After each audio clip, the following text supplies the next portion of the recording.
Tuned up to speed with our marquee event, the India Today Conclave.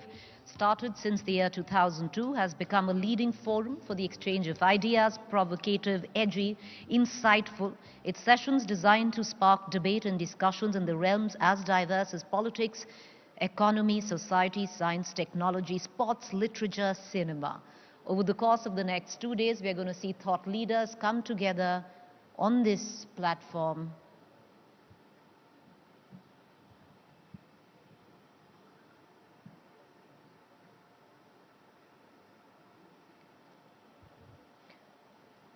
to take our audience through our program today. We've got a bit of a mix-up. We're going to start first with Aditya Thackeray, and then later on at 1 p.m. we're going to have Mr. Eknath Shinde, the Chief Minister.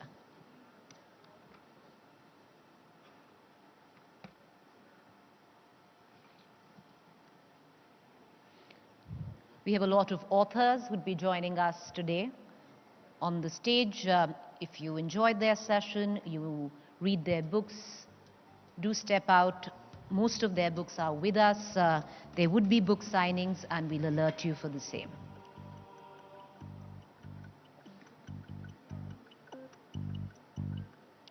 I do want to take this opportunity to thank our sponsors. The India Today Conclave, Mumbai 2023, presented by Darwin Platforms Group of Companies, Knowledge Partner, NL Dalmia, Tourism Partner, Gujarat Tourism, Conclave Partner, Mutwani Jadeja Foundation, Celebration Partner, Radico Khaitan, Jewelry Partner, De Beers Forever Mark, Luxury Partner, Mercedes.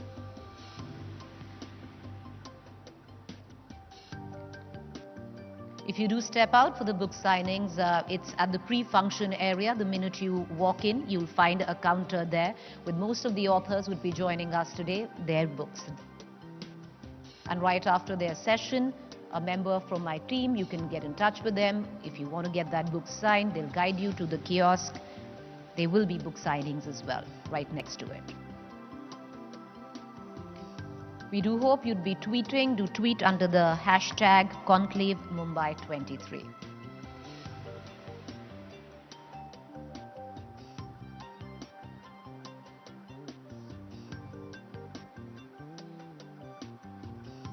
India Today in its Mumbai edition, a reflection of our national conclave that takes place in Delhi. The India Today Mumbai Conclave aspires to be a transformational platform where visionaries, artists, cultural icons, activists, entrepreneurs, leading authors and inventors come together to create positive changes in the world. Once again, to get you up to speed, we have a bit of a change of program. We would be starting off with our second session first. The Chief Minister is running slightly late. We're going to have Mr. Eknath Shinde join us at 1 p.m.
Ladies and gentlemen, may I please request you all to settle down. We are ready to go into our first session this morning, day 2 of the India Today Conclave in our Mumbai edition.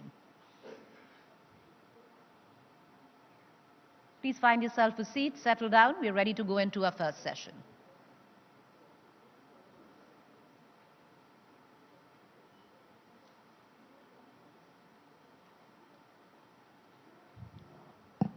All right. To take it from here, for our first session, will the tiger roar again? Inviting on stage sessions moderator Rahul Kaval, director India Today Aaj Tak, and executive director Business Today.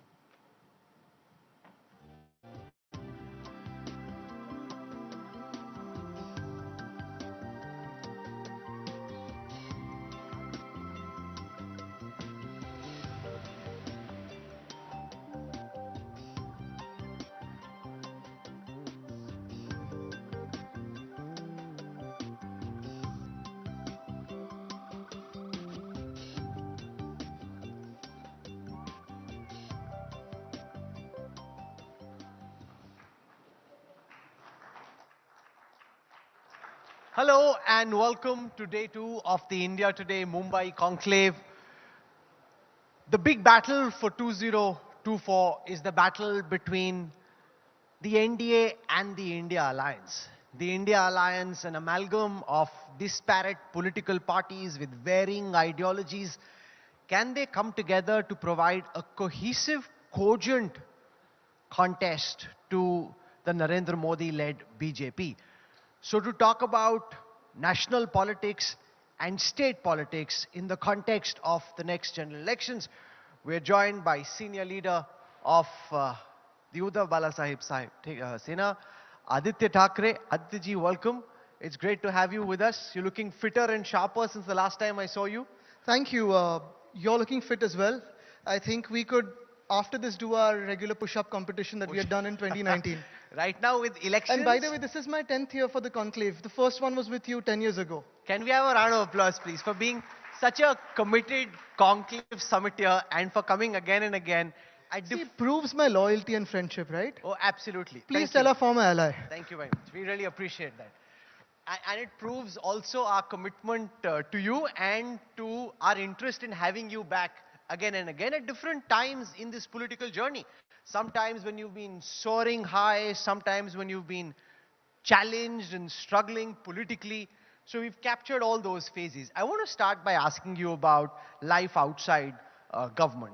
You were in government at a very young age, flying high, then the ship torpedoed or the plane crashed just temporarily. How has it been? Do you think you misread the opportunity to read the dots on the wall? You couldn't connect them? When you look back and reflect, do you think that things you could have done differently, which would have meant you would have come as a senior minister now rather than a leader in the opposition? I think, we've always lived life outside government. It was, largely it's been an opposition role for most of the times that I've seen and been in politics. But 2019, of course, the later half, right up to almost 2022 half, we were in government and I was Minister of Tourism, Environment, Protocol. Whatever we've been able to achieve is out there. Now, in terms of soaring high on the ground, we're always soaring high and we're always on the ground because finally it's those people who've jumped off without a parachute. Now they're struggling to reach the ground somewhere. I think it's always good to be anchored and on ground, but I can tell you one more thing, that the next government being formed is by us again. And I can tell you that very sure. Because the people are with us. The people have seen the mismanagement in this state in the last 1 year.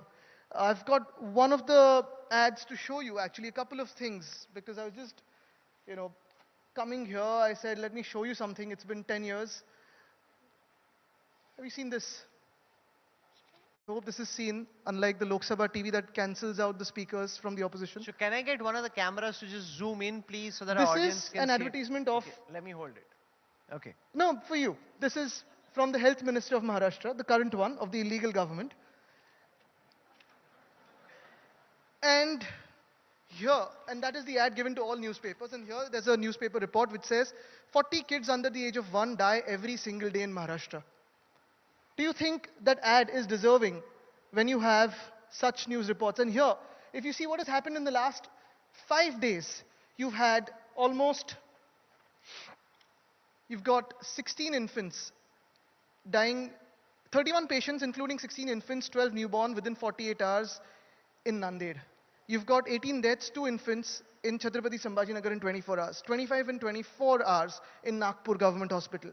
Thane was almost 18 in 24 hours. Here, the health department secretary is saying it's a minor hiccup. Is this the government we want in the future? Is this the government we want for Maharashtra? We've had almost 11 or 12 riots in a year. Is this the government we want in Maharashtra? Is this the hostile government that we really want or deserve? The fact So the people are with us today. But the fact is, with Ajit Pawar Sahib gone, yours is a much weaker coalition. Look at some of the stalwarts who've gone, who can handle their districts, deliver their Lok Sabha seats. Just as far as arithmetic is concerned, this is now a weaker Shiv Sena.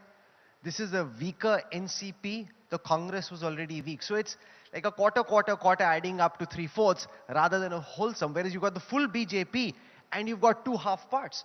Doesn't that appear arithmetically stronger? Yes, we've got 1 CM and 2 half DCMs in our state. However, in terms of weakness and in terms of numbers, maybe some leaders have hopped over. But then we're stronger in terms of our principles, we're stronger in terms of our core, and we're stronger in terms of people with us, because finally, everyone today that the BJP was accusing of corruption, everyone the BJP was accusing of crime, is sitting in the BJP today or with the BJP in government today. So who will the BJP accuse next in the next elections? Will they be fighting themselves? Will they be accusing the mirror? Will they be abusing the mirror? I think everyone that the BJP has abused everything that they've done against the BJP for the last 10 years, they're sitting But with the they BJP seem to today. think it doesn't matter. They seem to think that this matters on TV, it matters to the conclave audience. That is the but when problem. it comes to voting, it doesn't matter. Having Ajit Pawar on your side better than having him on the outside. That is fine. That is their lookout. My lookout is this, that today when we look at Maharashtra, we have a Maharashtra where the agriculture sector has collapsed completely. We've had more than 1,023 farmer suicides in the past 6 months. The highest Some of one these is- are systemic issues. It's not as if because It's not Eknath systemic. Shinde is It's chief not systemic. minister, It's not systemic. that health I'll tell you what. You do a sectors- survey today. You do a survey today. You go on ground and you ask every farmer in Maharashtra कि सरकार की मदद आपके पास पहुंची है क्या? जैसे उद्धव ठाकरे जी की मदद हमारे पास पहुंची, ये सरकार ने हमें 1 रुपया नहीं दिया, सिर्फ होर्डिंग्स पे है. जैसे कि ये ऐड मैंने दिखाई, वैसे काफी सारे एड्स आती है, हर बस स्टॉप पे ऐड है, हर बस पे ऐड है, लेकिन आप जाइए पूछे आज अस्पतालों में दवाइयां हैं क्या? आईवी की मैंने जो लिखी थी, जो आईवी फ्लूइड्स होते हैं वो नहीं है, एक्सरे फिल्म की स्टॉक नहीं है. This is for your medical sector. Look at the industrial sector. You've had Vedanta Foxconn going to Gujarat, Airbus Tata going to Gujarat, Medical Device Park going to Gujarat, or rather being sent to Gujarat. All of Bulk Drugs Park going to Gujarat, and then 40 MLAs running away to Gujarat. But the charge The point is, you look at every sector today. The performance of Maharashtra from 2019 to 2022 in terms of industry, in terms of agriculture, in terms of service sector, in terms of safety and security, in terms of safety for women, in terms of crime rate, compare that to whatever's happening in the last 1 year. I'm not saying probably it's because of one man. It's a whole incompetent government that's not interested in governance that's running our state. But that is the problem. Charge against your father and the former chief minister of Maharashtra was partly on account of his health, partly on account of his political orientation. He wasn't as hands-on. He didn't have that hunger, the cut, the throat, the dust, like wanting to be out there, meeting his people. He, because of his injury, he kind of secluded himself, wasn't in touch with his MLAs, which is why the MLAs felt disconnected from government. It's ultimately आप ही के लोग छोड़ के गए ना. आप सिर्फ उनके ट्विटर देखिए, उनके फोटोज देखिए ना. ये जो चार्ज है, हर कोई जो पार्टी छोड़ जाता है, फिर कांग्रेस की हो, हमारी हो, कोई भी हो, ये चार्ज तो लगाते रहते कि मिलते नहीं, आइसोलेटेड है, ये नहीं, वो नहीं. लेकिन आप जब मंत्री थे, आपने क्या किया? और आज तो मैं सुन रहा हूं, because you've compared 2 chief ministers in UP about waking up at 4 o'clock and 12 o'clock. Today the chief minister is supposed to be here before me. He's postponed because he's not woken up as yet. आपको लग रहा है वो सो रहे हैं? अरे मेरी 2 बार flight उन्होंने डिले की जब हमारे साथ थे, क्योंकि वो सोते देर तक. तो ये बात जो है, ये बात बहुत ऐसी चलाते रहते हैं. लेकिन एक और भी बात होती है. अभी आप जाके देखिए मंत्रालय में कितने बार चीफ मिनिस्टर गए, कितने बार दूसरे चीफ मिनिस्टर गए. सिर्फ एक चीफ मिनिस्टर जाके बैठते हैं सुबह से. लेकिन जो हो रहा है आज सरकार में, वो कितनी बार चल रहा है देखिए. और मिलना ना मिलना काम तो हो रहा है. तो कई चीफ मिनिस्टर या कई नेता ऐसे होते हैं जो घर घर घर घर घूमते रहते हैं, लेकिन काम कुछ नहीं होता. और जो चीफ मिनिस्टर ऐसे भी होते हैं जो एक जगह बैठते हैं, शायद ऐसे लोग बताते हैं. लेकिन अगर आप देखें तो कोविड में दुनिया भर ने पूरा मुंबई जैसे संभाली गई, उसका स्वागत किया है. मुंबई मॉडल हो, धारावी मॉडल हो, महाराष्ट्र मॉडल हो, उसकी तो बात की है. तो जरूरत नहीं है कि हर जगह जाके ऐसे फोटो निकाले. काम करना जरूरी होता है. नहीं, पर लोगों से संपर्क में रहना, इंगेज करना, दिखना कि आप मैदान पे हो। अल्टीमेटली सर आप ही के लोग छोड़ के गए ना। देखिए जो गए वो 40 लोग गए। हाँ। अभी आप देखिए उनके संपर्क में कितने लोग हैं। आप बोल रहे हो वापस आने के लिए रिवर्स स्विंग के लिए नहीं नहीं, तैयारी है। उनके संपर्क में उतने उनके कार्यकर्ता कितने देखिए। जो गए, जो खोखे सरकार बनी हुई है, वो संपर्क थे खोखे के लिए, बाकी कुछ नहीं, खोखे नहीं, और पर धोखे। मैं ऐसा सुन रहा हूं कि कुछ जो आपके एमपीज हैं, मिनिस्टर्स हैं, एमएलएज हैं, छोड़ के गए, वापस आना चाहते हैं। कितने लोग वापस आना चाहते हैं? ऐसा सच है कि आप ऐसे ही साइकोलॉजिकल वॉरफेयर कर रहे हो? देखिए कल रात को, अभी आज देरी हो गई सीएम साहब को उठने के लिए, अभी और मत डराइए उनको यार। 2 ट्रिप तो मैंने कैंसिल करवाई है, अभी और कुछ बोल दूंगा तो और कुछ कैंसिल करवा देंगे खुद का। तो अभी मैं नंबर नहीं No, but बताता। what's your idea? Do you want to take some of these MLAs back? Is the door of your party open to those tell who you one rebelled, thing. or is it shut? In principle, what is very important for us to realize is 40 people who have been created by one person, who have been given all support possible, given the tickets, given the ministries, given whatever they needed for the last whatever years. When they leave you in your toughest time, do you take that person back? Is the principle here, is the moral question here. When you know they've sold their souls to a party that's been accusing them of corruption, they've run away because they were scared. जाके गोवा में भागे, गोवा पे table पे जाके नाचे। गुवाहाटी में जब बाढ़ आई थी तब सब एंजॉय कर रहे थे, सूरत में जाके बैठे थे। तो ऐसे लोगों को वापस ले या ना ले, ये एक प्रिंसिपल क्वेश्चन रहता है। लेकिन मुझे पता है कि No, जनता ने ये but तय that's the किया है। question. What's the answer? Are the doors of your party open to those who rebelled all against answers are you? not to be revealed here. आप मोरालिटी next की year बात you will- कर रहे हो, maybe morality का जवाब नहीं दे रहे हो। मोरालिटी अगर आप देखें तो जनता को पूछे, जनता जवाब देगी। इलेक्शन तो ले ले, चुनाव तो ले ले। Between the first time you came 10 years ago and now, you're wiser and sharper because you didn't answer that question. He gave one moralistic response without telling me whether they are welcome back or not. Back then 40 hadn't left us, this time they have and they're about to lose. So that's why I could answer this. How difficult is it to navigate the differences? For example, when all the India Alliance leaders came to Mumbai, they announced that there would be a political rally in Bhopal. Kamal Nath said, "नहीं मुझे नहीं चाहिए बस, मेरा अपना election चल रहा है, I don't want anybody to come." And the rally got scuppered. On the issue of Sanatan Dharm, the DMK has one line, you have a completely different line. On the issue of Savarkar, your party has one line, the Congress has one line. Do you sometimes just tear your hair apart in trying to deal with these political differences? In fact, I think that is the beauty of our India alliance.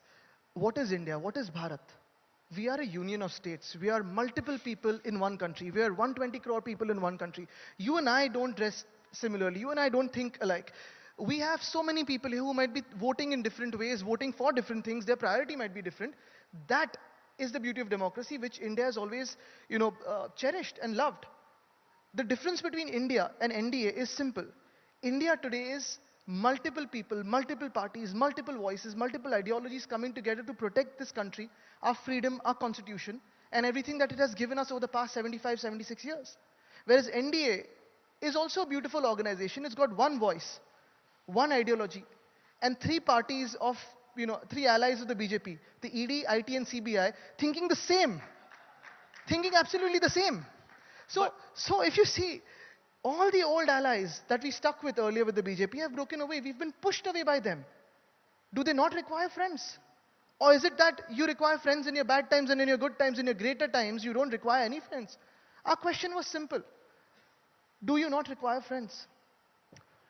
The advantage with the model you criticized is that things get done. That you got one person, he makes up his mind, one party, and then things happen. Now, between you, Rahul Gandhi, Stalin, Akhilesh, Mamta Banerjee, Sharad Pawar, Supriya, there's so many differences. It's very often difficult for you to come to a consensus on something as simple as Bhopal में rally करनी है कि नहीं. अरे जो यही नहीं तय कर पा रहे भोपाल में रैली करने की नहीं, वो देश क्या चलाएंगे? भोपाल का कहाँ पड़े थे आप? There was an announcement, no, that there will be a rally in Bhopal, and then Kamal Nath, when we interviewed him, said that I want to focus on the assembly election. As who's leading the election, his prerogative कब करनी है? उन्होंने मुझे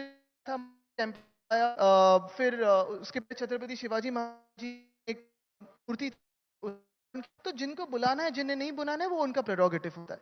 लेकिन मैं वापस यही कहता हूं, यही दोहराता हूं, अगर आपने देखा होगा कि इंडिया की जो प्रोग्रेस है, भारत की जो प्रोग्रेस है, हमारे देश की जो प्रोग्रेस है, वो कोalition years में नहीं हुई है, हुई तो थी। The BJP's argument is India is growing faster in a more visible fashion now. I think they are following the China model. They're okay with Chinese intrusion on our borders. We are not. We're not following the China model. We believe in a free country. We believe in a democratic country. We believe in multiple voices being heard. And then finally, whatever's best will happen by consensus. I think that is the way forward. Today, if I tell here everyone, you have to dress in a particular way, everyone might not like it. To eat in a particular fashion or eat only one thing, they might not like it.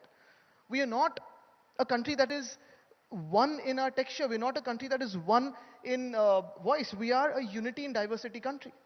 One of the things that's happened over the past 24 hours is the arrest of senior Aam Aadmi Party leader Sanjay Singh. Now, I was reading a dispatch from our correspondent who tracks the Enforcement Directorate.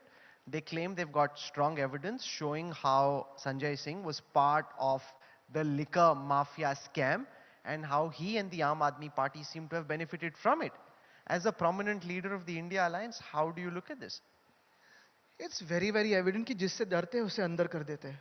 Abhi in the last 24 hours, I've got you one more thing actually, because I printed this in the morning. If you see this letter, and it's by all the prominent journalists. In the last 24 hours, prominent journalists have been arrested across India and raided across India. Their electronic devices have been snatched away. Has this happened any time before in India? I think what we are facing today is a true danger to democracy. And this has been signed by the Press Club of India and many more organizations. I believe even you must have signed it. But the point is, anyone who's speaking the truth is coming under the radar of these central agencies. यहाँ सत्य में विजयते और सत्ता में विजयते में बहुत फर्क किया जा रहा है. आज जो केंद्र सरकार कर रही है, आज जो हमारी यहाँ सरकार कर रही है, हमारी यानी हमारी नहीं, जो एक इलीगल सरकार बैठी हुई है, वो सत्ता में विजयते है. अगर सत्य बोलो तो डराते हैं, धमकाते हैं. ऐसे देश नहीं चलता है.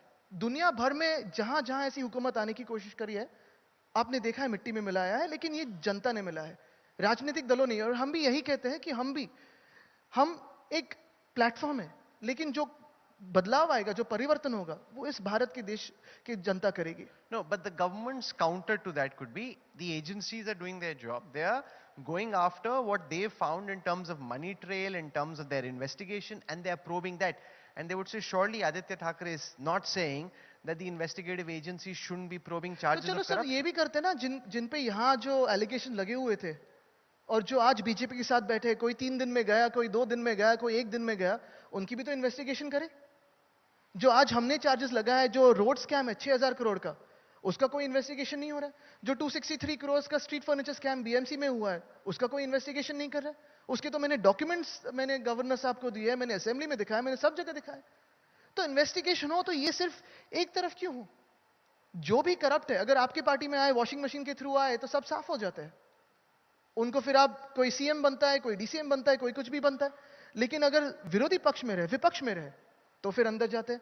अच्छा, जो रिलीज के दौरान कोर्ट की ऑर्डर होती है, अगर आपने देखा होगा संजय राउत साहब के टाइम पे, अनिल देशमुख साहब के टाइम पे, जो कोर्ट की ऑर्डर है इतनी स्ट्रिक्ट है, इतनी स्ट्रिक्चर्स उन्होंने पास करी है, तो ये कोई नहीं पढ़ रहा है.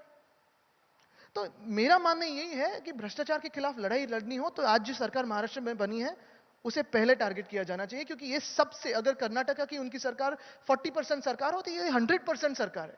खोके सरकार है, बिल्डर कॉन्ट्रैक्टर सरकार है, 100% करप्ट सरकार है. हर चीज में करप्शन है. Do you see the prospects of your party allying with the BJP at some point in time in the future, because there is ideological affinity still because of the Hindutva rubric, or do you think that door is now shut? Look, our Hindutva is very clear. 2-3 चीजें हैं. हम मराठी में कहते हैं हृदयत राम हाथाला काम. दिल में राम है, लेकिन हाथ को काम दीजिए, एम्प्लॉयमेंट तो दीजिए. दूसरी चीज हमारी साफ है, हमारा हिंदुत्व रेपिस्ट का स्वागत नहीं करता. रेप किसी का भी हो, फिर बिल्किस बानो का हो, किसी का भी हो, धर्म जात पात नहीं देखते हम. रेपिस्ट का स्वागत हमारे धर्म में नहीं करते. कोई आप कलर पहने, उस पे हम किसी को जलाते नहीं, कुछ खाए उस पे हम जलाते नहीं. हमारा हिंदुत्व साफ है और हम उस हिंदुत्व की राह पे चल रहे हैं. और हमारा हिंदुत्व में ये बार बार दोहराता हूं, रघुकुल रीत सदा चली आए, प्राण जाए पर वचन ना जाए.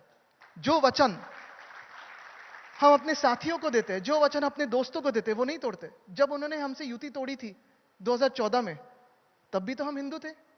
अलायंस उन्होंने तोड़ी थी. आज भी हम हिंदू हैं, लेकिन आज तो पार्टी फोड़ी है उन्होंने कि राष्ट्रवादी कांग्रेस के लोग हिंदू नहीं है, उनकी तो पार्टी फोड़ी, उनकी तो परिवार फोड़े. ये हिंदुत्व हमारा नहीं. हमारा हिंदुत्व अपना हिंदुत्व है, हम उसको लेके आगे चलेंगे. हाँ, लेकिन एक जस्टिफाई करें तो बात कर सकते हैं. जिसका विरोध हमने एज एनडीए तब किया था, जीएसटी का हो, आधार का हो, न्यूक्लियर डील का हो, आज तो सब ही ओके कर रहे हैं, आज तो सपोर्ट करें, तो कैसे जस्टिफाई करेंगे? फ्यूल की प्राइसेस हमने तो तभी कहा था बहुत हुई महंगाई की मार.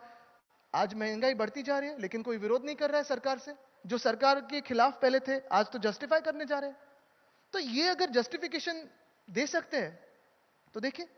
How do you respond to the criticism from the core Hindutva voter or supporter that the Shiv Sena of Aditya Thackeray and Uddhav Thackeray is a very pared version of the original firebrand Shiv Sena of Balasaheb Thackeray? That this is a more sophisticated South Mumbai version of an urban Sena rather than the rough and tough Shiv Sena of your grandfather. And that's why the original Shiv Sainik on the road sometimes doesn't identify with the sophistication of an Aditya Thackeray. I think that is absolutely a wrong feedback. हम भी तो वैसे ही कहते कि जो हम भाजपा के साथ दोस्त थे, वो वाजपेयी साहब की भाजपा थी, अडवाणी साहब की भाजपा थी, मुंडे साहब की भाजपा थी, महाजन साहब की भाजपा थी. आज देखिए महाराष्ट्र भाजपा के कौन से चेहरे हैं. तो ये इस नए भाजपा के साथ हम आइडेंटिफाई नहीं करते. अच्छा, राम मंदिर का भी अगर मामला हो, मसला हो, तो नवंबर 2018 में जब सब केंद्र सरकार भूल चुकी थी राम मंदिर को, हमने उठाया मुद्दा. केंद्र सरकार ने ये नहीं लाया, ऑर्डिनेंस नहीं लाया, सुप्रीम कोर्ट ने निर्णय दिया है, तो केंद्र सरकार का क्या लेना देना है राम मंदिर से.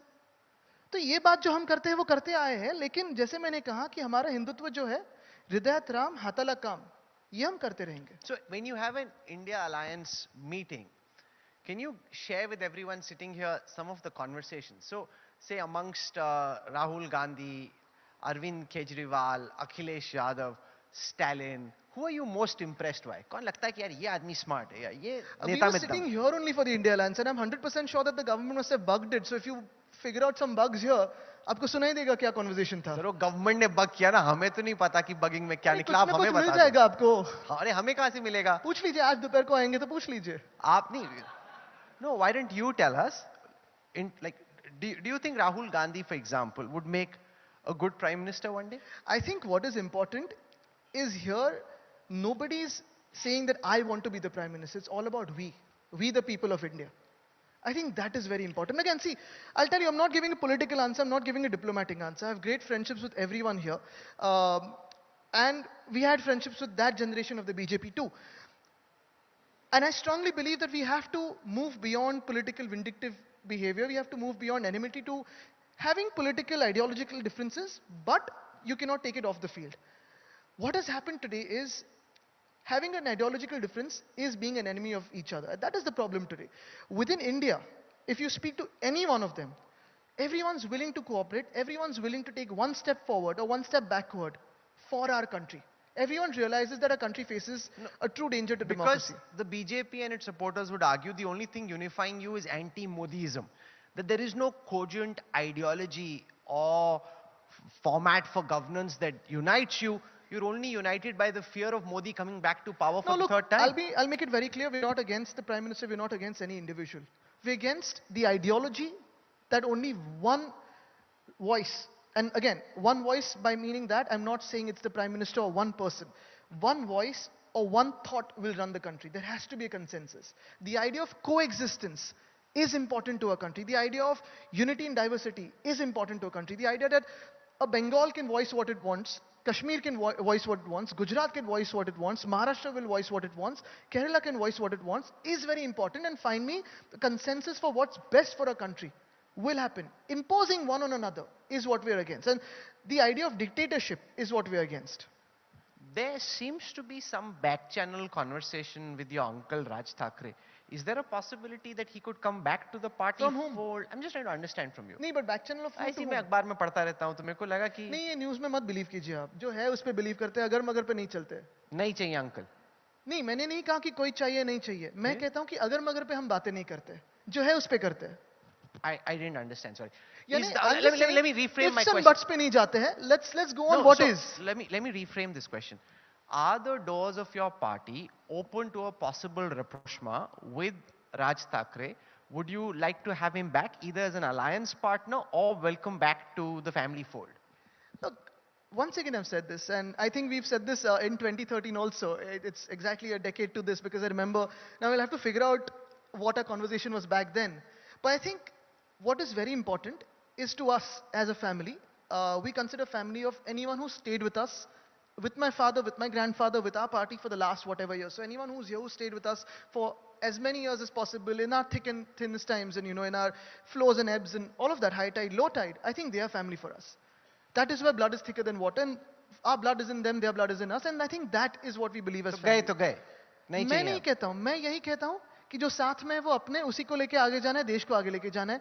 इंडिया में अगर आप देखें तो काफी सारे ऐसे पार्टीज भी आ रहे हैं जो पहले हमारे बारे में कुछ अलग सोचते थे, हम उनके बारे में काफी अलग सोचते थे, लेकिन देश के लिए अगर साथ आ रहे, राज्य के लिए साथ आ रहे, अपने अपने राज्य के लिए साथ आ रहे, तो आगे लेके जाते हैं. Do you see a role for yourself in Maharashtra politics? That's where you want to play and build your political career, or do you want to possibly contest the Lok Sabha elections for 24? No, I come to both. I come to India Today Conclave also. I come to Mumbai Tak Conclave also.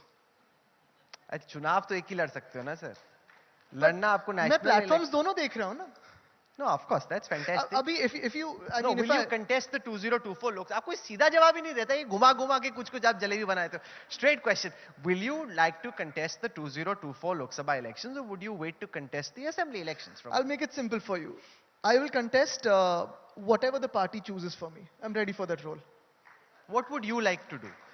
I think in a party that needs every person right now and always, every karyakarta, irrespective of caste, creed, culture, surname, we are always ready to take up whatever role that the party gives us. When you were interacting with Eknath Shinde ji when he was still in your party, did you ever suspect that दाल में कुछ काला है, गड़बड़ लग रही है, ball swing होती दिख रही है, और वो completely caught off guard? Did he appear shifty at times? दाल में काला नहीं, काली दाल ही थी. तो पर आपको तो दिखी नहीं, क्योंकि दाल भी काली नहीं. I'll tell you, and you can ask. I don't know if he'll be honest about it. He's not been honest for the past 2-3 years, but okay. The fact of the matter is, on 20th May, a month before he left, my father, who was the chief minister back then of Maharashtra, had called him over to Varsha and asked him, do you want to be chief minister? Because since November that my father had been operated on, we had started obviously gathering, we started getting news reports, intelligence reports, plus our MLAs used to come and tell us कि sir इन्होंने इतना offer किया, इतना ऐसे है, वैसे है, कहाँ है कि बीजेपी में जाना है, उनके साथ जाना है, पार्टी तोड़नी है, ये सब चल रहा था. फिर ये भी कहा उन्होंने कि अरे उद्धव जी तो अभी हॉस्पिटल में है, अभी आगे क्या पता नहीं, ऐसे आदमी लीड कर सकता है क्या. आप सोचिए, एक आदमी का मन कितना काला हो सकता है अगर वो आदमी जिसने आपको बनाया है, जब वो अस्पताल में रहता है, तो उसका फायदा लेके खुद के करियर के बारे में सोचता है. And then when he was asked, he started crying, saying नहीं सर ऐसे है, जेल में डालेंगे, जेल में जाने का ये जेल में जाने की उम्र नहीं है, बेटे को जेल में डालेंगे, ऐसे करेंगे, वैसे करेंगे. And then obviously on 20th June he had to run away. See, all these 40 people who've run away, they've run away because of their fear. They've run away because of whatever they could eat, they couldn't digest, and that's why they've run away to hide something. Whoever has been brave, who has been honest, genuine, has stayed with us and stayed with the party and with Maharashtra. The rest have run away to Gujarat, Goa, Guwahati, wherever they went. The fact of the matter is today, even right now, I'm ready to wait till whatever time he comes here. You moderate a session. Let's have a discussion on why he ran away. Let's have a session and face to face. He can have his whole department Open dare. Chalo dare. That's the tiger's roar. He's saying, आओ बैठो मेरे साथ CM साहब. आज मैं कहता हूं, यहां मैं अकेला बैठा हूं, आप यहां बीच में बैठिए, उनका पूरा 40 के 40 जो गैंग है उनके साथ बैठने दीजिए, अली बाबा और जो भी है, और या उनकी पूरी डिपार्टमेंट. पहले इस पे बहस हो जाने दो कि वो भागे क्यों हमसे, झूठ क्यों कहा. दूसरी बात ये हो देना कि इंडस्ट्री में जो कोलैप्स हुई है उस पे चर्चा करते हैं. अभी फॉरेन ट्रिप्स में जो खर्चा हो रहा है उस पे चर्चा करते हैं, जो करप्शन हो रहा है उस पे चर्चा करते हैं. मैं बिना पेपर के बात करूंगा, उनको पूरे पेपर्स के साथ और पूरे डिपार्टमेंट के साथ बैठने दीजिए. नो प्रॉब्लम, चलो तैयार हूं. अच्छा, आदित्य ठाकरे ऐसे दहाड़ते हैं जैसे ये बाला साहेब ठाकरे हो, लेकिन नहीं, अरे सवाल सुन लो. लेकिन आपका जो विपक्ष है, आपके विरोधी आपको बेबी पेंगुइन कहते हैं. दो चीजें हुई, जैसे उन्होंने राहुल गांधी को पप्पू बनाया, एक बहुत बड़ा सोशल मीडिया कैंपेन चल रहा है कि आप बता रहे हो मैं शेर की तरह दहाड़ रहा हूं, वो कहते हैं ये तो बेबी पेंगुइन है. बिल्कुल, और मुझे आनंद भी है उसमें. मैं आपको लेके जाता हूं, कल हो आप यहाँ? हाँ, मतलब चलिए मैं जू लेके जाता हूं आपको. 6 साल पहले हमने पेंगुइन्स को इंपोर्ट किया था, और of course it takes you 3-4 years, because दुनिया भर में अगर कोई एनिमल को इंपोर्ट करना हो, एक्सचेंज करना हो, तो काफी सारे दस्तावेज होते हैं, डॉक्यूमेंट्स होते हैं. वो सब होने के बाद ही उनको लाया गया था. आज पेंगुइन्स जो है जू को प्रॉफिटेबिलिटी में लाए हैं. आज लगभग 30,000 लोग हर दिन वीकडेज पे, वीकेंड्स पे ज्यादा, जू पे जाते हैं और देखते हैं कि पेंगुइन्स कैसे है. पेंगुइन्स की स्थिति देखिए और चीता की स्थिति देखिए. So it's not a sobriquet you're embarrassed about. You take pride in it. अरे मैंने तो People would say it reflects Aditya Thackeray's misplaced priorities. That Mumbai needs a lot of things. It needs infrastructure. I'll It tell you doesn't need what. penguins. I'll tell you what. My penguins have got पन्नास खोके to the BMC officially. जो भाग के गए उन्होंने पन्नास खोके खुद के लेके भागे हुए हैं. My penguins have brought profitability and changed the zoo of Mumbai. We've got tigers, hyenas, not politically, like real hyenas. We've got bears, we've got aviaries, we've got a crocodile pond going there. This is what we did in the BMC. And yesterday's BMC, if you read BMC under this illegal chief minister, you've got a crocodile going into a swimming pool in Mumbai. It's true. What will happen in the... But मैं penguin की जैसे चलता हूँ कि कोई और सरकार में है वो चलते हैं वो आप देखिए. कौन चलता है penguin की तरह? आप वीडियोस देखिए कोई ऐसे ऐसे चलता है मैं नहीं चलता हूँ ऐसे. जो हंस रहे उनको पता चला. What will happen in the BMC elections, Aditya? Because the strength of the Shiv Sena and the coffers come from the BMC. Now, the BMC election becomes highly contested. Do you think with Eknath Shinde ji and his MLAs leaving in the Mumbai Thane area, that election becomes far more complex than it has been? And will you fight unitedly? Is it possible to fight unitedly? Will everyone fight separate?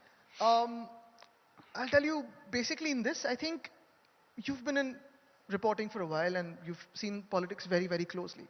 The biggest kick a political party gets is out of winning elections, right? It's been 1.5 years that this government, illegal government, has taken, done a hostile takeover in Maharashtra. We have been saying, चलो BMC की चुनाव लगाइए. अगर इनके सर्वे में 1% से भी ये BMC की चुनाव जीत रहे होते तो आज उन्होंने BMC की चुनाव करवा देते थे. BMC की चुनाव लेने की हिम्मत नहीं है. पुणे और चंद्रपुर की लोकसभा कंस्टिट्यूएंसीज के बाईपोल लेने की हिम्मत नहीं है. वो तो छोड़िए हमारे मुंबई यूनिवर्सिटी की सेनेट इलेक्शंस भी इन्होंने कैंसिल करवाई क्योंकि इनको पता है कि ये हारने वाले. मैं तो यही कह रहा हूं कि शायद हम जीत जाएंगे शायद हम हार जाएंगे. वो तो जनता पे निर्भर करता है. हार जीत तो होती रहती है. वापस जीतेंगे कभी ना कभी. लेकिन चुनाव तो लीजिए. कैसे ऐसे हो सकता है कि एक डेमोक्रेसी में जो दुनिया भर की सबसे लार्जेस्ट डेमोक्रेसी हम क्लेम करते हैं, शायद पहले थी अभी नहीं है, उस देश में, देश के सबसे सेकंड लार्जेस्ट राज्य में, दूसरे सबसे महत्वपूर्ण राज्य में, महत्वपूर्ण तो है ही लेकिन लोक संख्या के हिसाब से, मुंबई हो, पुणे हो, नागपुर हो, कोल्हापुर हो, सोलापुर हो, वसई हो, विरार हो, ठाणे हो, छत्रपति संभाजीनगर हो, लगभग 40 शहरों में चुनाव ही नहीं हुए एक साल से. ना मेयर है ना कॉर्पोरेटर्स है. हमारे मुंबई में तो 24 एडमिनिस्ट्रेटिव वार्ड्स है, उसमें 15 वार्ड ऑफिसर नहीं दिए इन्होंने. ये कैसे चल रही है सरकार? एडमिनिस्ट्रेटिव कॉम्पिटेंस नहीं है, इलेक्शन लेने की ताकत नहीं, ना हिम्मत है, ना शर्म है. तो कैसी चल रही है सरकार? तो मैं यही कहता हूं कि चलो जो भी होगा चुनाव में देखा जाएगा. हम तो राजनीति की हार जीत तो होती रहती है, लेकिन चुनाव तो लीजिए. Okay, and finally, what's your outlook for the 2024 elections? The recent India Today Mood of the Nation opinion poll showed the BJP at 287. The probability of the re-election of Prime Minister Modi and the BJP at this moment far higher than the chances of the India alliance cobbling some kind of arithmetic to be able to form the government. And even if it does, people sitting here would be very concerned about the political stability of such an alliance. I think today we need to decide between our country's stability as against what we claim to be there will be political instability. Whenever you've had a so-called unstable, but you've had a coalition government, be it the UPA, be it the NDA earlier when Vajpayee Saab was the Prime Minister, you've always had stable countries. You've never had a situation like Manipur where you've had an internet lockdown for years and years, or months and months. You've never had a situation like Jammu and Kashmir and Ladakh where you don't have the strength to cobble up numbers for your own election processes. You don't have the daring to go for an election in Mumbai. I think what is important today is national stability more than anything else. And national stability will be provided only when we have a consensus government, only when we have each and every voice of India being represented in the parliament and in the government. So, not making a big claim, but I think by 2024, the cover page of India Today will be a changed one. कौन होगा cover पे?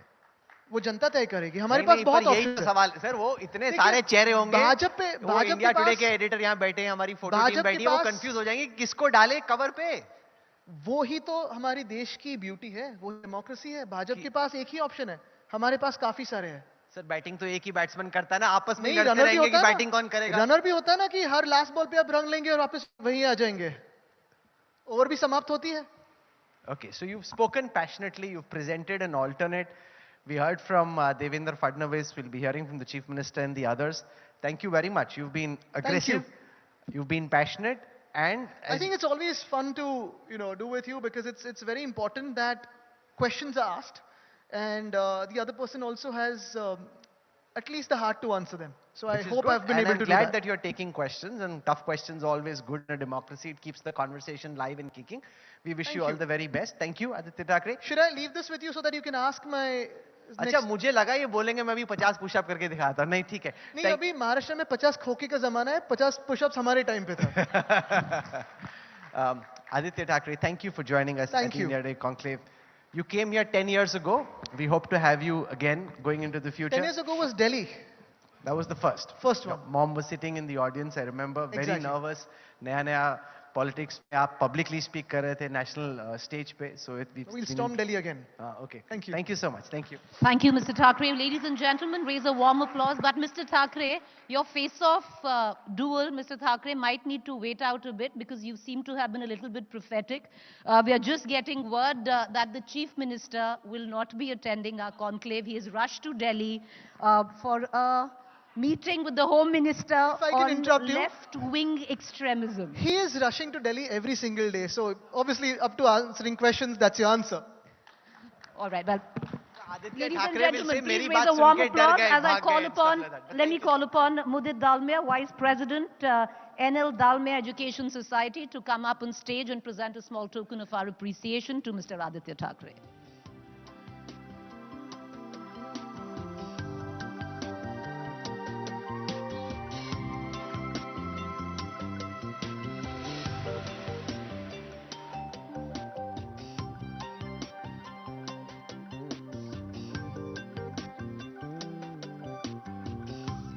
Thank you, Mr. Thackeray.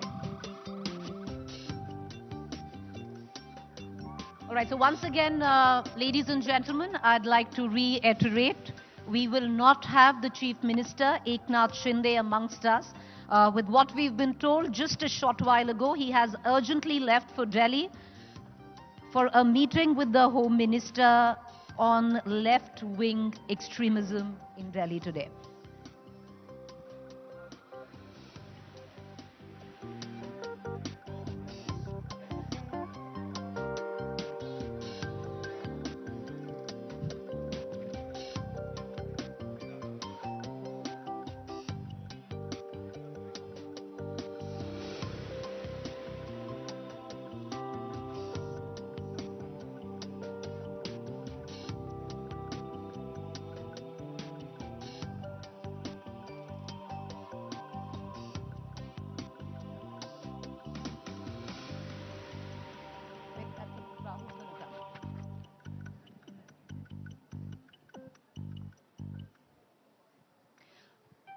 So we're going to go into our second session. Just give me about 2 minutes. We're going to be back on stage with our next session. For those of you, I hope you're active on social media. Do tweet under the hashtag of Conclave Mumbai 23.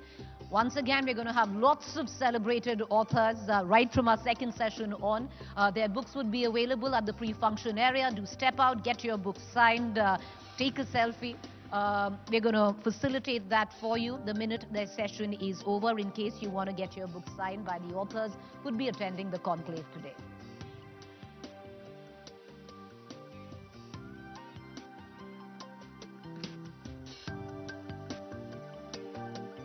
And once again, for those of you still waiting for the Chief Minister to come in, unfortunately, ladies and gentlemen, Chief Minister Eknath Shinde will not be attending the India Today Mumbai conclave. He's got to rush to Delhi, is what we are told just about 5 minutes ago, to attend a meeting on left-wing extremism.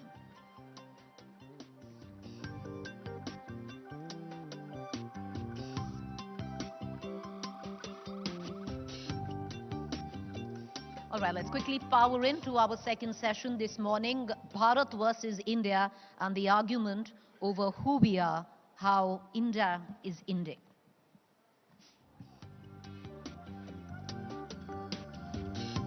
To take it from here, I'd like to call upon session's moderator, Rahul Kabal, News Director, India Today and Aaj Tak, and Executive Director, Business Today.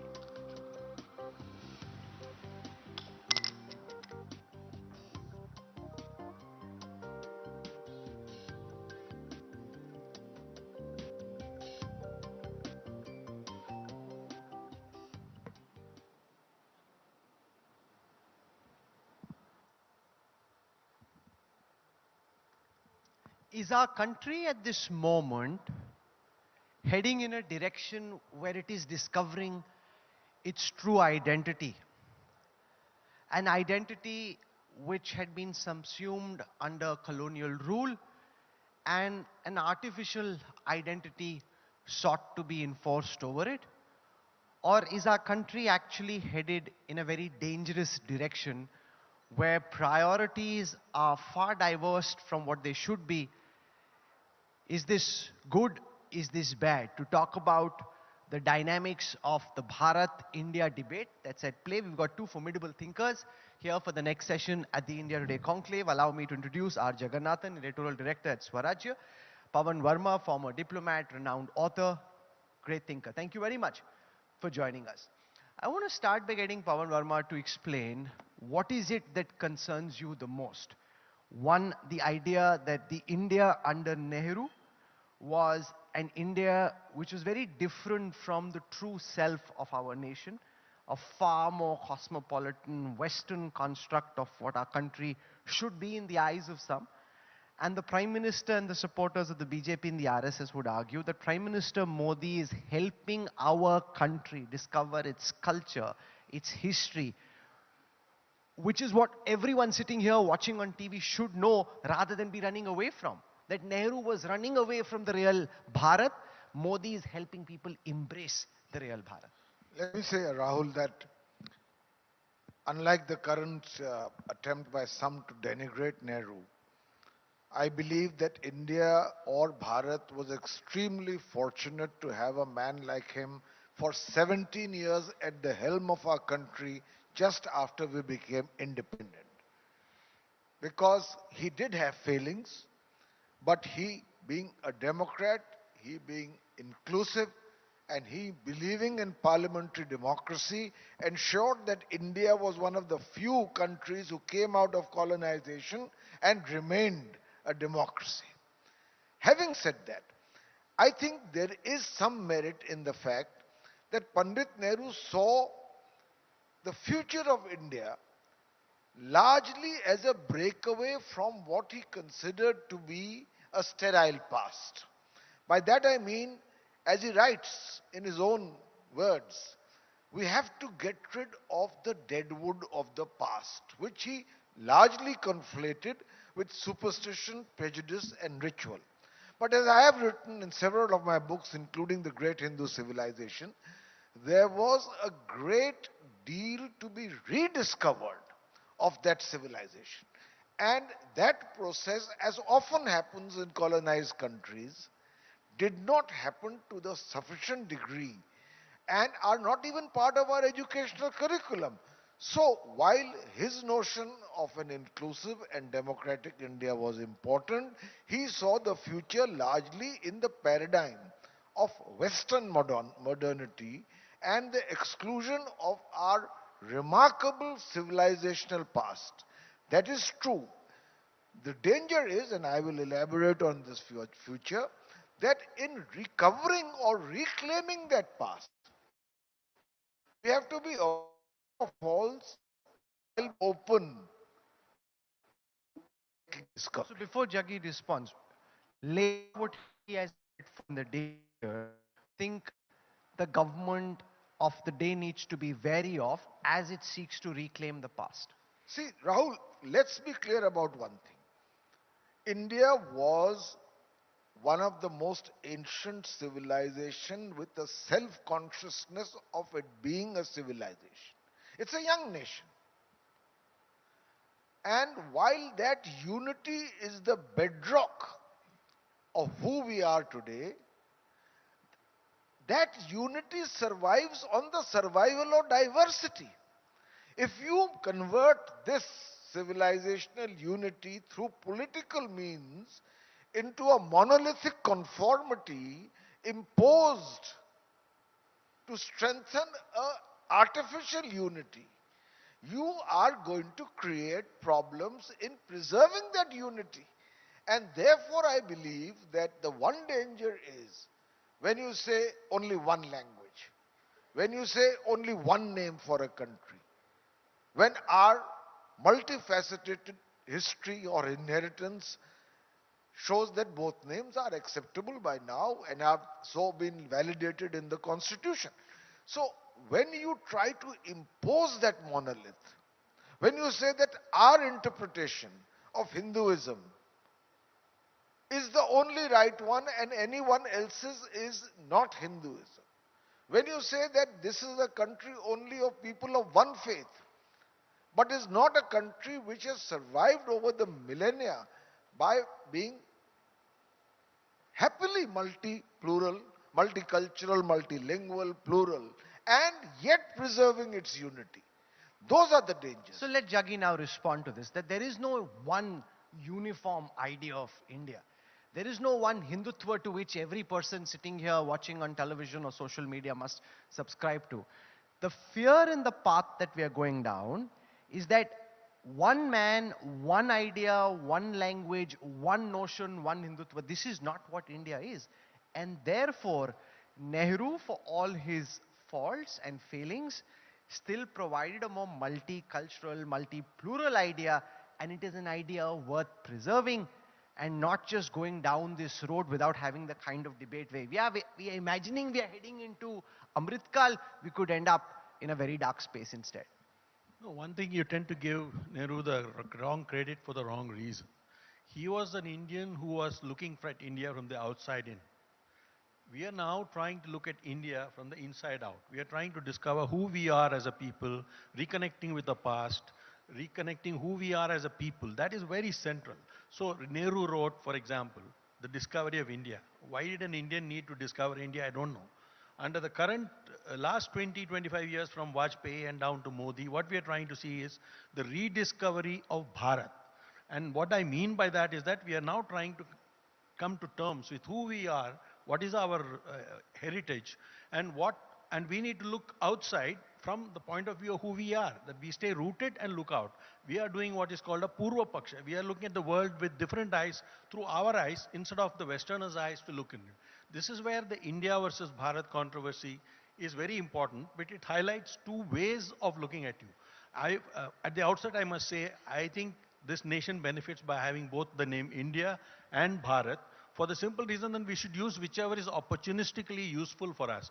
When the outside world sees us as India, we should use it for them because we have to conquer the world in terms of trade, whatever it is. But internally, for our own sense of who we are, the idea of Bharat is far more important.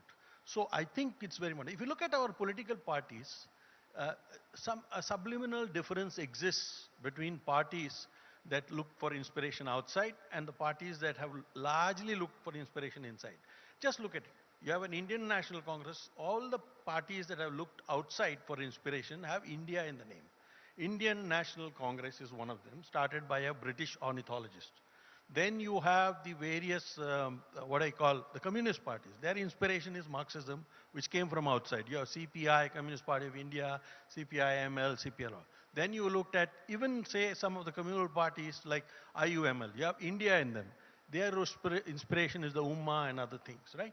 And if you look at one more, even say Ambedkar's Republican Party, it has India in them. But all other parties, even parties that have left the Congress, do not have India in their names. What does this mean? It means subliminally, we are separating the idea of India from Bharat. The parties that left the Congress do not have India in the name. Trinamool Congress, Nationalist Congress Party, or Telugu Desam, all of them. But all the others actually have RLD, RJD. None of them have India in their names. Okay. So what I'm trying to say is, parties that have looked outside in or wanted to look more outside than in have India in their names. Parties that have looked in and now want to look inside out are actually the ones with Bharat. So Bharat is what is our natural rhythm, our sense of self. There is a rediscovery of Bharat that's happening. It is a transitional phase. I think worries about Hindutva and whether it will become a malignant force is a different issue. That we can come to separate. But this is about rediscovering our cultural sense of who we are. But and without knowing who you are, you will never be able to progress in the world, let me tell you. Is this not correct, that those who are sitting here and are above a certain age grew up at a time when, you know, Western values or culture were more sought after? The Indians who are growing up now, these young adults, are actively seeking out their culture, their history, much more than in the past, and that's a good thing.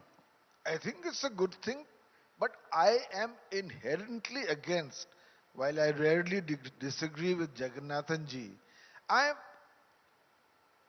basically against the drawing of black and white polarities. Now, to assume that India stands for what is in some respects external to India and Bharat is originally the name of India ignores history. Where did India come from? It came from the word Sindhu, which stands for the Indus. Sindhu is the word that occurs in our Vedas. And the many variants of Sindhu became, for the Greeks, India, for the Chinese it became Shinto, for the Persians it became Hindu, and so on and so forth. And gradually the name that is derived, which is India, is actually not an external imposition. There are countries where it was imposed. Let me give you 2 or 3 quick examples. You have Sri Lanka, which replaced a British name, Ceylon, in 1972. You had Burma, which was a British colonizing name, replaced by Myanmar. You had Rhodesia,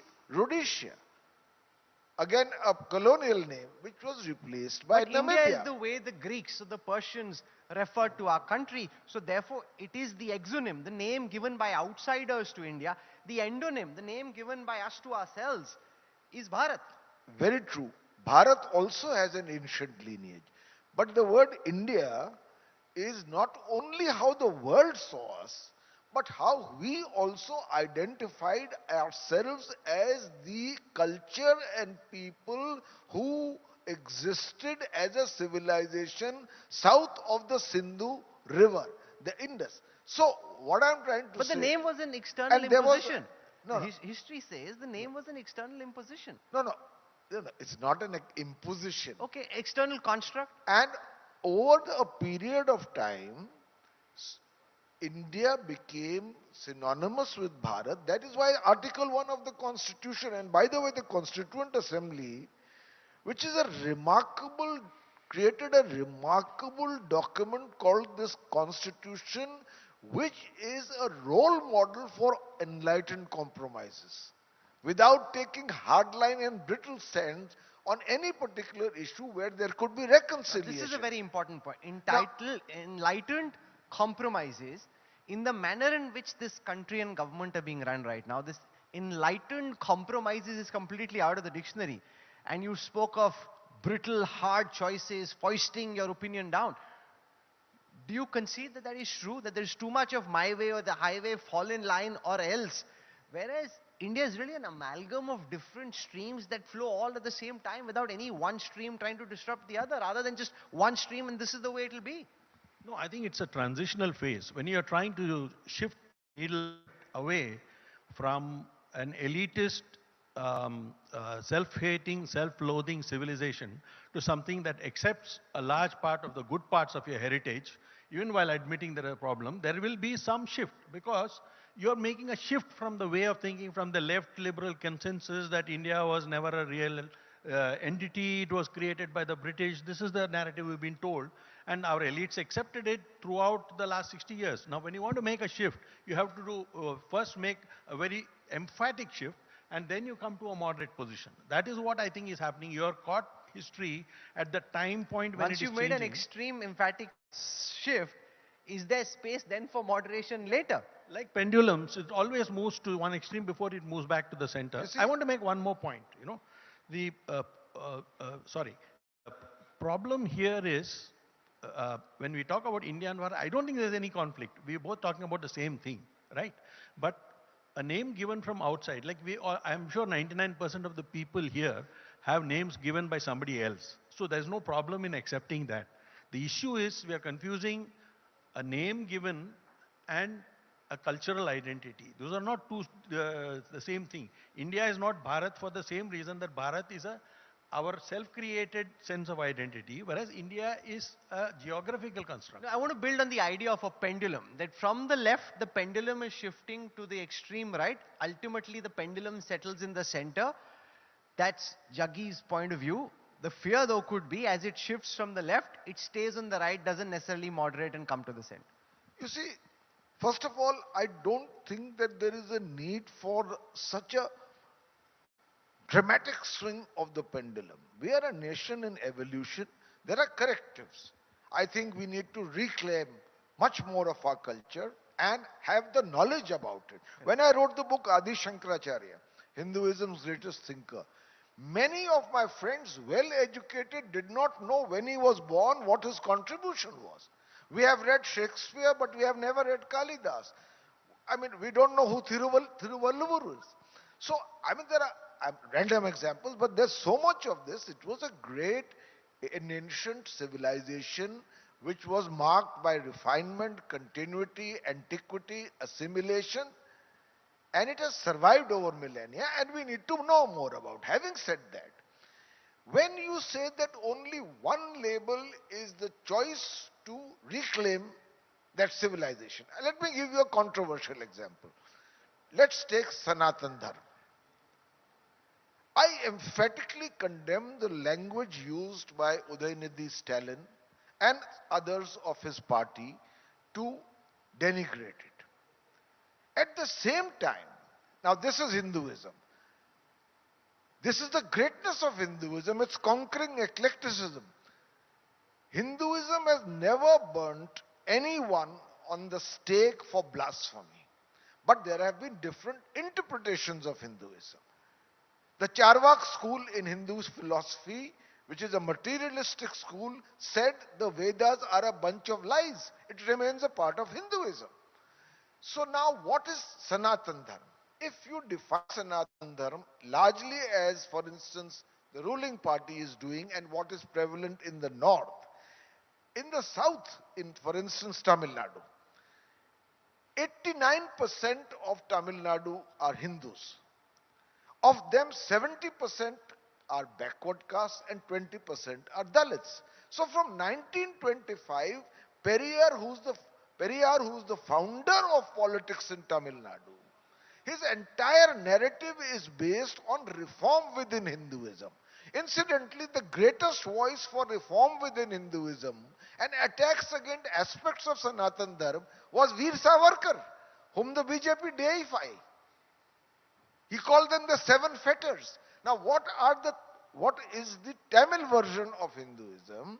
Is that it is a great religion, 89%. You know, Tamil Nadu is the repository of Hinduism in many ways. Adi Shankaracharya came from the south. Ramanujan came from the south. The point is that for them, what is Sanatan is not the fossilization of Hinduism, but for social reform within Hinduism. But if you tell them that if you speak in anything against our definition of Sanatan, where everything within it is eternal, you are not a Hindu, then you create a problem which is going to be become worse, dividing the north and the south among Let Hindus. Jaggi respond to this.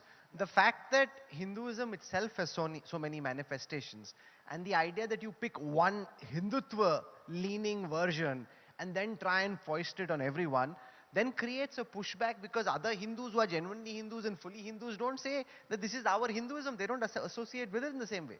Yeah, I think you have to separate between the reaction in the north, which was devastated by two types of colonialisms, especially iconoclastic colonization from 800 AD to now, and till the era, and the south was colonized by the British. So there is a difference between the reaction to Hindu issues in the north, because the entire temples were razed and their reaction is much more stronger because of that. In the south, which is actually, I think, the repository of the older Hinduism, the reaction has been quite different. And the problem, I think I completely disagree with him on Savarkar and Periyar. Savarkar was truly wanting to reform Hinduism. Periyar actually had only anti-Hinduism as his card. He wanted to destroy not just Brahminism, he wanted to destroy the whole of Hinduism. Even today he says, I mean, they are racists basically. They basically bought into this Aryan Dravidian thing, and they are pushing this racist theory of Dravidianism, which has no basis in reality. There is no archaeological evidence that Aryans invaded. Definitely tribes came in and went and all those intermarried. But there was no invasion, there was no migration, and maybe possible. But they have now created a binary of a racist division in this country, which is genetically proved to be wrong. Now, if you want to support this racism and say this is a form of reform, I disagree. Periyar is not nowhere in the same kind of reformist mold as a Savarkar. Let me say what Mr. Jagannathan just said is precisely the danger that I am pointing to. Now, an entire movement of one of the largest states in India, where 89% of the people are Hindus, is now being interpreted as a kind of racist movement against somebody else's definition of Hinduism. We are coming to a situation where we are compartmentalizing things as per one monolith. And that is a big danger. I mean, today, for instance, I'll tell you, I am a very proud Hindu. But I am the first to admit the need for reform within Hinduism. Recently, in a Rajasthan village, a Dalit had the temerity to go for his bridal procession sitting on a horse. He was beaten almost to death by the upper caste. Don't you read the newspapers? So, if there is need for reform, if untouchability, which was sanctioned or sought to be sanctioned by religion, was abolished, is it a good thing or a bad thing? Now take gender disparity. There are lines in Manusmriti. Manusmriti is not an entirely, it has its contradictions, but there is a line in Manusmriti which says that women have no status of their own. I'm interpreting it for you. In their childhood, they are an accessory of their father. When they are older, they are an accessory of their husband. And if they become a widow, they are an accessory of their son. And we have a great deal of female subordination. That is one of the things Veer Savarkar wrote about. Beti Bandi, Vyavasai Bandi, Roti Bandi. Now, this is something that we need to change. And if you say any attempt to change our definition of how we see Hinduism is tantamount to being anti-Hindu. Just like saying anything in criticism of the government is tantamount to being anti-national. And you should belong to Pakistan. This kind of approach is wrong and is contrary even to the principles of the BJP. I was very close with Atal Bihari Vajpayee, and I translated his poems into English on his request. There was still, although he was a committed RSS man, there was still a certain broadness of vision, of accommodation, of understanding that India's unity, which the BJP fights for culturally, is basically also dependent on respect for its diversity. There's lesser respect for diversity, much less scope for accommodation, which is also why in a modern political context, the AIDMK has now snapped ties with the BJP. That if what you are saying, and if you view this as being casteist, and an entire movement is being dismissed and decried, then we don't want to be associated with this BJP. No, I think, leave aside the Tamil Nadu politics, Dane, the fact remains... But the Tamil Nadu politics is a reaction to the kind of comments that you made, that they say we don't want to have anything to do with this. No, the ADMK is different from this. The Dravidian movement has basically been anti-Hindu, whether you like it or not. That's the reality. What he says is about, if you actually look at you look at Dalit issues, you will find the maximum number of atrocities against Dalit in Tamil Nadu, which is supposedly a repository of reformism, which is not the case anywhere else. Okay, the reform movements have happened in all parts, in all states, in Narayana Guru or whoever it is, Phule and others here and all that. But the fact is, you see the maximum atrocities in Tamil Nadu. Why? And why do you see, why does a state that does not believe in this want to run 45,000 temples? I mean, they have just appropriated it, they have milked it, they are busy making corrupt practices out of it. So this is the, what has happened in the Dravidian model is that they have taken over all the Hindu temples and said, we will decide what is Hinduism. And this is, I mean, how do you support such a thing? You claim you're a secular country and you want to run 45,000 temples. You want to decide how they will be run. I mean, where is the democracy? Where is the secularism in this? And I don't see the Tamil Nadu model. They have definitely done one good thing economically by emphasizing 69% reservation. They've empowered the OBC castes. What they have not done is made the rest of them equal partners. And they have driven out the Brahmins, which is okay if you think that's all right. But the fact is, their model of so-called social justice is nowhere near as complete as Savarkar, even though Savarkar, you can take umbrage with him over his formulation of the term Hindutva, where you can have differences, I agree. But as far as Hindu reform is concerned, he was far better than anybody else. I mean, he was more closer to Ambedkar in that and more compared to that, you know. Ambedkar has praised Savarkar in many ways for trying to encourage interdining and intermarriage, all those things. That has not been said about anybody else. You look at what Periyar has been saying about Hinduism and you'll gasp. I mean, you just take his quotations, you will worry about it. That's not the way to bring social justice. Let me be clear. Just to respond, I think in many ways, what Mr. Jagannathan is saying repeatedly proves my point. Here we are sitting in Mumbai for an India Today conclave, deriding a culture, civilization, tradition, and its language which claim to be as ancient as any other in this diverse land, as being critical of their approach to Hinduism, which is a right. Hinduism allows for it. But when you are in power in Delhi and you make that particular definition which you approve of as a kind of national movement as seen as an attack against Hinduism. So let Well, Jaggi you're respond to creating this. big fissures in Weaponizing society. definitions, that even if there are different definitions of Sanatan Dharma as they are in different parts of the country, one definition cannot sought to be the only definition, and everybody There are else who has 300 a Ramayan different, versions. and all across the world. And anybody with a different notion then gets brandished as being an anti-national, go to Pakistan. I completely disagree with this. I don't agree with trying to reduce everything to a single monoculture in India. For the But do you accept that that's an effort that's on? No, it may be on in some parts, it's true, because the North had a different history from the South, that is different. So that is there. I think it is a short-term phenomenon sooner, and I'm not speaking on behalf of any government in power in Delhi or any government. What makes you think it's a short-term phenomenon? I think there is a phase. I mean, it's like, say, you take feminism. At some point, they may want to do extreme things in order to assert themselves. But after that, they come back to realizing that, okay, we are trying to defend common interests. Now, the key thing about It Hindu... could also be the new normal. Not really. It goes up to a certain thing and then it turns back. India has, don't forget, we were the guys in 1992, we saw what happened in Ayodhya, right? But we come back to somewhere in the middle right now.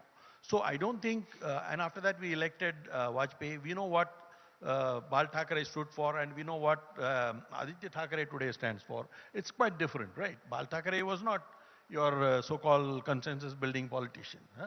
Right, he had his own street power and he exercised it. So today is not the same thing. So my point is, society tends to swing to an extreme in order to emphasize a point, then comes back to the middle. And the last thing I'd like to say is, see, we are a dharmic nation. What do you mean by that? It means an acceptance of plurality. The minute plurality dies, we die. What is happening is Hinduism and all the things associated with Hinduism are not driven by scriptures, unlike two ideologies that came from outside which believe in scripture.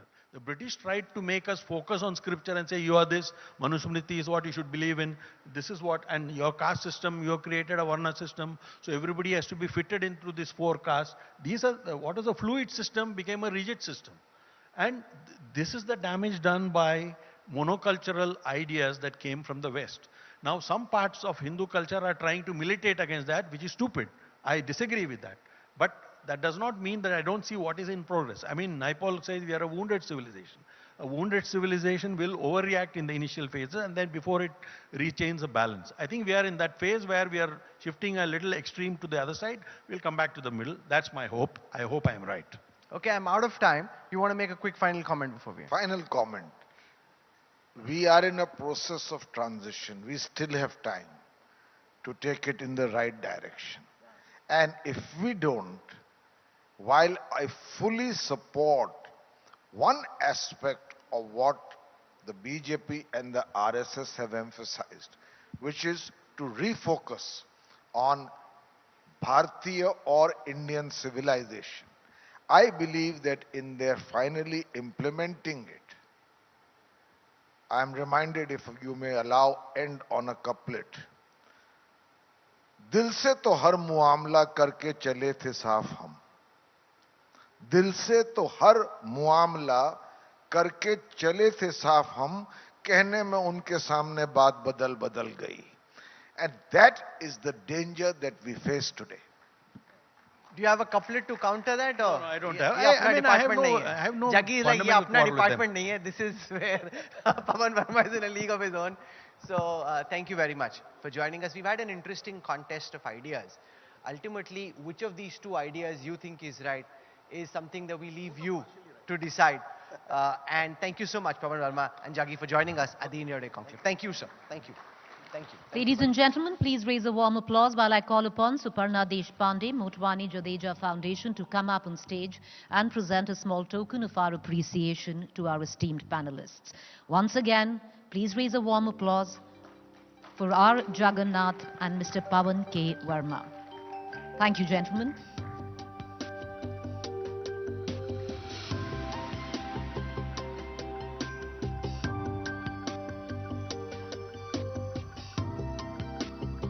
Thank you, sir.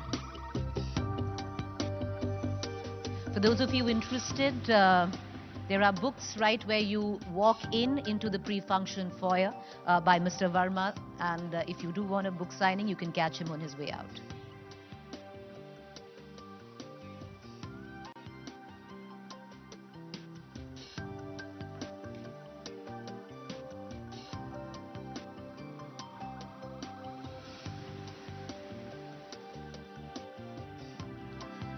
Let's quickly cut across to our next session this afternoon. Game on, mixing politics with play. To take it from here, our session's moderator, Ayush Alewar, technology editor, presenter, Business Today.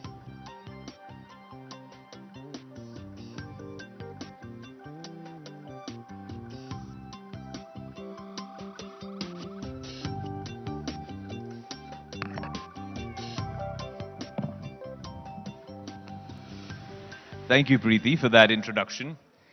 Now we're going to do things a bit differently to stir the hornet's nest with the next session. Differently because we want this to be a show and tell. We want you to see exactly what my next guest brings to the table, and literally two tables, as you can see on stage. But let me give you a little bit of context before we start. My next guest is a storyteller, a media specialist, a game designer, and a producer based out of Goa. He's recognized as the leading authority on game design and is actively driving the tabletop ecosystem in the region. He's co-founded a company called Memesis Studios. It's a cutting-edge cinema and new media studio, really at the intersection of science, philosophy, and culture. But that's just all in theory. I told you this session's going to be all about practice. One very quick bit of context as well. How many of you guys want to invest in the next big idea? With a show of hands, very quickly. Okay. What if it's the next $1 million idea? Or $1 billion idea? My next guest is also a specialist as crowdfunding. Well, the entire ecosystem. He can come up with a product and actually raise a couple of $1 million. My next guest is none other than Zain Memon. Zain, can you please join us on stage?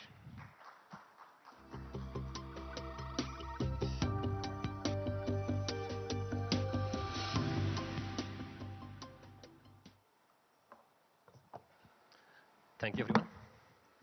Did I get the introduction right, Zain? Yeah, Almost? most of what I do. Okay.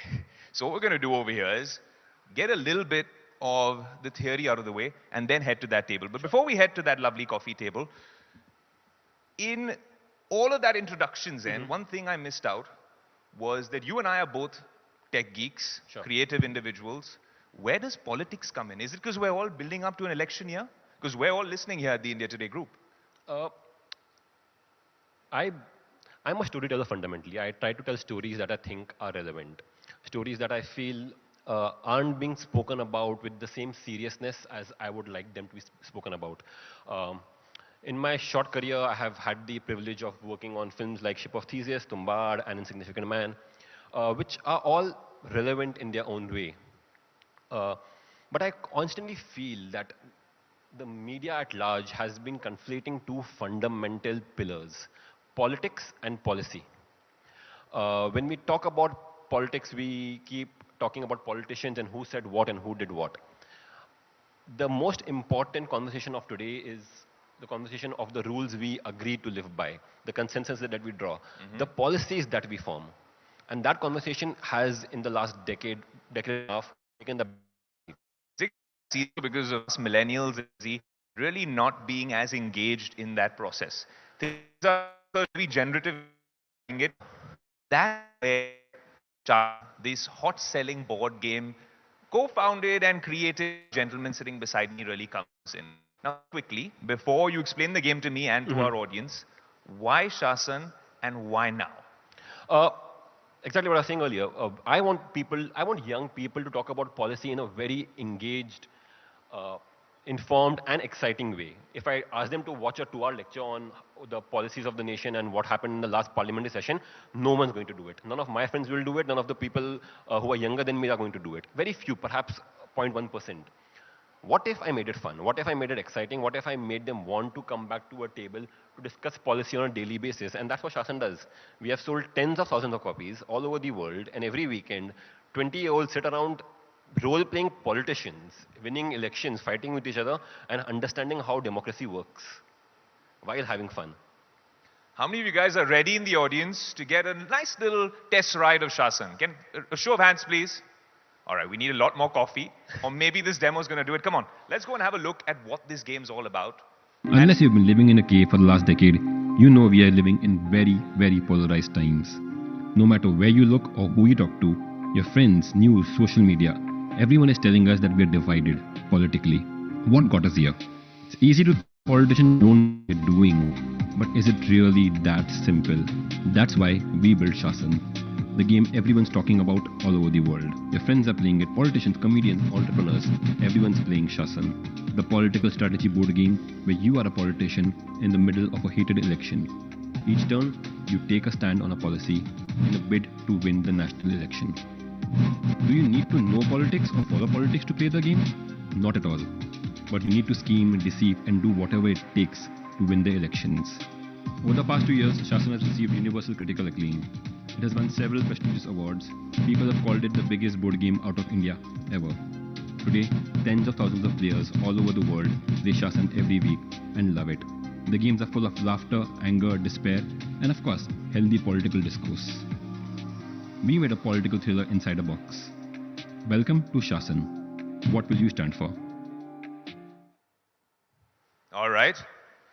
So here we are, and if we met for coffee this evening, Sure. Tell me, Zen, how do you play this game? Is this the monopoly for policy making? It's much more than Monopoly. It's much more cutthroat. It's much more aggressive. It's much smarter. So, like you saw, there are 13 campaigns in Shasan that you can play with. Everything from American politics to fictional politics that we will encounter on Mars 30 years from now. Maybe sooner if Elon Musk has his way.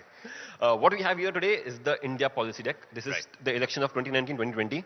We have a new campaign coming out every year. So I can keep updating. Exactly. So it's a game that's really continuous. It's a living game. It's a game as a SaaS model. Interesting. Awesome. So now, as you see the board over here, you have 9 states where you are going to fight elections in. Whoever captures the most number of states wins the game. How do you capture states? You capture states by influencing voters, and voters want to know what your policy is. Right. So question could be something like, oh, this is a nice one for That's today. first card? First card, yeah. Okay. Should Pakistani cricketers be allowed to play in India? All right, that's that- very timely. Is that card that's been there much before this week? Because this week's Yes. going to be tumultuous in that sense. Exactly. So, Okay. And there are 2 answers on this. Yes, everyone profits when we play for peace. Or no, it takes 1 ball to play cricket, 2 to go to war. Now the conversation's topics tend to be a little hot button, little tongue-in-cheek to make it fun. But what it does is invites you to a conversation. Now you have to answer this question, and depending on how you answer it, your political personality will evolve. And there are 4 ideologues that you can become in the game. There's the capitalist, the supremo, the showstopper, and the idealist. One of these answers will be one of these, and the other one will be some other one. So what would you stand for? I think, look, if we're talking about this particular one, I'm not going to answer that because that's a trick question. It's right at the India Today Conclave, the biggest stage. But let's just pick one, right? Sure. Pick number 1. So let's say you say when everyone pays for peace, it's profitable for all of us. You are fundamentally the capitalist, and you're building a pro-industry platform. Now, as you build pro-industry platforms, voters who are more amiable to great economic growth will start falling in your wake, and perhaps away from your opponents. And that's how you win voters. You know, guys, we've not been able to show on this particular screen what we're seeing over here, but I urge you to go check it out. It's available, by the way. This game's available on all the portals. What, 3,500 rupees is what it's retailing at. One with all the bells and whistles, the limited edition which the whole world has. How much is that? 12K for a board game. It sounds very interesting. What I'm going to do is, as a keepsake, I'm keeping this, and we'll get back to our conversation over there. But Zen, what's interesting is, in a time when you raised this money, and nearly $500,000, after one of the world's biggest board games had raised a third of that amount, here comes this Indian creator, designer, who raises 3 times that amount in a crowdfunding campaign. And then, it's 2019, the game launches in the midst of the pandemic. You still wanted to go with a board game. Sure, yeah. And not with a virtual game. I wanted all of us to talk about policy across each other. So talking about policy on Twitter solved, or X as it's now called, solved the world's problems. The world problems have been solved 10 years ago. The problem is we cannot talk to our families, our friends about what we believe in. And that's what we are out to change. Here I have documented 20-year-olds arguing with each other on caste reservations in a college. Something they wouldn't have done. Now, I also believe in doing good, but I also believe in doing well while I'm doing good. So we made this game. We made a physical game where you could sit and talk about policy. And we said, you know what, everyone's second guessing the audience. Our audience is smarter than we give them credit for, because no one wanted to create smart content for young Indians. I believed otherwise. We created a game. We created 1 copy of the game. We put it on Kickstarter, and we had India's biggest crowdfunding campaign till date. Because people were ready for it. Audience was literally asking. There was a huge void that was created, and we went and captured the void. And that is perhaps a bumper sticker for my entire career, where me and my friends identify voids in the market, and then we go and turn those voids into gold mines. We did that with Ship of Theseus. No one wanted to make intelligent cinema. We did that with Tumbar. No one wanted to create really high-quality genre cinema. With An Insignificant Man, the political documentary, with Shasan, and with a bunch of other things that we have done. Okay, awesome. So Shasan is the part 1, but this is another universe altogether of board games, because you're telling me there's now a sequel to this. Yes. You know, really coming in hot on the success of this game, and it's called Azadi. Yes. What is the difference in Azadi and Shasan as an end user? Shasan is simplistic in a certain way, that we're all politicians fighting each other. But that's not how modern politics or politics of the past has worked. Mr. Thackeray was here earlier talking about the alliance, and Rahul was asking him about how an alliance like that could be unstable. Unstable alliances are the history of the world. Shasan Azadi is a semi-cooperative game, which means and it's set in freedom struggles across history. You have the American Revolution, you have the Indian freedom struggle, you have the Tahrir Square revolutions of 2011, where everyone is working together to fight off the imperials or the colonizers, very well knowing that once they do leave, only one of us becomes the leader. Now, if you know that, what does your coalition look like? What does your collaboration look like? Sure. And that is the fundamental question and the emotional ask of Shasan Azadi. When you know only one of you will win, will you still collaborate to make the world a better place? You know, a lot of people raise their hands in terms of your Kickstarter crowdfunding abilities. A lot of people are willing to empty their pockets for your next project. But I'll tell you something. Did you learn a lot of this from your creative inclination? Perhaps Ship of Thesis was one of the best crowd-funded projects that I've ever heard of. All of us creatively were contributing to the output. Yeah. Were a lot of these learnings from your filmmaking days into what you're doing now with games? I think it's the ethos of the entire studio, the ethos of all what we do together. We believe that the audience is much smarter than big conglomerates allow them to think, and we respect their intelligence, and we go out there and we create work that we really think that they want. And over the last decade, we have been proven right every time. There's a huge market that India has untapped, which is exporting content to the world at large. 80% of Shasan's players don't come from India. They are non-diaspora North Americans. All right. Why is that happening? Why is it that we are not exporting more content? Why do we only export technology backend out of India? Why don't we export culture? That is what we are trying to do.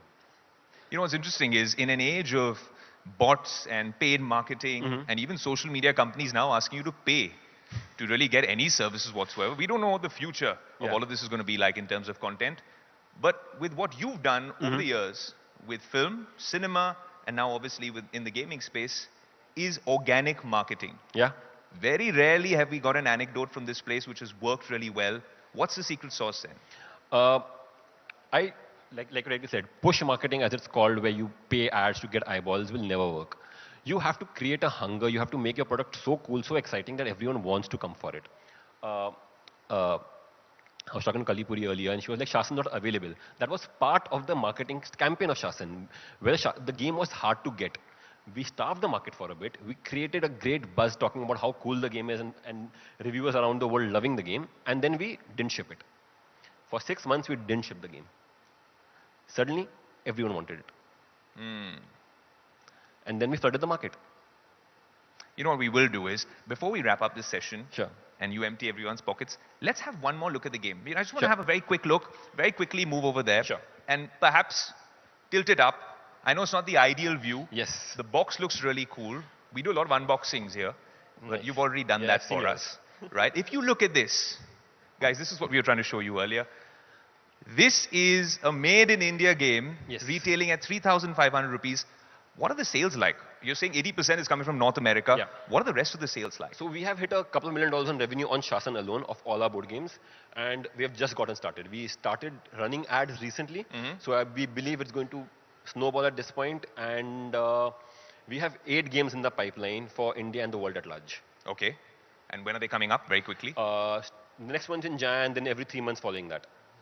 And these add-ons, how do I get add-ons to this game? That's what I'm trying to understand. Okay, look, you explain the policy-making process. You're making policy-making fun again. Yeah.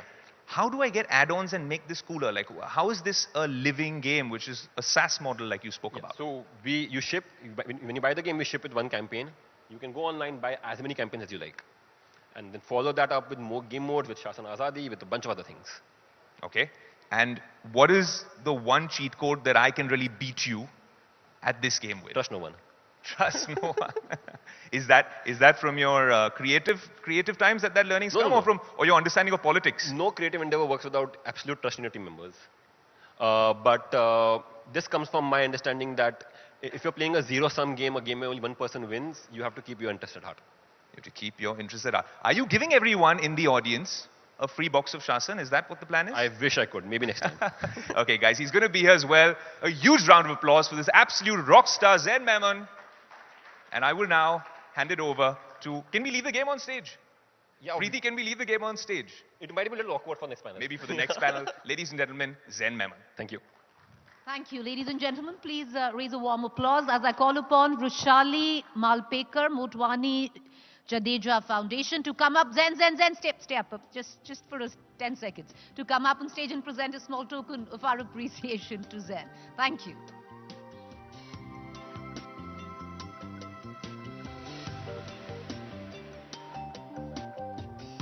Once again, ladies and gentlemen, please raise a warm applause. Zen Memon. Thank you, Zen. Thank you, Ayush. Thank you.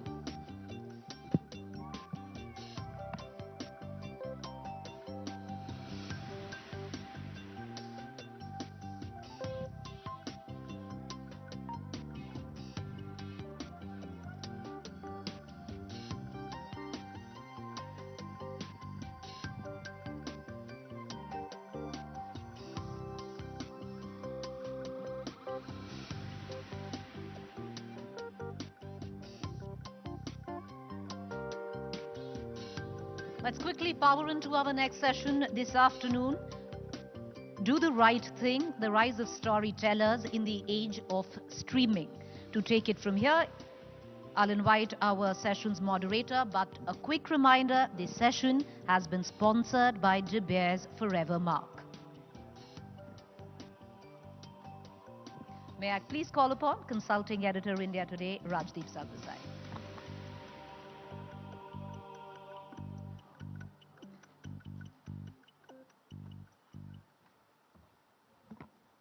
Thank you.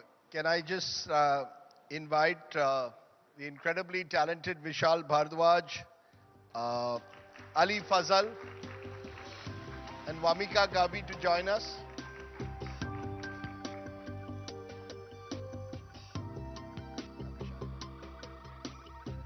नहीं यार, ये आपका ये यार. Come on. There. Yeah.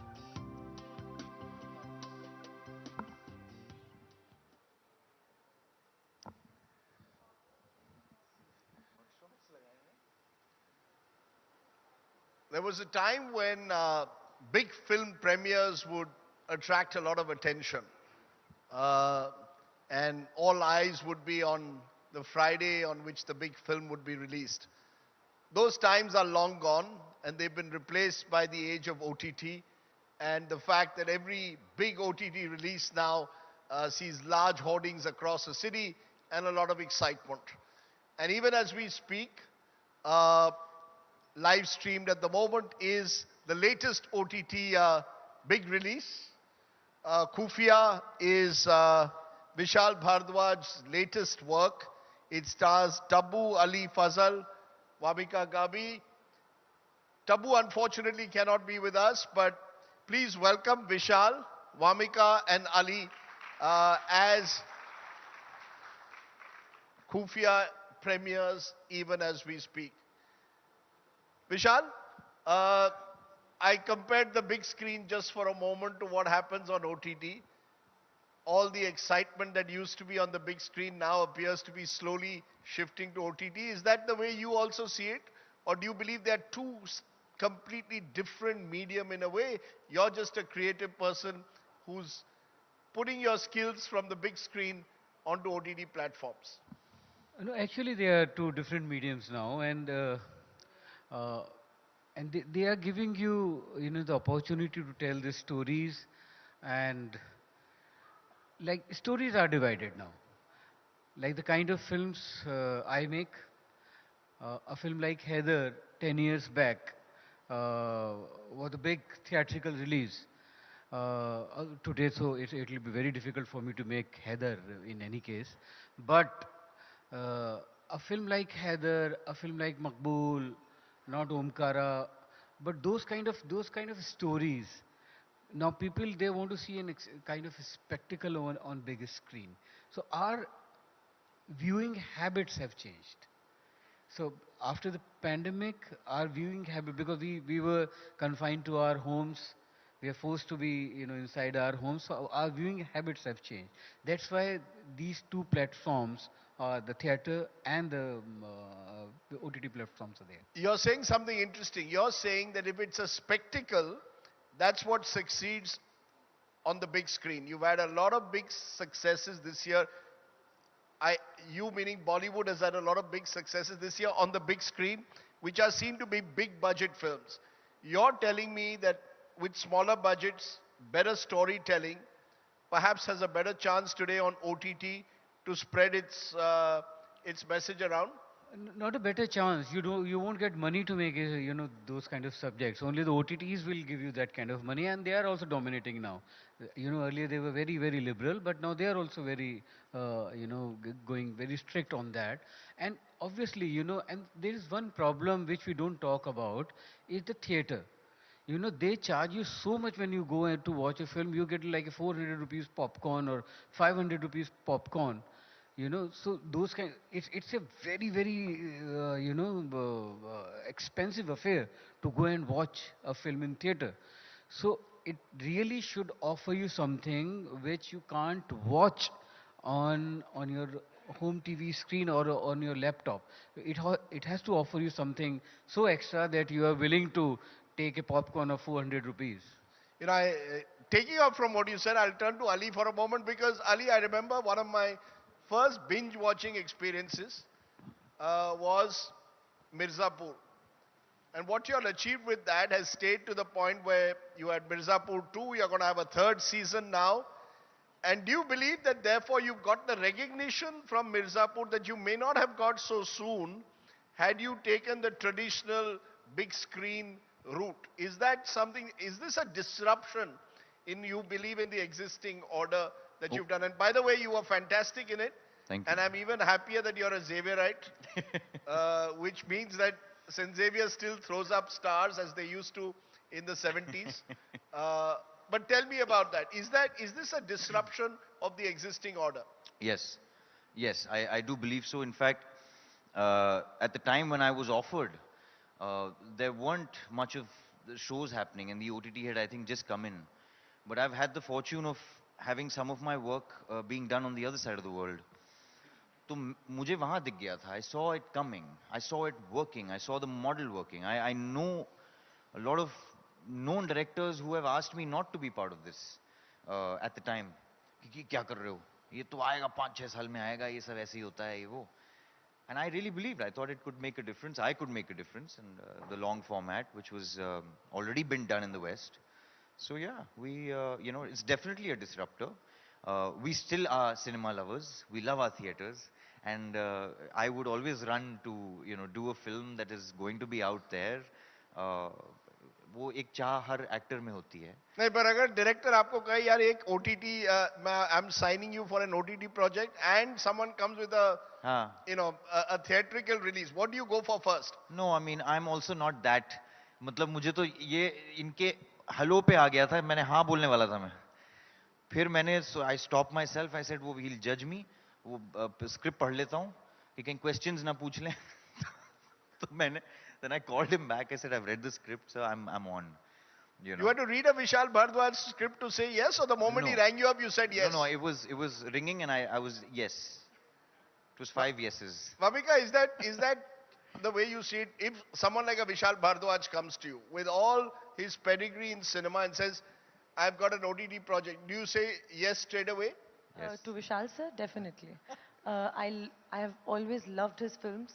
I have loved him, loved his sensibilities, his vision, and I've always, I think, जितना भी हमने काम साथ में किया है, हम पहली बार जब काम कर रहे थे, तो there was this 1-2 conditions that was supposed to be there उस एक character के लिए, and I was like yes, because I know that he's such a sensible person, such a sensible filmmaker, so yes to everything that Vishal sir would ever ask. No, but you ended up doing what? In 2023 now 3 projects at the same time, 3 OTT projects that have come in the same year. Is that therefore, if you're doing OTT, you're going to have many more projects perhaps coming through in a faster pace than had you to do one theatrical release which would come maybe after 18-24 months? Well, at the time when I got those projects, it was pandemic, so theaters were closed. And we had no choice that, okay, I have to choose between a theatrical film or an OTT project. I'm so glad that I got those projects. I got that recognition because of those projects, may it be Manu from Grahan or Nilofer from Jubilee. Then I've done 4 projects with Vishal sir, which are all on OTT. मेरे तो ख्यालों में ही रहता था कि कभी विशाल sir के साथ काम करूंगी. 2 साल में मैंने 4 चीजें कर ली हैं, just because it's all on OTT and things were getting made. So yeah. Did the pandemic therefore change the rules of the game? Did the pandemic change? Has it changed the rules of the game for the world of entertainment? I think for everyone, even for your India Today, it must have changed. I mean, the print is, the people are so stuck to reading things on their Instagram and on the social media itself. So many things have changed. I used to have a newspaper. I was in a habit of reading a newspaper, and now I'm not. You've stopped reading the newspaper? Yeah, because everything which I want to read is available on Instagram and Twitter. So, we are changing, we are evolving, and I think pandemic has taught us a lot. I enjoyed so much time with myself, which I thought I would have never had given myself that kind of time. Let's talk about Khufia for a moment, because you're doing, in a way, a spy thriller. What is quite remarkable is the range over the years that you've been able to bring to your cinema. You take a real life story, you chose a non-fiction book, and then build it into a story for OTT. What for you attracted you to the project? Why did you decide to do this? So this book was written by Mr. Amar Bhushan, who was the head of counter-espionage unit of RNDW. And I was very fascinated when I read that book, because usually, we don't get to know about the intelligence operations. And our RNDW is really secretive in taking out, their operations or the details of those operations. Now, I think 2 years back, the government has banned that. Yeah, government has banned all I think all security agencies. All security agency officers from coming on screen or even on television shows to speak about their times. But you were lucky that it happened before. Yeah, it happened before. So in retrospect, they didn't do it. So that's the good news. And I had this book with me, and it offered me such, insight into R&AW world, the way they work, and especially the office atmosphere. And it's like any other, government office. And the accountant is not giving vouchers for a washing machine to be given to an asset in Bangladesh. I mean, it is such a funny thing. And he's not passing the vouchers, so the officer goes and swipes his credit card for that. So these kind of details were there. Then there's a bus of the office who picks up their officers on the way. So they stand with their boxes, lunch boxes, and their suitcases on the road, and they are picked up and dropped. So these kind of details, we always think that the spies are, like the James Bond or Salman Khan, Eknath Tiger, or Pathan, Shah Rukh. So the reality is something else, and it's stranger than fiction. It's stranger than fiction. So it's not James Bond. It's not. It's an Indian raw officer facing all the problems of the state and dealing with the bureaucracy that is there. Yeah, that too, and the reality of it. When we make spy films, we forget, that they are human beings first. They are not superhuman beings, and the facts, like they are not supposed to even carry weapons on them. They can't carry weapons. They have to, win something, whatever their operations, through their intelligence. So these kind of things, and especially this operation, because this was based on a real case.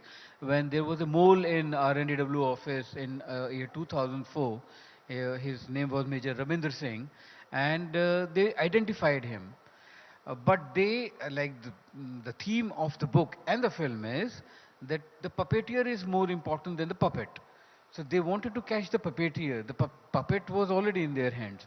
So they laid surveillance on their officer, and inside their office they couldn't find the source where he's taking the money to, taking these documents, the secret documents of our defense intelligence. So they bugged his home, and the control room was made across his home. There was a mother dairy booth, and in the back room of the mother dairy booth, the control room was made. So it was so fascinating that, the R&AW took over the mother dairy booth. They were selling milk and, ice creams, and while keeping an eye on a mole. So these things actually, they excited me the most. That because when we make, we don't make espionage films, if you people must have seen Tinker Tailor Soldier Spy by Jean Le Carre. He worked in MI6 for 20 years, and later he became a fictional writer. When you watch those films, like The Most Wanted Man, or a TV series like The Americans, so I think I'm speaking a lot. So you are preparing for your next picture. Le Carre is in another league.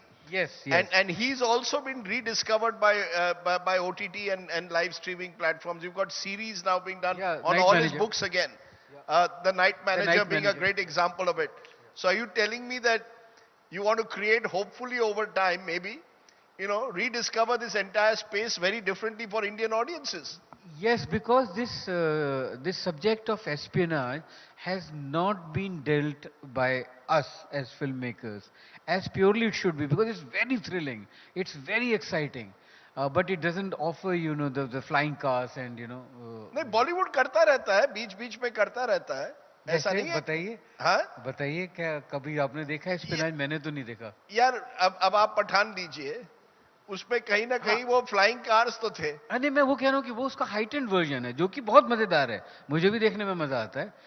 Pathan देखने में मजा आया, जवान देखने में मजा आया, पर वो एस्पियोनाज नहीं है, वो एक imaginative world of a film maker है और वो एक्चुअल एस्पियोनाज नहीं है. शाहरुख उसमें कहता है कि मैं एक तरह से इंटेलिजेंस ऑफिसर हूँ. एक तरह से नहीं, वो इंटेलिजेंस ऑफिसर हाँ, है. तो और उन्होंने जो किया है, उन्होंने स्पेशली जो जवान में किया है शाहरुख ने, वो हम एज फिल्म मेकर्स नहीं कर पाए. शाहरुख ने इतनी खूबसूरत फिल्म बनाई है, जो कहना चाहा है वो कहा है, और वो फिल्म रिलीज भी हुई है. He is my hero when I see him in Jawan. So you're saying there's space for both a Jawan and for a Khufia and a Pathan. And a Pathan. Yeah, of course Pathan should have a space in this country more now.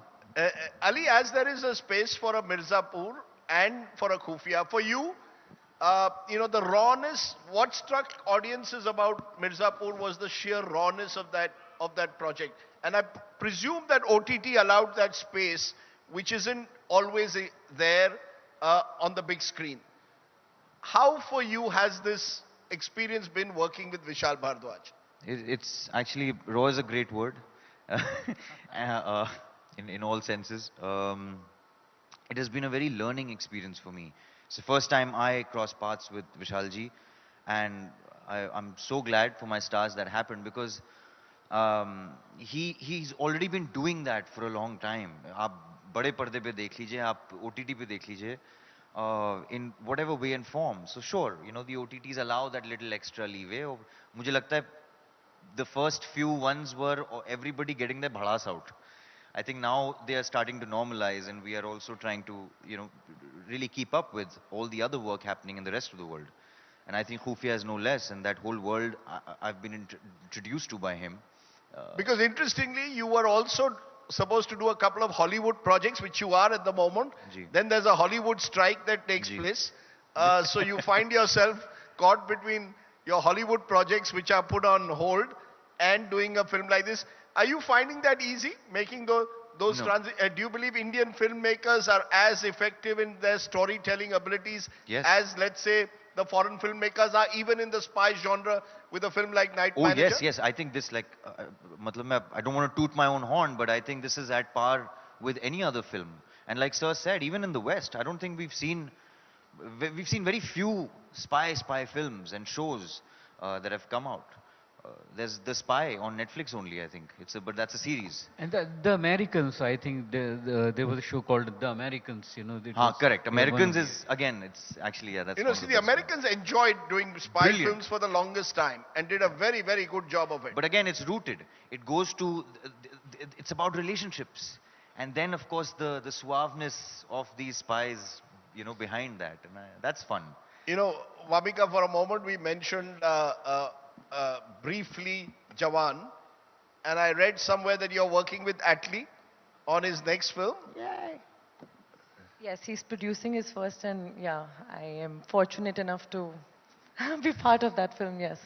So that's interesting. You can sort of move between a Vishal Bhardwaj and an Atlee with, you're effectively crossing the divide, the great divide, that if there is any such divide. Well, just different schools of filmmaking, different sensibilities, and I'm so happy that I've worked with directors like Vishal sir, or Vikramaditya Motwani, or Ranjan Chandel, or Atul Mongia sir. They all have just different sensibilities as a filmmaker. And I feel very fortunate to have worked with all of them, because they have helped me, with my emotionality and intelligence as an actor. And not all actors get to experience that. So I feel very, very fortunate. And I'm so happy that I've done 2 short films, 1 long format, and 1 film with Vishal sir. And I'm working with Atlee sir as well. So I am very lucky. I feel very fortunate. You know, one person who's not here, but is someone who's been very much part of your cinematic history is Tabu. Every time I think of her, I think of you. You all have been able to put together a lot of great cinema. What makes her special? You sort of turn to her almost instinctively when you want to make a really good film. वो बचपन का प्यार है actually अरे वाह और I think सबका अच्छा होगा और टबू बता को। दो फिर या टबू नहीं हर एक डायरेक्टर का कोई एक म्यूज होती है होता है जी हाँ बिल्कुल होता है और वो बदलते भी रहते हैं पर ये एक सोलमेट का रिश्ता है ये टबू के साथ और बहुत पुराना आप हम लोगों को काम करते हो साथ में it's been like 29 years we have been working together. My first film was Marches where I came as a music composer and that film also changed world for both of us. For Tabu before that was not taken as a serious actor and post that Tabu was a different and I made my entry into Bollywood with Marches. So we have been working together and there's a kind of understanding, trust and love between us which whenever we come together, because what I think, when we work on set, there is an energy, there is a vibe, and when that vibe is full of love, then we end up making good films. Even if we don't make good films, we remain so proud of our work. If that film doesn't succeed on box office, that doesn't matter. So that journey becomes so important. And with Tabu, that always happens.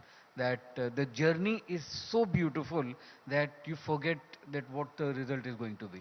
Because your other great soulmate, filmy soulmate, if I may call, was Gulzar Saab, your mentor in many ways.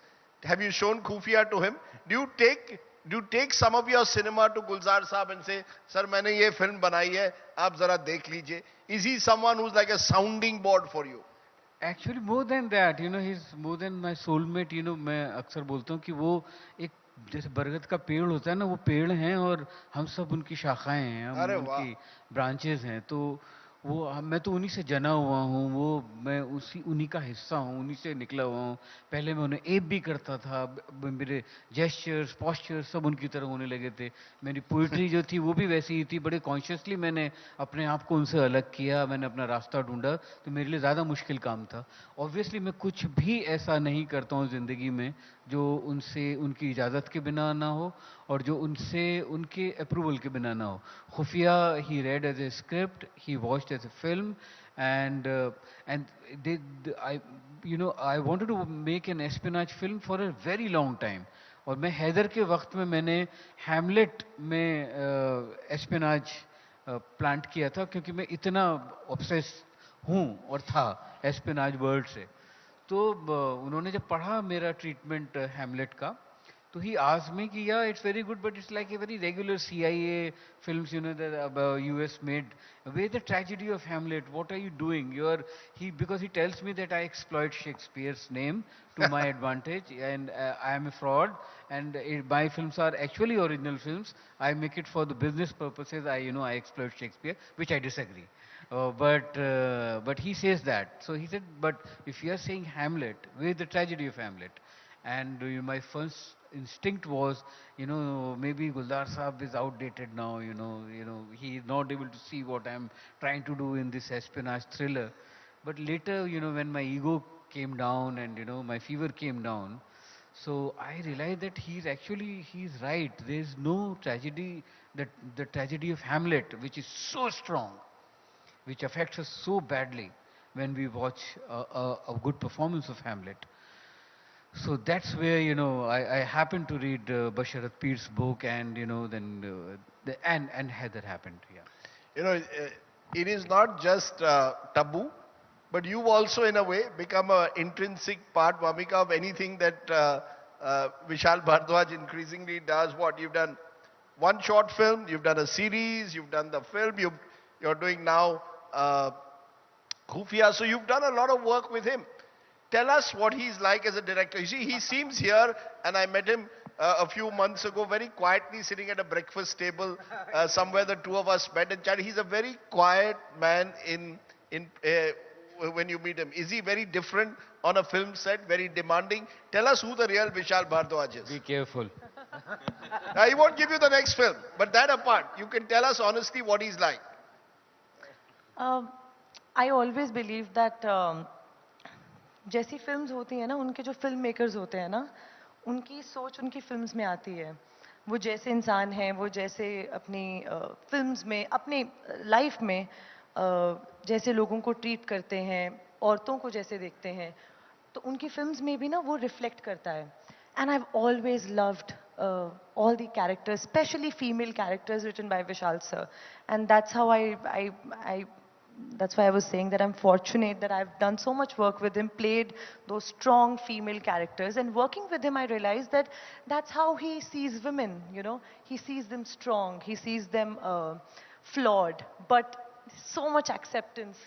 I think for males के लिए generally ही acceptance होती है with flawed males, but for females I think that's how he is. I have learned so much by working with him. मेरी life में जो एक हिस्सा बन गई है चीज़, जो मुझे ऐसा लगता है कि इस पे इन चीज़ों का ध्यान रखना है, which is always be kind, empathetic, more accepting. That's how he is.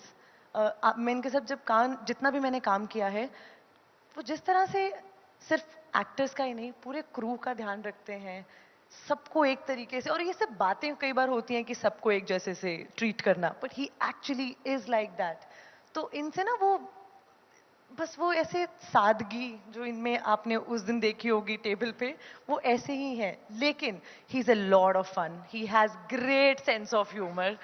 तो कई बार डर भी लगता है कि आज कहाँ से सेंस ऑफ ह्यूमर का वो तीर बच जाएगा, but it's a lot of fun. इनकी फिल्म्स भी वैसी होती हैं, सीरियस, लेकिन ऐसी कॉमेडी होती है ना कि मतलब, तो that's how he is what his films represent. या You know, he wants to keep his private life private in many ways, but Ali, while researching this, I found it very interesting that your wedding with Richa is going to become a documentary. You decided to put all your wedding festivities out there. Is that true? I mean, is that also on OTT? Is this part of OTT where you put let it all hang out there? First of all, am I right in saying that your wedding is going to be a documentary? No, it's something we were dabbling with, and I'll You're speak dabbling about it with? It's not coming out? Not right now. Nothing right now. Nothing coming out right now. It came out as almost like breaking news and... Yes, we are, figuring things out, and hopefully we'll come out. But at home? But it's very different. It's I not actually a missed document. his wedding, so I'm really excited to see that. No, I wanted to jump in that time when you were talking, and I wanted to say there's a maestro hiding inside Sir's head, who's playing this big concert. So it's a wild, wild mind that we've been, blessed with on sets, and to have someone like that is amazing, because you see the musicality come out. Of course, so his music is anyway very famous, but you see it in all the films, and in this film particularly. But I just want to ask you, we won't go into the documentary, the wedding, Okay. but the creative energy at home, Yes. you and Richa, just like he turns to Gulzar Saab for affirmation almost, ki yaar achhi picture banai hai, do you turn to Richa for, have I performed well? Yes. Or, and do you turn to each other in a way? Yeah, it was my most nervous moment yesterday. She was watching the film. तो मैं तो wait कर रहा था 3 घंटा बाहर कि वो कब निकले. And her opinion really matters, because I'm a big fan of her work, and the way she interprets and reads roles. And for you, what has been special about working with Vishal Bhardwaj? I've been manipulated very well. It's very hard to do that. मतलब मैं हूँ, थोड़ा दिमाग है. And then, someone like him comes and throws in a seed in the middle of a scene, and that scene just jumps out, and it takes a life of its own. And so many times between her and my characters, those scenes were very good already on paper, but then they sprang up. And it would take maybe one word coming from him on set, कि यार ये सोच लेना. And it just becomes something. But again, I can go very, very deep into the craft of, Vishal Bhardwaj, of how I interpret it and how we've seen it, but that's another conversation. Because Vishal, your journey and indeed the journey of many of this new generation of stars is quite incredible. Your own journey, music, to then turning to direction and production, but is central to what makes a successful OTT today more than music. It is actually stories. Has this given the writer finally the space that he or she deserves in cinema? Because if you saw the credit titles of the old films, the writer was never top, it was always the director, even the music composer, but not the writer. Are we finally seeing cinema in the age of the storyteller, of the writer above all else? And that dialogue writer in particular is critical. Yeah, it is. I mean, it happened very late, but it has happened. That the writers or like the showrunners and it's written, created by the writers. That's right. Hansal Mehta is the showrunner for all. Is the other one who's made this great.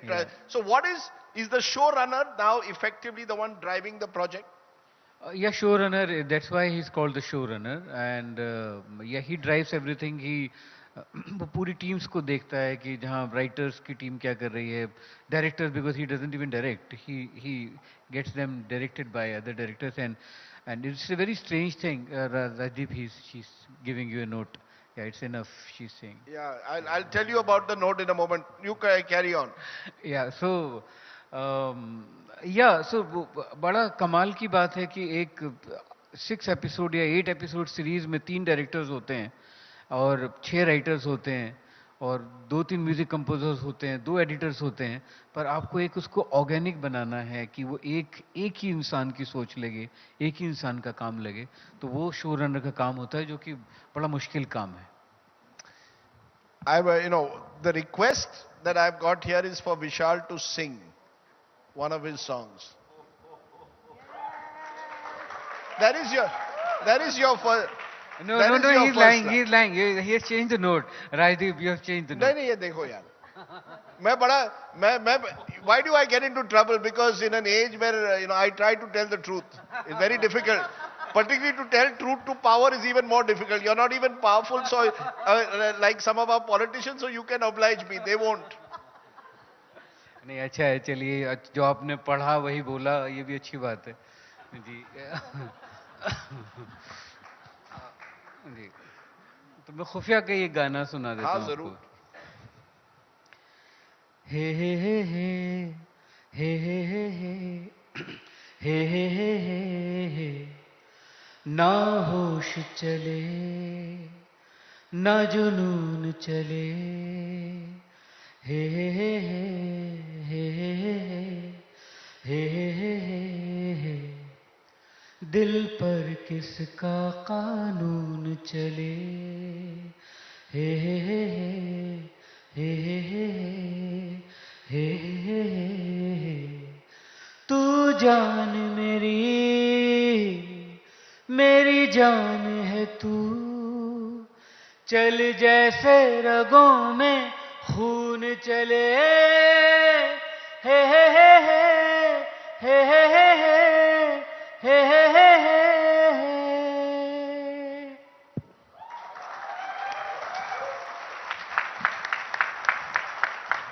Thank you. Does he, during film shoots, treat you to something like this every night after a long shoot? Kabhi Kabhi. But it's wonderful that you've come here on this special day for you. New film coming out, a premiere, and already the reports that you get are terrific. And I've just seen the rushes, and I look forward to seeing the whole film. Vishal, Vamika, more power to you. And Ali, keep doing good work and keep the old college flag flying. From the age of Smita Patil and Shabana Azmi to the age of Ali Fazal. So, well, मैंने भी 10 साल Saint Xavier's में पढ़ा है, बॉम्बे नहीं, Chandigarh. But हाँ, मैं भी सेम ही tribe हूँ. We'll embrace St. Xavier's Chandigarh very easily. We have a Xavier's collective across the country, but that's great. Of course, Vishal comes from Hindu college, and we we'll discuss that on another day. Arnab स्वामी भी वहीं से ही हैं. हाँ, वो अलग दिन पर अलग डेट पर हम उस पर भी बात करेंगे. But it's great to have all three of you on this special day. I wish your project very well, and may the power that you have of creativity continue to flourish. Thank you all very much for Thank you, joining us. Rajesh. Thank you so much. Thank you so much. Raise a warm applause, but I'm going to just ask you to stay on stage. किसी ने गद्दारी की है हमारे साथ. We have a mole in the agency.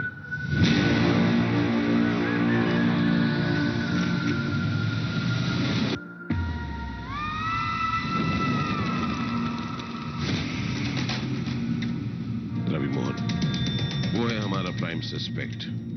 वो agency के top secret documents photocopy करके ऑफिस से बाहर ले जाता है. Table 2, table 7, table 3. अब सारी फैमिली हमारी निगरानी में है. Kim, Koshi is back. Everyone hurry up. Where is this money coming from, yaar? Tell me the truth.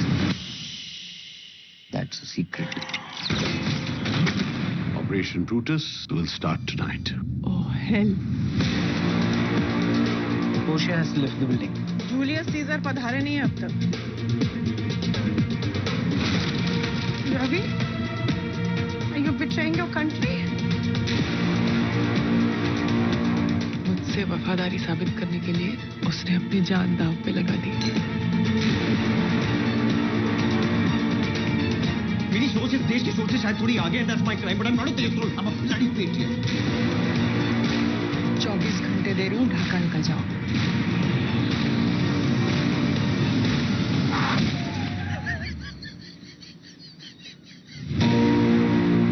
जिंदा आदमी बस एक मांस का टुकड़ा है आप लोगों के लिए. जब तक काम आता रहे तब तक एसेट, नहीं तो लाइबिलिटी.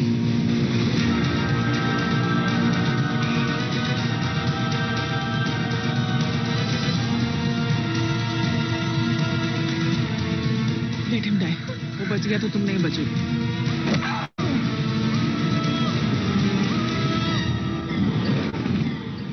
मुझे मालूम है आप कौन है.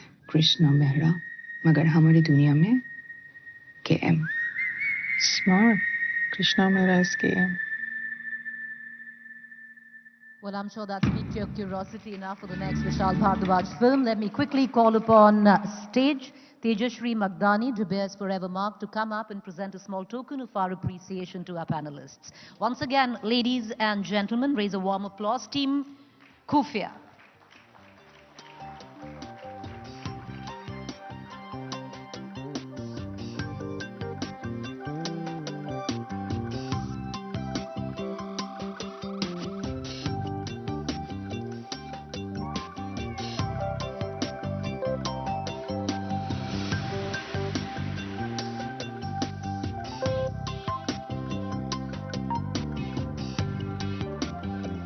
Thank you. With that, ladies and gentlemen, we're going to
शहर वाला गधा नहीं है जो सड़क पर खड़ा कोई गहरी बात सोचता रहता है। इसके पास खड़े होने और सोचने की फुर्सत कहाँ। 70 किलोमीटर प्रति घंटे की रफ्तार से भागते हैं ये भाई साहब। बड़ा हैंडसम जानवर है, सर्वगुण संपन्न। एक ऐसा गधा जो सारे गधों का नाम रोशन कर रहा है। ऐसे 4500 हैं यहाँ और खूब फल फूल रहे हैं गुजरात के आंगन में। तो याद रहे, गधा कोई गाली नहीं, तारीफ की थाली है। यहाँ खुशबू है वाइल्ड लाइफ की, उनकी देखभाल की। यहाँ खुशबू है गुजरात की। टिकट कटवा लो, दूरबीन रख लो हाथ में, अब कुछ दिन गुजारो गुजरात में।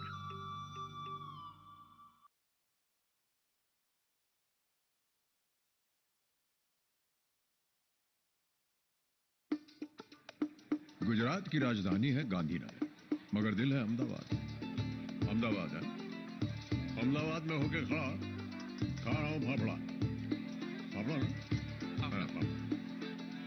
लोग आ गए, shopping shopping shopping and more shopping. ये चिड़ियों के पोल है और ये इंसानों के। ये पुराने मोहल्ले कह रहे हैं कि ओ बिल्डिंग वालों, चांद पे बैठे हो मगर पड़ोसी का नाम नहीं पता। पोल खुल गई। मस्जिद कोई अकेली नहीं है, ये है अहमदाबाद की जामा मस्जिद। अद्भुत।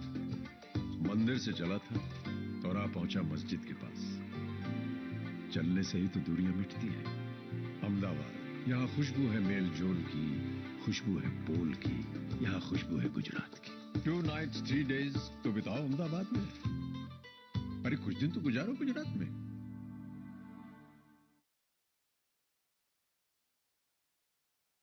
कच्छ का ये रण हिंदुस्तान का तोरण है। चांदनी रात की ये सफेद धरती है, यूं लगता है जैसे चांद जमीन पर उतर आया है। यहां खुशबू है उत्साह की, खुशबू है गुजरात की।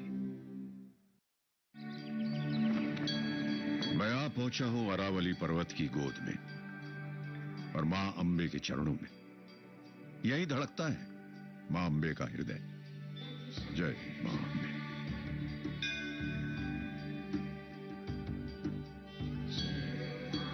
देखिए, मां का बुलावा आता है और लाखों आ जाते हैं, चल के, बैठ के, लेट के।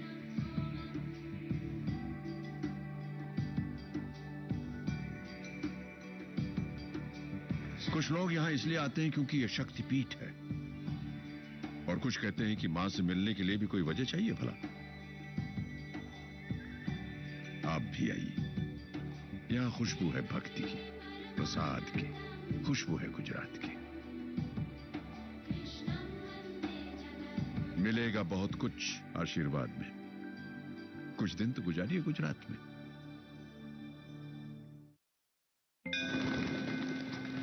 Dwarka is the gateway to moksha, the liberation of the soul. Come to the city of Krishna. Imbibe the meaning of love and devotion. Listen from the heart and you will hear the Lord playing the flute. Gaze at the sunset here and you will feel your soul immersed in His. The whole place is a gigantic Ras Leela, the traditional dance of Lord Krishna and his gopis. And beneath this one sits another Dwarka, the ancient Dwarka, now submerged under the sea, a window into our glorious past. Breathe in the love and devotion of Lord Krishna. Breathe in a bit of Gujarat. Come.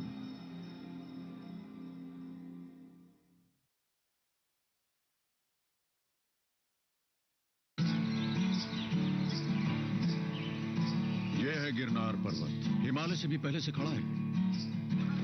इसकी गोद में बसा है गिर का जंगल, भारत का एकमात्र जंगल जहां राज करते हैं 400 से भी ज्यादा एशियाटिक लायंस, यानी बब्बर शेर। राजा और प्रजा का अनोखा रिश्ता है यहाँ, क्योंकि शेरों के साथ इस जंगल में रहते हैं सैकड़ों इंसान। यूं लगता है जैसे शेर इंसान की रखवाली कर रहे हैं और इंसान शेरों की। तभी तो गिर में शेरों की आबादी बढ़ रही है। सदियों से भारत के स्वाभिमान का प्रतीक है ये शेर, और इनका घर है गिर। यहाँ खुशबू है मेल मिलाप की, पत्ते पेड़ों की, शेरों की। यहाँ खुशबू है गुजरात की। आप शेर दिल हैं तो रहिए शेरों के साथ में, कुछ दिन तो गुजारिए गुजरात में।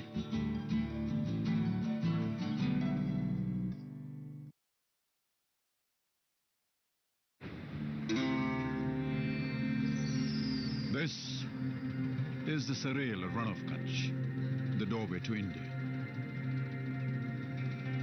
When the night is clear and the moon in full bloom, these white sands light up radiantly. For those nights, the earth becomes the moon. This stark and austere beauty is colorfully contrasted by the people of Kutch, by the vivid colors of their handicrafts and the sweet melodies of their folk music. Close by is the serene and laid-back beach of Mandeville, where the land gently rolls down into the sea. Breathe in the zest for life here, the colorful festivals, the arts, the vibrance. Breathe in a bit of Kutch. Come, breathe in a bit of Gujarat.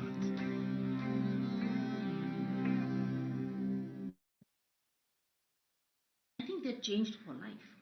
For some reason, I feel like what we are doing is, I think we're doing something right here. I'm not exactly sure what it is, but something seems to energize them like crazy. They go back with a mission to first of all be extremely, useful in the community and be actually change makers in the community. But now I think they're learning how to.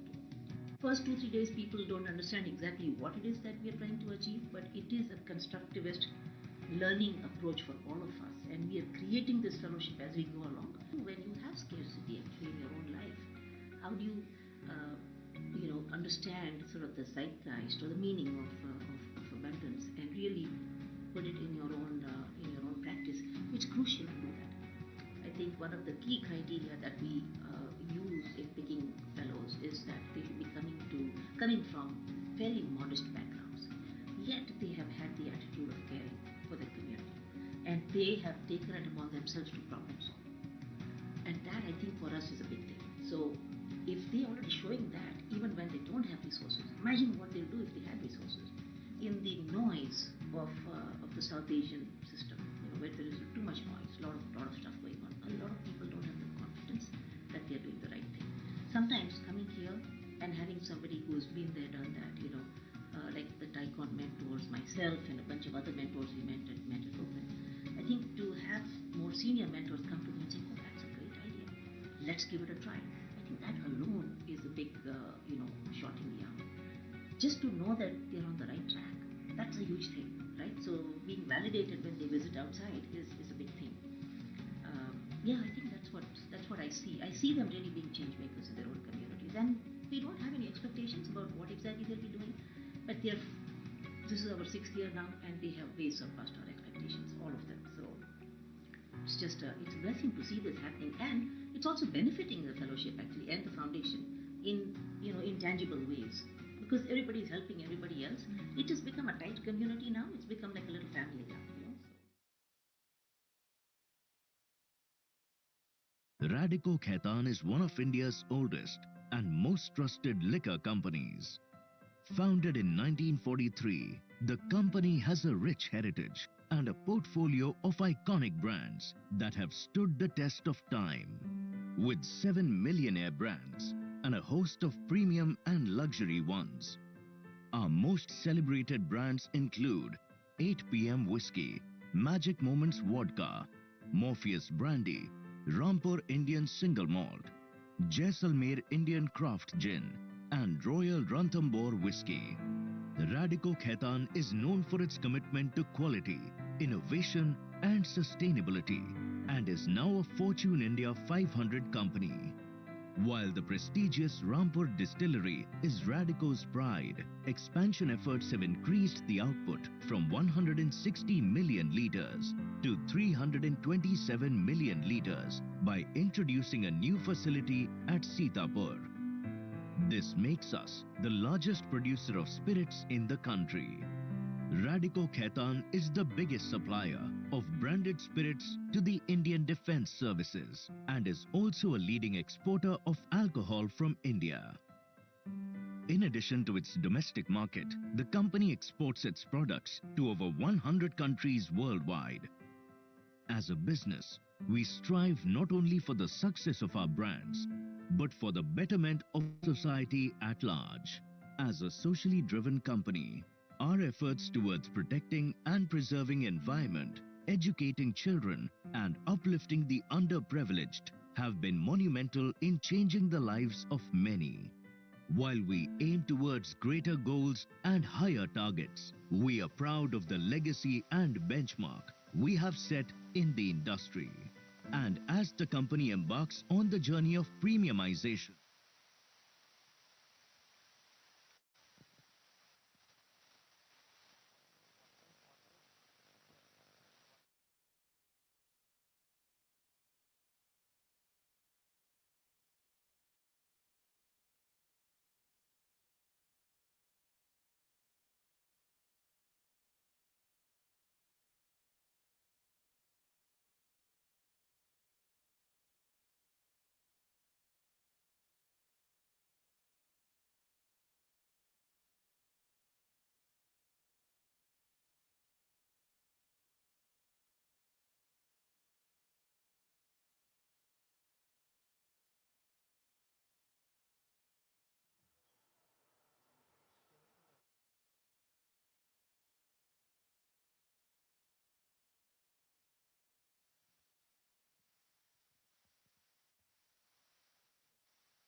Hello, hello.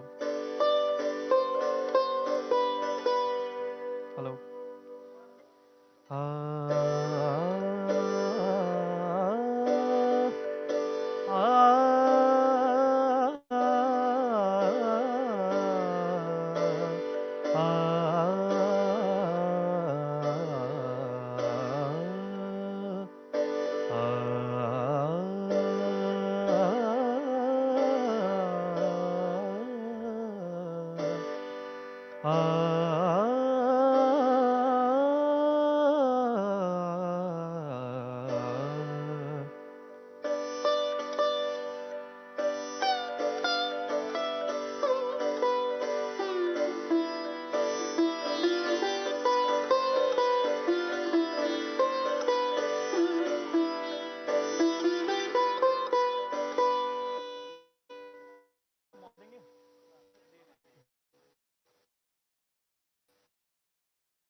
That's then I for giving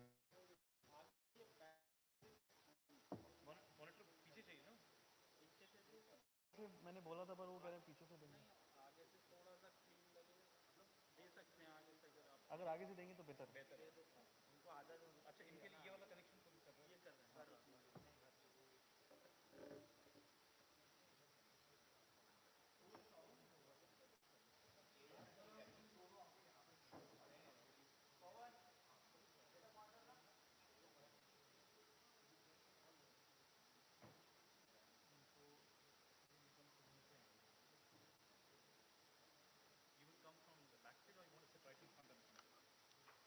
I think from the back.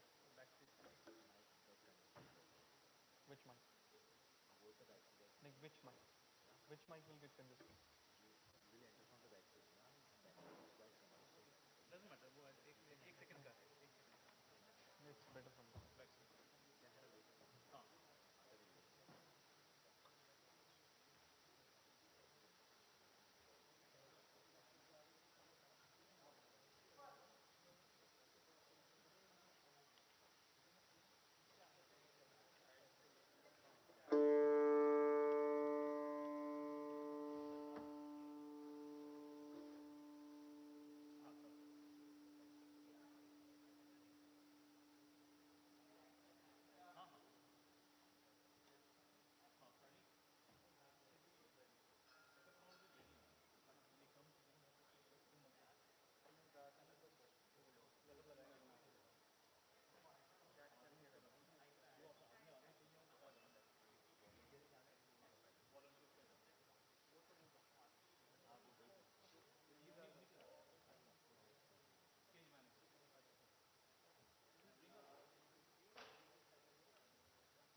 थोड़ी बहुत तो नजर आएंगी चलेगी ना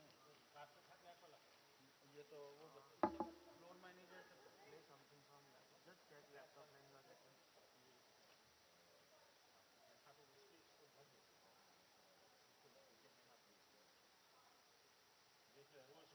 वैसे भी उनका वो अलग सीट आएगा लेकिन फिर भी 600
just check the monitor as well.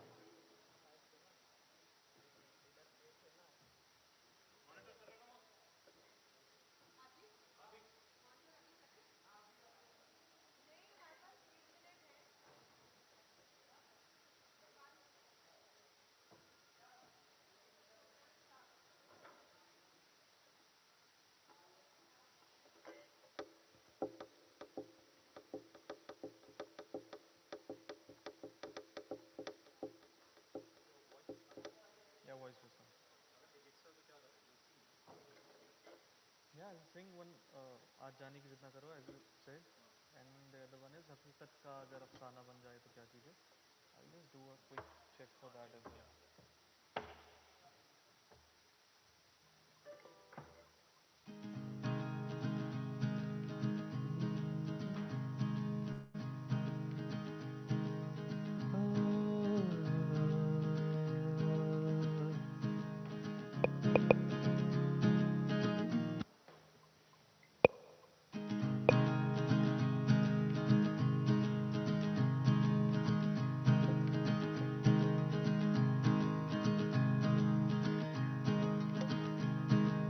हकीकत का अगर अफसाना बन जाए तो क्या कीजिए. हकीकत का अगर अफसाना बन जाए तो क्या कीजिए. हकीकत का अगर अफसाना बन जाए तो क्या कीजिए.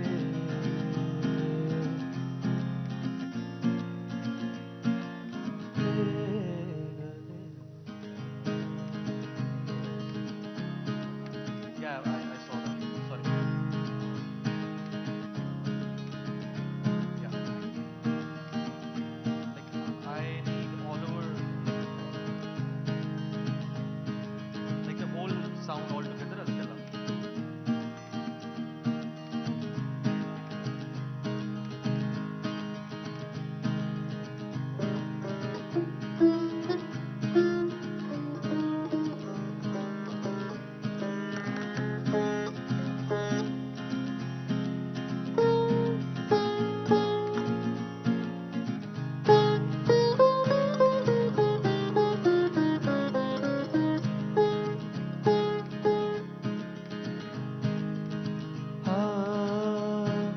खुदा का घर समझ रखा है अब तक हमने जिस दिल को.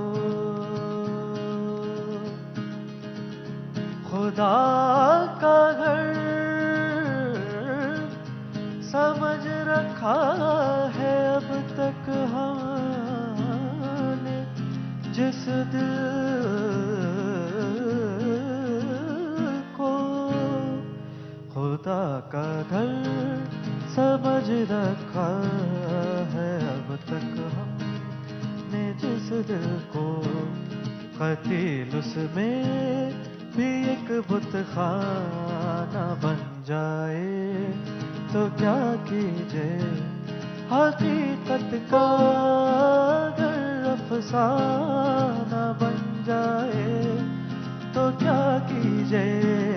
गले मिलके भी वो बेगाना बन जाए तो क्या कीजिए.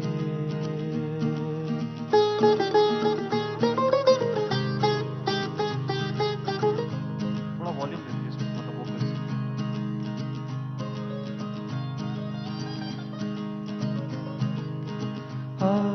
थोड़ा कम.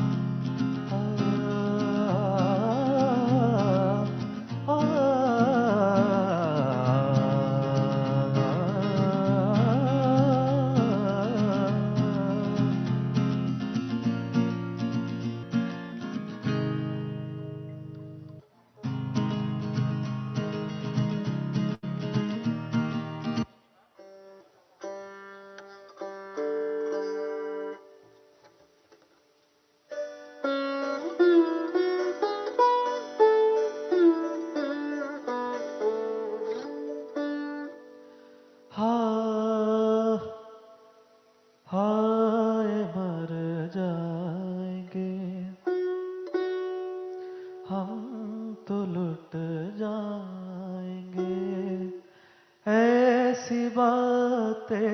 किया ना करो आज जाने की जिद ना करो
While we aim towards greater goals and higher targets, we are proud of the legacy and benchmark we have set in the industry. And as the company embarks on the journey of premiumization, Radico Khaitan is the company to watch out for now and in the years to come.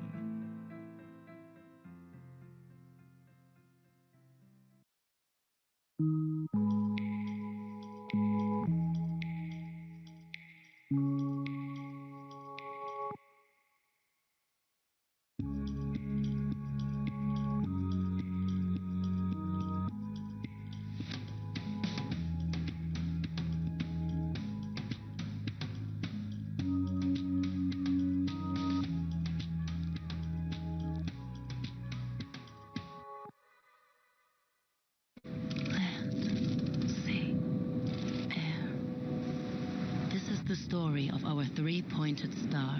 It once started with a vision to be a pioneer of mobility on land, sea, and air. Today, we unite with the elements at our core. To land, we commit. Building our passenger cars with 40% recycled materials by 2030.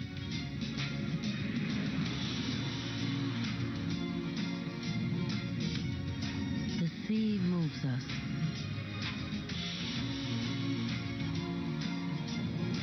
For instance, by repurposing waste such as old fishing nets. By the air, we are inspired. We will be ready to go all electric by 2030. Land, sea, air. It has always been more than a star. It's a sign of new times.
India's biggest international event, India's most amazing global power flex, and India watched it on one channel.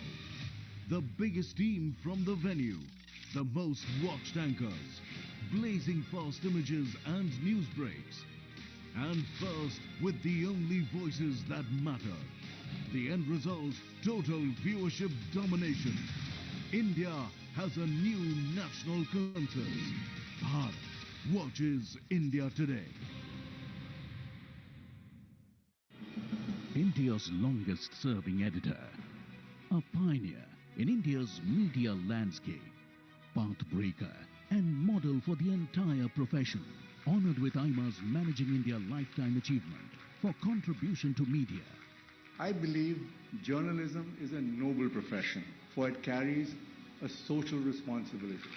Arun Puri has certainly made a huge impact on the lives of a whole lot of people in this country. I've grown up reading India Today, so I can tell you that Arun's commitment to storytelling, his media excellence, has truly been inspiring for me. His life's work is India's gold standard of journalism. Once again, India Today wins Best Channel of the Year.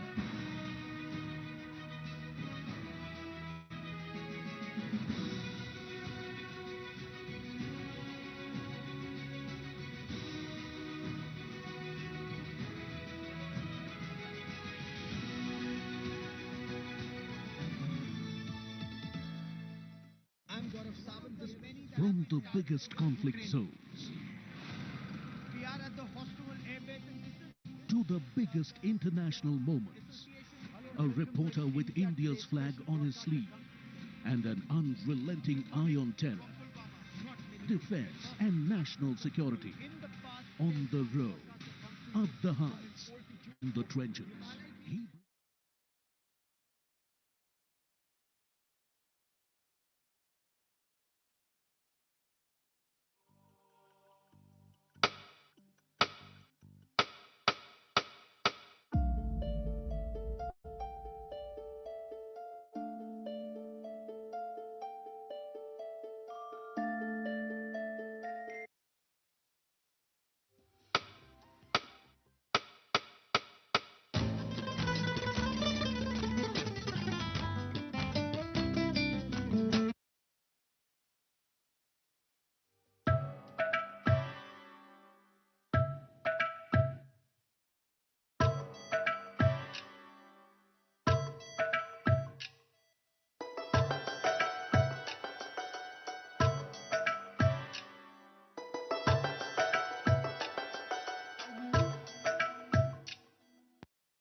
हलाहल है जलता हर एक पल गला रंग न जाए कहीं झुक न जाए ये सर जो कभी ना झुका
अगली बार कोई आपको गधा कहे तो बिल्कुल बुरा मत मानिएगा, बल्कि उसे थैंक यू बोलिएगा। मैं बताता हूँ क्यों। गुजरात का सरताज इंडियन वाइल्ड एस, ये जनाब पूरी दुनिया में सिर्फ यहीं मिलेंगे, अहमदाबाद से 1.5 घंटा दूर, गुजरात की वाइल्ड एस सेंचुरी में। महीनों हो गए इनको नहाए हुए, एकदम नीट एंड क्लीन। ये वो शहर वाला गधा नहीं है जो सड़क पर खड़ा कोई गहरी बात सोचता रहता है। इसके पास खड़े होने और सोचने की फुर्सत कहाँ। 70 किलोमीटर प्रति घंटे की रफ्तार से भागते हैं ये भाई साहब। बड़ा हैंडसम जानवर है, सर्वगुण संपन्न, एक ऐसा गधा जो सारे गधों का नाम रोशन कर रहा है। ऐसे 4500 हैं यहाँ और खूब फल फूल रहे हैं गुजरात के आंगन में। तो याद रहे, गधा कोई गाली नहीं, तारीफ की थाली है। यहाँ खुशबू है वाइल्ड लाइफ की, उनकी देखभाल की। यहाँ खुशबू है गुजरात की। टिकट कटवा लो, दूरबीन रख लो हाथ में, अब कुछ दिन गुजारो गुजरात में।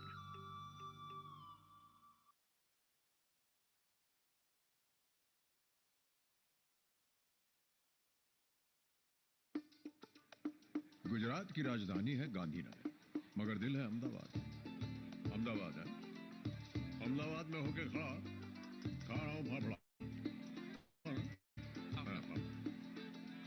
लोग आ गए, shopping shopping shopping and more shopping. ये चिड़ियों के पोल हैं और ये इंसानों के। ये पुराने मोहल्ले कह रहे हैं कि ओ बिल्डिंग वालों, चांद पे बैठे हो मगर पड़ोसी का नाम नहीं पता। पोल खुल गई।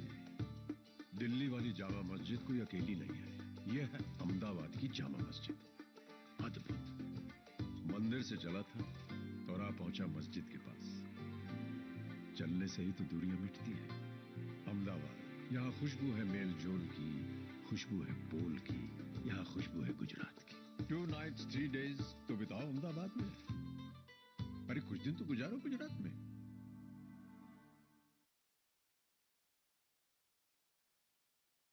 कच्छ का ये रण, हिंदुस्तान का तोरण, चांदनी रात की ये सफेद धरती, यूं लगता है जैसे चांद जमीन पर उतर आया है। यहाँ खुशबू है उत्साह की, खुशबू है गुजरात की। मैं आ पहुंचा हूं अरावली पर्वत की गोद में और मां अंबे के चरणों में। यही धड़कता है मां अंबे का हृदय। जय मां अंबे।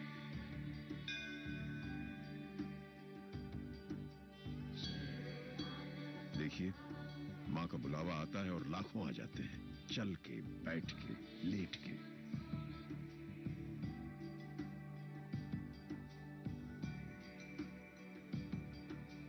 कुछ लोग यहां इसलिए आते हैं क्योंकि यह शक्तिपीठ है, और कुछ कहते हैं कि मां से मिलने के लिए भी कोई वजह चाहिए भला। आप भी आइए। यहां खुशबू है भक्ति की, प्रसाद की, खुशबू है गुजरात की। मिलेगा बहुत आशीर्वाद में।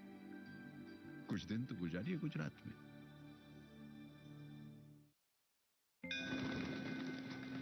Dwarka is the gateway to moksha, the liberation of the soul. Come to the city of Krishna. Imbibe the meaning of love and devotion. Listen from the heart and you will hear the Lord playing the flute. Gaze at the sunset here and you will feel your soul immersed in His. The whole place is a gigantic Ras Leela, the traditional dance of Lord Krishna and his gopis.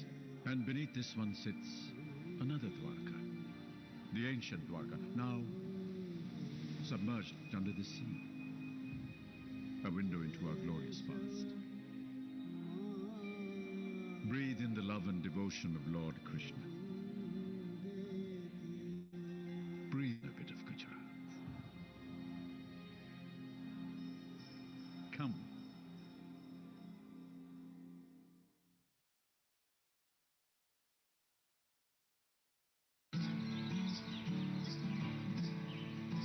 यह है गिरनार पर्वत, हिमालय से भी पहले से खड़ा है। इसकी गोद में बसा है गिर का जंगल, भारत का एकमात्र जंगल जहां राज करते हैं 400 से भी ज्यादा एशियाटिक लायंस, यानी बबर शेर। राजा और प्रजा का अनोखा रिश्ता है यहाँ, क्योंकि शेरों के साथ इस जंगल में रहते हैं सैकड़ों इंसान। यूं लगता है जैसे शेर इंसान की रखवाली कर रहे हैं और इंसान शेरों की। तभी तो गिर में शेरों की आबादी बढ़ रही है। सदियों से भारत के स्वाभिमान का प्रतीक है ये शेर और इनका घर है गिर। यहाँ खुशबू है मेल मिलाप की, पत्ते पेड़ों की, शेरों की। खुशबू है गुजरात की। अगर आप शेर दिल हैं तो रहिए शेरों के साथ में, कुछ दिन तो गुजारिए गुजरात में।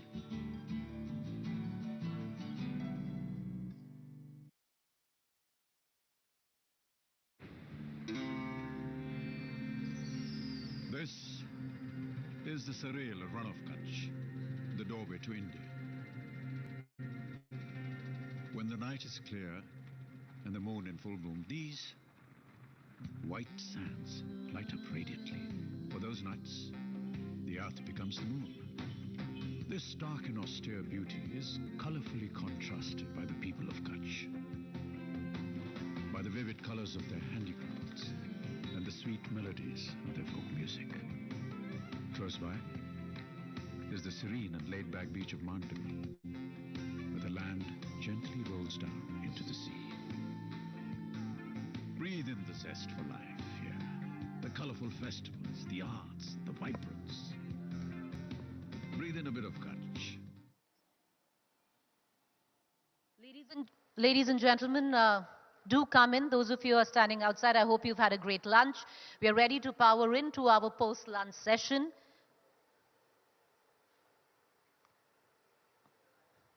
Find yourself a seat, like we pointed out earlier. Our pre-lunch session is now our post-lunch session, and we are about to begin shortly, appropriating Gandhi and Ambedkar, genuine invocation of ideas or lip service.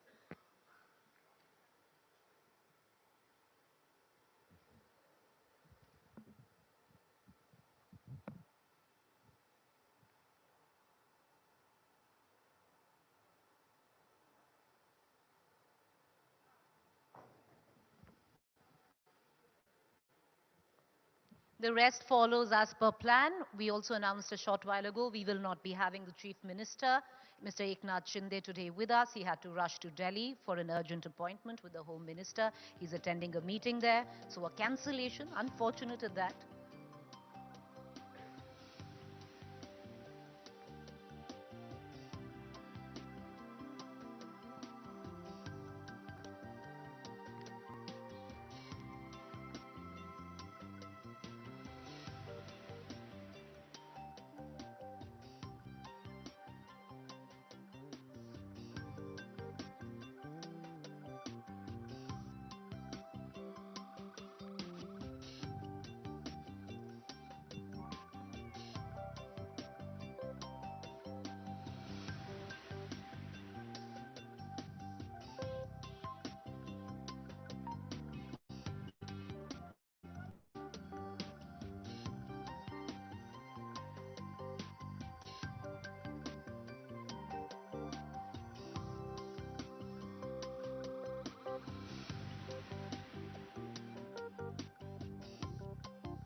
All right, let's begin with our session, Appropriating Gandhi and Ambedkar, Genuine Invocation of Ideas or Lip Service. I'd like to invite immediately our panelists on stage. Joining me, Mr. Manoj Mitta, journalist, author, Milind Kamble, founder, chairman, Dalit Indian Chamber of Commerce and Industry, Narendra Jadhav, chief economist, RBI, advisor to the IMF, author of over 40 books, but 21 of them are on Mr. Ambedkar and in 3 languages at that. Also, may I call upon Mr. Tushar Gandhi, author and the great grandson of Mahatma Gandhi. Mr. Tushar Gandhi, thank you, sir. You've taken a very long train ride. No, not a problem, not a problem. His train got delayed for over 8 hours. He joined us after an arduous train journey. He's just coming directly from the train station. Thank you, all of you, for joining us this afternoon. Let's begin with Mr. Jadhav. Let's begin with you. Gandhi and Ambedkar, today intrinsic, indispensable part of India's political thought. To have Gandhi and Ambedkar by your side gives you moral currency in the eyes of people. And understandably, both the right, the left, the centrists want a piece of Gandhi and Ambedkar. But as we invoke, as we try and appropriate him, do we truly emulate him is the question. And what is the true path to seek and the true address to the legacy of Mr. Ambedkar and Gandhi? Thank you. Thank you for letting me join this distinguished panel.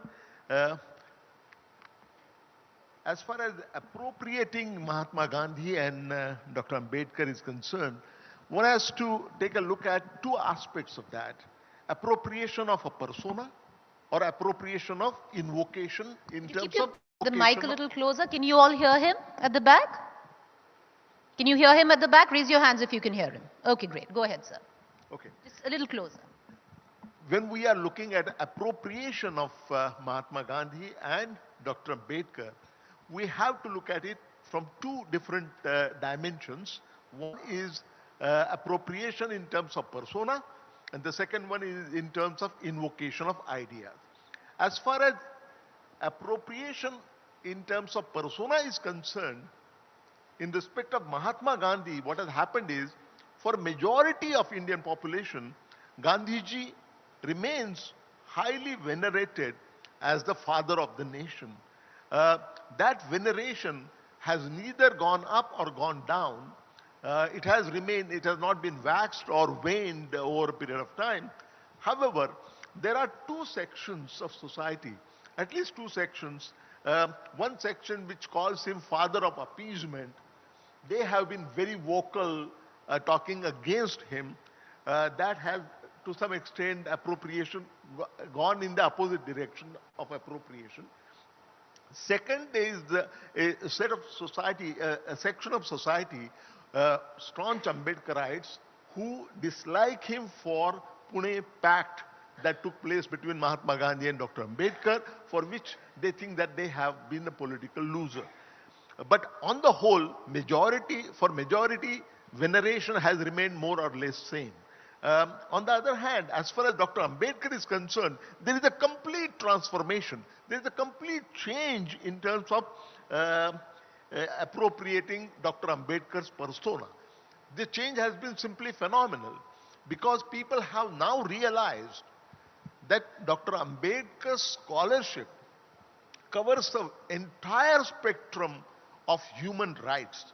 And therefore, what has happened over a period of time is that Dalits, every constituency has a large chunk of Dalits as well as OBCs, and politicians who are very conscious of that, they are inclined to, which is very obvious when such large chunk of people have their allegiance or sympathy for Dr. Ambedkar.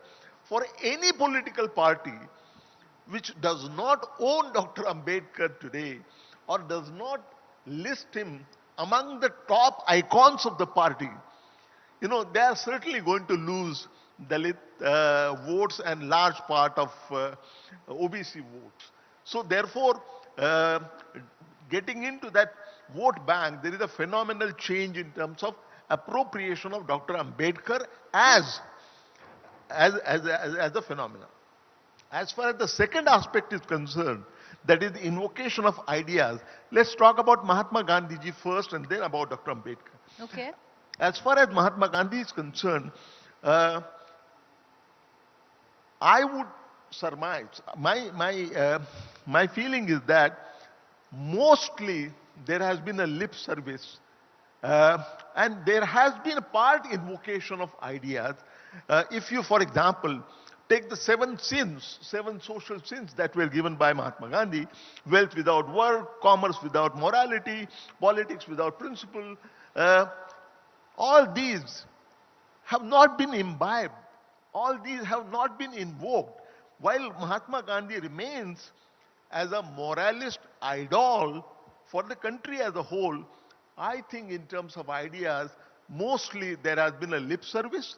Exception is the Panchayat Raj institutions which have been created in the last 75 years. That is clearly vindication or invocation of Mahatma Gandhi's ideas. As far as Dr. Ambedkar is concerned, as I was saying, people are realizing that Dr. Ambedkar's great scholarship, Dr. Ambedkar was an intellectual colossus, and his contribution spans the entire spectrum of human rights. And with the spread of education and with the emergence of a strong Dalit middle class, and with the government of Maharashtra and the government of India together publishing the work of Dr. Ambedkar, he has written 22 volumes, and each volume has several part volumes. So his huge contribution, that is recognized, and since his scholarship spans a very wide range of human rights perspective, more and more Dalits, remember that Dr. Ambedkar in his time could not get all Dalit castes together, but after his death, what has happened is that with the spread of education and so on, now all Dalit caste and in fact entire deprived community, deprived classes, deprived and underprivileged classes, they look at Dr. Ambedkar as a messiah, and that has led to more and more invocation of his ideas. So invocation, yes, but you know, as we invoke him, are we embracing both of them?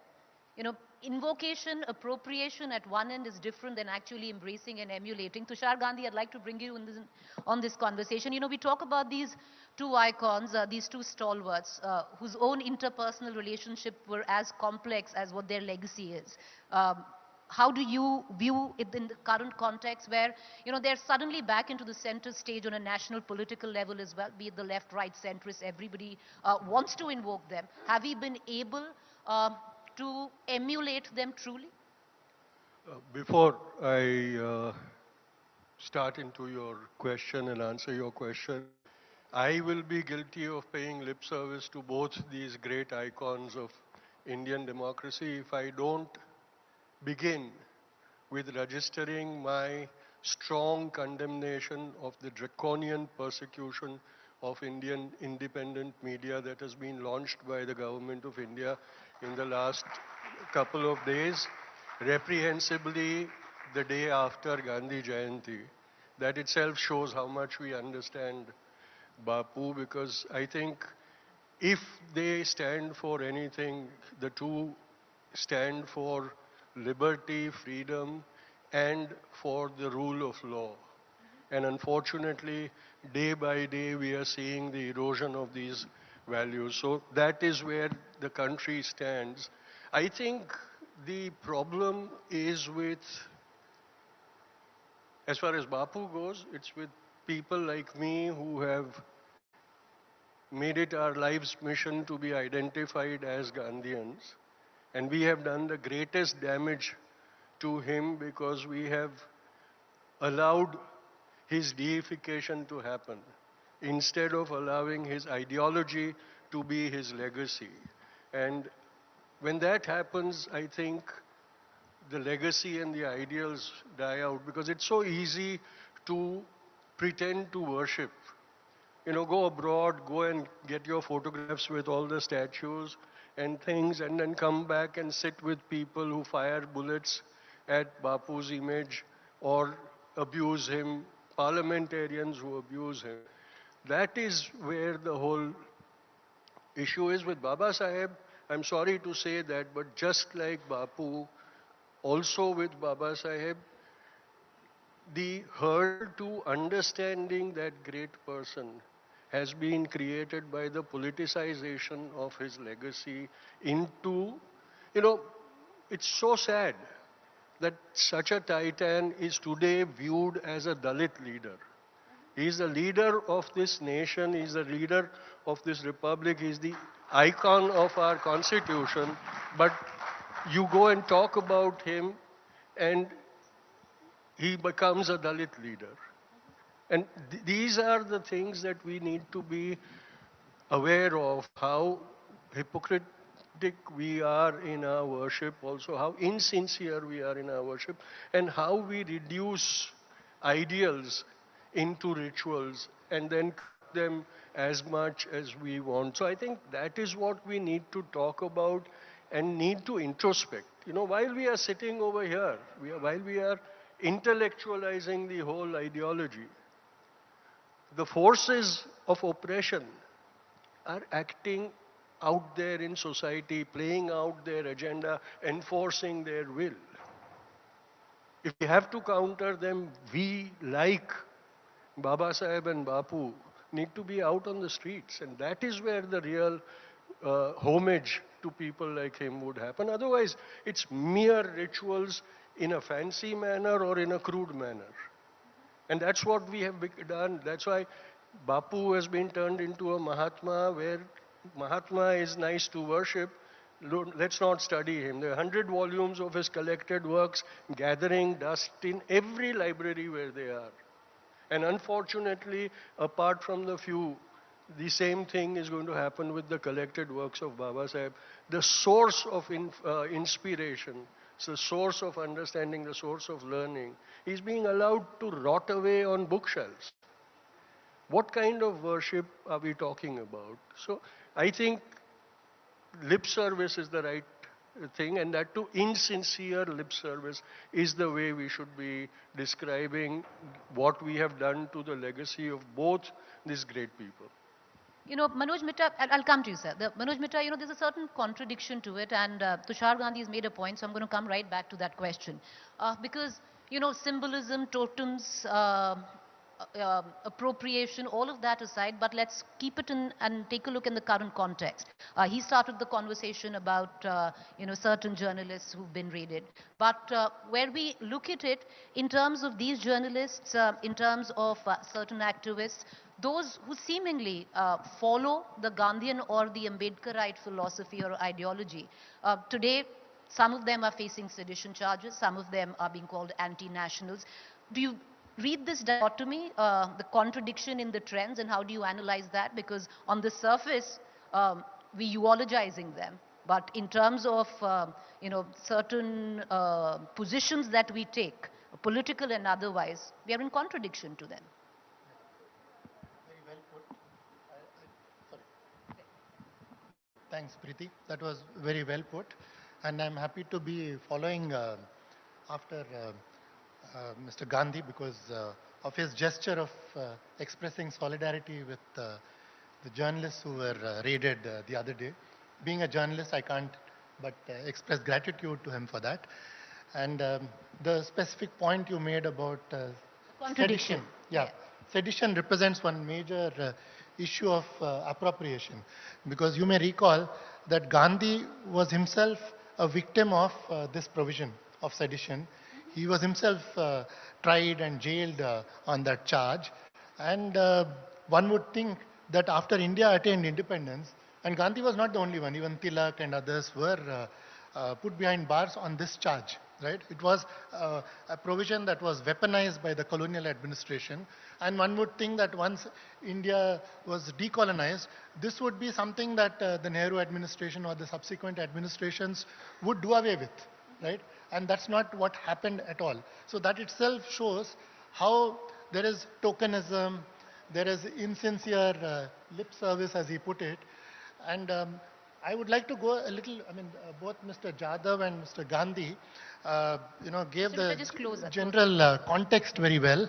I would like to go into specifics of how each of the two major ruling parties that we have had, Congress and BJP, have appropriated these two historic figures in their own different ways because of their ideological... They have their own approaches. Yeah. Yes. So let me just dwell briefly on that.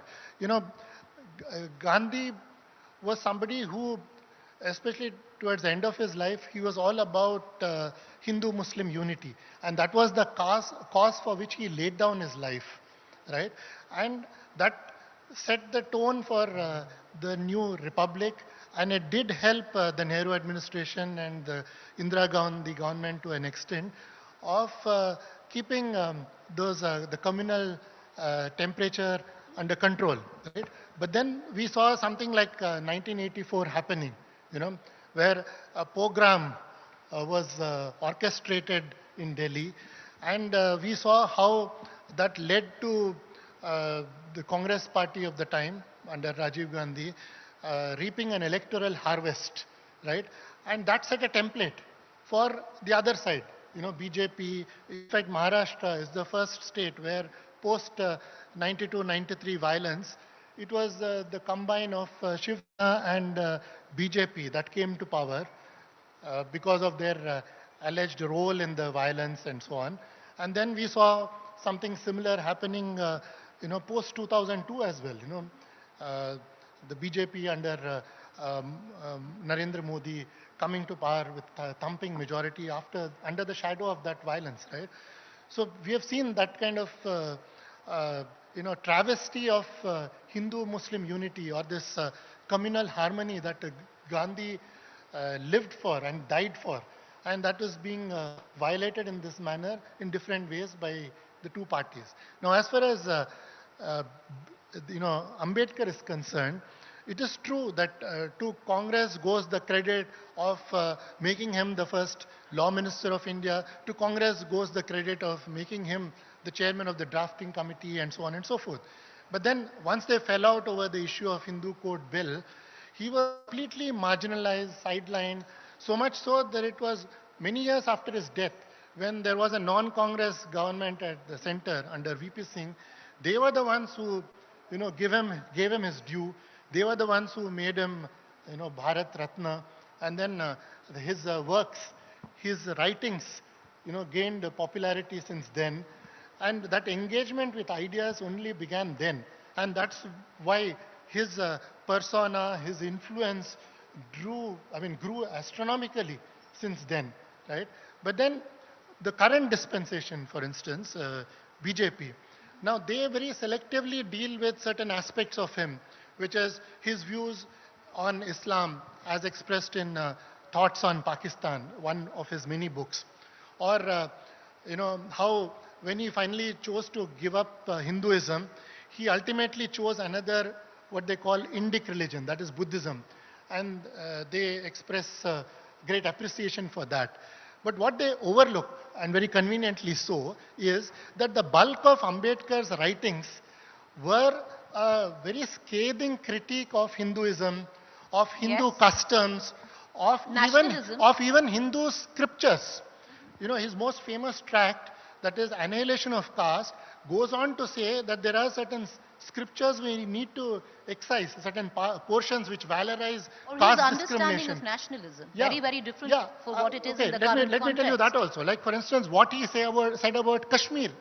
What, you know, BJP has made a religion out of, you know, as somebody said before me, you put him on a pedestal, you don't engage with his ideas because they are so inconvenient to you.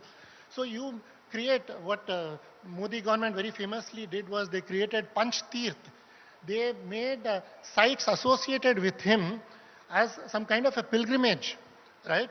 Circuit, Ambedkar circuit it is called. 5 different places you can go to, right? But what they don't engage with is on this very hot button issue of Kashmir. Right. What exactly did Ambedkar say? He very clearly said that his prescription was, let us divide Jammu and Kashmir into 3 zones, Jammu and Ladakh, the Buddhist area and the Hindu area, and keep that to ourselves. And as far as the valley is concerned, which is predominantly Muslim, let us have a plebiscite. Right. And whatever is the outcome of that plebiscite, let us go by that. And that is what he said then. Now, one is not in the least suggesting that that's the solution we should adopt today.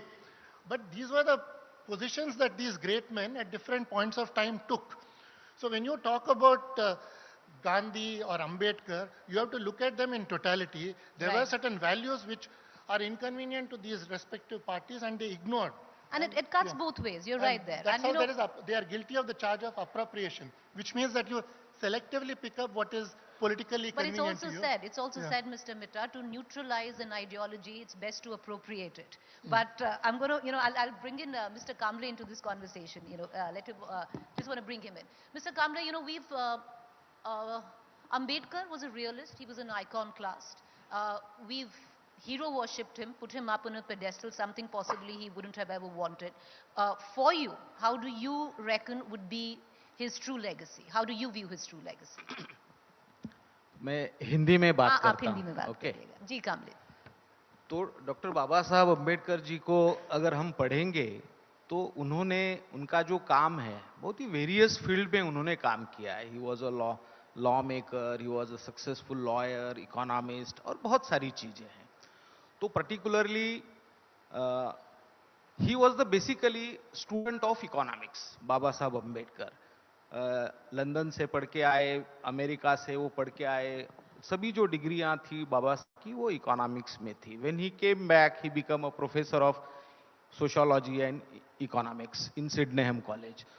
तो Babasaheb Ambedkar का जो economics का जो काम है वह सबसे बड़ा है फॉर मी लिए. और जो हमारी ऑर्गेनाइजेशन है Dalit Indian Chamber of Commerce and Industry, जो कोर फिलॉसफी जो है जो economic thoughts of doctor Babasaheb Ambedkar and economic empowerment of a scheduled caste and scheduled tribe, इसके लिए अगर हम देखेंगे तो बाबा साहब अम्बेडकर जी की जो लीगेसी है तो देयर आर 5 लीगेसीज जो हैं. वो एक सबसे बड़ी तो वो एजुकेशन लीगेसी है जिसमें वो खुद एक बहुत ही अच्छा उन्होंने एजुकेशन किया. एक स्कॉलरशिप पे जाके 2 डिग्री उन्होंने हासिल की. ओके. तो एजुकेशन, फिर उसके बाद में उन्होंने actual in practical people's education society उन्होंने इस्टेब्लिश की. So this is education legacy where we follow. Then there is a religious legacy for them. He converted, he embraced as a Buddhist. तो उन्होंने Buddhist society of India इस नाम से एक institute बनाई. That is a religious legacy जिसको हम कह सकते हैं. फॉर इज सोशल डिफेंस, उसके लिए उन्होंने समता सैनिक दल यह बनाई, तो उस कह सकते हैं. और third is a political party, RPI, Republican party. और इसमें जो 5th लीगेसी जो है जो हम लोग फॉलो करते हैं as a DICCI, that is a economic legacy जो है. और उनका जो काम है इस फील्ड में, डॉक्टर जाधव जी तो उन्होंने लिखा भी है, बुक्स भी लिखे हैं उन्होंने. तो बाबा साहब का जो काम है फॉर दी देश के डेवलपमेंट के लिए, when he was a law minister, labour minister, PWD और बहुत सारे इरिगेशन का जो काम उन्होंने किया है, ये सब हम सब लोग जो जानते हैं. तो as a economist he was a very successful professional lawyer. He used to trading shares in Bombay Stock Exchange. Bombay के बहुत सारे कॉर्पोरेट ऑफिसेस के he was a very successful corporate lawyer. तो एक एज अ प्रोफेशनल जो है उनको हम आइकॉन मानते हैं. और उनके जो आर्थिक विचार है, जो अनुसूचित जाति जनजाति के जो युवा है उनमें वो कैसे ट्रांसफॉर्म हो और एक इकोनॉमिक एम्पावरमेंट सोसाइटी में कैसा हो, इसके लिए we work as a chamber, उसके लिए हम लोग काम कर रहे हैं. I'm going to just, I'm going to, a quick advice. We're running short of time, so let's try and keep our interjections a little short so we all get a word edgeways. But Mr. Jadhav, I'll come back to you on what we were also talking about earlier, which is you appropriate an ideology sometimes to neutralize it. Is it even possible that you have Gandhi and Ambedkar on the lips and Godse and Savarkar in your heart? Is this dichotomy real? No.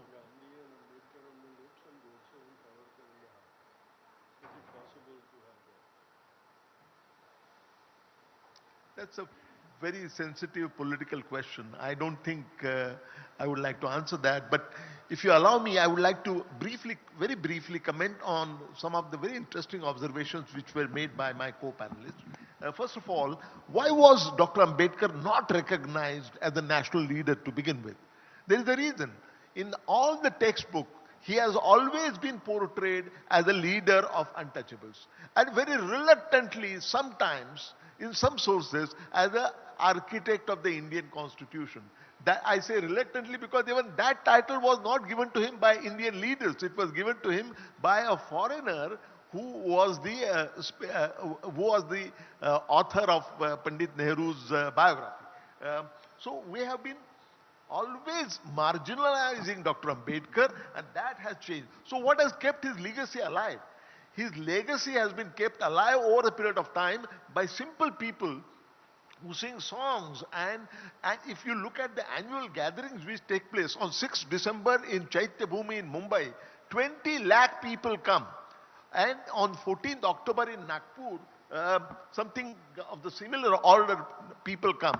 And these are the people who worship him, who really have propagated his thoughts, ideas, and continued his legacy. And now, with more and more knowledge available about the scholarship and broad sweep that Dr. Ambedkar had, his idea of nationalism was not only snatching the power from the British. His idea was to construct a democratic republic. And this is something which is catching on, and that is why more and more people are joining that bandwagon. And but Mr. people Jadhav, he are also every said now the and then they are fetish to discovering- nationalism, Sorry? the fetish of nationalism can be destructive. The fetish of nationalism can be destructive. It's something that was said by him. No. We're talking about the idea that the Congress leaders always had of taking the power from the British rule. As opposed to that, Dr. Ambedkar's idea was to awaken the social conscience of Indian people and to create a society, create a society which is based on democratic republicanism. That was the idea. One more point that I want to make is that Tusharji said that the volumes written on Dr. Ambedkar would remain like volumes on Gandhiji, would remain in the library. I seriously disagree with that, because I know for sure how these ideas are propagating. Now in n number of universities in India, there are centers to study Dr. Babasaheb Ambedkar's ideas, and more people are taking PhDs and doing higher studies on that. So that is unlikely to happen. One final point, what my friend Milind said about Dr. Ambedkar as an economist, I want to add that he was not only an economist in terms of being the most highly erudite economist of our country ever, but he was also a great economic administrator. And the point that he made, my friend Manoj Bhai made about the annihilation of caste, Dr. Ambedkar was, in annihilation of caste, he said that we need to put explosives to the religious text. Why? Because they authenticate the caste system in our country. And that is why I'm going to just quickly bring in, because we're running a bit short of time. So can I, with your permission, I just want to bring in Mr. Gandhi back into this conversation. Mr. Gandhi, the question that was a little sensitive for Mr. Jadhav, would you want to take that question? Is it a dichotomy to espouse values of Gandhi and Ambedkar, but on the lips, but where the heart comes, it's Savarkar and Godse? Do I need to even answer that question? Because it's the reality that stares us in the face. You see it so transparently being practiced in the political circles who vie with each other to appropriate the legacies. But even while bowing their heads in Rajghat, though Nathuram is being worshipped, why do you think that Nathuram in October as the retreat of it is an orchestrated strategy. It is being implemented, and this is the result of having used all our icons to mere rituals and not actually adopting their ideology and putting it into practice. I can understand politicians. See, political parties work for electoral gains, and so wherever they see electoral gains, they adopt those policies, and so for everything their attention or their adoption becomes fleeting.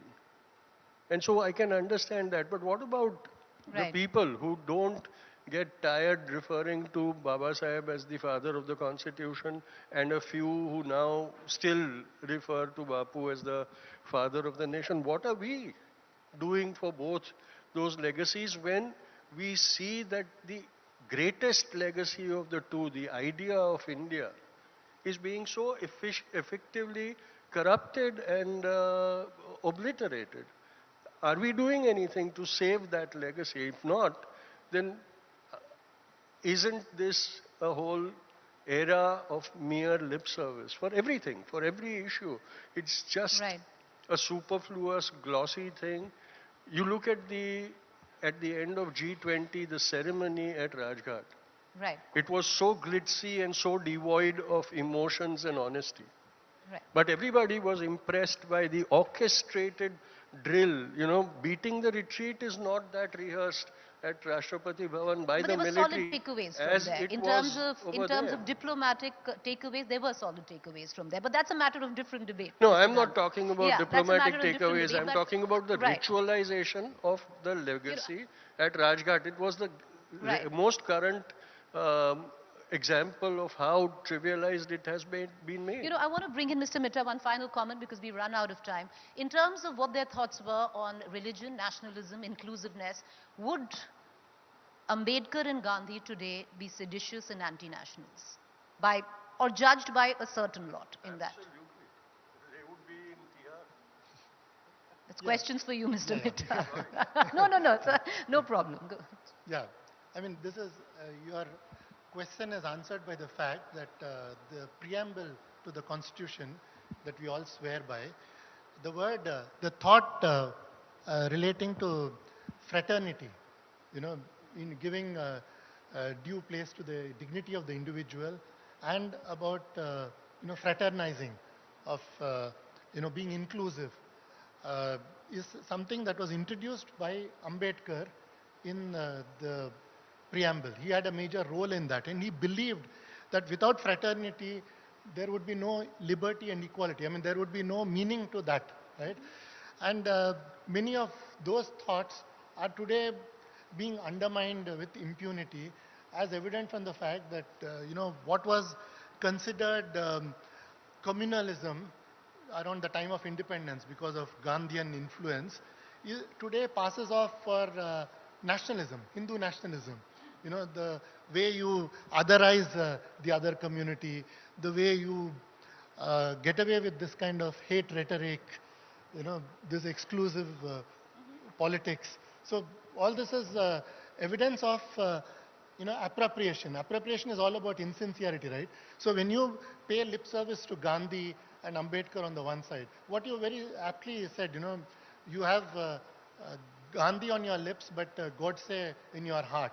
I mean, this dichotomy is most evident in the way you know, politics is playing out today. The hate has been valorized and it has mainstreamed, has been normalized, you know, and hate rhetoric leads to hate violence too. Mr. Jadhav doesn't agree. I've run out of time, but Mr. Jadhav, you have 10 seconds to interject, and then we are going to close the session. I want 30 seconds to make a point. If you 30 seconds, sir. Yes, 30 seconds. Okay. What I would like to add finally is that there are very few unifying factors in India today, in today's social and diverse cultural fabric. There is a communal divide on the basis of caste and religion. There is the ideological divide, tradition versus modern. There is the class divide, left and right. With all these divisive influences, leaves Indian Constitution as the only rallying point for all the diversities which are forced to come together. And who is associated with the rallying point of Constitution is Dr. Ambedkar, and that is why Dr. Ambedkar is the rallying point for all the political parties today. Well, and Thank also, you. and also, And I add that Mahatma Gandhi, Ambedkar was in the Constituent Assembly playing that important role because of Gandhi's intervention. Exactly. He was responsible for you know, entrusting that responsibility to Ambedkar. You know, and it cuts both ways, because we've seen appropriation from the right, left and center, but in appropriating, have we truly embraced Gandhi and Ambedkar? We leave it for, ladies and gentlemen, for all of you to decide. We're going to leave you with that thought. Thank you, all four of you, for joining us. Appreciate it. Thank you. Thank you very much, gentlemen. Thank you, Preeti. Can I invite on stage Mr. Rahul Ganpule, Darwin Platform Group of Companies, to hand over a token of appreciation to our speakers here. A warm round of applause.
All right, let's move on to our next session, ladies and gentlemen. What Women Want, Breaking Taboos on Female Pleasure and Desire.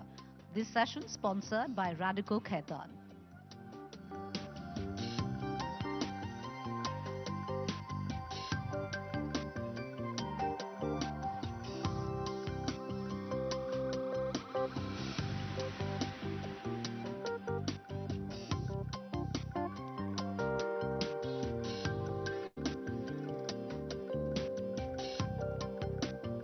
Also, a quick reminder, ladies and gentlemen, we had 4 authors today on stage. They're outside. If you enjoyed the session, want a book signing, it's right at the pre-function area. They're available there. They'd be signing the book. Some of them very, very interesting. All right, to take it from here, let me invite our session's moderator, Akshita Nandgopal, Deputy Editor, India Today.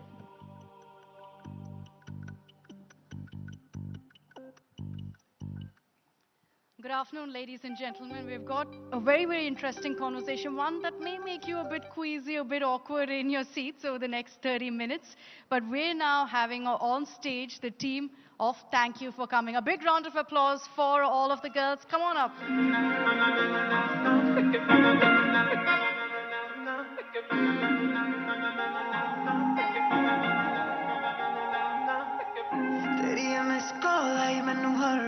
रात नू सौ वारी मैनू सच बोल क्यों तू ऐ कर दी क्यों तू ऐ कर दी गल करनी है कर रहा कुछ भी नहीं मिलदी है तेरी मेरी सोच ये भी नहीं समझती ये भी नहीं समझदी I was expecting the energy that we've been seeing on social media. All of you have been painting social media red.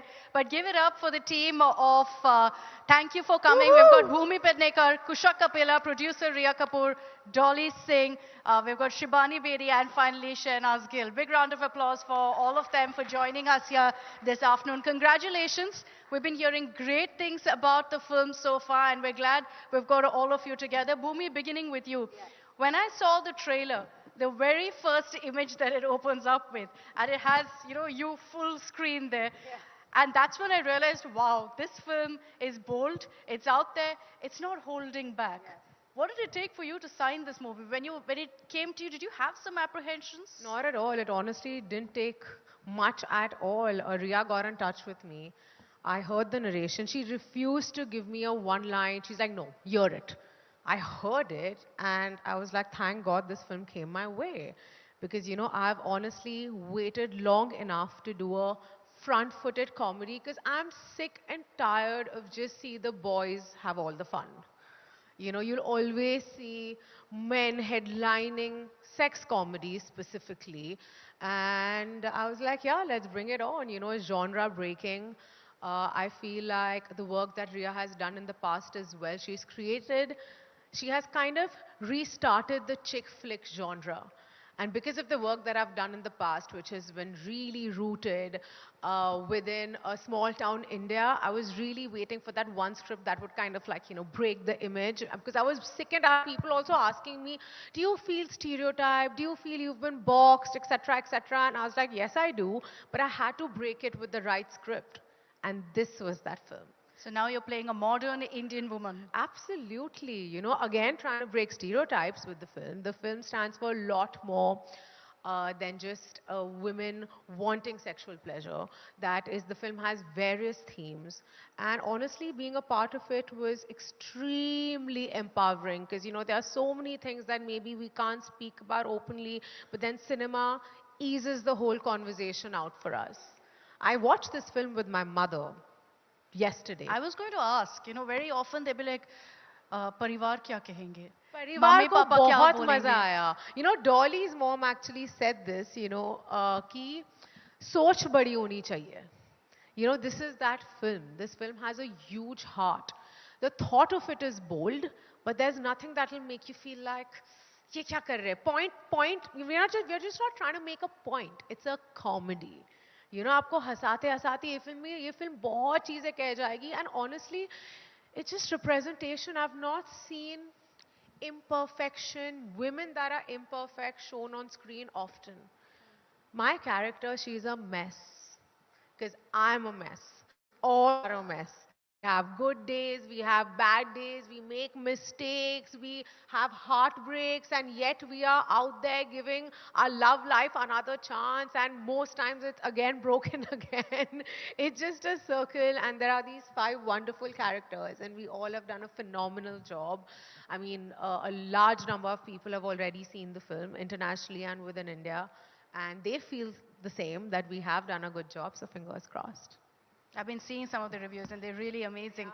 Ria, you've become a champion of sorts of women out there in Bollywood because of all your films. Khoobsurat, Veere the Wedding, thank you for coming now. Are you the only one who's put the focus clearly on women, saying, hey, I'm going to do women-centric films now? Honestly, can you hear me? Is this working? Yeah. Honestly, I just always found the women in my life, like my mom's friends, Pammi auntie, Farah, and all, so funny. Like, I find that generation of women to be my inspiration, if I'm very honest with you. Women who are now, I would say my mom's what, 67? I think that generation, women in their 50s, like Maheep's age, for example. I don't know if you guys know my aunt Maheep. She's the most entertaining one How on could we Bollywood not? Lives. We've all seen her. Bollywood wise, you know, and I mean, you can't, I don't know a single person that's grown up around women and girls all their life, sisters and your mom and your mom's friends and all, and you're like, you know, actually, women aren't funny. They're hilarious.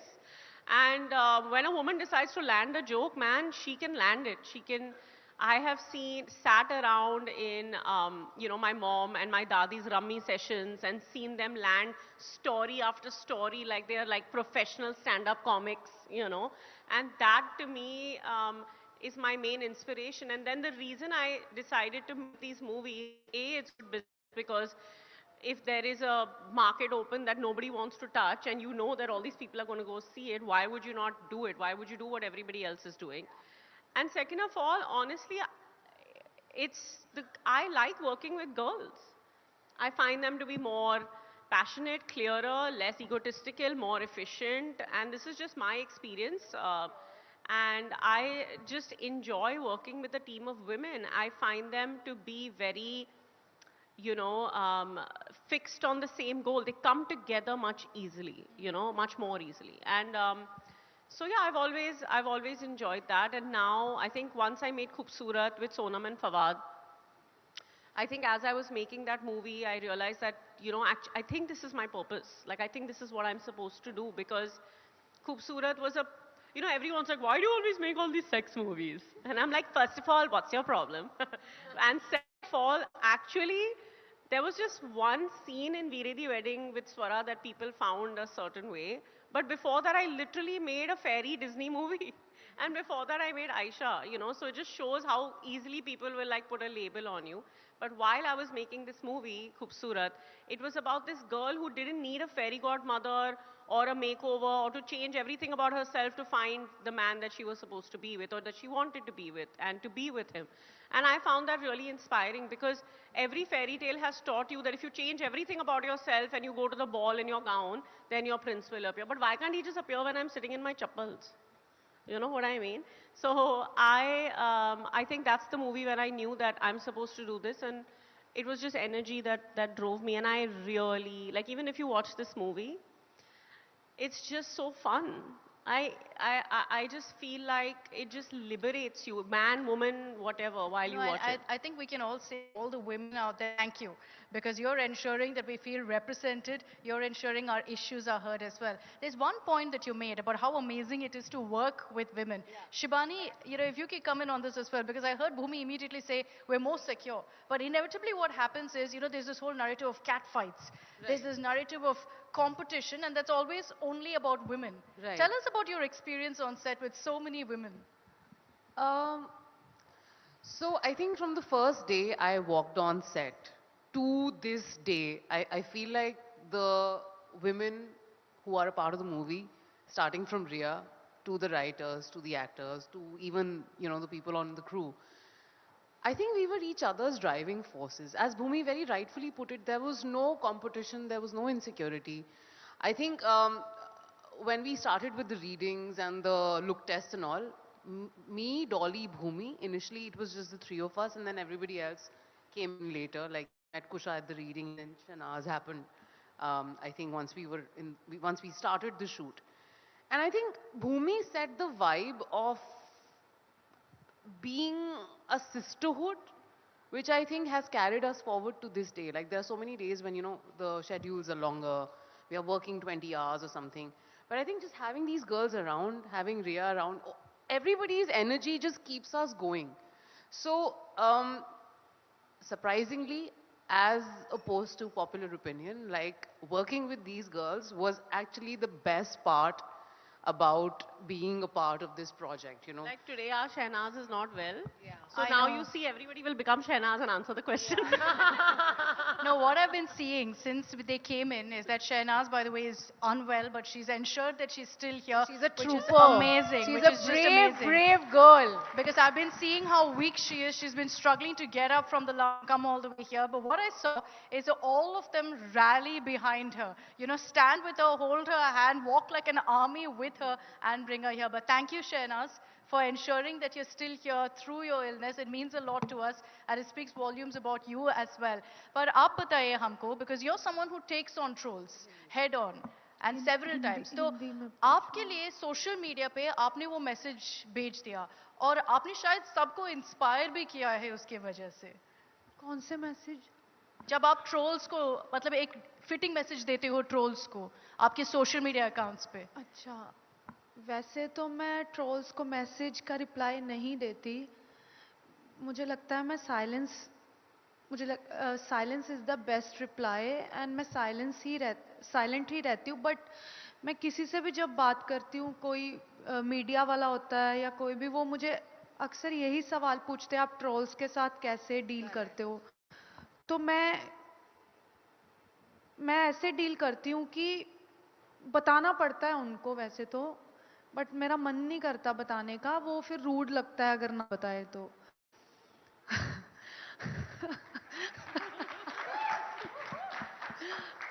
वैसे मैं silent रह के करती हूँ reply, but अगर मैं silent ना रहूँ तो मैं जस्ट उनके देखती हूँ कमेंट्स जो भी मेरे नीचे आते हैं. जैसे हमारी मूवी में रिया कपूर मैम ने हमारी स्टाइलिंग की है, तो लोगों को बहुत बड़ा एक शॉक लगा हुआ है कि शहनाज ऐसे कपड़े क्यों डाल रही है, इतने छोटे छोटे कपड़े क्यों डाल रही है. तो मुझे लगता है कि लोगों को पहले तो अपनी सोच बदलनी चाहिए कि कपड़े चाहे छोटे हो, कपड़े चाहे बड़े हो, हाँ, उनसे कभी भी जज मत करो. मुझे मिलो, मेरे साथ 2 मिनट बैठो, मेरे फैन ना होगे ना तो मेरा नाम बदल देना. और मैं कमेंट्स भी पढ़ती हूँ लोगों के, मैं ट्विटर भी पढ़ती हूँ, मैं नेगेटिव कमेंट्स पढ़ती हूँ और मुझे वो बहुत मोटिवेट करते हैं. अच्छा, आपको बुरा नहीं लगता है जब ये बुरा लगता है, लेकिन बाद में मेरा ऐसे फ्लिप होता है कि यार अच्छा है, हेट उनको ही मिलता है जिन्होंने कुछ कमाता है, और तूने इतना कमा लिया है ना. जितने भी बड़े लोग हैं उनको सबको हेट ही मिलता है. तो इट मीन्स तू बहुत बड़ी होगी है. और मैं उनको पॉजिटिव वे में लेकर आगे काम करती जाती हूँ, और मैं उल्टा करती हूँ उनका हमेशा. Yeah. You know, Shahnaz has faced it, you faced it, Bhumi, Kusha, you faced it as well. How do you take it in your stride and move on? Because this inevitably happens to women on social media a lot. You're an influencer, transitioning, of course, into Bollywood, into acting. As someone who's an influencer, has such a big reach on social media, how do you deal with these kind of challenges? You know, even your personal life was something that was widely discussed. Mud was slung at you constantly. I actually allot a certain time of the day to crying and feeling bad about it. I gave it exactly half an hour and then I move on with my life. Because there is so much to do. I was honestly bullied into sharing my personal news. This is the first time I'm sharing that. I was 100% bullied into sharing it. But I'm glad I shared it on my own terms. I did not want anyone else to share my life and my personal information with the world without consulting with me or anything. So I think you have to put blinders on. There is a reason we're here. We're sitting on a panel, you're asking us questions. We have such prolific people in the room We have attention of the world. We are bringing out a film. These are important things. It doesn't happen for everyone. So at some point, you have to realize the importance that you're sitting on and be in the service of that. So I always advise crying. I don't believe in like fake positivity. I feel like it's okay to feel bad. It's okay to like take that little time off, allot it that time, and then just kind of move on with the work that you're here to do. I've come to the city to do something. I have dreams. I have certain aspirations for myself, and I will not stop until I achieve those. There's this narrative, though, that women for some reason are answerable, where men aren't. And I'm sure you've also witnessed that experience, that it's unfortunate, but that's the reality of it. Do you see that changing but now? Is that changing, that, you know, they don't, they at least keep us on a level pedestal on social media? I think women in just general are entertaining. People love to watch us. So if they even want to hate on us, I think it's something that's entertaining for them. It just makes for better news. I guess we sell headlines, we sell news. So congratulations to the ones who are putting us on thumbnails. We are doing the work for you. Thanks. And I also think that in general, it's very weird, and I see this with my mom every day. My mom is a housewife, right? But she's also done some amazing businesses. But somehow the responsibility of making everything okay, like is everybody okay? Is everything at home okay? Is the family okay? You know, comes on the mother. It's just natural. You're supposed to make sure everything is going okay with even your husband's side of the family, even your son's family, even this, even that. Like I see my mother checking with everybody. Did you wish your grandmother on her birthday? Did you do this? Did you do that? Have you done that right? You know, there's a Rakhi dinner. You must go there. You must do this. And she's taking it all on. And she's trying to keep the peace. So whether it's in our homes, whether it's in somebody else's home, somehow the responsibility always falls on us. And in this time where we are kind of breaking out into forget about what our role is supposed to be, but what we want our role, what we want our function to be, it becomes a little, you feel like you're doing so much, you're overwhelmed. And I feel like girls and boys are aware of the fact that predefined roles, predefined conditioning is something that's harming all of us, you know. Very true. Let's talk about the movie and the message it sends across. Dolly, if I can bring you in on, when you say thank you for coming, I'm sure people didn't realize exactly what you meant till they saw the trailer. You know, sex comedies, and this is something that Bhumi also mentioned, for the last many years has been only about men, their issues, what they want, their desires, etc. So this is, in my sense, the first film that's actually focusing on what women want. Why did you decide to come on board this film? What's your character like? And were you a little hesitant because of the issues it raises? I mean, see, first of all, we've just started to act. So for me, just the opportunity in itself was huge to be able to be a part of a Riya Kapoor film. You know, with such fantastic script, was an opportunity I would jump on any day. Initially, when we do auditions, we get some scenes. So you have a slight idea, you have a synopsis, so you have an idea of where it's going to go. But when I got the script, I was sold, because the script is written by two women, Radhika Anand and Prashasti, and you can see the reflection, you know, you can see that it's every woman's story. It's a story that you will really, really like sit with and feel like, oh God, this is my story. This is what I've been through.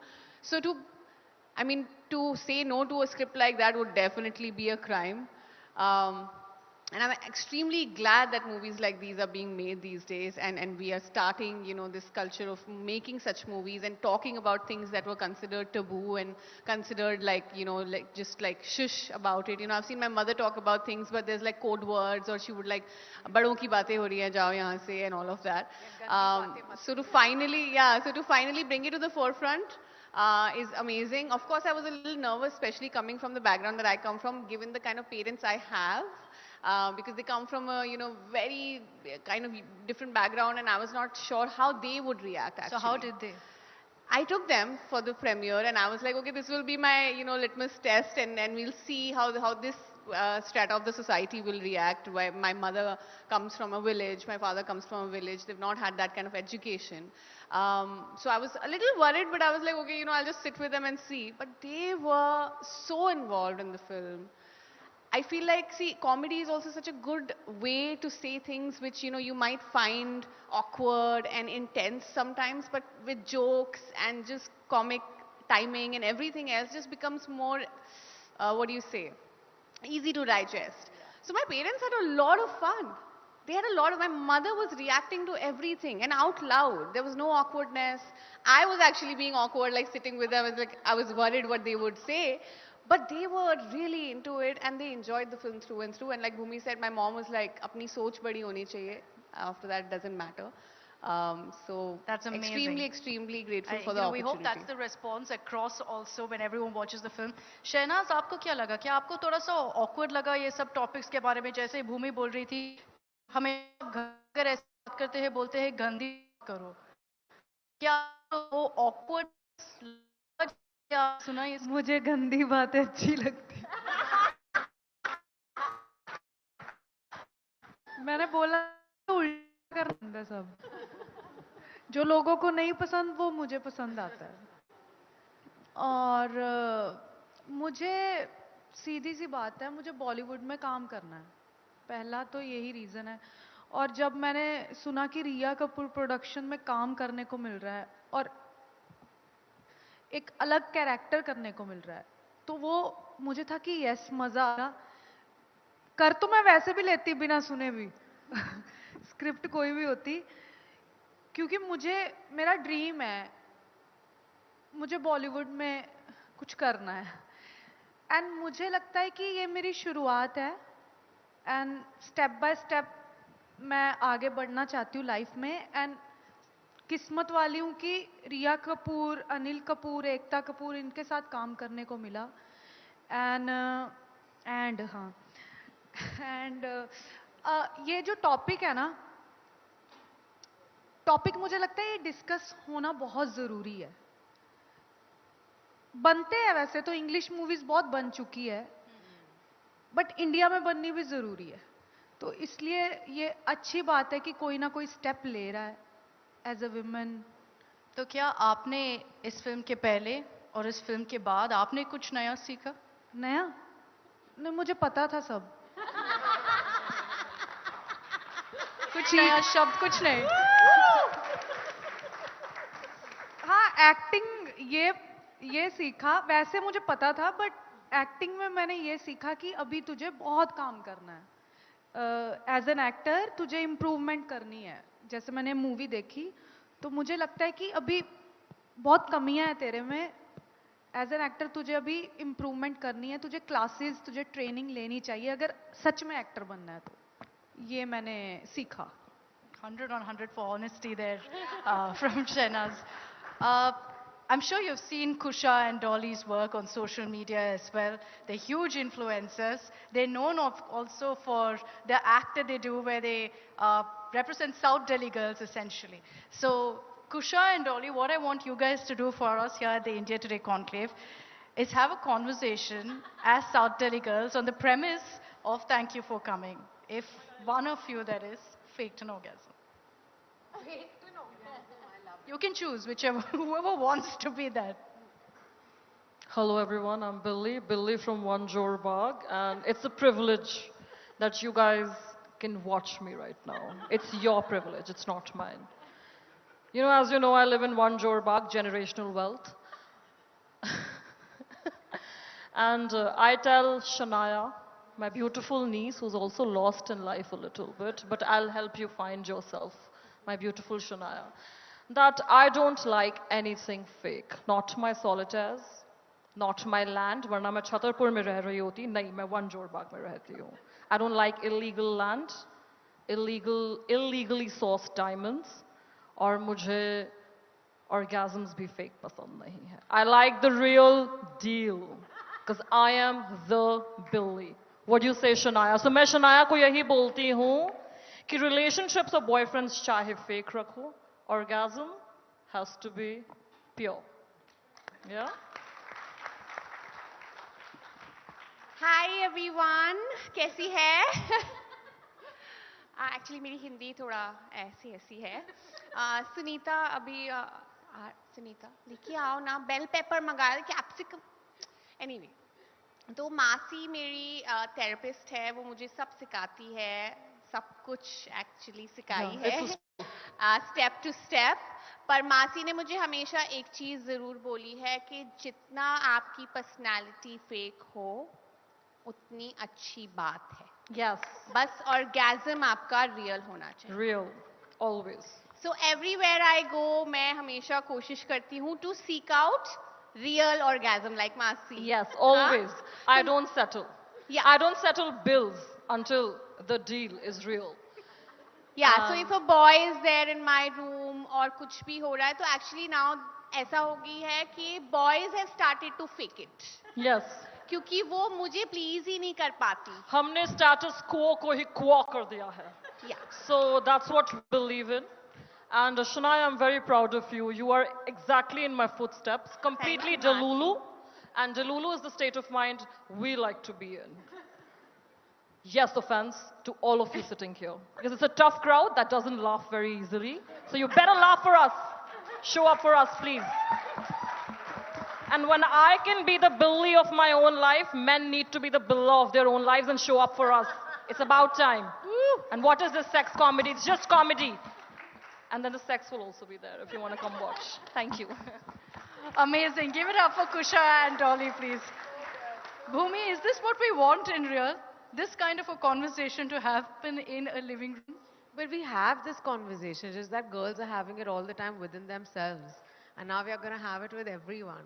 Guys, look, we like it as much as they like it. Okay? So let's just be clear about that. And that's what it is. That's what the film's about. You know, I was having a conversation with someone about this topic, and one of the issues that came up, Shibani, is also about relationships that women get into. But Right. do we kind of, you know, bring our worth down, settle down for some men, and does this largely happen with successful, thriving women? Sadly, but yes, most of the time. And I feel like through the course of, you know, empowerment or the journey of women coming into their own, whatever, like I feel like through the course of time, I feel like women have utilized whatever opportunities they got, whatever equity they got in the world, and shown time and time again that if they are given an opportunity or they are given opportunities the same as men, they can actually outdo them.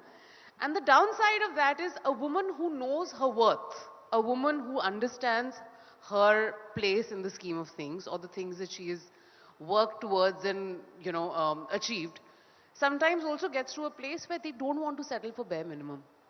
And that actually then leaves a lot less room for maybe finding a match, I guess, because for the longest time, men have been getting away with bare minimum and women have been putting up with that. And it's not like that cycle has broken because, you know, you have to choose from whatever you have.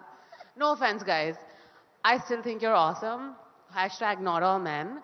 But yeah, I mean, it's maybe over time. That's the reason why sometimes it gets a little tough to, you know, just get something that checks in all the boxes.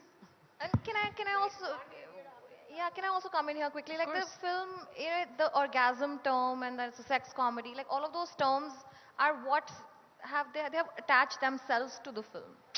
We just want to tell a story, right? It's a beautiful story written by women. Shout out to Radhika Anand and Prashasti Singh, who are our writers.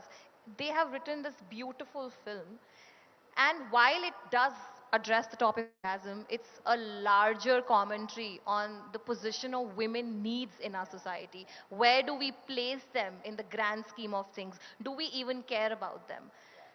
This topic should be as normalized as anything. If men were coming out with something that was talking about sex, it'll not be called a male sex comedy. But we love to box women in, and that's not okay. So this is a beautiful story that addresses the issue of orgasm, but talks about many deep layered things that lead you to that output where women are not having an orgasm. So we're just helping. This is actually a film in public service, I would say.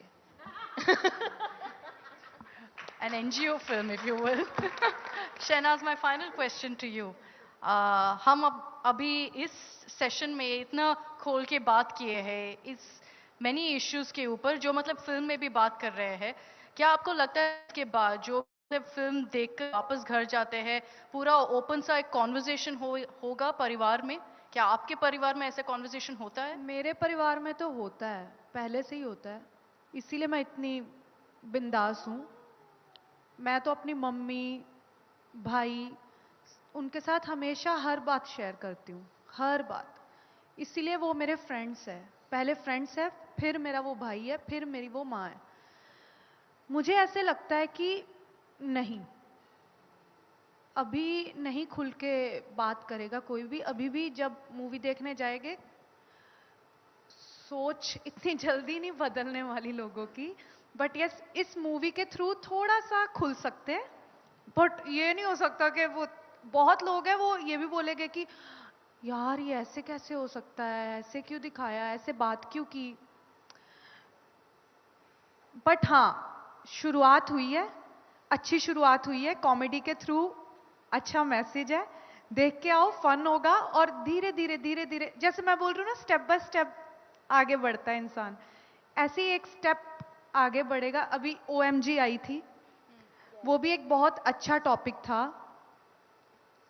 उसके बाद अब ये जो thank you for coming movie आ रही है, इससे भी आपको कुछ ना कुछ सीखने को मिलेगा. इसके बाद मुझे लगता है और बननी चाहिए मूवीज ऐसी. अगर बनेगी तो लोगों की धीरे धीरे ग्रोथ होगी. क्योंकि जो वो शुरू से हमारे अंदर जो ट्रॉमास है ना, वो जल्दी निकलने वाले नहीं है. उसकी थेरेपी कंटिन्यू करनी पड़ेगी. जल्दी टाइम, इतनी जल्दी समझ नहीं आएगी लोगों को. ये शर्म रहेगी. हाँ, अब क्या बोलूं, इन्होंने बोल दिया सब. Stones, essentially. That's what we're seeing. Thank you very much, ladies. It's been an absolute pleasure having you here at the India Today Conclave. We've got some amazing music, by the way, in this movie as well. So I'm going to let you ladies take the dance floor as we play out one of the bigger hits of the movie. A big round of applause, please, for the team of Thank You for Coming. Come on, girls.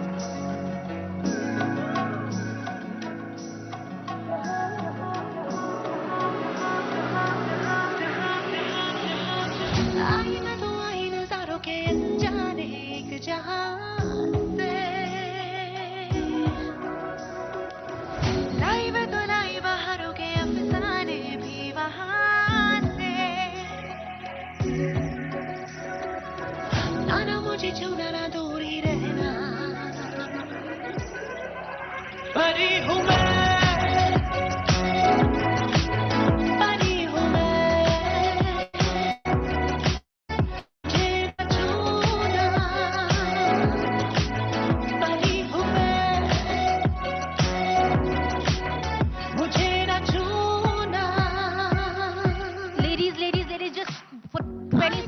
back on stage while I quickly call upon Pradipta Basu, Head Marketing, Radico Khaitan, to come up on stage and present a small token of our appreciation to these stunning ladies on the stage. Thank you.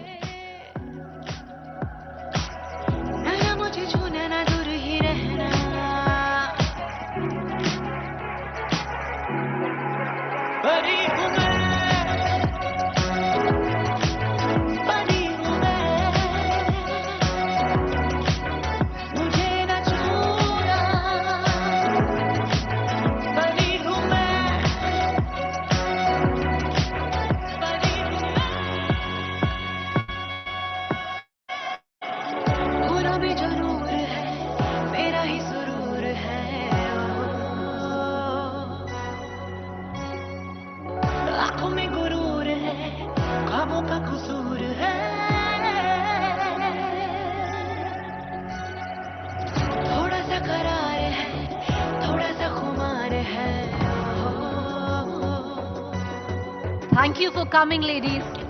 Thank you.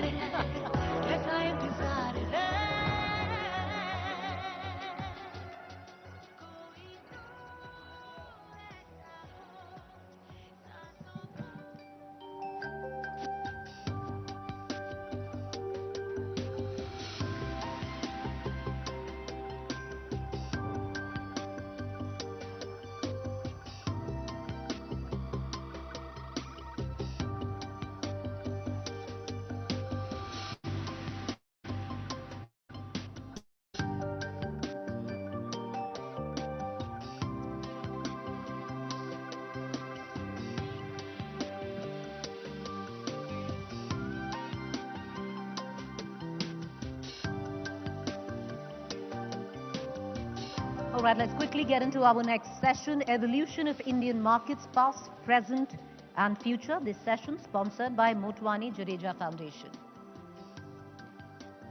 To take it from here, let me invite on stage session's moderator, Saurav Mazumdar, editor, Business Today.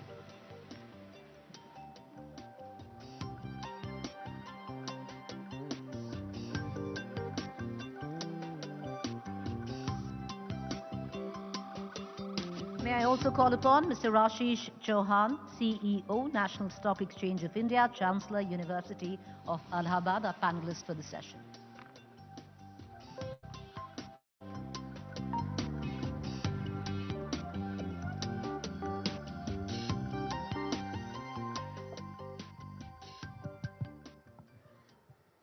So Ashish, that is a tough act to follow, given the previous session and the energy there. But we'll do our best, that's a promise. And we have with us here somebody who's seen it all in the stock markets in that sense. I must say, Ashish and I go back many years. In the mid-90s, when I first met him, Ashish was one of the brightest sparks in the newly set up NSE team under Dr. R.H. Patil. He's still a very bright young person. Only difference is, today he's the MD and CEO of the world's third largest stock exchange, the National Stock Exchange. In the interim, Ashish has done a lot of things. He's also been the MD and CEO of the Bombay Stock Exchange. And he's also been the CEO of Mumbai Indians before that. And now, of course, he's heading NSE. So Ashish, to start off, I'd like to ask you, over your journey as, you know, having covered the stock markets, having watched the stock markets as an administrator, mostly, what do you think are the 4 or 5 key, milestones in the Indian markets which have really stayed with you? Which are the defining moments of the Indian markets in that sense? Thanks, Saurav.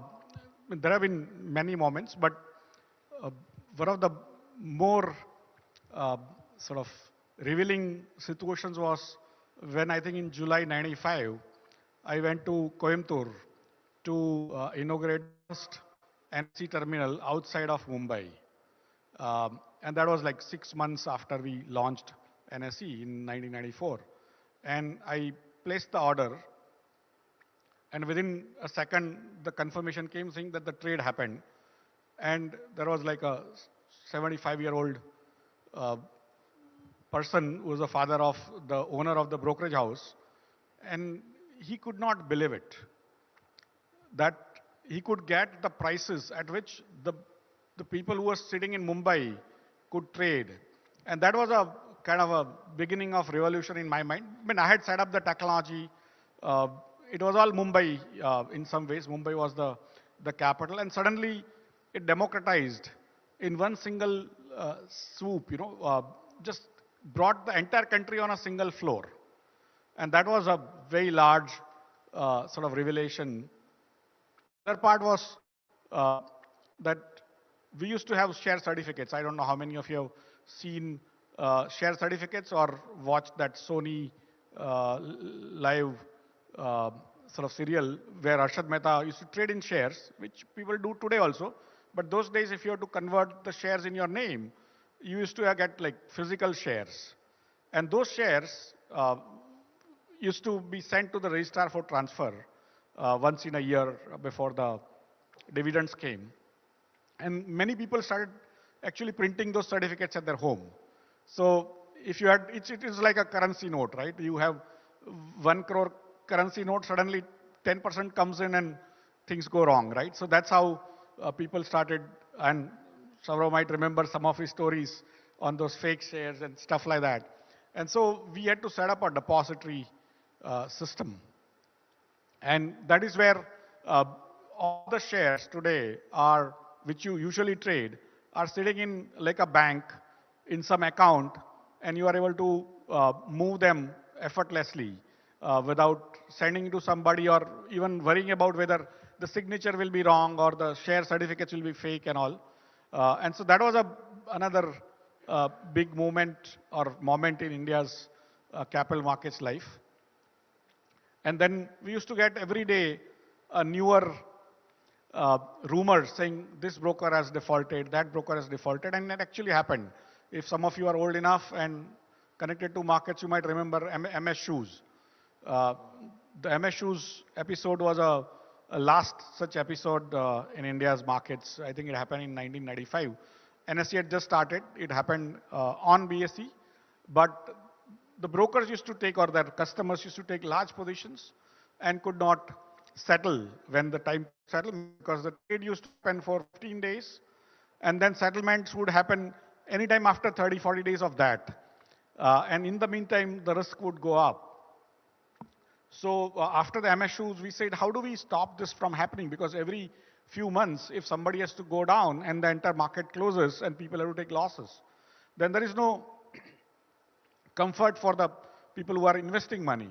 It was more a trader's activity, and somebody losing, actually the entire market loses. So that's where we set up clearing corporations which provide guarantees for settlements. These are things which happen in the background. None of you are aware of why these things happen and what are the philosophies behind it. But in a way, you end up using them. So today, I mean, those days, the best days. So these are the like three momentous occasions. The fourth was, of course, starting of derivatives.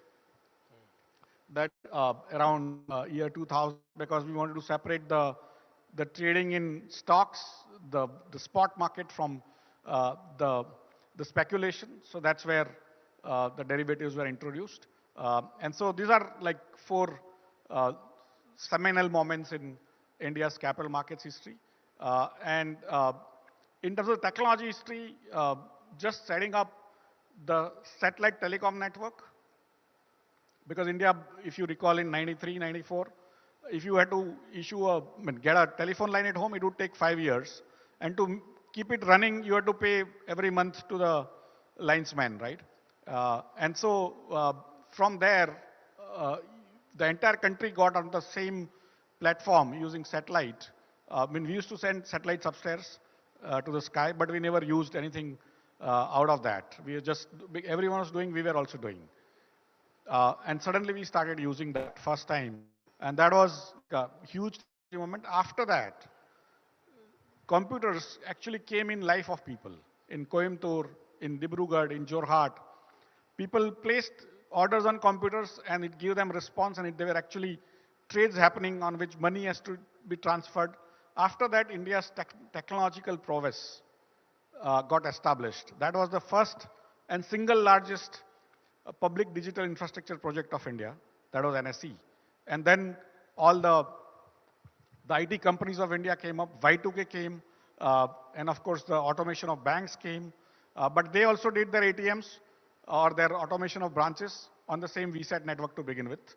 And that's where India's automation, India's IT prowess, India's public digital infrastructure, what you know now, and all those tech billionaires we all worship, actually, in some ways, this was the mother of the technological revolution in addition to the financial markets revolution. My first projection of NSE, because I was a project finance officer in IDBI, which was told to set up. If I had done 10,000 trades a day, 10,000 trades a day, after 3 years of starting the NSE, I would have been immensely successful. Because BSE could not trade even 10,000 trades a day in such a large hall, because they used to make mistakes by placing, hand signals, writing against stuff, and they used to trade for 2 hours and actually solve those disputes for next 20 days. And that was the case. And today, just now, market ended at 3:30.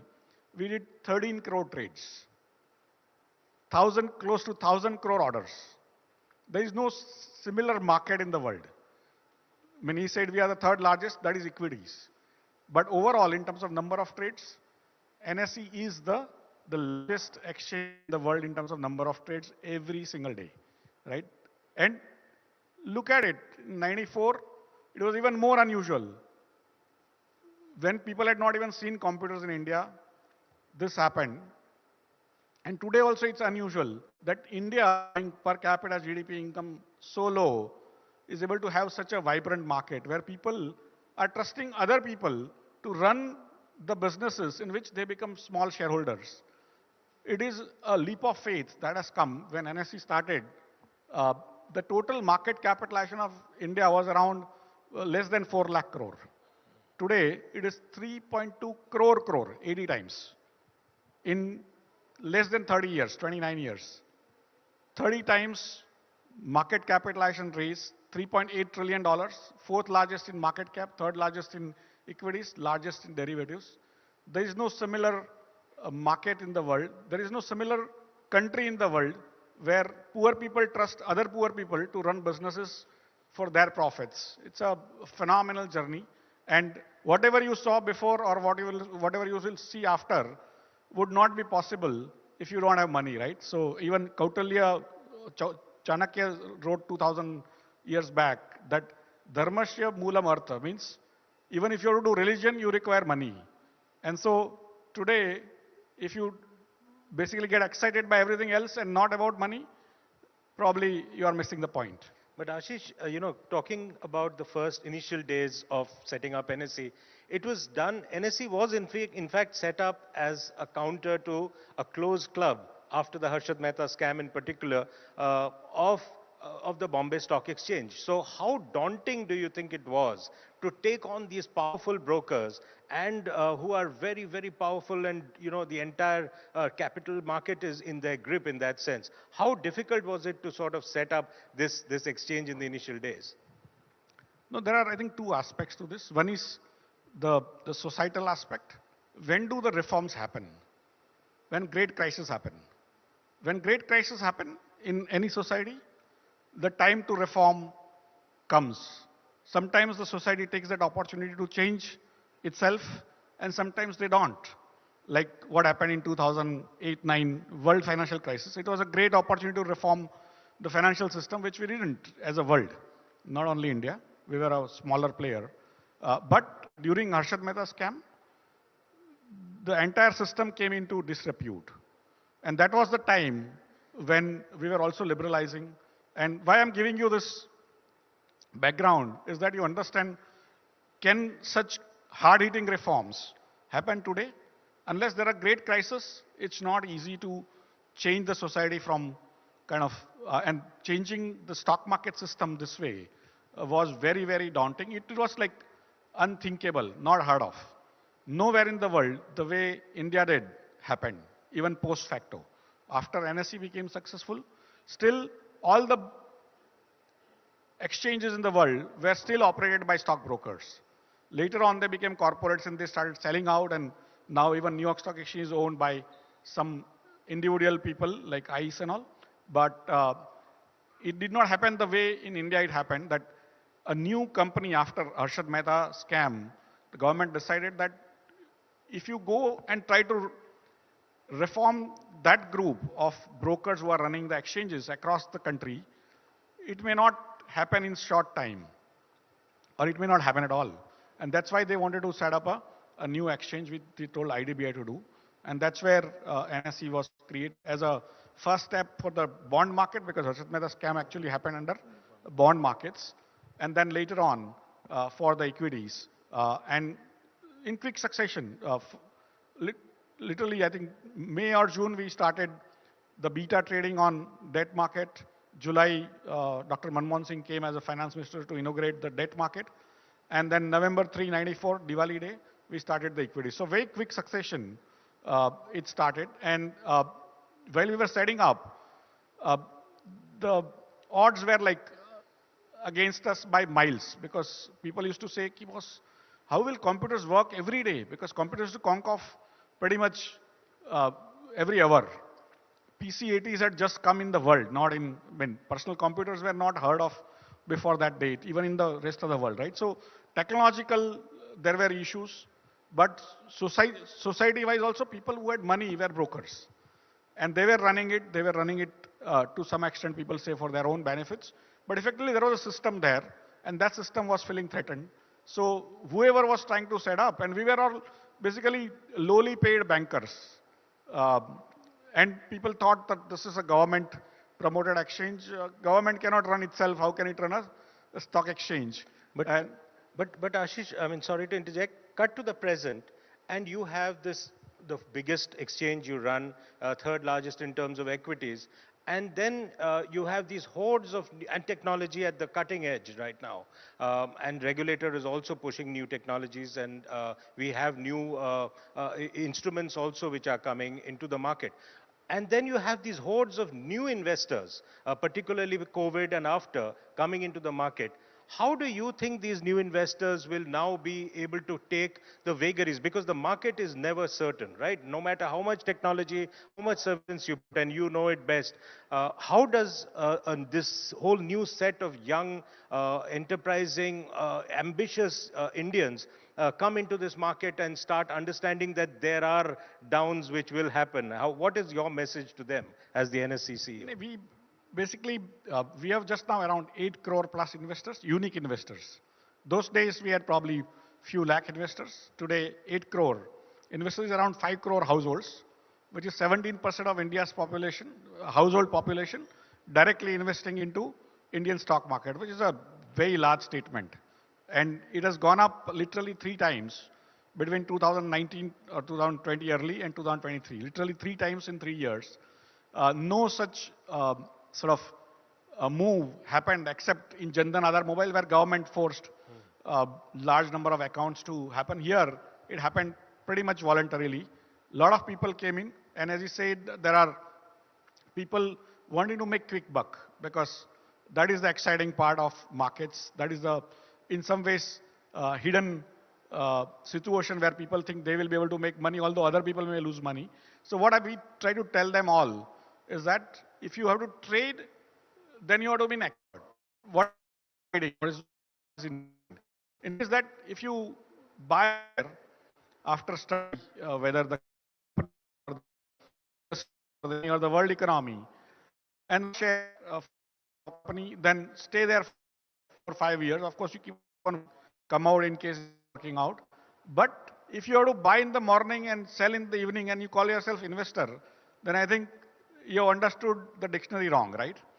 It's a trading, it's speculation. So we try to tell the people that buying in the morning or selling in the afternoon is for the experts who provide you this kind of liquidity. But you should not be doing that. Similarly, many investors young traders want to go into derivatives because that give you much more leverage and they move fast, right?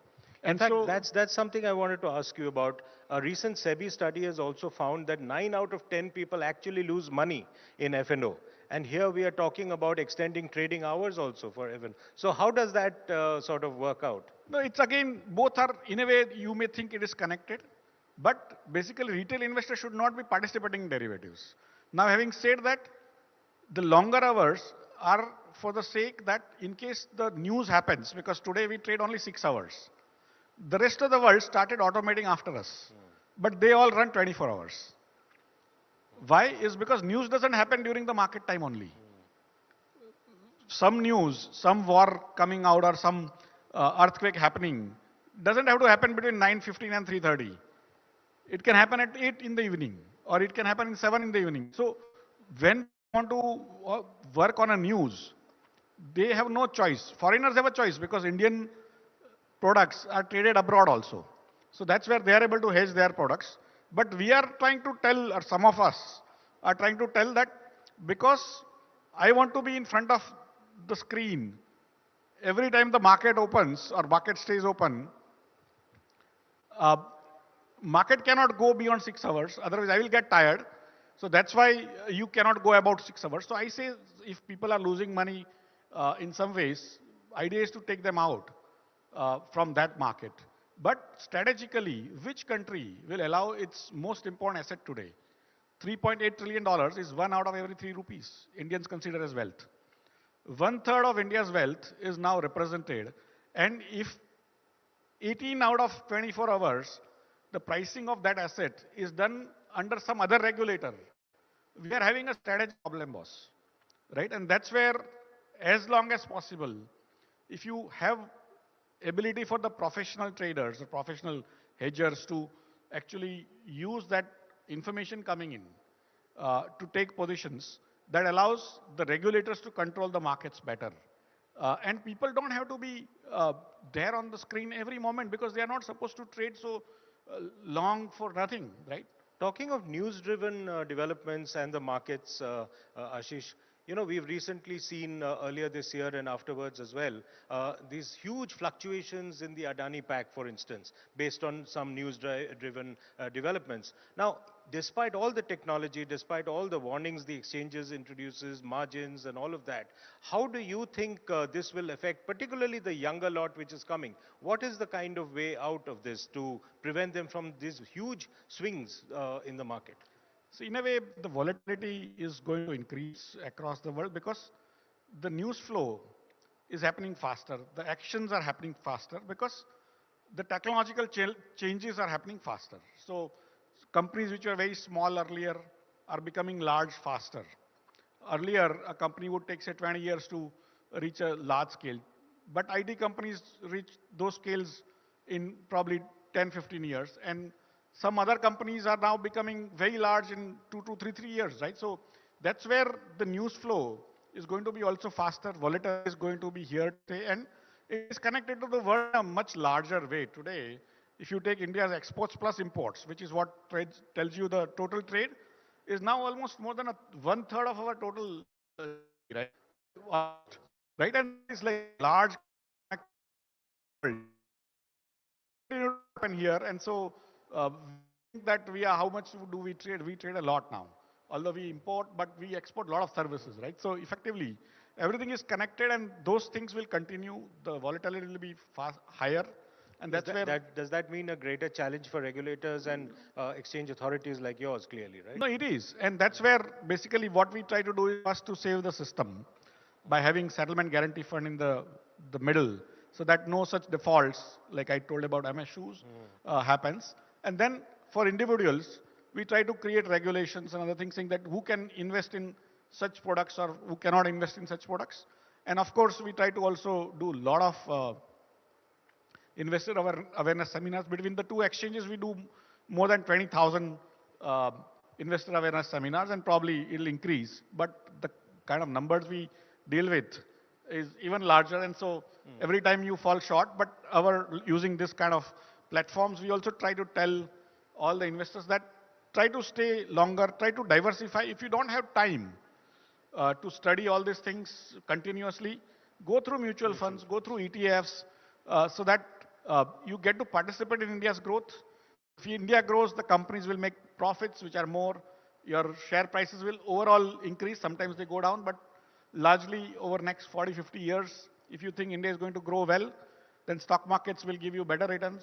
And if you don't want to study or don't have time, please go through mutual funds, go through ETFs, go through even portfolio managers or some financial advisors, so that you get the right advice. But please don't trade in derivatives if you are not expert.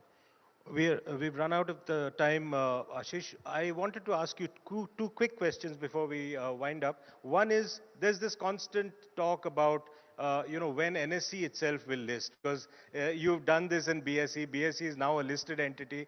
When would you repeat this feat in NSE, and what's sort of holding you back?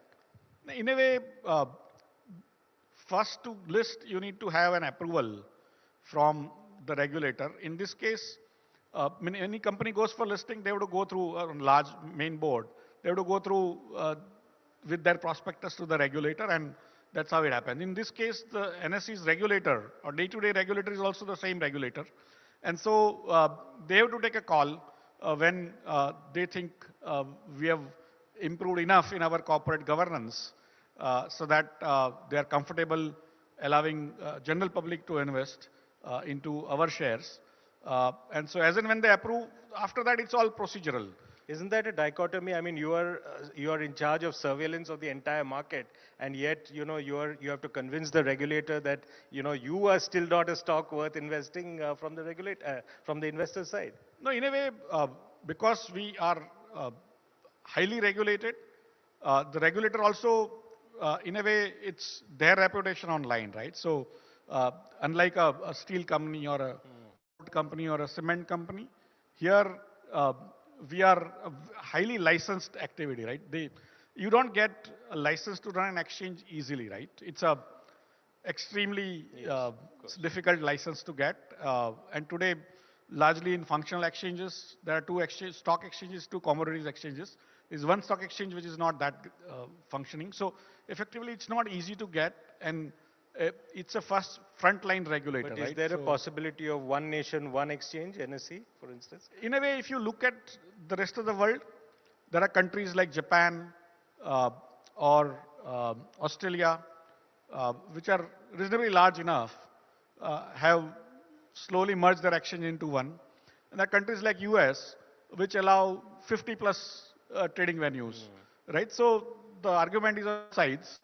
And for me, the question was on how many airlines a country should have, or how many soap manufacturers you should have. And answer could be that it is only one soap. Ultimately, they are all different colors, right? What is the point? And similarly, airlines is an airline, right? But still, more competition helps you, gives you some diversity. And that's how the US works on. Other side, people want to have conformity and only one kind of entity to regulate. So that's where most regulators prefer a single exchange. And so it depends on which way the country wants to go. We are just employees. We'll continue to do our job. So that's the well, but as the former CEO of Mumbai Indians, do you have any, what are your thoughts on the World Cup which just began today? We can't help but ask you this question. No, I think basically India has to worry about playing the left arm seamers in first few overs. If we can handle that, I think we would be okay. Thank you very much, Ashish, for spending time with us this afternoon. And thank you, ladies and gentlemen. Please, a big warm round of applause for Ashish Chauhan. Thank you. And may I please call upon stage Rushali Malpekar, Motwani Jadeja Foundation, to come up and present a small token of our appreciation to Mr. Chauhan. Once again, ladies and gentlemen, do put your hands together, Mr. Ashish Chauhan. I'm going to also quickly go through and thank our sponsors for helping us put together 2 fabulous days of thought. The India Today Conclave Mumbai, presented by Darwin Platform Group of Companies, Knowledge Partner NL Dalmia, Tourism Partner Gujarat Tourism, Conclave Partner Motwani Jadeja Foundation, Celebration Partner Radical Khaitan, Jewelry Partner De Beers Forever Mark, Luxury Partner Mercedes. All right, with that, a quick switch over and we are ready to power into our evening session.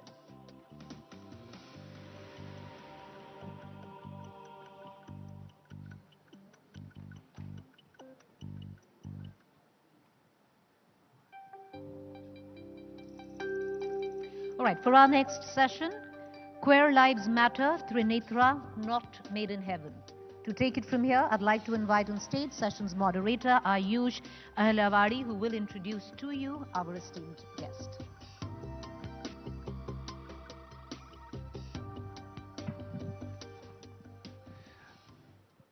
All right, as Preeti's already alluded to it, this is a very, very special session, not only in terms of the format, but also in terms of the content. As Preeti very rightly said, my next guest is Karnataka's first transgender doctor, activist, actor, and content creator, who's fighting bigotry and prejudice against the trans community. And of late, she's stolen all of our hearts in her role as Meher in the popular web series Made in Heaven. May we please welcome on stage Trinetra Haldar Gumaraju with a huge round of applause, please.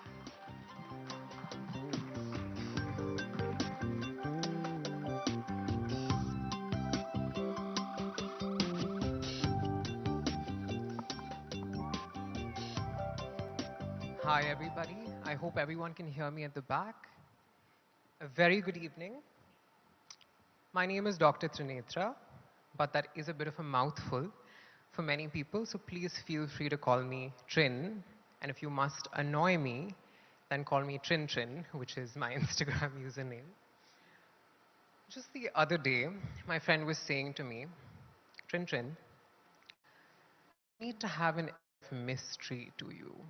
You put too much out there. There's too much honesty on your profile. You need to tone it down a bit, you know.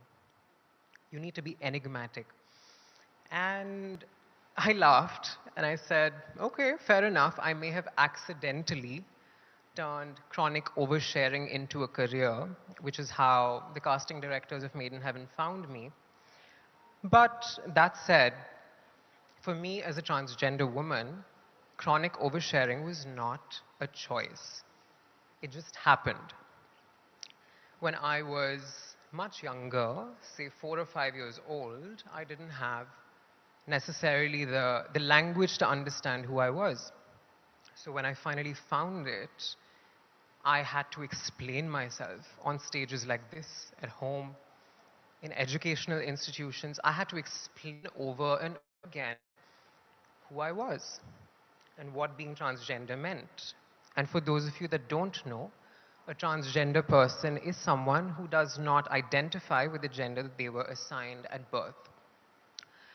And I always felt like I just wasn't a boy. That wasn't me. It wasn't working. And I think I realized over time that for our community, our survival is contingent on being understood, to some degree at least. And that sort of takes me back to the time that I was an intern. Any doctors in the house this evening? A show of hands? No? So I'll tell you, for an intern in the hospital doing her MBBS, we are, for lack of a better word, cattle. We're slaves. We do a lot of unpaid labor, in the sense there's a lot of manual labor involved. We do a lot of scut work and a lot of doing discharge summaries and things like that. And so one fine day, I land up in the female ward, all right? And there is a patient. She's wearing slightly boyish clothes, right? Short hair, a bit of facial hair. And the friends have told me that their friend has consumed many sleeping pills and has tried to end their life. And when I looked at that patient, I knew that face all too well. I was there in high school, right? I knew what it was like to not know why you're feeling so uncomfortable in your skin, why people don't seem to understand. And the first thing I said to this patient was, your file says female. Do you want me to refer to you as something else? And their face completely changed, completely. And this person suddenly says, you're the only doctor who has asked me that question. Thank you. I don't think people realize that the risk of suicide for an Indian transgender person is nearly 50%. Did you know that 1 in 2 transgender people will attempt suicide before the age of 20? And it's been proven that it's not because of who you are as a human being, but it's because of what you're subjected to. There are social factors involved, right? Being understood, like I said, our survival depends on it. So being mysterious is not really something that we get to do. But a few months later, I wanted to be very mysterious for somebody I had a giant crush on, as we usually do in college, and I wanted to play hard to get. Up until that point, I had only been seen as somebody different. I wasn't given equal treatment as a human being. I'd been thrown out of classes and so on and so forth. But this person treated me like a human being first, and then a doctor, and allowed me to pick up the knife. And he taught me how to assist. He taught me how to be a doctor, to be a surgeon, you know. And I learned so much in that time. And by the time my internship ended, we'd become very, very close. He was spending near every day at my house. And like I said, I was smitten. I, for the first time in my life, had in front of me a man that didn't harass me or bully me or see me as any different, but taught me instead, mentored me instead, and also called me very beautiful. And the bar was very, very low at the time, I must say. And it was only when his phone buzzed one day and I saw the wallpaper and it was him and a woman and two beautiful children. That's when it hit me. That only spending time in my apartment and not outdoors at a restaurant, never meeting, it had a reason. And it boils down to the same thing. It boils down to shame. It boils down to stigma. And I took many, many months to recover from the process of, I don't know, getting over heartbreak. It was my first, and I think all of that education, all of that privilege and acceptance at home, it didn't protect me from this. And it taught me something very important, that you need to have a certain sense of self-worth, and it needs to come from within. It cannot come from anywhere else. And many, many, thank you. And that came a little late in life, I must admit. And for me, I'll tell you when it happened.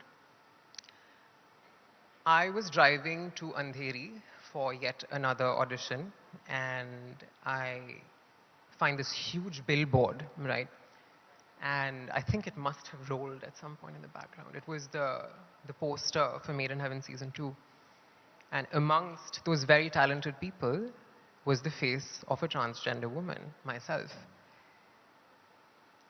I did not grow up seeing transgender people on billboards, and if I did, I may have settled not for so little in partners, in life, in general.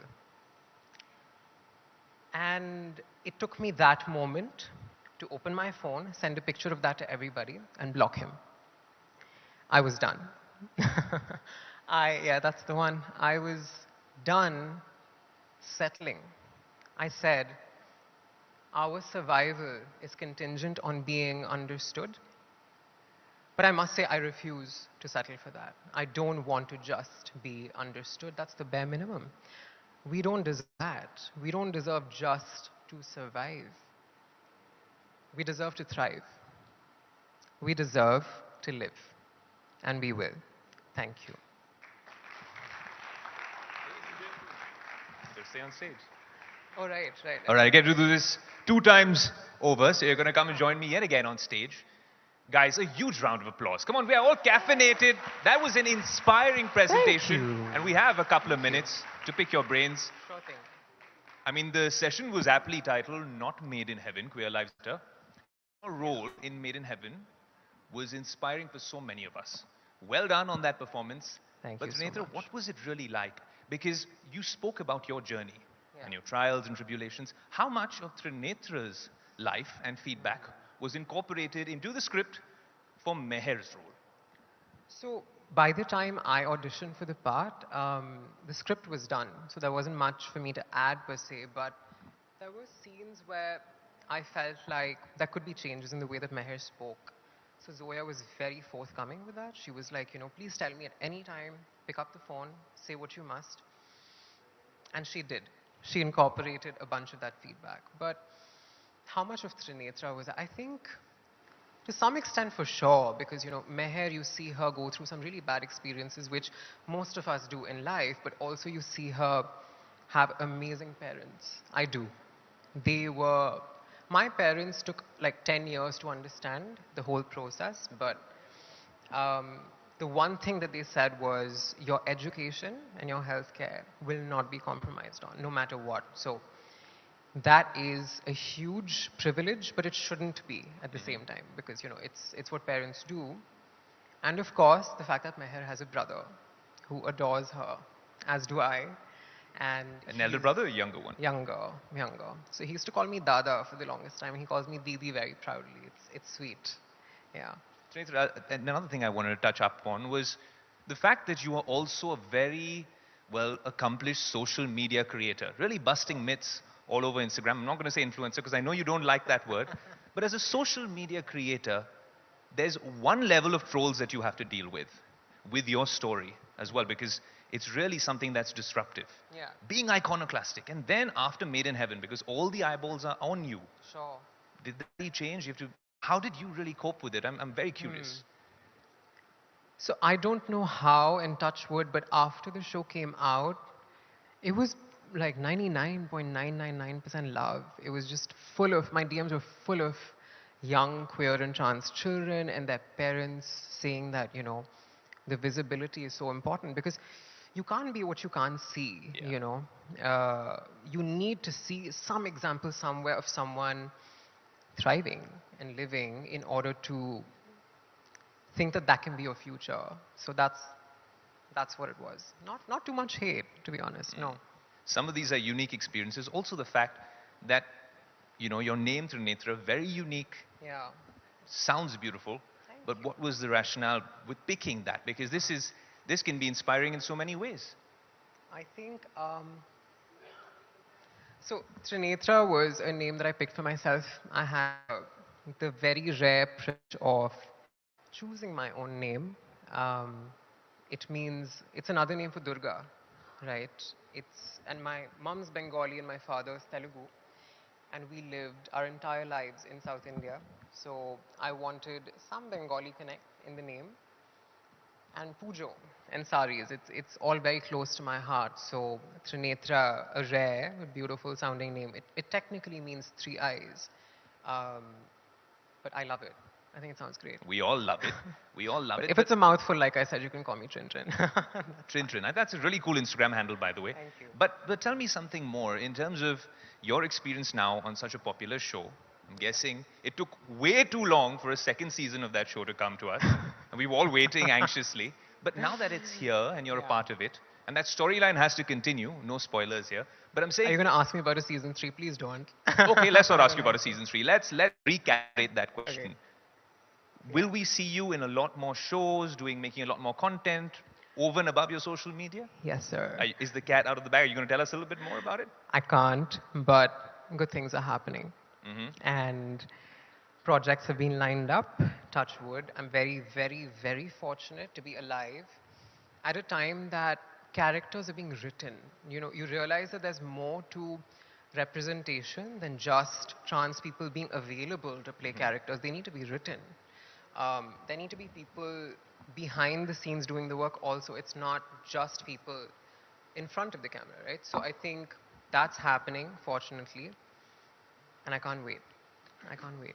That's interesting because it's a very inspiring, powerful story for a lot of people out there. Yeah. Now, you told us about how there was so much love, rightfully so, from the audience and everyone consuming your content, but also from the community itself, from the LGBT community as well, on your Instagram as well. What was the response like?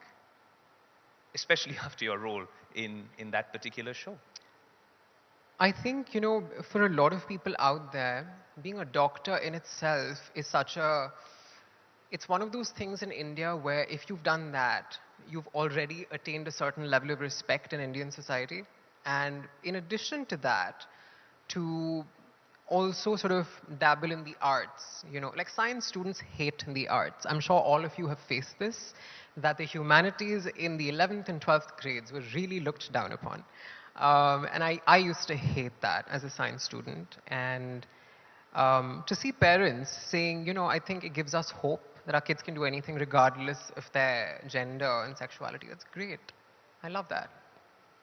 Ladies and gentlemen, a huge round of applause for a creative powerhouse, an inspiration, and a disruptor, Trinetra. Thank you. Thank you for joining us, Trinetra. Thanks for listening. Thank you so much. You could. Absolutely. I think you'll have to just stay back for one little bit. We will have to do it.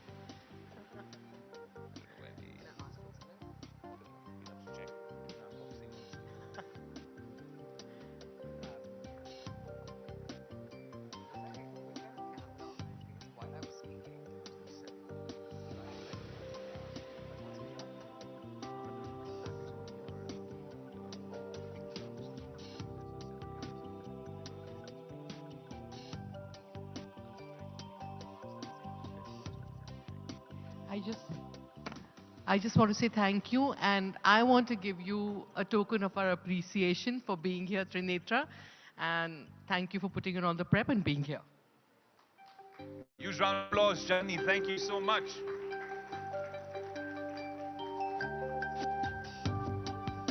May I please call upon Vishali Malpekar, Motwani Jadeja Foundation. All right. Ladies and gentlemen, once again, please raise a warm applause for our guests. Thank you.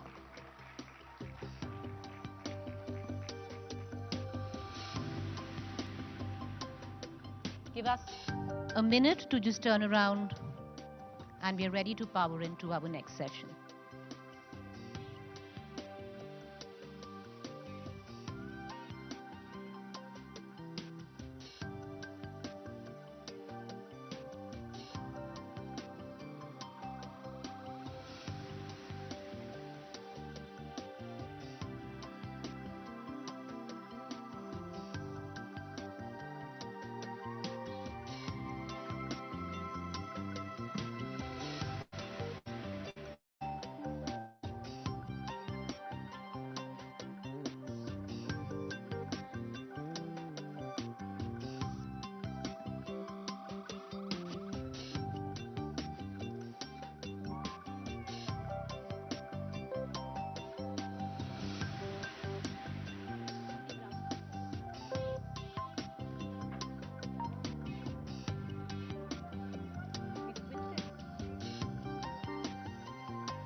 All right, ladies and gentlemen, let's move on to our next session: youth, hopelessness, helplessness, understanding what leads to suicide. I want to call upon Charit Jaggi, founder and director, We the Young; Dr. Harish Shetty, psychiatrist; R.K. Verma, CMD, Resonance Kota.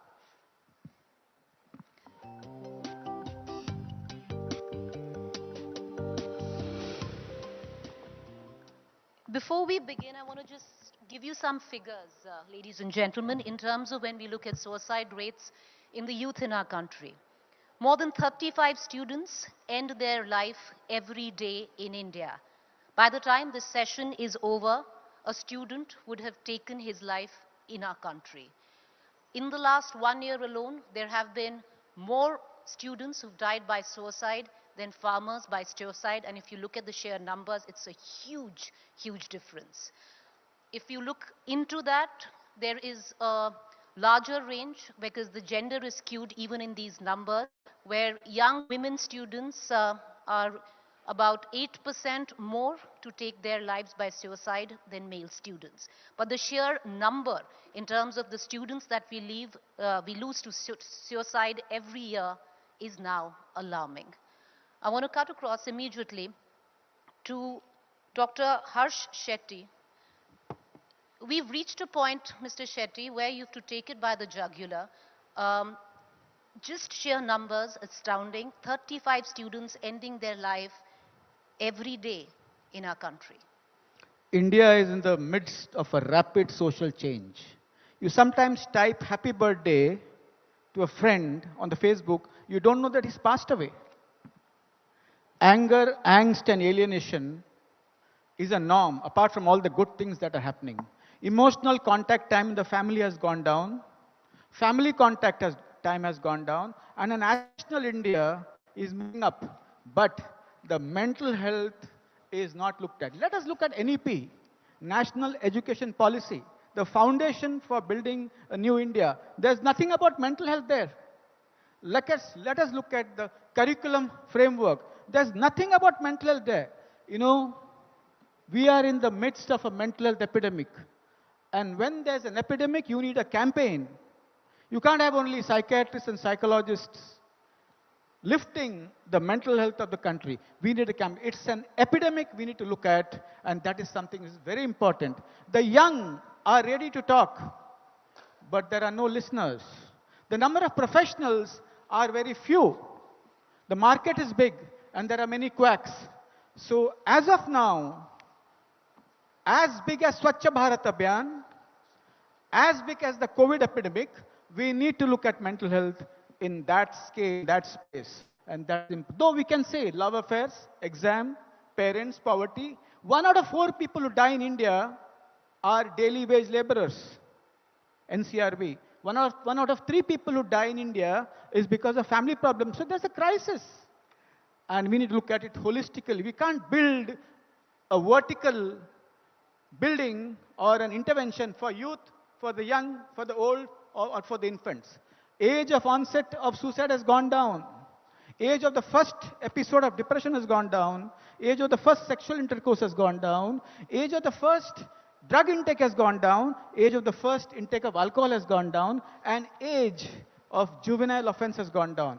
It's an epidemic which will also influence productivity, economics, and physical illnesses too. Lastly, it's important to understand that suicide is not the only indicator for mental health burden. The fights on roads, the wars among people, the murders and deaths across have a mental health root.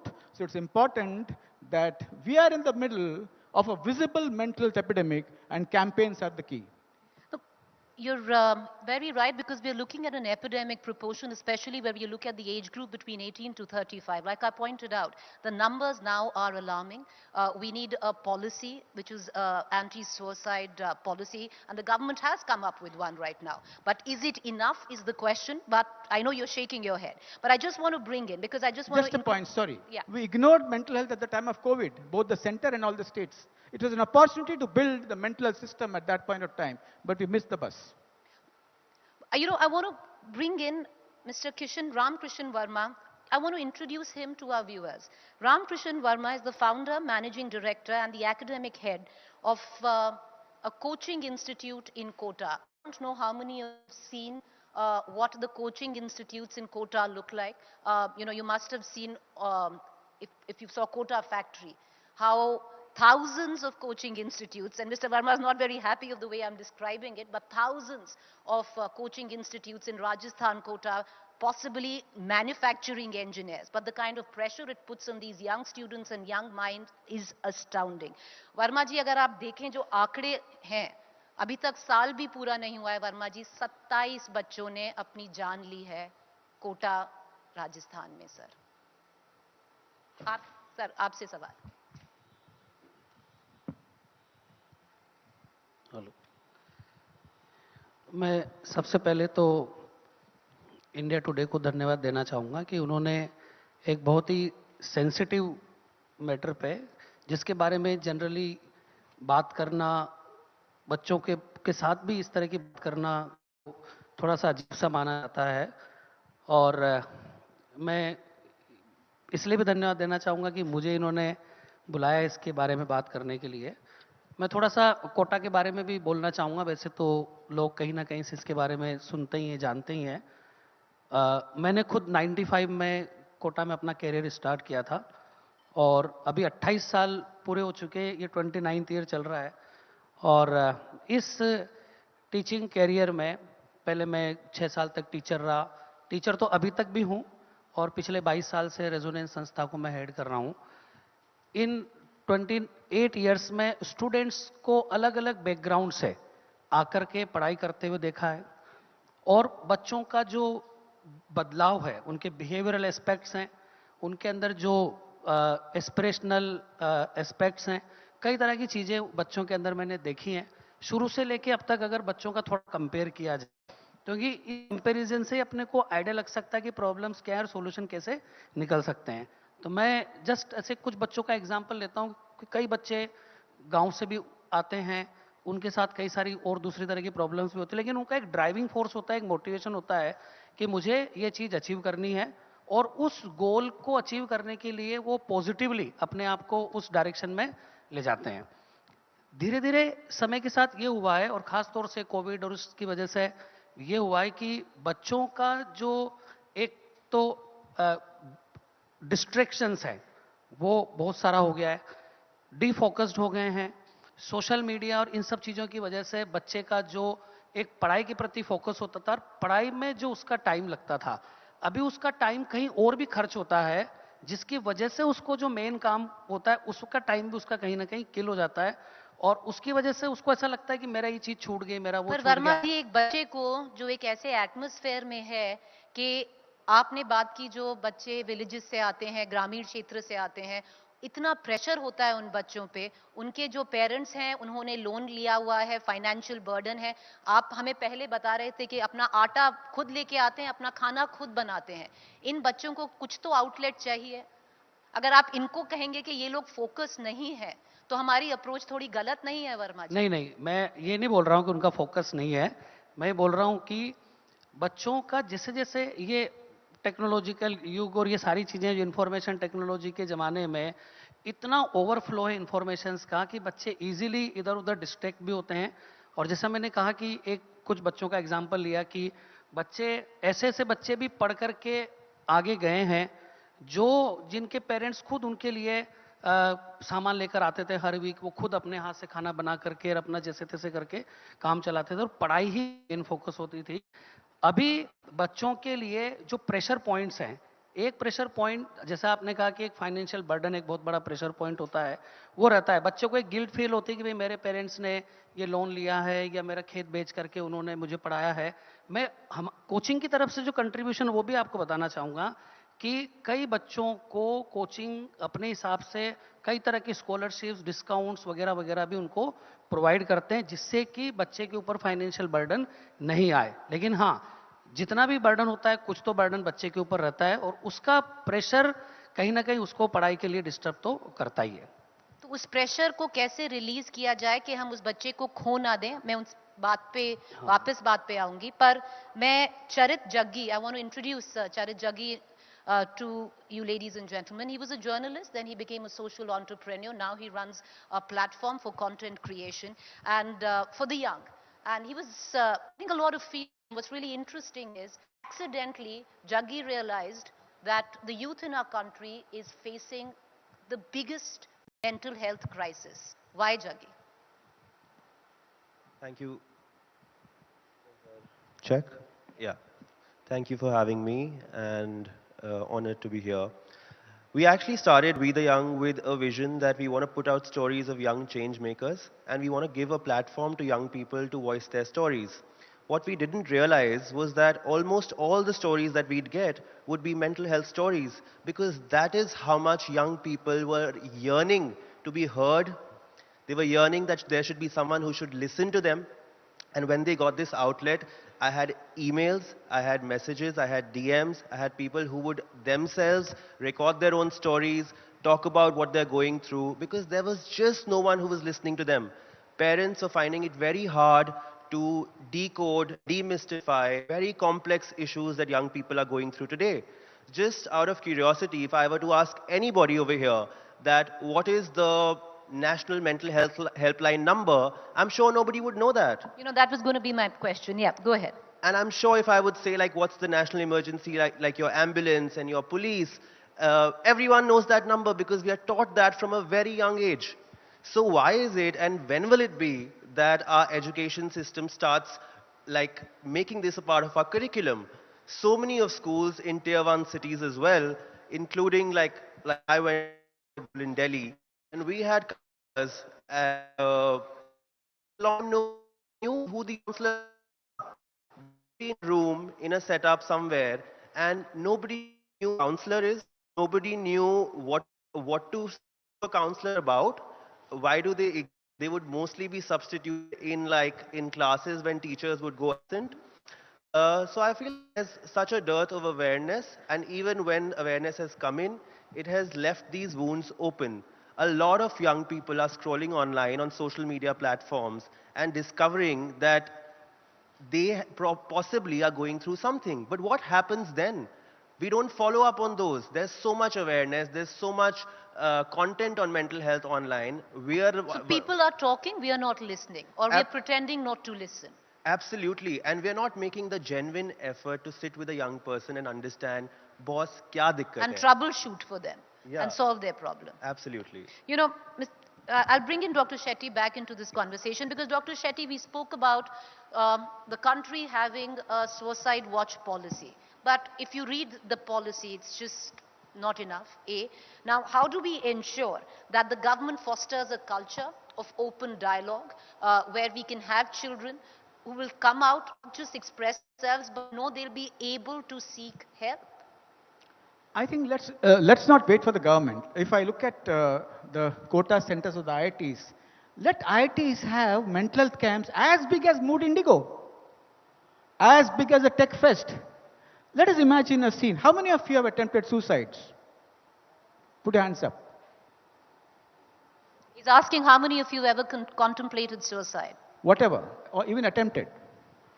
Now, the point is, if I see a scenario, a mental health camp repeatedly happening in these centers, where all the centers come together, and the people who go to the camps are the owners of the centers with their spouses and the kids, stigma breaks.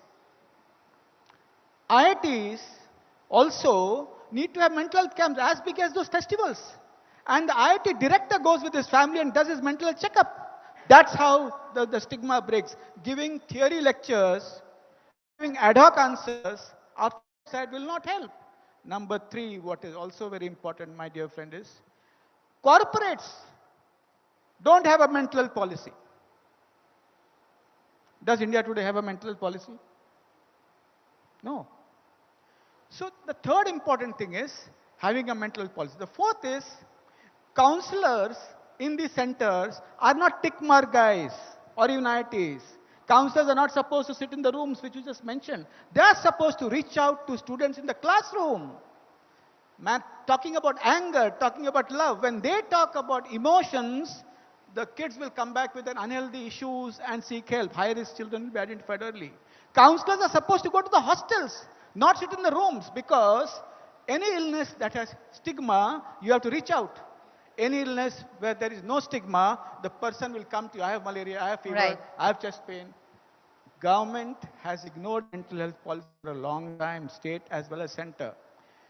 We need to understand that if you ignore mental health policy and mental health work and mental interventions, you are going to bring down the economic productivity of the country. You're going to have lots of social upheavals. You're going to have a lot of family issues. And ultimately, this affects each and every segment of change. So just a suicide policy will not work, but campaign as big as Swachh Bharat, campaign as big as COVID, and campaign as big as... So each one of us have to be part of it. Yoga has to be included, Vipassana has to be included. And why a campaign as big as Swachh Bharat? Why a campaign as big as COVID? Because once again, look at the sheer numbers. Ladies and gentlemen, by the time this session is over, a young student between the age of 18 to 28 would have taken his life. That's what the data suggests. In a day, we are talking about 35 young people their lives in this country on a daily basis. Do tell us if this is not an epidemic. But Verma ji मैं आपको फिर से इस conversation में लाऊंगी. हम बोल सकते हैं कि फोकस नहीं है बच्चों का, थोड़े वीक हैं इमोशनली बच्चे, पर वो बात अलग है वर्मा जी. एज ओनर ऑफ कंपनी जो कोटा में एक कोचिंग इंस्टीट्यूट चलाते हैं, आप अपनी तरफ से कैसे आइडेंटिफाई करते हैं बच्चों को? अगर आपको लगता है आपके यहाँ पर सुसाइड वॉच है, मेंटल हेल्थ, अगर आपको लगता है कोई बच्चा स्ट्रगल कर रहा है, चाहे आर्थिक प्रेशर है, फैमिली प्रेशर है, पढ़ाई का प्रेशर है, इन्वायरमेंटल प्रेशर है, क्योंकि अगर आप देखें वहां पर एक सिटी सी कंस्ट्रक्ट हो गई है और उधर ही बच्चे आते हैं और उधर ही रहते हैं, तो आप कैसे आइडेंटिफाई करते हैं, कैसे काउंसल करते हैं उन्हें? पिछले 4-5 सालों में इस डायरेक्शन में पूरा काम हुआ है के अंदर. Government of Rajasthan, city administration, इनकी तरफ से भी काफ़ी काम हुआ है और कोचिंग इंस्टीट्यूट्स की तरफ से भी काफ़ी काम हुआ है. काम इन द सेंस कि एक तो बच्चों के साथ में फैकल्टी और स्टूडेंट इनके बीच की जो रिलेशनशिप है, वो रिलेशनशिप सिर्फ टीचर और स्टूडेंट की नहीं कि टीचर अपना नॉलेज डिलीवर करते हैं, टीचर अपने आप में गार्जियन का रोल भी प्ले करता है. मैं खुद अपनी जब पूरी टीम को एड्रेस करता हूं तो उनको बोलता हूं कि एक टीचर के 4 रोल हैं. एक तो टीचर जो उनको नॉलेज ट्रांसफर करता है, एक फ्रेंड जो उनकी बात को सुनने के लिए रेडी रहता है, और एक फादर मदर का रोल भी उसको प्ले करना होता है क्योंकि वो घर से बाहर है, तो वही उसके लिए सब कुछ है. अलग अलग रोल्स में एक फैकल्टी अपने आप को बच्चे के साथ देखता है. बच्चों को जो जिस बैच में टीचर पढ़ाते हैं उनकी लिस्ट फैकल्टी मेंबर्स को दी जाती है, उसमें नंबर्स भी होते हैं, वो बच्चों के साथ में इंटरेक्ट भी करते हैं, पेरेंट टीचर मीट भी होता है.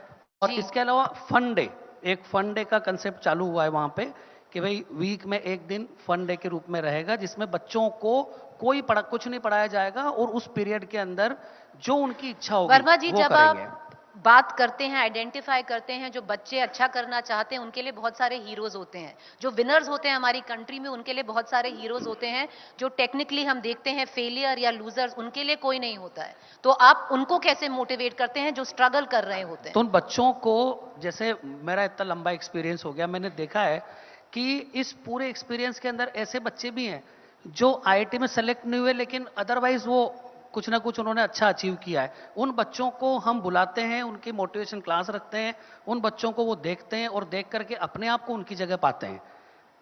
ऐसे बच्चे भी हैं जिन्होंने आईआईटी से पढ़ाई की. तो कोचिंग सेंटर में रहकर आप ये बोल सकते हैं कि देखिए इंजीनियर बनना जिंदगी में सब कुछ नहीं बिल्कुल है. बिल्कुल बोलते हैं बच्चों को, और इंजीनियर बनने के बाद दूसरे सेक्टर में भी उसने काम किया ये भी बोलते हैं.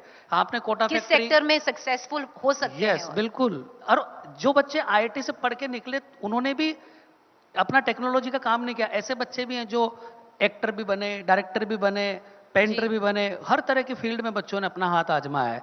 तो बच्चे को ये सिर्फ कि भाई एक पढ़ाई के लिए कुछ ना कुछ तो डिग्री का अपना काम करना होता है, लेकिन उसका पैशन समय के साथ आइडेंटिफाई होता है और हो सकता है कि वो जिसमें उसने डिग्री ली है उसके अलावा वो अपने पैशन को बाद में चेस करता है और उसमें सक्सेसफुल होता है. Mental health and the young, when you look at that, especially the kind of feedback that you get on your outlet, the question I want to ask you is, what do you see? Because we are talking about students here. Yes, there's educational pressure, there's financial pressure, there's guilt associated with that, but there are other reasons as well where the youth of the country do take their life. It's not just associated solely with education.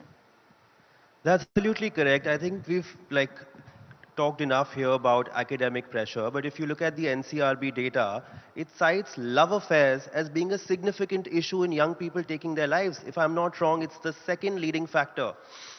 So I feel, why is there no conversation about what a young person goes through when they have a heartbreak? It's a very significant mental health issue, and it's also a category that has exceedingly performed in terms of impact on our platform. It affects a large section of our audience, and we reach close to 2 to 3 million people in a month. And there 2-3 million people. Yes, and the most they between the age group of 18 to 35. Exactly, and the most they engage with is on content on how to deal. I mean, the most popular topic that we have on our platform is what to do after a breakup. And that tells you that so many young people, and not everyone has access to therapy, right? And this affects people across the spectrum, be it tier 1, tier 2, tier 3 cities. These are very interpersonal issues that every young person goes through. So I feel like there are very limited conversations, even on social media, about how do young people deal with issues other than academic pressures. And in my observation, this is what I've realized, and I felt that from a very young age, be it, and especially for men, it's like we have minimized struggles of every young person by saying, लड़की है क्या, रोता नहीं है, रोता क्यों है, कोई बात नहीं, कोई एक छोड़ के चले गया, एक जाएगा, दूसरा आएगा. We constantly minimize struggles of young people and then expect that they should be okay with it. You know, it's interesting because you said ladki hai kya, just, you know, there are figures within figures, there's data within data, and where it comes to the young, females are more prone to take their own lives by suicide than men, and the difference comes to over 8% per 10 lakh. But I want to, you know, bring Dr. Shetty last word in. Shetty, we can talk about, you know, getting a cohesive policy where, you know, suicide watch, mental health is concerned. But there are many parents here. There are many those who have loved ones, who are young, who are struggling, and possibly, you know, they don't come up with their issues right up front. What advice would you give? Every family should screen their children for mental health issues every month. Inside a family, you can do it yourself. Every classes and every IT should screen young boys and girls for mental health issues, because children today are very brittle emotionally. Number 3, which is very important also, is have campaigns, never die for a guy. There are many exams worth living for and no exams worth dying for. There are many guys worth living for and no guys worth dying for. If the government can screen people for malaria, dengue, and we have a mass tuberculosis eradication program, why not mental health? Dr. Shetty, just one last question, where the time's up.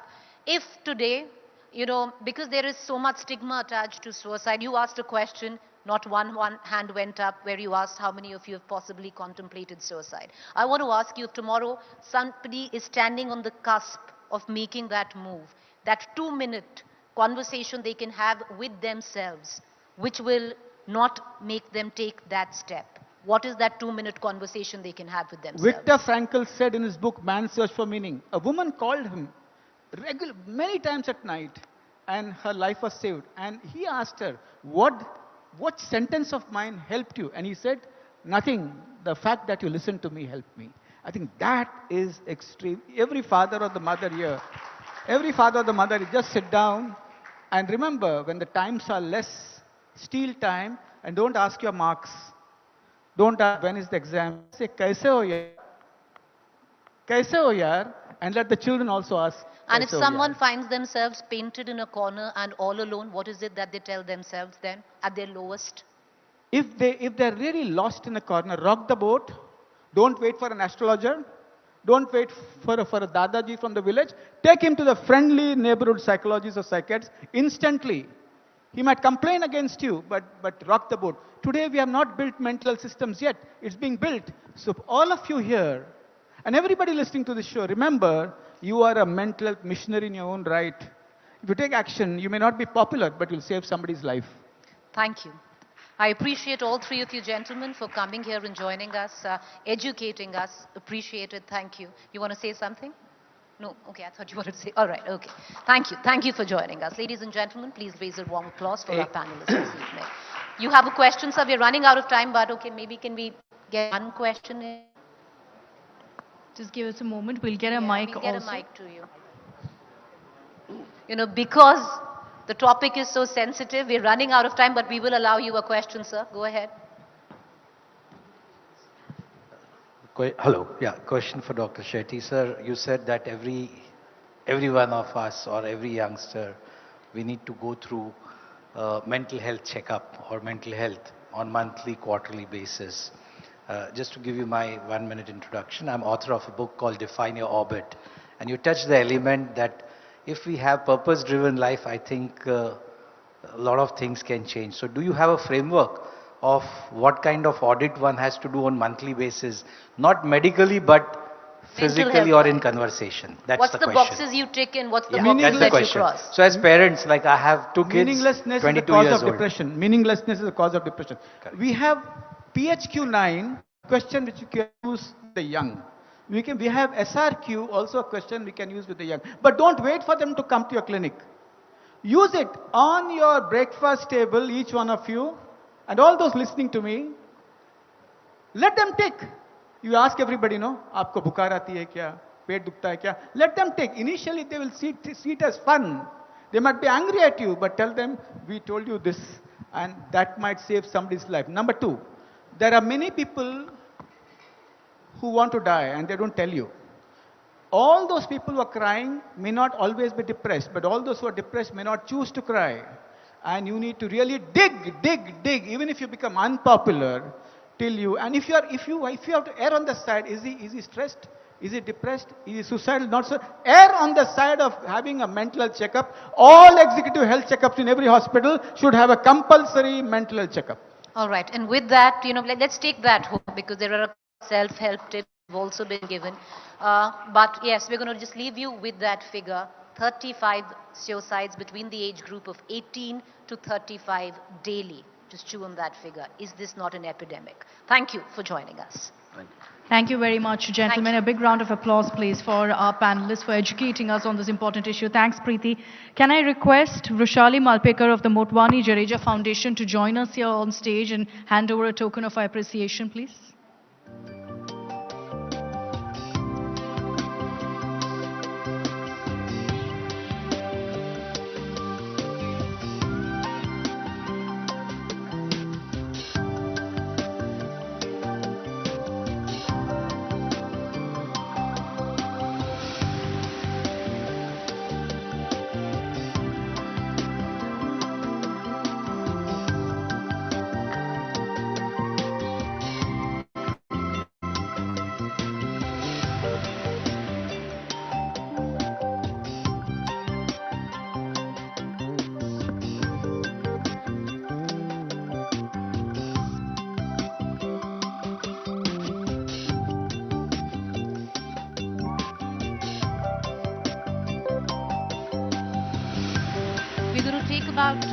A couple of moments to set up for our next session, a quick turnaround. Just allow us 3 to 5 minutes. Please just stay where you are, and we'll be ready to go with our next session. You've got a bit of a treat coming up for all our guests.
Our next session, String Theory, Striking a Chord with Classical Music.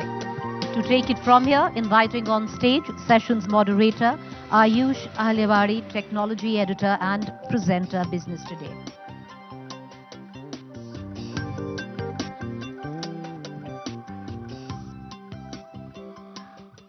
Well, the sun's going to set shortly, and we thought we'll set the mood with something very, very special. Now, our next guest is a very well, talented individual. I'm not going to reveal too much, but you can already see that with the sitar on stage. I was going to build up to a crescendo to welcome a very talented sitarist in no time. But let me tell you a little bit more about Mehtab Ali Niazi. Well, a child prodigy, started playing the sitar at the age of 4. He's 24 now, and he already boasts of 2 decades of a treasure trove of experience. And very quickly, what I will do is, because we're going to be handing it over to Mehtab with his encore performance. Are you all set, Mehtab? Hello. Yes, thank you so much for the lovely introduction, first of all. And to India Today for having me here today, for always believing in my vision of taking Indian classical music to the global level, and for giving me this platform today amongst all these great personalities. Mehtab, I want to set the context over here. What Mehtab essentially does is make the sitar essentially cool again. Very relatable with the Gen Z audience, where he goes viral on Instagram for all his tracks, adding his own unique touch to popular hits, which you are going to, well, be exposed to very shortly. But tell me something, where did you get this idea, Mehtab, to really mix, well, traditional classical music with some of these popular hits from nowadays? What was that real, well, brainstorm like? If I tell you honestly, I wasn't very good in studies. And whenever I used to tell my my friends that I'm playing sitar, they didn't used to, consider it as cool as guitar or drums. So it kind of disheartened my heart. And, I wanted to do something to bridge this gap between the younger generation and myself and my music. So I figured out this fusion set where I do mixing and fusing some famous tracks with the Indian classical music, so that these people can also see the instrument and enjoy it and get entertained by it. All right, like the all audience other is all drums set. and bass. Mehtab, raring go.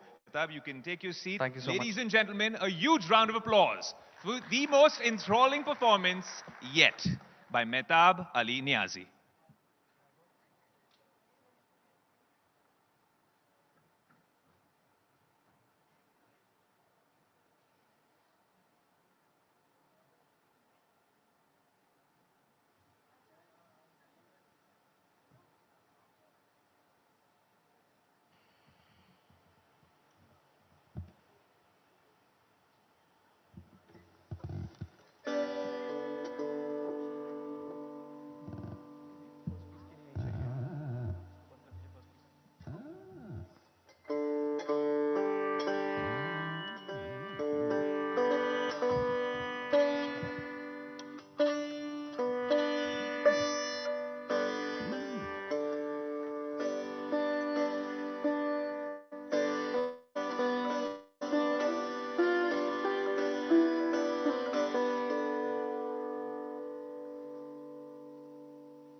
Well, firstly, I'll start off with a traditional classical raga called Rag Bageshwari.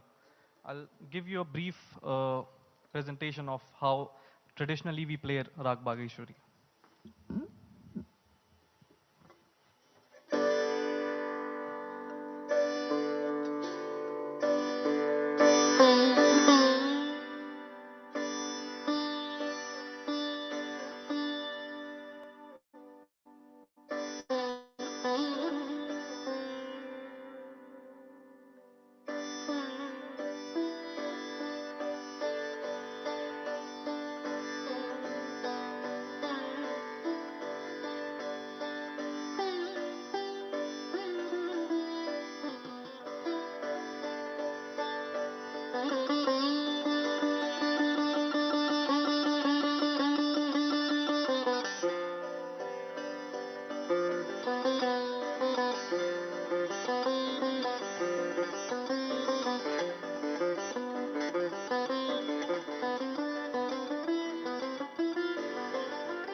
that was like Bhageshri for all of you.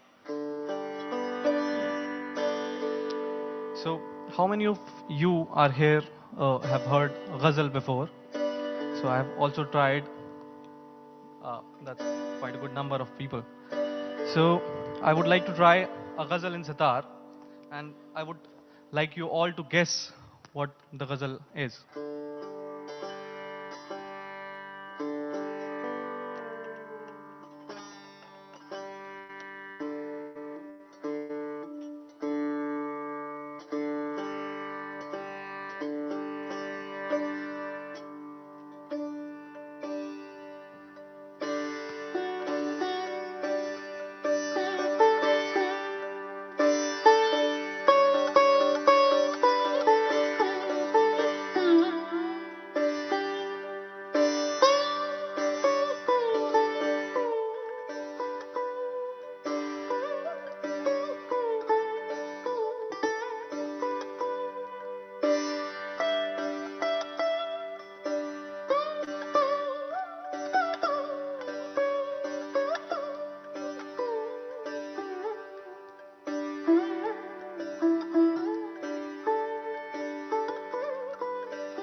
Now that you guys have an idea how good of a singer I am, I would like to sing another of Ustad Nusrat Saab's ghazal.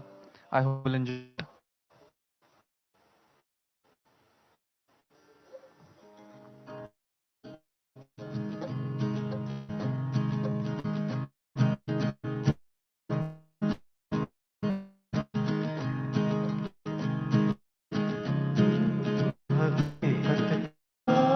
अगर अफसाना बन जाए तो क्या कीजिए हकीकत का अगर अफसाना बन जाए तो क्या कीजिए हकीकत का अगर अफसाना बन जाए तो क्या कीजिए गले मिलके भी वो बेगाना बन जाए तो क्या कीजिए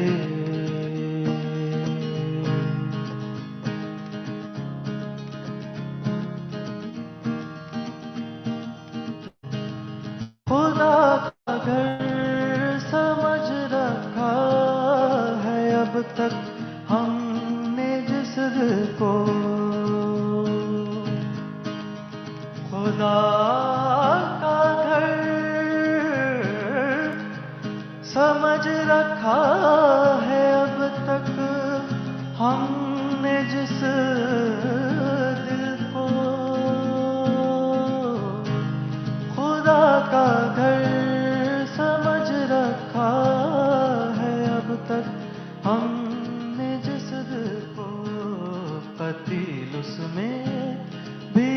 बुत खाना, कतील उसमें भी एक बुत खाना बन जाए तो क्या कीजिए, कतील उसमें भी एक बुत खाना बन जाए तो क्या कीजिए, हकीकत का अगर अफसाना बन जाए तो क्या कीजिए, गले मिलके भी वो बेगाना, गले मिलके भी वो बेगाना बन जाए तो क्या कीजिए.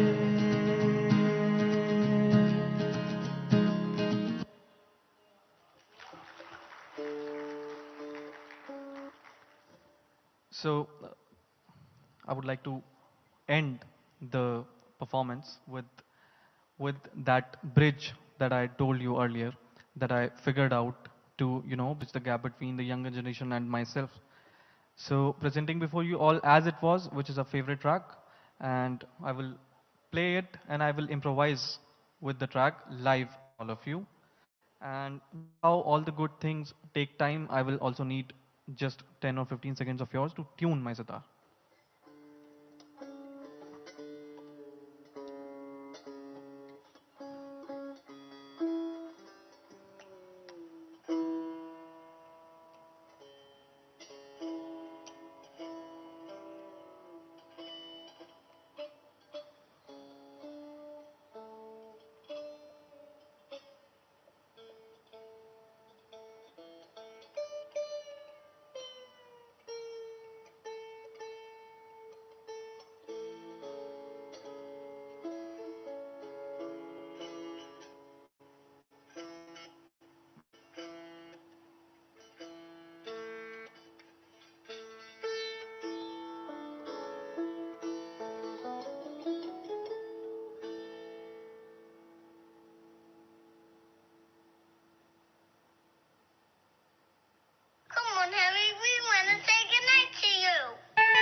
Thank you so much.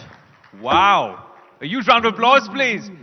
Mehtab, before you pack that up, very quickly, we want to get inside the genius brain of yours, that creative masterpiece. Tell me, how do you plan to mix these songs? You pick the chords. I've done a little bit of classical myself. How do you really do the fusion piece? You know, it's not a big deal. I just go around my friends and I figured out which song they are listening to these days, and I just record it. And then it becomes a trend on Instagram? Yeah, they do.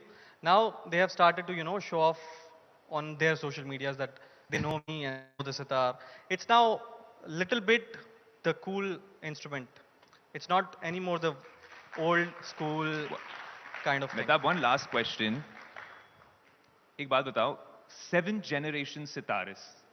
How much of that style have you managed to preserve? How much of it have you managed to improvise on? What have the learnings been from the gharana that you come from? 7th generation representative, as you said, thoda mushkil hota hai kyunki there is always a lot of pressure on your shoulders that you have to carry forward this legacy which has been left behind by your forefathers, and you have to also make sure that you don't do any mistake or anything wrong that would put that black dot on that huge white wall. Absolutely. Ladies and gentlemen, prodigy, powerhouse, rock star in the making, Mehtab Ali Niazi. Thank you so being much. such a I lovely would like audience. to sign off with this one line that I always say, Of course. which is whatever little difference I have made today with my music in the Indian classical music field is just the beginning, and I won't stop until I put Indian classical music and sitar on the global level. Let's go global traditionally. A huge round of applause, please. Thank you, Mehtab.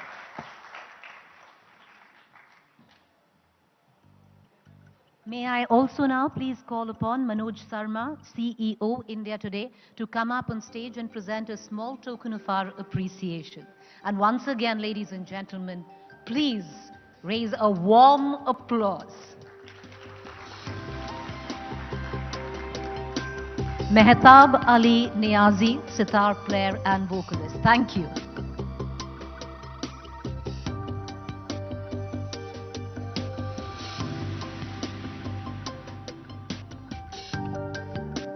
Thank you, Mehtab. Appreciate it. Thank you. It was that much needed 15 minutes between politics. We're going into another one right after that. Thank you.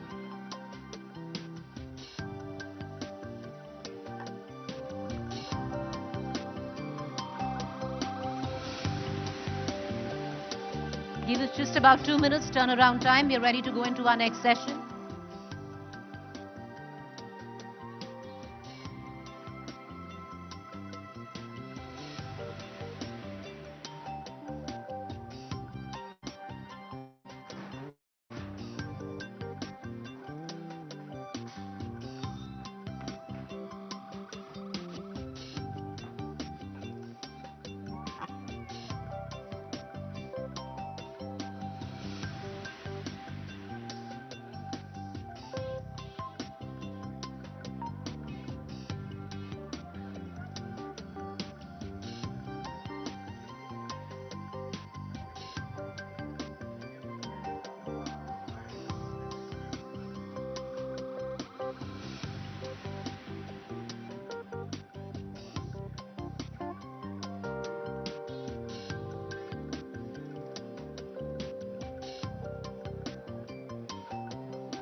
Lots of sniping going off stage, but let's take it on. Let me quickly introduce you, ladies and gentlemen, to our next session, NDA versus India, who will win the general election in 2024. This session sponsored by NL Dalmia. I invite on stage my session's co-moderator Rahul Kaval, News Director India Today and Aaj Tak, and Executive Director Business Today. Also quickly introducing our panelists, Priyanka Chaturvedi, Member of Rajya Sabha, UBT Shiv Sena, Rahul Shewavle, Member of Lok Sabha Shiv Sena, Gaurav Bhatia, National Spokesperson, Bharatiya Janata Party and Senior Advocate Supreme Court, Supriya Sarneet, Chairperson, Social Media and Digital Platforms Congress. The biggest question in Indian politics at this moment is who will win the 2024 general elections? Will it be Prime Minister Narendra Modi and the BJP for a record third term? Or will the India Alliance be able to provide stiff competition to the NDA in its bid to get re-elected? To talk about this, Preeti and I are joined at the India Today Mumbai Conclave. I want to start by introducing, representing the ruling Bharatiya Janata Party, its national spokesperson, Gaurav Bhatia. Gaurav, welcome. Thank you so much, Rahul. Rahul Shevle joins us, Member of Parliament of the Eknath Shinde faction of the Shiv Sena. Welcome, sir. Thank you. His one-time colleague, now on the other side of the political fence, Priyanka Chaturvedi, Member of Parliament of the Uddhav Balasaheb Thackeray Shiv Sena. Welcome, ma'am. Thank you, Rahul. And last but not least, representing the Congress Party, its national spokesperson, head of the social media department of the Congress, Supriya Sarneet. I want to start by asking Gaurav Bhatia about the raids on the Aam Aadmi Party leadership and the arrest of Sanjay Singh, which is the hot button political issue at this moment. Now, two things can potentially happen as a consequence of that. One, that AAP comes under pressure. And as we saw here, for example, Ajit Pawar and some others switched over and joined the NDA. Or the Congress and the AAP were earlier struggling to allocate seats amongst themselves in Delhi, in Punjab. Because of the threat of ED, CBI, IT action, the India Alliance actually becomes more cohesive. How do you see it? Let's start from there. Gaurav Bhatia. First of all, Rahul, this session is all about who would be governing the country in 2024. And I want to make it very clear, because of the good work that Shri Narendra Modi ji has done, there is no doubt in the minds of the citizenry of the country that Shri Narendra Modi ji has earned the third term. And I will give you an example. In the last 1 month, every Indian felt proud when there was successful organization of the G20 summit. We also Chandrayaan-3 successfully launched. And even today I was seeing the highest number of medals won by India in the Asia. What does it show? India is leading from front. Narendra Modi ji is the tallest leader in the world right now. Therefore, I think he deserves one more term which we will get. Now, coming to your question, political vendetta. What is this political vendetta is what the people of the country are asking. Sukhpal Khera, arrested Congress MLA in Punjab. Is it a political vendetta? Chandrababu Naidu, arrested by the police there in the state. Is it political vendetta? And let me talk about some facts. And I challenge these speakers from the opposition party. In the last 9.5 years, if they could cite one Supreme Court or High Court judgment where CBI or ED investigation has been quashed by the Honorable Supreme Court or the High Court on grounds of political vendetta. So therefore, I would say that 303 सीटें जो दी हैं नरेंद्र मोदी जी को, ये इसलिए नहीं दी है कि घोटाले हों, ये इसलिए दी है कि घोटालेबाजों को जेल की सलाखों में डालें. And Sanjay Singh or Manish Sisodiya, they were given certificates of Kattar Imandar. Is it not a relevant question to be asked? 7.5 months behind bars, Manish Sisodiya has not been granted bail by the Honorable Supreme Court or the Delhi High Court. Why? Okay. Okay, you talk about political vendetta. Let's switch over now from political vendetta to politics of convenience. And Shubhra Srinath, I want to bring you in on that. Sanjay Singh, your own alliance partner, arrested yesterday by the ED. We haven't heard anything from the Congress. You have an arrest which is made of a Congress leader in Punjab, and the Aam Aadmi Party says that they are following dharma. The arrest has happened under due procedure. However, where it comes down in Delhi, it's political vendetta where Sanjay Singh is arrested. Where does the Congress come in this? So I'll come to that in just a bit. No criticism at all on Fair the enough. arrest? I'll answer your question. I got your question. It's great to be here. A good evening to all of you and my fellow panelists. I think there were three things that were attributed by the BJP spokesperson that constitutes the success of the Narendra Modi government and which is why they will be voted back. The successful organization of the G20, the launch of the Chandrayaan, and the highest level of medals that we are winning. Where is the contribution of the Prime Minister in any of this? Other than the fact that Neeraj Chopra has some serious competition in the Prime Minister, where is the contribution of the Prime Minister at all? G20 was a rotational presidency. The reality is when you organized the G20 in Delhi, you had to erect tall towers and walls to cover the poor. The reality is that Chandrayaan is the combined effort of our scientists, of our technicians, of our researchers. And the reality is that sportspersons are doing very well given their own contribution. So where is your contribution? Your contribution in the last 9.5 years is to high unemployment, is to jaw-dropping high prices, is to huge income inequality that has happened in the country, is to Manipur that is still burning in the last 5 months, but we don't hear from the Prime Minister. So I don't know what contribution can be made to Mr. Narendra Modi on the three things that were listed out. To your question, Mr. Sanjay Singh has been arrested, and the ground on which he's been arrested, the ground quoted is the liquor scam of Delhi that happened, the revenue excise liquor scam of Delhi. We are the original petitioners in that scam. Point number one.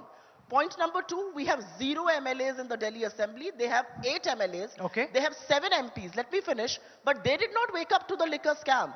They were busy gallivanting. It was the Congress party that woke up to the liquor scam. We took it to its logical conclusion. We do believe that a lot of what this government does is political vendetta. It's not a witch hunt. I'm coming to that. We do believe a lot of what this government does is political vendetta. ED involved, which has seen four-fold increase in cases and 95% of those cases against the opposition. You join the BJP, and I'm saying this with all honesty. You make any of these people join the BJP, like a Hemanto Biswa Sarma or a Yeddi or anybody else who has joined, Suvendu Adhikari or Narayan Rane from your state, all the cases will cease to exist against them. Rahul If this is not political vendetta, what is? Respond to this, Rahul Shevle. The charge is that most of those who joined the NDA from the Uddhav faction of the Shiv Sena did so because of some cases against them. And the moment they joined, then all the cases are largely forgotten. The investigations are no longer pursued with any aggression. That this is part of a washing machine. You join, your sins get washed out, you come as pure as the Ganga river. नहीं, ये बात गलत है क्योंकि हम सभी ने जो ज्वाइन किया है एनडीए और बीजेपी अलायंस के साथ, क्योंकि आप सभी को पता है कि एनडीए अलायंस में हम 25 इयर्स से ओल्ड पार्टनर है एनडीए बीजेपी के साथ, और हमारे जितने भी मेंबर ऑफ पार्लियामेंट हो या एमएलए, किसी के ऊपर केसेस नहीं है, किसी के ऊपर ईडी के भी केसेस नहीं है. हमने ज्वाइन किया है ओनली बिकॉज ऑफ 2019 में एक क्लियर मैंडेट दिया था कि as a Shiv Sena BJP alliance मैं मेंबर ऑफ पार्लियामेंट चुन के आया था, हमारे एमएलए चुन के आए थे, तो लोगों का एक मैंडेट था, तो उसको रिस्पांस देते हुए हमने एनडीए ज्वाइन किया. और जो बाला साहब ठाकरे जी के विचार है, हिंदुत्व के विचार, उनको हम लोग फॉलो करते हैं, उसी वजह से हमने एनडीए को ज्वाइन किया है. 2.5 इयर्स में हमारे लीडरशिप ने ये सब भूल गए थे, लेकिन फिर एक बार महाराष्ट्र के मुख्यमंत्री आदरणीय एकनाथ शिंदे जी ने एक डिसीजन लिया कि एनडीए ज्वाइन होने का, तो only because of Hindutva and only because of Balasaheb Thackeray जी के विचार जो हम आगे लेके जाने वाले हैं, और एक क्लियर मैंडेट 2019 को शिवसेना बीजेपी अलायंस के कैंडिडेट के हिसाब से हमें मिला, इसके लिए हमने एनडीए ज्वाइन किया. प्रीति? Priyanka Chaturvedi, you possibly have that option of responding, which Aditya Thackeray didn't have this morning because he was waiting for the Chief Minister to come in. No, all I'd like to say is the Chief Minister chose to run away. Sorry. He had to go. He had a meeting in Delhi. I'm sorry. This meeting business in Delhi, my former colleague was mentioning Bala Sahib Thackeray ji's vichar. I would want to know, you all have all followed political history. of Maharashtra, how many times Bala Saheb Thackerayji's chief minister bowed down to the Delhi Darbar as much as our current unconstitutional chief minister is doing? So please do not use his name to justify your backstabbing. That's one thing. About Hindutva, they were mentioning about Hindutva. I want to understand from them, when the alliance was happening, why were these people, these 40 who have gone and the MPs who are sitting and talking rich right now, why did they not raise an objection then? Why did they enjoy the perks of power then? The third, I think he suffers from some amnesia or something. I would want to know, what is Yamini Jadav's story? What is Yashwant Jadav's story? What is Pratap Sarnaik's story? And once he answers that to me, I'll probably take his answer in good faith. Unfortunately, that's not the case. And I can tell you one thing, you can form a government by backstabbing. You can backstab the ideals of Bala Saheb Thackerayji. But people of the state remember all the contribution that Bala Saheb Thackerayji has done, and his ideology remains supreme with Uddhav Bala Saheb Thackeray, and they might enjoy the perks of power till 2024. I can tell you they are going to see a resounding defeat in 24. No, but to achieve a resounding victory, as Priyanka Chaturvedi predicts, Supriya Srinath, you need some cohesion in the alliance. Questions of seat sharing are so fractious that the India alliance is not able to inspire any confidence amongst sitting watching anywhere across the India Today network, that you will be able to find ways of being able to share seats meaningfully and actually make this a 1 versus 1 on 400 seats. So, Supriya, just before you start, she has very graciously allowed me to speak. Okay. This is called partnership, right? I'm sure they wouldn't be able to manage that. I'll just say one thing about Maharashtra, and I will say this. Can you ask them, before you ask me about seats, can you ask them, were they even aware that Ajit Pawar is going to be joining their alliance? Even 2 hours prior to his oath-taking. So, you know, don't put these questions on Mahavikas Aghadi. We have a very good partnership going, and she'll obviously answer the India Alliance bit. But you should ask, the question should actually be asked to the BJP and the so-called faction, that will they be able to manage with cohesion? Supriya ji सोच रही है मेरे लिए बोलगी मेरे का बोलूंगी यही तो India Alliance का सवाल है. Let Supriya Srinath respond. Yes, ma'am. So our seat sharing is not happening, or those dialogues happening for Rahul's consumption. Those dialogues are happening well within coordination committee. It's happening between chiefs of political parties. You will get to know when that happens. None of you thought that we'll come all this way. None of you thought that, you know, political parties from across the country can come together. And Rahul, you may say here and sit on your high pulpit and say that it doesn't inspire confidence. It has rattled the living daylights out of the BJP. Because if it did not, the Prime Minister would not badmouth the name of our country, India itself. The Prime Minister would not be forced to compare India to Indian Mujahideen. Gaurav, are you rattled by the India Alliance? Absolutely rattled. Living daylights rattled out of them. Is that all because you're worried that 1 versus 1 is tougher than 1 versus many? It's not India Alliance. It's I.N.D.I.A. Dotted alliance. May I respond? Yes, Mr. Bhatia. Few remarks have been made, and I will definitely come to that. But let me start by saying, we were talking about ideology, and we are in Maharashtra. Bala Sahab Thackerayji is revered by all. I want to ask, there are 2 panelists sitting from the Ghamandia group on my left and right. I want to ask them, please tell me, Veer Savarkar ji, we believe, is son of the soil, as Indira Gandhi ji said. But Rahul Gandhi says, मैं वीर सावरकर नहीं हूं कि माफी मांगूंगा, डरपोक है.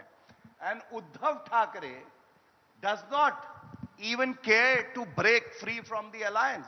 So I will stop here, because this is a question on ideology. And do you know the difference between the NDA and the Ghamandia? The difference is this. On our side is clarity. You ask any ally of the NDA who the leader is, the alliance partner would proudly say... Mr. Bhatia, can I please come in for 10 seconds? Please do not do that. Please, let me make your point. Make your point. Make your point, sir. The clarity in the NDA is this. You ask any ally who your leader is, and they would proudly say Narendra Modi ji. I challenge them to tell me how many seats they are going to win, and I will make a declaration from this platform, 303 seats and more for the BJP alone and more for the NDA. Third, I want to ask them their ideology. They should tell the citizenry of the country, would Article 370 be restored? What is their ideology on that? Please Is this not a relevant question? So now let me just complete in 30 seconds. As of today, they don't have a convener. They don't have any PM face. The seat sharing formula is not out. The logo is not there. The first rally was to be held in Bhopal as per the Mumbai meeting. That has not taken place. And there is no agenda for the people of the country. And here comes Ghamandiya. And नाम रखने से घमंडिया या India, आप भारत और India नहीं हो जाते. जब नारे लग रहे थे भारत तेरे टुकड़े होंगे इंशाअल्लाह इंशाअल्लाह, राहुल गांधी वहां खड़े थे. इसीलिए आपको कोई इंडिया नहीं मानता. Can I come in now? You have a fact check unit. I challenge you, get your fact check unit to fact check the last line he said, because your fact check unit on record and you in an interview with somebody who was present there has said these lines were never said. It's time the media Veer speaks. Savarkar, Please Veer don't speak in Savarkar between. ji. I gave you I the want to know courtesy, what I heard happened you with out. Bharat Let me Ratna. finish. I also think, What are they doing? Let me please finish my turn. I think the fact is that we call this country our motherland. We say हमारा वतन है, हमारी सरजमी है, हमारी माँ है. अपनी माँ का नाम घमंडिया बोलते हैं और ये बात करते हैं देश की. The reality is that if they were not rattled, they would not go down this dark hole. And if you were doing it, you would say that somebody actually fact checked what he said. And you must do that because this has gone on. Can I respond, Rahul? No, okay, Gaurav. Okay, Gaurav Bhatia, it was denied in your interview. You talk about that the India Alliance is struggling with seat sharing, rallies, all of that. But it's a struggle you don't have at all. Because today you had Pawan Kalyan who left you. Last week you had AIDMK who left you. Before that you had the Akalis who don't want to be with you. तो उसमें तो कोई दिक्कत ही नहीं है seat sharing की. JDU, सेना, 38 लोगों का कुनबा इन्होंने भी जुटवाया है. I want to ask you a question. Alone, how seats does BJP have? You don't need allies. 303 seats. I do, and we expect. No, but the problem group was formed. Gaurav, the problem though, from the India Alliance perspective, and that's the point that Gaurav Bhatia made, you can't even rally. In Mumbai, you announce you'll do a rally in Bhopal. I interview Kamal Nath. He says, no, I'm too busy with the, No, again, I'll have to fact check you. I'm too busy with the assembly election. We can't do this now. Let me fact check Rally you. to hoti nahi. Rahul, why? Don't allow them to interrupt. Let us speak. Because of Sanatan Dharm का जो statement है, DM के लिए जो statement किया, उसी वजह से वो rally cancel Let us speak. But I'm asking about Veer Savarkar ji.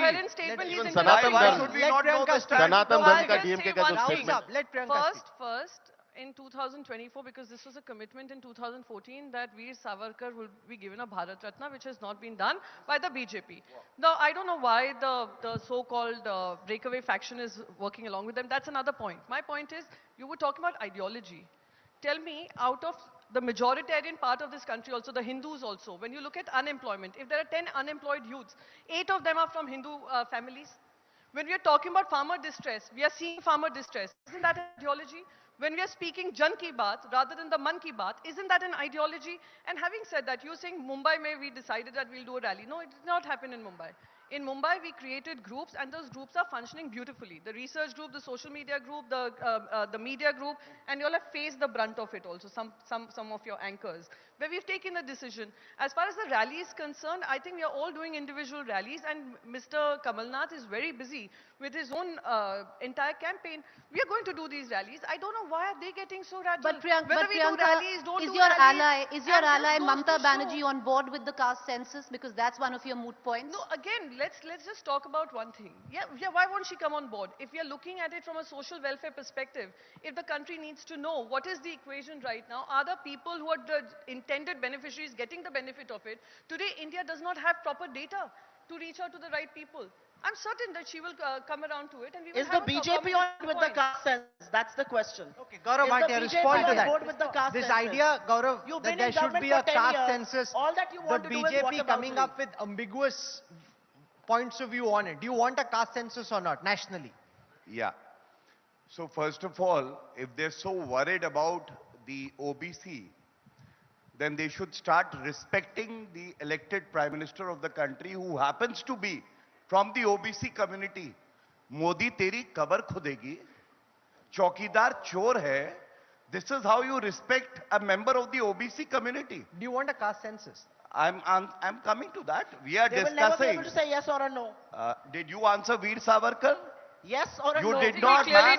Or caste You census. did not, ma'am, so do not interrupt. Caste When you census. decide not to answer the tough questions, So allow you agree me, this is a tough allow question? me. So you agree this is a But tough I am a question? very good batsman. I So know you how agree to this is a tough hit a question? six Sushil on a Modi tough will- ball. No, no, which no. you Modi don't. welcome it. Okay. No, no. Okay, Sushil let's Modi will- not get into heckling. Come on. Okay, Supriya. No, Gaurav bhai. Supriya, that's unfair. Now this Unfair. is the whole issue. OBCs. Unfair. Now it would be noise. One second. There wouldn't be any Let him discussion. answer. Priyanka ji, just 1 second. Gaurav bhai, will you answer the question or you intend to duck it? Narendra Modi He said it's ji. a tough question. I never said it's a tough question. The Veer Savarkar ji question was a tough one Yes for you. or no? You got hit wicket. Supriya, Let's come back. Let's come back to the question. Let me answer. Let him speak. Supriya Shinde, let him answer the question. So I want to first state a few facts because the issue that we are discussing is about OBC welfare. So I cited the example of Narendra Modi ji, the second OBC Prime Minister that India got. He happens to be from the BJP. Second, Sitaram Kesari. President of the Congress party was an OBC member. कैसे उठा के कांग्रेस के headquarter से फेंका था कोई पता नहीं है. Rahul Gandhi in the parliament. Please do not interrupt, ma'am. Please do not Okay, interrupt. avoid heckling. Come on. Go ahead. Now, Rahul Gandhi, on the floor of the House, Rahul raised a very pertinent point, I would say. He said, only 3 members from the OBC are serving at the secretary level. I want to ask Supriya Shinde ji, they have individual governments of the Congress in 4 states. Is any chief secretary from the OBC caste? No, it is not. And I would tell you very proudly, there are 29 ministers in the BJP who happen to be members of the OBC. 29% of the MPs in the Bharatiya Janata Party are from the OBC community. And on caste census, since you asked me, Shri Narendra Modi ji is a man who turns impossible into possible. He will take every step that is necessary to ensure that the OBC community is empowered, and I very proudly say that because the OBC Commission was given a constitutional status also by Narendra Modi ji by bringing in a constitutional amendment. Now I just want to raise another very important. You've spoken enough. With numbers. Let's talk numbers. Yeah. We've got governments in 4 states. 3 out of our 4 chief ministers are OBCs. You've got government in 10. 1 OBC chief minister who's on his way out. Let me also quote some numbers. Why are we talking about this? This is not just secretaries in the government of India. In the last 5 years, IS, IPS and Indian Forest Services, OBCs constitute 15%. Central universities, 4% professors from OBCs, associate professors 6%. The reality is the Bihar survey is an eye-opener. 63% OBCs, and look at their representation. What are you talking about? You are rattling names of ministers who are not even empowered to actually appoint their personal secretaries. You have 10 governments, not 1 woman, only 1 OBC chief minister on his way out. That's the reality. Rahul, let Rahul respond. Do you want the BJP to take a more open stance, like Apna Dal? So many allies of the BJP have said, even Chirag Paswan, that there should be a caste census. आपको भी लगता है BJP को clearly बोलना चाहिए, बचने की कोशिश नहीं करनी चाहिए? बीजेपी क्लियर ही बोल रहे हैं. बीजेपी का जो भी एजेंडा है, सो एनडीए का कॉमन एजेंडा है. आपका क्या सबसे पहले राहुल गांधी जी के बारे में बोलना चाहिए. राहुल गांधी जी के ऊपर गुजरात में डिफॉर्मेशन का केस, ओबीसी का अपमान किया, उसके लिए है. तो राहुल गांधी जी को ओबीसी के लिए बोलने का अधिकार ही नहीं है. उनके ऊपर वहां पे सजा हुई है और आपको सभी को पता है कि इसमें वो डिफॉर्मेशन केस में उनको सजा हुई है. तो राहुल गांधी जी को तो अधिकार है और एनडीए का तो क्लियर कट एजेंडा और वो लोग सब फॉलो कर.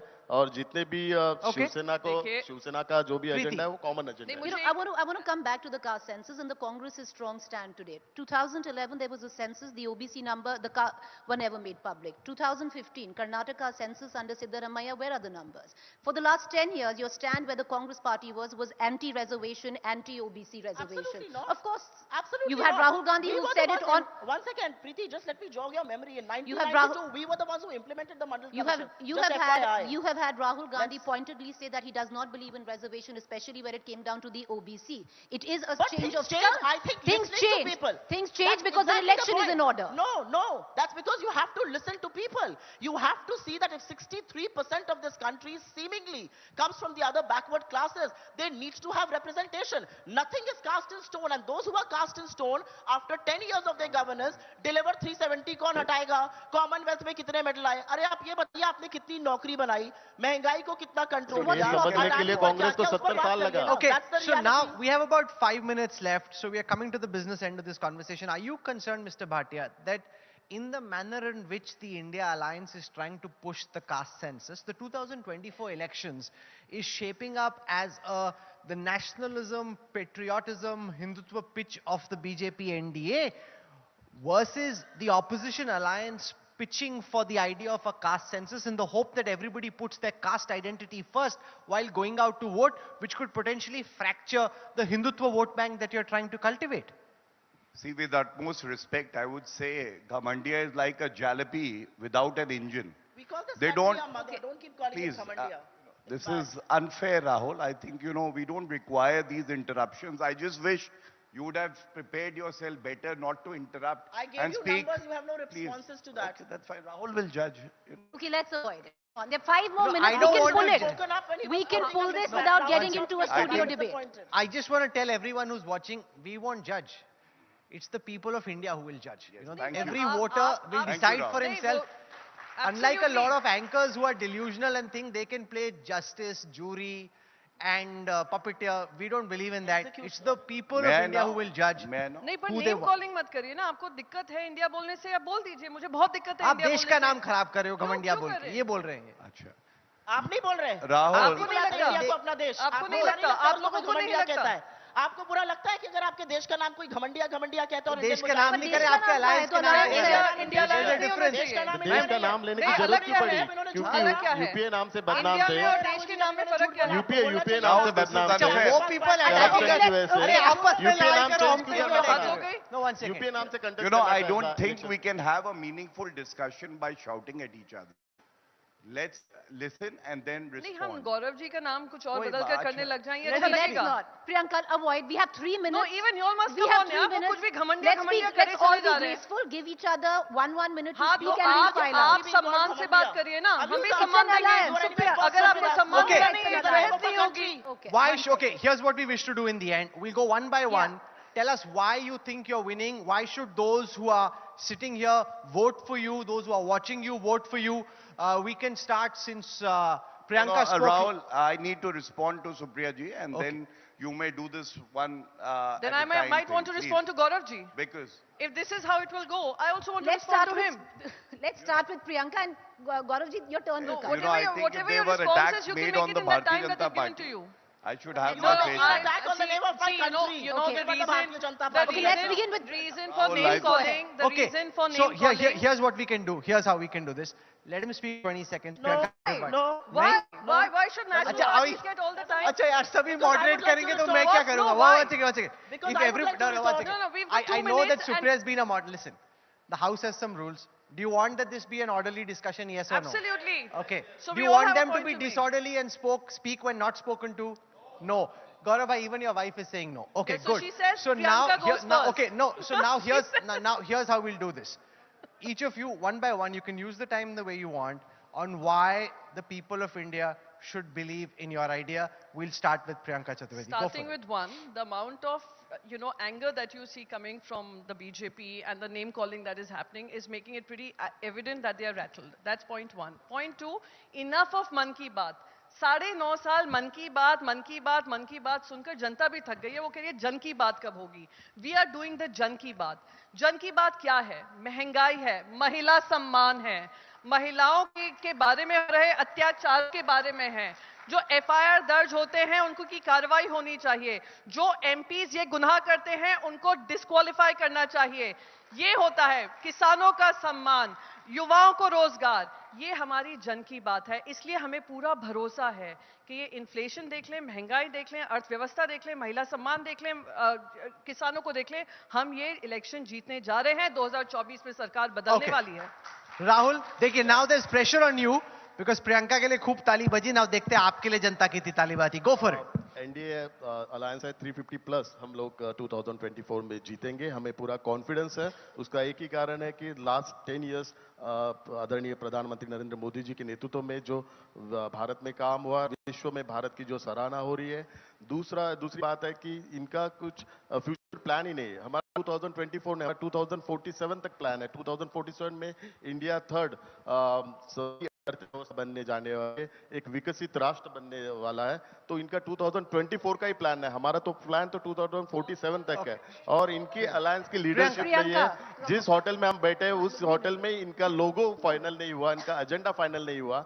तो इनका फ्यूचर नहीं कुछ, ये केवल अपने परिवार को बचाने के लिए इन्होंने अलायंस बनाया है और भ्रष्टाचार से मुक्त, क्योंकि यूपीए अलायंस था।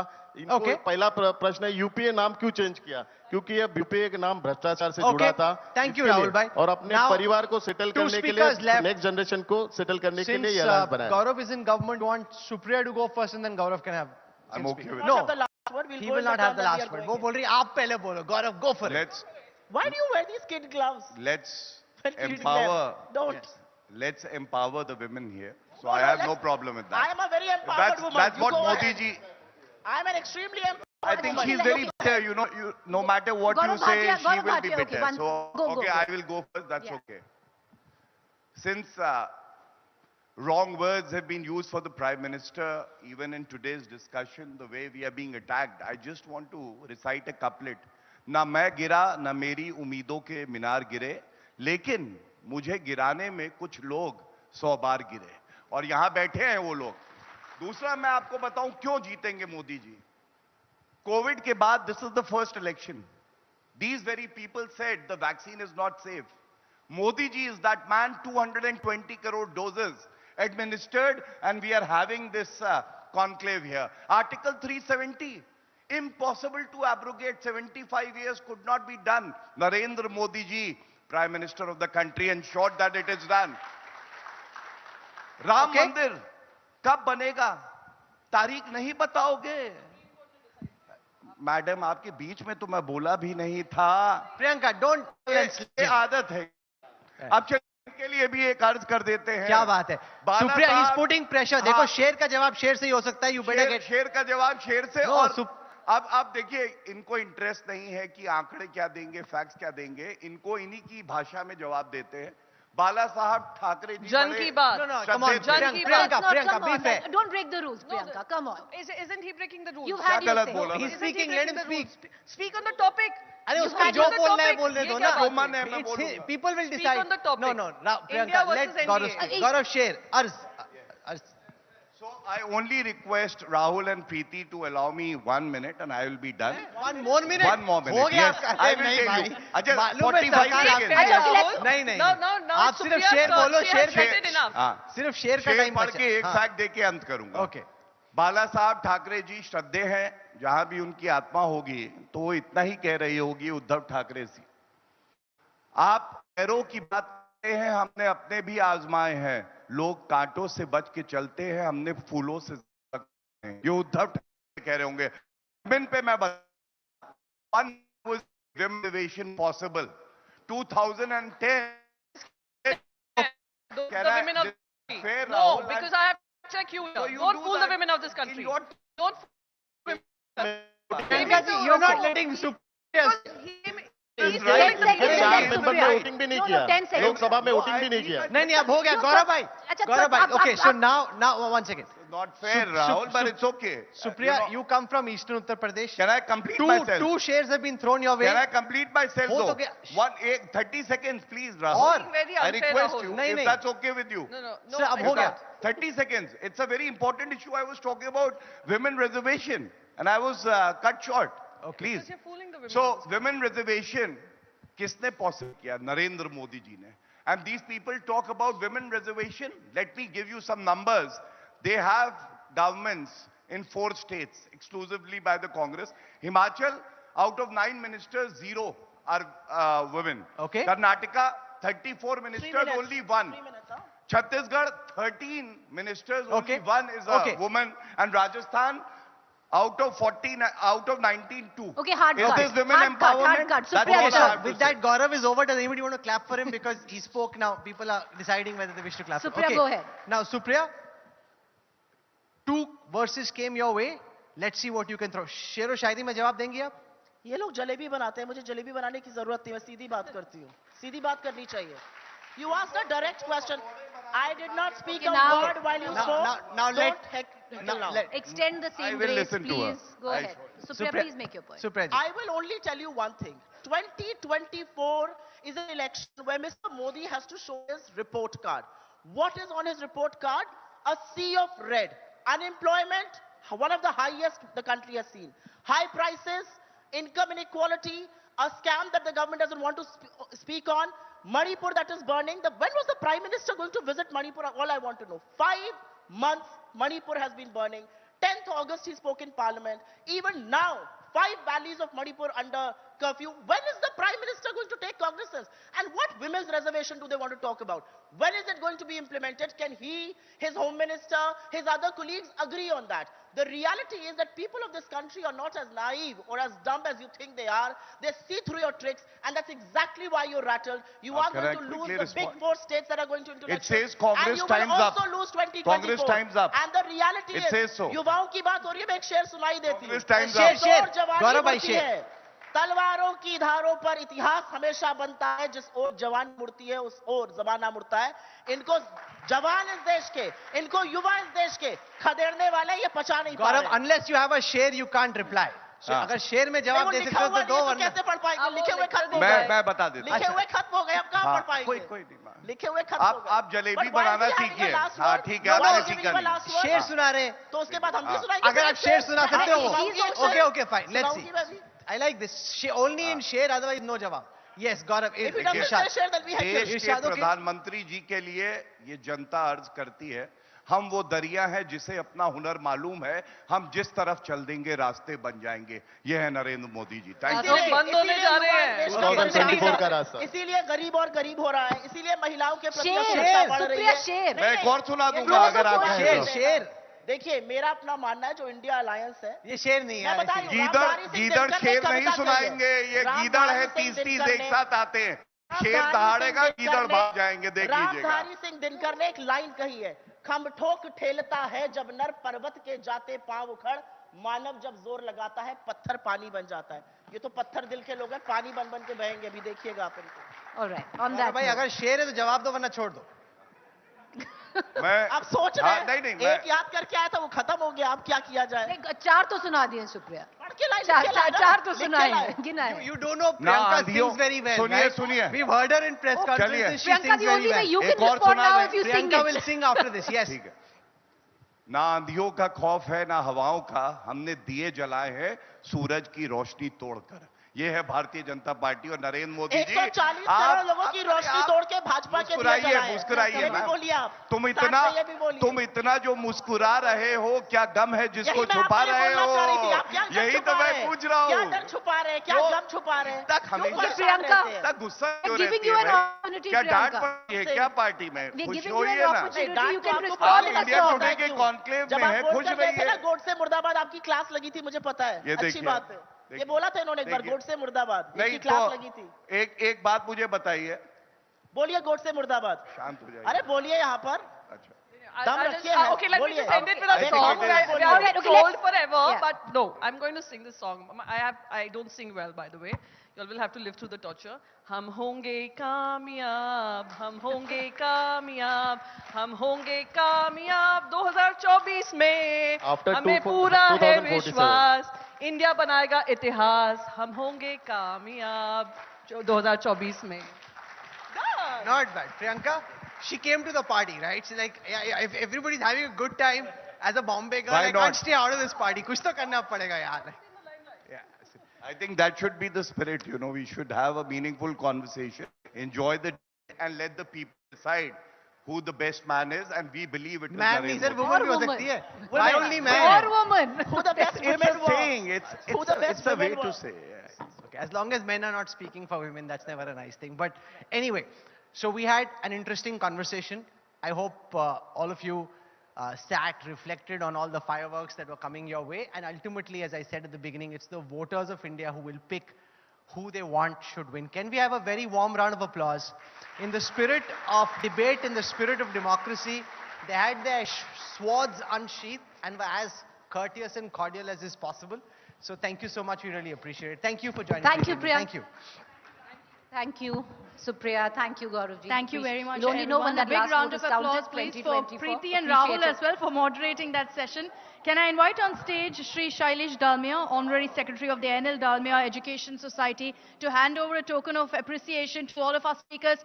Supriya ma'am, request you to stay on stage. We're going to have someone hand over a token of appreciation to all of you.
All right, we're all set for our next session. So can I request everyone to please settle down?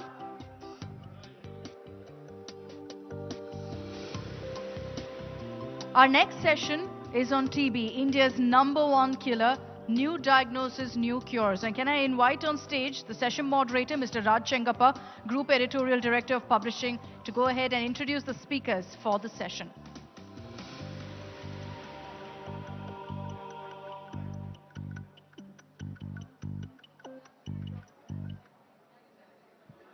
All right, so along with Raj, who will be moderating the session, can I go ahead and invite our panelists as well? Dr. Raman Shankar, Senior Director of Global Health Strategies. Please give him a warm round of applause.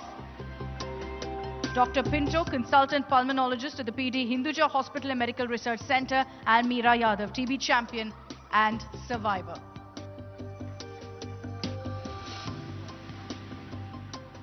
Request everyone to settle down, please. We'll get started with our next session.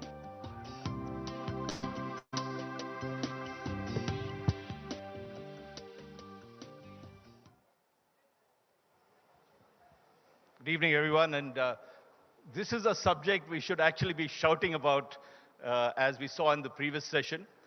Unfortunately, TB is the silent killer in India. 2.7 million people get TB every year in the country. And that's almost a quarter of the total TB cases across the world. Every year, 4 lakh people, 400,000 people die of TB.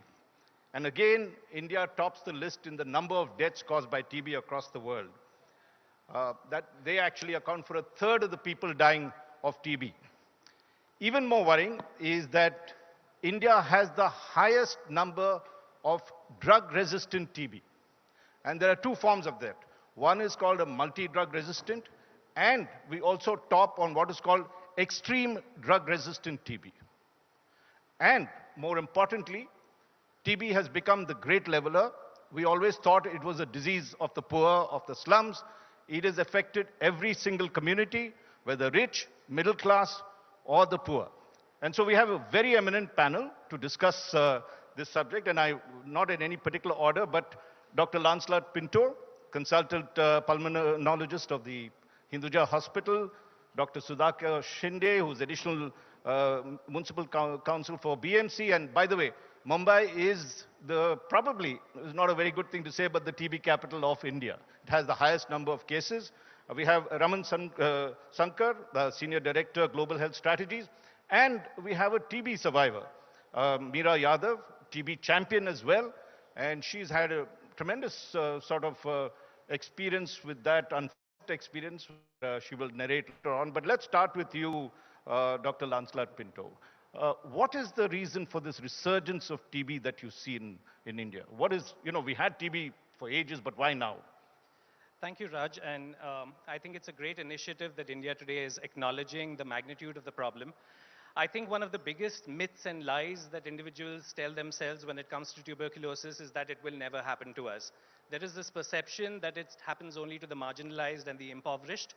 And while it is true that a majority of individuals will fall in that category, we know that there are a lot of conditions which predispose you to tuberculosis. So let's talk about diabetes, for example. So about 100 million individuals in this country have diabetes, and an equal number have pre-diabetes. And if you do have diabetes, there is a strong risk of getting tuberculosis. If you smoke, you have about a 2-fold to a 3-fold chance of getting tuberculosis, and somewhere about 10% of individuals in India smoke tobacco in some form. If you have other lifestyle diseases or non-communicable diseases, such as liver diseases or kidney diseases, that makes you more prone to getting TB as well. So these are diseases very often of affluence. It's not necessarily of people who are impoverished. And as Indians get more prosperous, more non-communicable diseases, it's only expected that TB will also rise.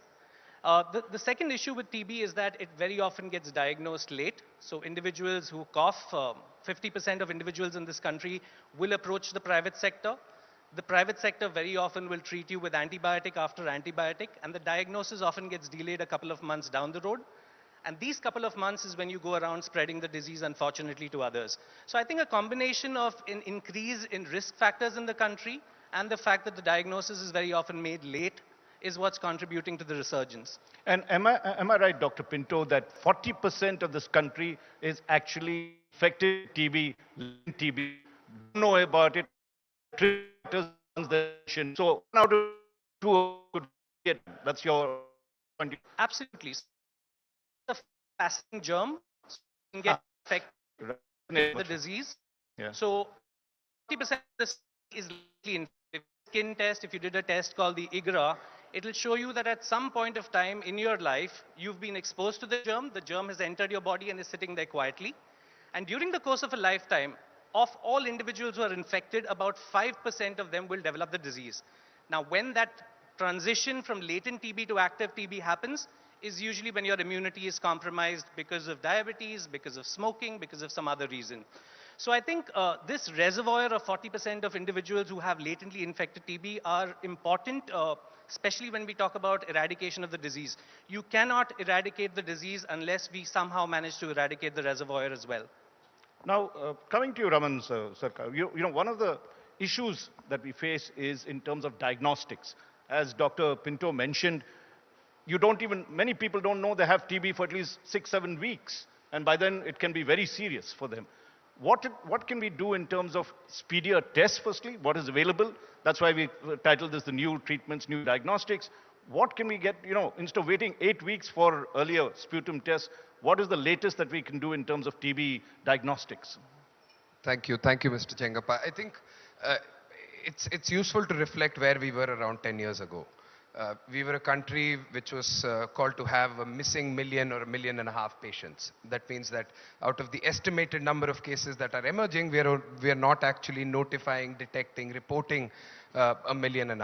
Today, last year, in 2022, we reported 24 lakh TB cases. That means our case detection is improved, and this number was in 2013 or 2014 was 14 lakhs. So our case detection has improved as a result of newer diagnostics being used, greater awareness. This city actually gave us the TB Harega Desh Jeetega campaign, which was started by the Mumbai Municipal Corporation, and the city also gave us a model of engaging with the private sector, like Dr. Pinto was mentioning. And this is not only in Bombay, but it's across the country that a large number of people do go to the private sector for care. So it's important that we engage with the private providers, and your private providers are not only the Hindujas and the Apollos and the bigger ones, but these are also the small shops, the informal providers, the chemists. So, creating a network of all those touch points has actually helped us improve the number of notifications we get to the government. And there is a way to go, and, awareness seems to be the greater awareness generation is going to get patients to come themselves and actually get themselves tested. Now, I think this is where Sudhakar Shinde could come in. Now, Sudhakar, you're also a doctor. You're also additional commissioner for the BMC. What have you all done to say, contain TB, in terms of both quickly getting them diagnostics as well as treatment? What is, and this could be a lesson for the rest of the country.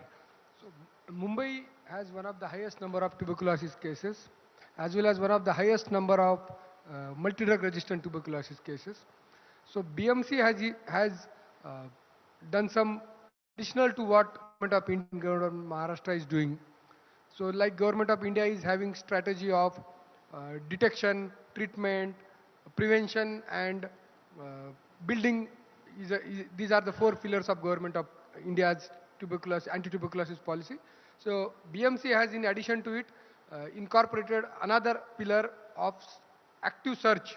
We actively go to the door to door and do the surveillance. We do record the signs and symptoms and try to detect the tuberculosis early. Apart from this, I think Mumbai's higher number of detection of cases is also related to Mumbai pattern, which we call, and this is because Mumbai has its own pattern of collecting the data from private healthcare practitioners. Apart from Mumbai, no other unit has such kind of reporting mechanism. We have something called as patient provider agency, which provides us data and inputs from patients being treated at private hospitals. Apart from this, Mumbai has also depended more on NAT technology for detection of tuberculosis rather than going for routine microscopy, which itself has a higher sensitivity, 50% higher sensitivity. And when today is talking about NAT, this is evolution in terms of the molecular test. Earlier you give your sputum, but now just a simple test of your sputum, within an hour you're able to detect TB on, and I'm told resistance, particularly for the drug. That's why it's critical that you spread that diagnosis. Am I right? Regarding this drug-resistant tuberculosis, Mumbai has also taken initiative to whole genome sequencing of a bacteria so that we can treat them with a specific antibacterial drugs. Apart from that, we have also done partnership with private healthcare providers like X-ray, like collection of samples from sites other than pulmonary sites. These kind of patients are more. We today are reporting more number of cases, but that the other side is that we are able to reach out to those people and we are able to treat them better because we do early. So do you, one of the things that TB is very effective, the first of that person being there, probably that is infectious even is there something that you're doing in educating the people that simple things like putting a mask or, when you spit, is that on with? Definitely we are doing that, but because of the complexity of problems in Mumbai, like tuberculosis is more common among slum dwellers, where we have a large number of migrant population, which people are staying in a very dense population. The ventilation, the sunlight in those accommodations is not to kill the area, which are natural in other inhabitants. So we have around 1,000 bed, one of the biggest tuberculosis hospital in Mumbai, and 150 beds are reserved for multi-drug resistant tuberculosis patient. So if we detect the patient, we tell them to isolate within their places use mask, and if it's not feasible for them, we get those patients and isolate in our hospitals. Actually, to bring Yadav, Aapne, when you got, did you realize that TB के बाद आपको test किया और क्या complications हुए बाद? आप mic थोड़ा नीचे. Thank you.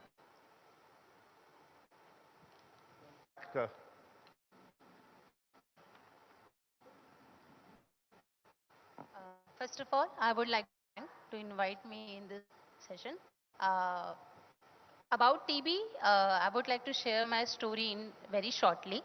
I was diagnosed with TB in 2013 and had to undergo treatment with older drugs, including injectables. And not only I faced impaired hearing, but also limited treatment. TB की journey जो मेरी है वो it's not like कि एक patients को TB होता है. एक पेशेंट को टीबी होना उसकी लाइफ को ही चेंज कर देता है. Its impact so badly. मुझे टीबी हुआ 2013 में and finally I was cured in 2017. So after several years of struggle and after being prescribed a new regimen containing that is bedaquiline and dramamine, which is 2 new drugs. तो अगर ये 2 दवाइयाँ मुझे नहीं मिली होती तो शायद आज मैं यहाँ नहीं होती. तो ये 2 दवाइयाँ मिलना कितना इम्पोर्टेंट है एंड करेक्ट जो डायग्नोसिस है वो मिलना बहुत ज़रूरी है.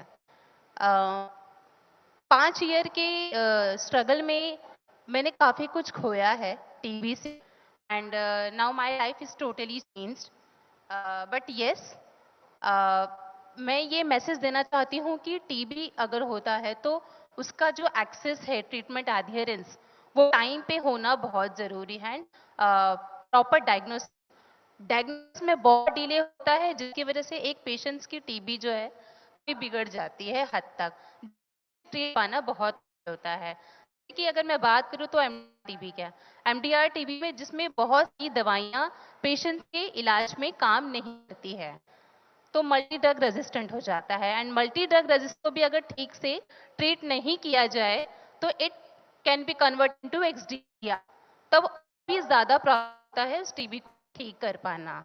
सो बहुत साल सफ़र करने के बाद में even I had to surgically remove one of lungs due to TB. तो मुझे एक लंग नहीं खोना पड़ता अगर मेरा डायग्नोसिस सेम करेक्ट टाइम पे होता तो ये. A very warm applause, ladies and gentlemen.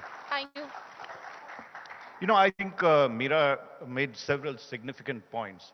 One is, every patient has to end up taking an average of 20 pills over a period of months, a lot of time. That's why if you don't take them regularly, drug-resistant TB grows. Now, can you, Dr. Pin, what are the newer drugs that are coming? Some of the drugs, they devastate your system as I was describing, because it's helping you, but it's also side effects. And what's new in TB that we can offer and subsidize? The main thing is those drugs are expensive. How can we bring it across the country and help out?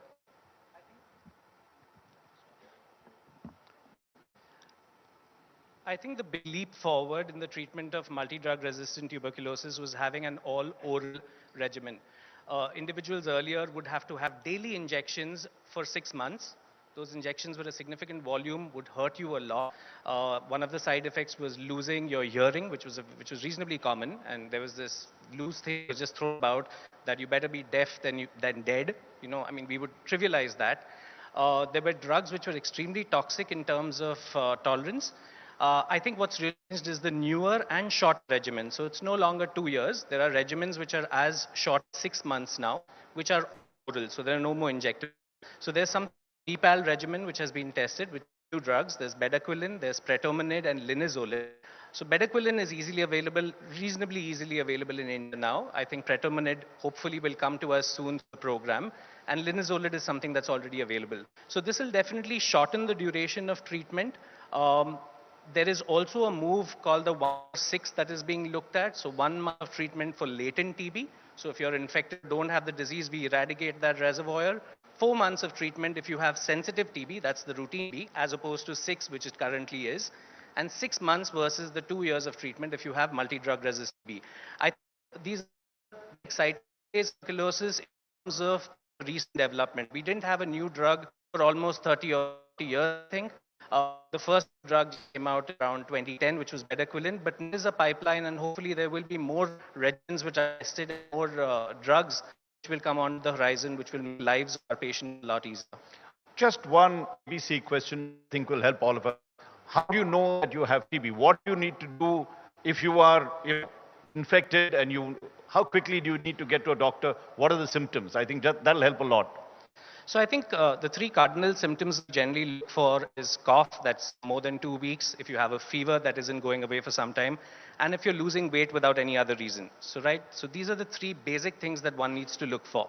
The second thing that commonly gets ignored is if you have cough and you go to a physician, the physician gives you treatment. If you're not better, don't just keep jumping physicians. Maybe sensitize your physician to the possibility of TB. Maybe be a little proactive and ask the physician TB. If you do have a cough that's productive, you just need to produce a simple sample of sputum. So there's no injections, there's no blood draw, there's nothing fancy. A sputum sample can diagnose TB in as less as 2 hours these days. Once upon a time, we looked at it under the microscope and we missed about 40% of individuals. So it had a sensitivity of 60%. We missed 40%. With the gene expert, with the newer molecular test, we pick up about 90 to 95% of individuals if they have pulmonary TB. Now, TB is outside the lungs, then it gets a little more challenging because your symptoms may be slightly different. If you have a swell in your neck, which is very common, what we call lymph node TB is reasonably common in India. You can have bone TB. You can pretty much have TB from head to toe in any organ. So anything that's prolonged, that's not getting better, don't subject yourself to antibiotic after antibiotic after antibiotic, or cough syrup after cough syrup, or different experiments. Always test for TB. I mean, it's as simple as giving a sputum smear. Why would you not test? Excellent advice. Let's give Dr. Saab a warm round of applause for that. And Raman Sankar, I want you to look at the fact that what he said. How do you deal at a national level. What does India need to do? Very quickly, we're just 2 minutes. If you could say 2 or 3 things that India needs to do to ensure that whatever the new developments, new diagnostics and treatments that have happened can be spread at a cost-effective manner and accessible. So I think just taking it from the awareness question, the ICMR did a survey and they found out that 64% of people who had symptoms of TB did not actually go and seek care. 64%? So 64%. So there were a various number of reasons for it, but the lack of awareness about symptoms and where they can go and seek care was actually not available. So if we can make information more readily available, make it more easier to consume, even probably direct people to where they can go and get themselves tested, for example, can make a whole world of difference. With COVID, we could actually just tap into, we could just tell our district, our block, and, find 10 centers where we can go and get ourselves vaccinated. Why can't we do it for a respiratory illness, which is so you would want a widespread? TB net kind of a network, so you can actually track people.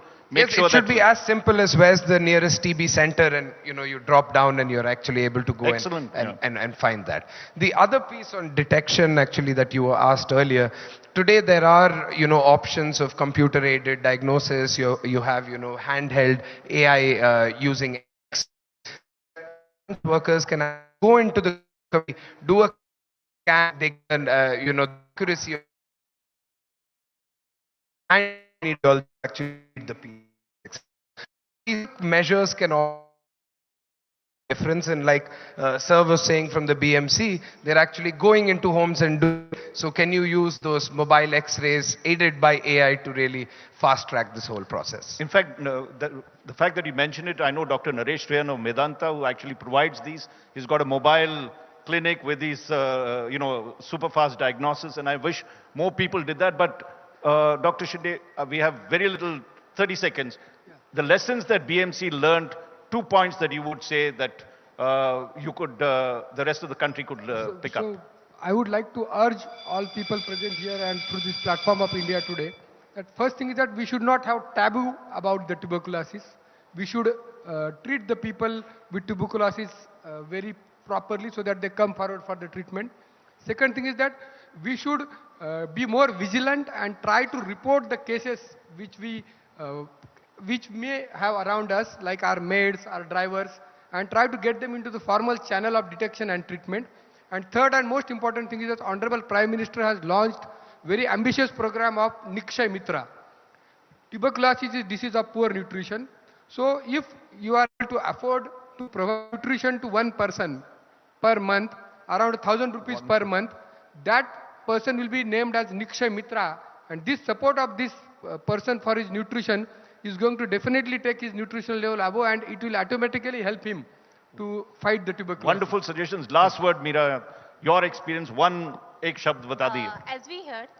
As we heard about Dr. Pinto, Dr. Pinto said BPAL regimen, about BPAL regimen. I don't know how many people are aware about TB. Like if I'm talking about BPAL regimen is very shorter regimen, less duration and free injectables. And the most important thing is zero stigma. अगर हम सब के बीच में BPAL regimen available है, guidelines में है, then why we are giving longer treatment to the patient? 18 to 24 months का treatment दें या 6 months का treatment दें? What patient choose? Patients के लिए क्या सही है? तो why we are not focusing on the BPAL regimen? मुझे लगता है हमें BPAL के ऊपर फोकस करना चाहिए. And हम TB को कैसे eliminate कर सकते हैं? Is that possible to eradicate TB by 2025? या इंडिया को हम फ्री कर पाएंगे? ऐसा हम सब जानते हैं कि अभी नेशन वाइड दवाओं का स्टॉक आउट चल रहा है, दवाइयाँ अवेलेबल ही नहीं है. And we all knows about the second regiment जो है, second line drugs, which is non affordable for middle class family. तो अगर दवाइयाँ जब अवेलेबल ही नहीं होंगी तो हम पेशेंट्स को कैसे ठीक कर पाएंगे एंड टीबी इरेडिकेट कैसे कर पाएंगे?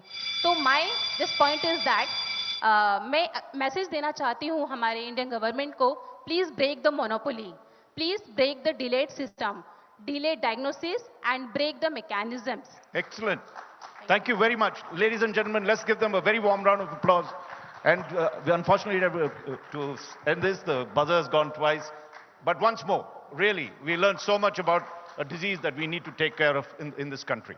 Thank you. Once again, ladies and gentlemen, raise a warm applause as I call upon stage Colonel Arun Sharma, Darwin Platform Group of Companies, to come up and give a small token of our appreciation to our panelists.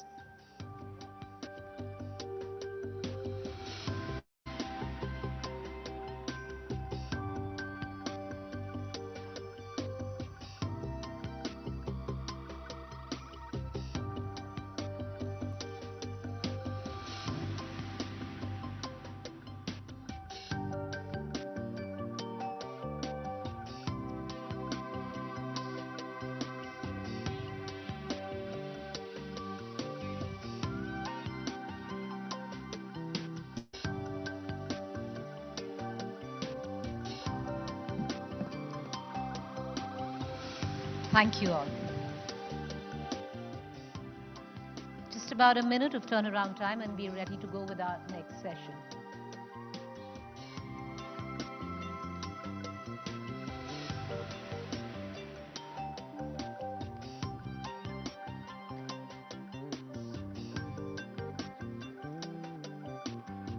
With all that you're listening into, with all that you're imbibing, we do hope you're active on social media. Do tweet out under the hashtag Conclave Mumbai 23. With that, let me quickly take you to our next session this evening, The Power of a Story, Craft Your Narrative to Succeed. To take it from here, session's moderator, Akshita Nangopal, Deputy Editor, India Today.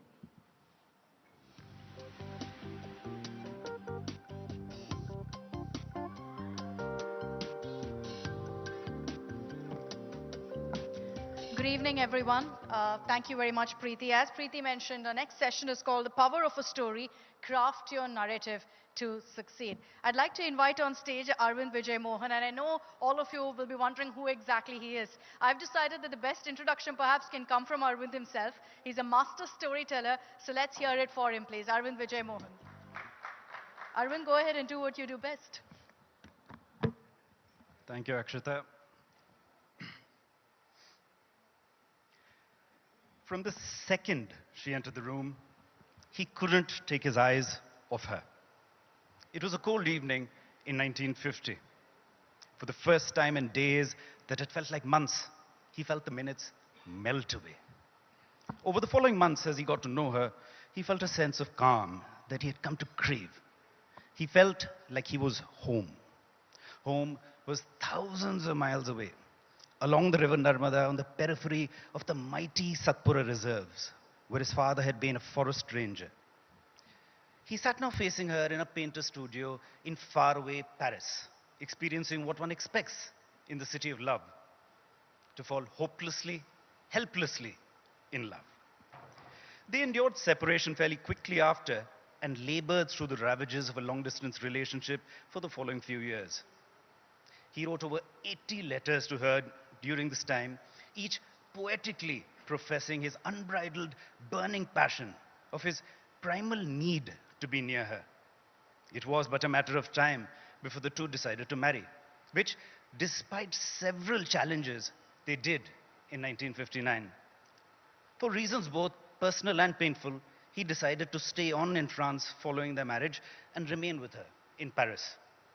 They were married for 43 years, till 2002 when she passed on. Her name was Renine Mongila. Over their decades together, with her as the wind beneath his wings, he became a celebrated artist, feted in France and around the world. Living away from his motherland, however, wasn't an easy decision, but the things one does for love. Despite living in France for 51 years, he never gave up his Indian nationality. Despite living away from India for 51 years, nearly all that he created spoke about India, showcasing the vitality, the colors, the energy, the magnificence, and the spirituality of our splendid country. Each an intense ode to India. How to paint, I learned from France. But what to paint, I learned from India. These words are those of the Indian modern master, Syed Haider Raza. This is what Arvind Vijay Mohan does best. I'm sure you've seen his videos on Instagram where he brings these stories alive, real stories of men and women. And so far, you'd never really come across their stories, but he makes it interesting and makes it extremely inspirational. What's interesting about Arvind is also that he's a founder of India Art Investor, very well known across the country and worldwide also. But Arvind, let's focus on your storytelling now.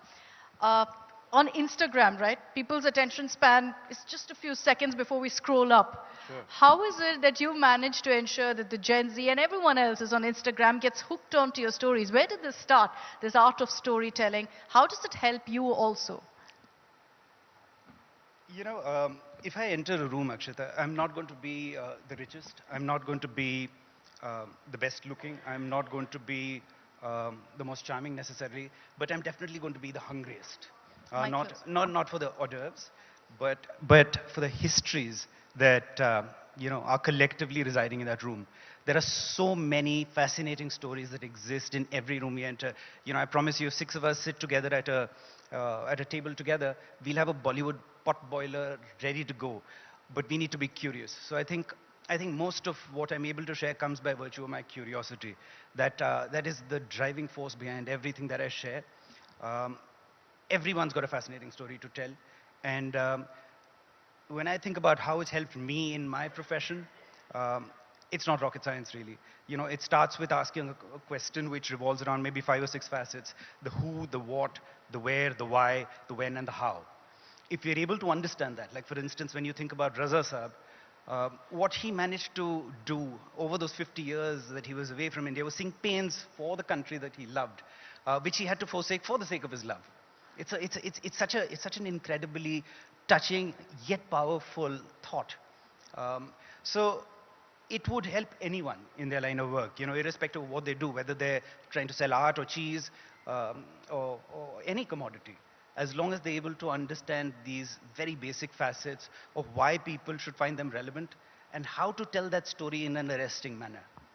How did this start? And how do you find your stories? Because I've seen the ones that you've done on the Hermes Birkin bag, the Gucci story, on JRD Tata. So many of them so relatable, and yet none of us knew about it. How did you come across these stories? Where did this germ of an idea really start from? You know, I've always been a bit of a nerd. It comes from, I think, extreme shyness. I was always with a book. And these books made me ask questions of inanimate as well as animate objects around me. You know, people who one would just dismiss as passerbys, I wanted to know more about. I was always trying to unravel the reasons for why things were made and why people were doing what they did. It comes from a very, very simple word, which is curiosity. You know, the need to know why, you know, something that we celebrate so widely, you know, a particular brand that is celebrated, Louis Vuitton, for instance. Why is Louis Vuitton worth the price that one pays? That's a question that perhaps pushed me in directions of trying to unravel what is so fascinating. It's just, you know, a piece of leather that's been stitched together. Did you find the answer? I do. I'm sure everyone here also wants to know what makes these brands so expensive. Well, every brand has a story, but it comes down to preserving the legacy of being able to protect what the founder had encapsulated as his or her vision and making sure that it is protected through the centuries following. Tell us about your fascination with brands. Where did that start? And particularly luxury brands, stories of which you tell on your social media as well. Akshata, it's impossible not to be fascinated by brands. Every waking moment of our lives, we are surrounded by brands. Some of us dream of brands even when we are sleeping, so it's inescapable. Are you one of those? I mean, yeah, there are a few that sort of keep me up at night sometimes. But when I sleep, then I'm deep in slumber. So, you know, when you think about the concept of a brand, to me, it's interchangeable with that of a human being. Every human being to me is a brand, and every brand to me is a human being. Let me try and explain that, you know, for your clarity. If I enter a dinner party and there are, you know, 60 people there, I'm going to speak to maybe the 7 or 8 that attract me, that for some reason draw my attention. That's the way it is with brands, right? I mean, when it comes to, let's say, a pair of shoes, there are maybe 300 shoemakers that might sort of cover my spectrum. The ones that draw me in are the ones that maybe visually appeal to me, but I also want to know the story as to why they're so richly made. You know, why is the color so different from the other one? So those aspects then also play out onto how human beings are. You know, each of us, we speak of human beings needing to find their purpose. I think human beings need to start off by understanding their brand attributes. Picture, if you will, a shopping cart, you know, with a wobbly wheel being sort of wheeled down an aisle with an aisle that is filled with, let's say, 78 brands of potato chips, right? All shapes, all colors, all flavors, all sizes. Amongst those 78, you're one of those bags. And you want the person who's wheeling this cart to pick you. Now, this person wheeling the cart is perhaps the lady who you're trying to win the heart of. It might be the recruiter who's got that dream job. It might be, you know, someone who's going to decide whether your child will go to that school or not. It's extremely important for you to understand what your brand attributes are. If I were to turn the spotlight on you and ask you, what are your brand attributes, Akshita? You should be able to tell me in a snap. Most of us don't quite... I wouldn't be able to, yeah. Yeah, so, you know, we aren't able to articulate that. But can I also turn this around? If I was in that aisle, let's say, and I'm wearing, you know, a bright yellow suit, so then I get some attention. Sure. There's also the issue of legacy. You turn that around on brands. You know, I may like something. I may say, you know, this looks great. But that's a brand everyone has. It's a brand that's, you know, got this value. It's a legacy brand. Sure. Which would you choose? I choose both. Legacy brands, so, you know, when you speak of legacy brands, we're at a time where a lot of legacy brands are trying to grapple with the idea of appealing to a younger audience, many of whom who are not familiar with the history or the wanted appeal of this particular brand. They're trying to speak to them, and that's sort of playing out in many, many ways, right? They're speaking to them in a manner that can be relatable, but it also might be diluting their original essence. So it's very important for one to be able to get a good, even balance of the two while maintaining the historic reference or the sort of, you know, the cultural significance of the brand, but also some bright young spark, let's say a 26-year-old who has had some incredible life experiences and has created this brand that is fascinating. I think as a consumer, we need to be open and have the capacity to embrace both sides equally. Let's talk about Indian brands. Which is the one that really stands out for you as a success story, looking at it from a marketing perspective especially? I think Sabyasachi has done an incredible job. He's packaged the exotic appeal of India incredibly. It's high time that we have several brands which have, a strong Indian DNA, plant their flag all over the world. It's very important for us to have a global perspective. From that point of view, I think Royal Enfield also has done an incredible job. It's I know, a relatively circle of, motorcycling, but I think the Lal family has done an incredible job with making sure that you see Royal Enfields no matter where you travel. You could be in Osaka, you could be in Ontario, you could be in, Geneva, but you'll have a Royal Enfield, dug past you, which is fantastic. I'm sure it's amazing to see as well because it makes you feel so proud. Oh, absolutely. I'll give you a personal example. I walked into Hamleys on Regent Street about a fortnight back, and I had almost an akkad walking in, that I'm from the land of the people who own the store now.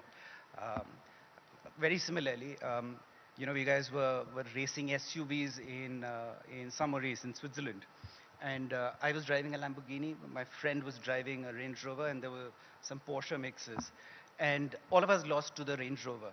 Again, I felt a high degree of pride that it's an Indian owned company that's doing it. So India is making its mark felt in very many ways, but we still have a very long way to go in that respect. What is it that Indian brands aren't doing right in that front? What do you think we need to do? As you said, we have a long way to go. So what do we really need to create our imprint globally? To answer this question, Ikshita, let me break this down. Let's look at the market in two parts. The luxury market being the first, since I have a certain opinion of it. Globally, the luxury market has become this multi-billion-dollar play. And this is largely because of the effort of two individuals, François Pinault and Bernard Arnault. They're two companies, LVMH and PPR, which is now called Kering. And of course, there was Johann Rupert, who owns the Richemont Group. Back in the 1970s, 80s, these are the companies that really started surging forth in terms of importance and gaining traction.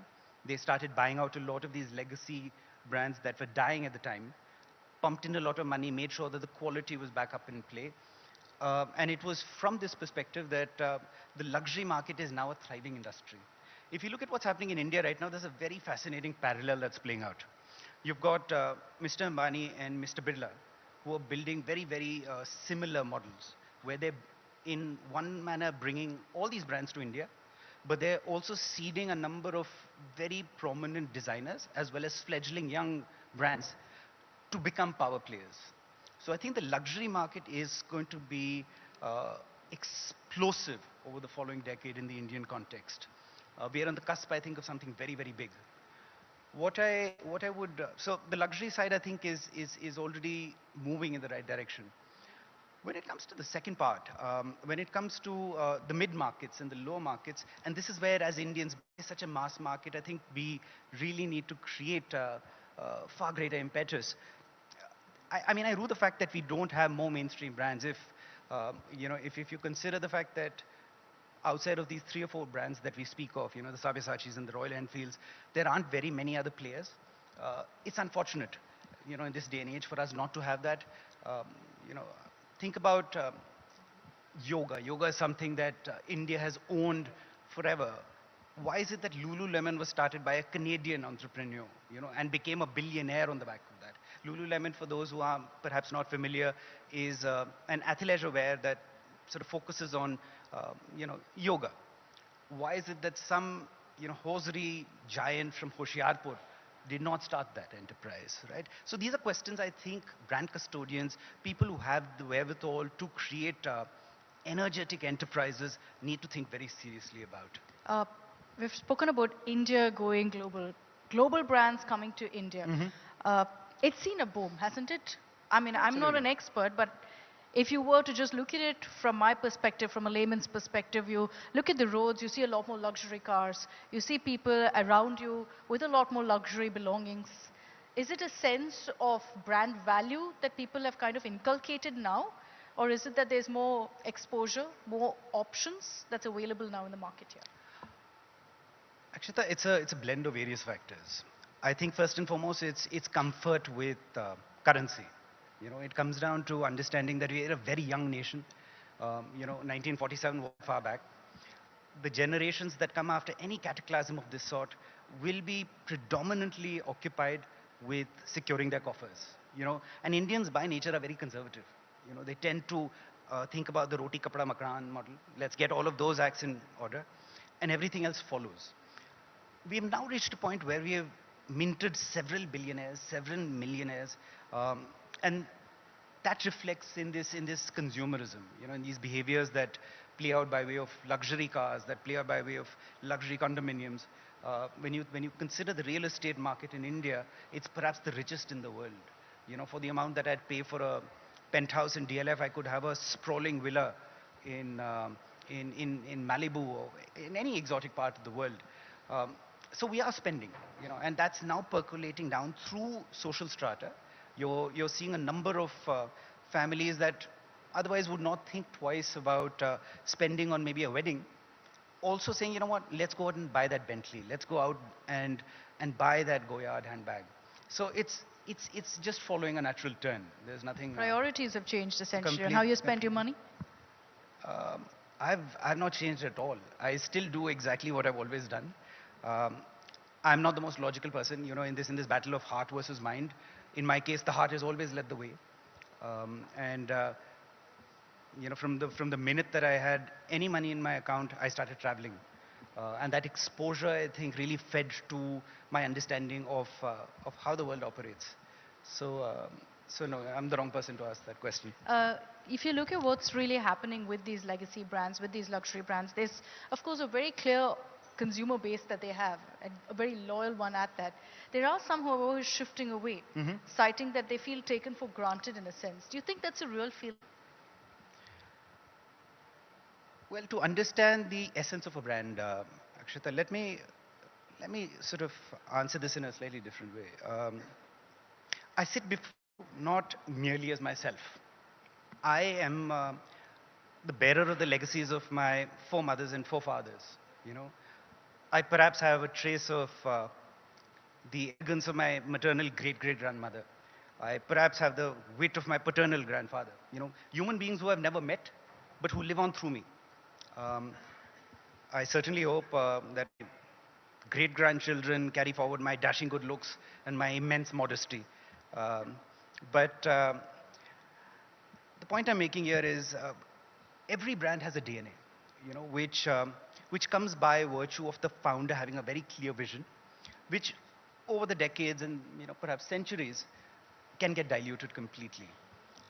We spoke earlier of how trying to appeal to a new audience is challenging. It's not the easiest thing to do. When you think about a brand that's been around for 160 years, how does it speak to that 18-year-old who's going to make a buying decision because of some reel that he's seen some influencer post? I think the most powerful brands don't really bend. A Brunello Cucinelli, a Goyard, a Patek Philippe, they won't pander necessarily to the shifting tides of the water or the winds. They will stay firm and right with what their true essence is, and they'll allow people to mature to the level of understanding and appreciating what they stand for. So it's very important to understand that when a brand starts doing this too often, too easily, it would perhaps be the equivalent of a midlife crisis. It's the yellow Ferrari. A red Ferrari and an uncle trying to squeeze into it is okay, but a yellow Ferrari is disgraceful. So yeah. We've spoken of luxury brands. As I said, he's also the founder of India Art Investor. So I want at the end of this just to ask you a few questions on that. What would you recommend people invest in, modern art or contemporary art? Well, it depends on what your inclinations are. More often than not, contemporary art is the way to go. But when it comes to a younger audience, the millennials, they will only gravitate to art of their time. So it's always important to buy what your heart leaps at. You know, don't buy things because I'm telling you because I'm supposed to be an expert. Experts know nothing. You know, it's an essential facet to always remember that you're going to be living with that art. You're going to be waking up to it. You're going to go to bed to it. It's going to become an integral part of your existence. So buy what appeals to you. For the predominant wave right now, contemporary art is where it's at. But I make my bread and butter from modern art, so please go out and buy a lot of modern art. That's what I'd like to say. Okay, help us out a little. Give us a bit of inside dope on what we should go for next. 5 budding artists who are going to be the next big thing. Akshita, that's a very controversial question, and it's something that I can't really sort of indulge in, and I'll tell you why. If you look back 10 years ago as to who the hot young things were, most of them have disappeared. It's very seasonal. But if you bought that hot young thing because you loved it, you still are in love with it. It's like this enduring romance that will see you through the ends of time. But if you buy it because someone's telling you to, me or anybody else, it's not going to withstand the rigors of time. So make your own decision. I think that's the most important thing I'd say. Okay, interesting. Thanks very much, Arvind Vijay Pleasure. Mohan, ladies and gentlemen, Thank for you. you here. Thank you very much. Please continuing telling the story spreads a lot of positivity, messages of perseverance for everyone out there on social media. Thank you very much. Thank you, Akshita. Thank you. May I please call upon Dev Bhattacharya, Group Executive President, Aditya Birla Group, to come up on stage and present a small token of our appreciation to Arvind Vijay Mohan. Thank you. Appreciate it. To appreciate the tips, we'll be offline. Arvind will talk about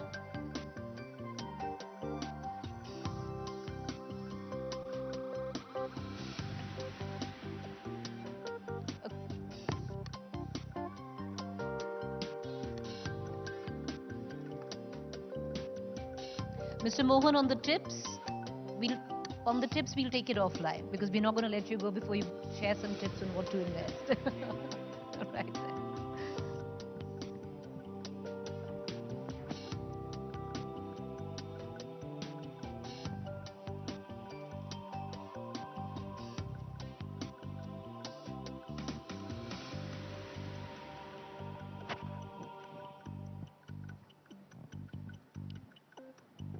All right, ladies and gentlemen, we move on to our next session. The last time we interviewed her, we're not in happy times. Not that they're happy times now, but better times for sure.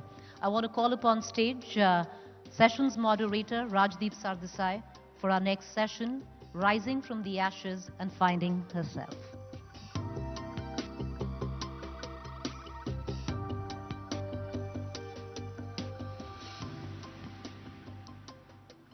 May I please invite actor Riya Chakraborty to join us on stage.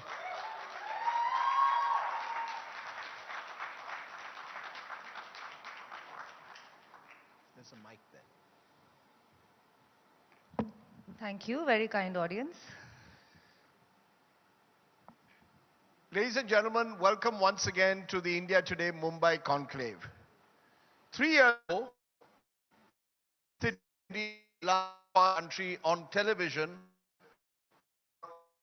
to one story, and one was center of it.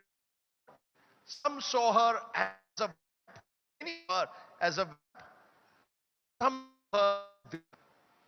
she was caught in a story which seemed to take unimaginable leaps. She was accused of abetting suicide, at times of murder, and eventually charged with financing and harboring drug trafficking. She has finally not only got bail, but the Narcotics Control Bureau did not challenge her bail in the Supreme Court. She's now doing MTV roadies, hopefully a few films, but she was 3 years ago at the center of the Sushant Singh Rajput case. She's gone to hell and back. Please welcome Riya Chakraborty. Well, Rajdeep, meeting you again under different circumstances, huh? meeting me in very different circumstances. I want to tell this audience, I met Riya Chakrabarti for the first time and was subject to heavy trolling as a result when I did that interview. People even thought that India Today had chartered a flight to take me to Mumbai. The truth was, it was COVID times. I was wearing a PPE suit in the middle seat, SpiceJet late night flight, because I thought that we needed to hear Riya Chakrabarti's story. And I'm going to play a little bit at the start from that interview. Before I ask my first question, just look at Riya Chakrabarti, August 27th, 2020. मुझे बताया गया कि उनके funeral में, उनकी list में मेरा नाम नहीं है. इंडस्ट्री के काफ़ी लोगों का नाम था और मुझे उनसे पता चला कि मैं बिल्कुल नहीं जा सकती हूँ क्योंकि मेरा नाम नहीं है और वो लोग मुझे वहाँ नहीं चाहते. कौन नहीं चाहते? उनकी फैमिली. मुझे That's a long time ago. Right. What's changed between the Riya Chakrabarti then and the Riya Chakrabarti I see in front of me today? Well, you invited me to the conclave today, didn't you? I wasn't being invited to things then. I'm being invited to things now. That's a very big change. But beyond that, Rajdeep, firstly, thank you for interviewing me then and giving me a platform to, have my story out there when everything was one-sided. I always believe that there's two sides to a story. And not everyone believed in that day. And today, again, life has come a full circle where I'm speaking to the media after 2020 for the first time. Because I didn't think that I wanted to and I didn't think that I was ready. But now that life is moving on and I want to move on, I don't think there's any other place better than this for me, than India Today and you, of course. The new me is very different. I've been through a lot. I feel like a 80-year-old woman inside a 31-year-old woman's body, mentally at least. There's a lot of positive learning and there has been a lot of pain. Through that pain, I've had to go through a journey, and that journey could only happen if and when I decided to go through it. There's two ways when you go through something, Rajdeep. Either you go through it or you escape it and you avoid it, you don't think about it. You can become Devdas, you can choose those kind of things. But I chose to actually go through it. I doused myself in therapy because I believe that the only way out of a trauma is actually addressing what happened to you, what was said about you, what is that thing that affected you the most, why did it affect you, why does anyone else's opinion about you matter? And in the process, I think that the real difference in the person who I am today versus the person who I was in 2020 or before that is that my inner voice is louder. It's much louder and I can hear it over and above any other voice, thousands of voices, a billion of voices, and it's the only voice to me that matters. You're saying that's the only voice that matters to you, what you think in a way of yourself or what your family thinks of you, who've stood by you through all the bad times, but you still polarize opinion. There are people who, when I put this out on Twitter a little while ago that I'm interviewing Riya Chakrabarti, they said, there it is, it's going to be fixed. And Rajdeep is going to give Riya Chakrabarti a platform. There will be, it'll be trending, boycott Riya Chakrabarti or boycott Rajdeep Sardesai for doing this interview. Many still see you as in some way involved in the Sushant Singh Rajput suicide case. Are you telling me none of that affects you even in this room? There could be those who will say, but did she really have any role to play in Sushant's suicide? How do you respond? Can you really shut it all out? Honestly, when I enter a room, I can see it in people's faces. I can see some people thinking, maybe she's done something. I can see some people looking at me with pity, hi bichari, kaise zinda hai. And I can see some people feeling like, oh, we're rooting for her. She should go forward in her life. And I can kind of hear their thoughts. Even when I have these conversations with people, I can hear what they're saying in their mind. Sometimes they're looking at me and thinking that she doesn't seem like a criminal. And I can feel that thought. But at the same time, does it matter to me? Absolutely not. And I, Rajdeep, actually didn't have a choice in that matter. Because if it mattered to me, then I wouldn't have been able to sit here even today. I wouldn't have been able to walk from my house to my car and come here, dress up and sit in front of an audience and talk to a journalist. A good journalist, but a journalist, right? I wouldn't have been able to do that. I would have been taken under by anxiety, PTSD, which is post-traumatic stress disorder for people who don't know, and I would have constantly overthink what people are thinking about me. Are you telling me that all those words that were used against you at the time, chudail hai, black magic kiya hoga Sushant par, are you telling me none of that has had any impact on you, hasn't scarred you in some way? I kind of like the name Chudail. I think it's interesting. I think back in the day, who was a witch? A witch was a woman who did not subscribe to the patriarchal society or had her own way or had her own opinion that was against the popular opinion of men and patriarchal societies back then. Maybe I am that person. Maybe I am a Chudail. Maybe I know how to do black magic. Who knows? Because you're wearing this jacket, smash the patriarchy. And I want to play a visual of when you were first called by the NCB, the Narcotics Control Bureau, and you wore a shirt saying, violets are blue, roses are red, let's smash patriarchy, me and you. You saw this as a patriarchal mindset, that she must be the evil woman who in some way must have poisoned this wonderful young man. Is that how you saw it? It is how it was. It is how it is. In our society, unfortunately, even today, if some man is successful and he gets married and then his success ratio drops, they're like, देखो जब से ये इसकी जिंदगी में आई है, इसका career खराब हो गया है. If he starts drinking too much, they're like, oh, जब से इसकी शादी हुई है, बहुत दारू पी रहा है. As if the man had no identity of his own before a woman. Men in India most definitely don't listen to their wives or girlfriends. Please, they don't. And if they were, then it would have been a much better society, let me promise you that.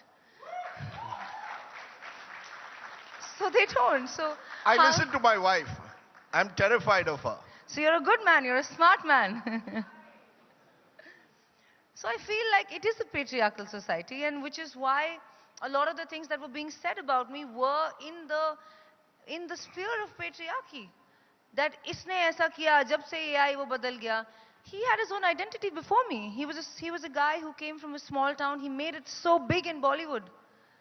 That is not a mind that can be controlled by, and there is no black magic in this world, actually. I just wanted to clear that. No, because in that interview, there's something you told me which was revealing. You said you want to know the truth about what happened with Sushant. Because there were rumors flying around at the time that it wasn't suicide, it could be murder, and you wanted to know what happened to him. 3 years on, CBI hasn't moved a step forward in the inquiry, or at least not in the public domain. Do you still want to know the truth? And do you know the truth? What really happened to Sushant Singh Rajput? Why did a young man, seemingly destined for big things in Hindi cinema, commit suicide? You know what the truth is? The truth is that mental health is not understood in this country at all. We are taking strides. And I'm happy that the youth is now talking about it, and India is moving forward in understanding mental health. But when someone who's famous has a mental health condition, people don't understand. They are like, he has fame, he has success, why is he depressed? I don't understand. Because the fact of the matter is, people are working their entire lives struggling for what? Two things, fame and money. So when they have somebody who has fame and money, but one second, he's depressed, so मैं ये क्यों कर रहा हूँ या मैं ये क्यों कर रही हूँ? That's what doesn't sit well with people. So mental health is completely misunderstood, or is slowly getting understood, I would like to say, and because of which it's very difficult for people to consume or digest the fact that someone who's rich and successful and famous could be mentally affected, could be depressed. Did you know that? Do you still know the truth about Sushant? Did you know that he was mentally depressed at the time? And do you still know the truth of what took him to take his life, as many believe he did? See, I could never know the truth of what took him to do what he did, because I don't live in his mind, contrary to popular belief. But I do know the truth about him being mentally ill. I do know the truth about what he was going through. And I'm hoping to hear the truth, and I think the agencies are doing their job, and in the right time, in the right place, they will give their verdict. Because the fact is, you were accused of procuring and supplying drugs to him. That was the charge under which you went to jail.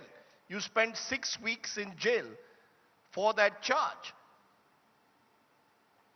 Would you accept that you were, according to those who see you as a villain, exploiting his vulnerabilities in some way? Do you believe that you made certain mistakes at the time? Do you concede that you did supply drugs to him? No. And secondly, I'm done with this topic. I don't want to talk about drugs. I don't want to talk about NCB. The matter is sub judice. I don't want to talk about CBI. Let the agencies do their job and let us do our job, which is you talk to me about my emotional state and how the hell did I get out of that and sit on this chair today to have this conversation with you. How about that? But the charge sheet is still there. Let's be clear, the charges are still there. Your passport is still impounded. There are lookout circulars that still exist. Your brother still is also battling it. He was also dragged into this. So it can't be that easy to say, let's not talk about it. It is still there somewhere in your life. The fact that you spent 6 weeks in jail, Baikala jail, accused of harboring and financing drug trafficking. See, about harboring, I'll have to ask Pablo Escobar, but I believe he's no longer like amongst us. But the other stuff, I don't think that it affects anyone else's life but mine. I do have lawyers and we are fighting it in the court of law, and we will get our verdict in the right time, and I will accept whatever verdict the court gives me in my case or in anybody else's case, because I'm an Indian citizen, and why the hell should I not? What was it like, and I'll play those pictures of a young woman suddenly finding herself being hounded by cameras wherever she went, then eventually being taken to Baikala jail, where you spent, what, 6 weeks? Almost 6 weeks. What was it like for someone who came from a middle-class family, father in the army, an army doctor, suddenly finds herself in Baikala jail? So from aspiring to be a Bollywood actor, you're there in jail. Give us a sense of what that period was like. Well, jail can't be easy. Interesting it is. It is very interesting because you are removed from society. You're no longer part of society. You're put into this place because you are no longer fit to be in society for whatever reason society deems you unfit. You are no longer a person. You're given a UT number.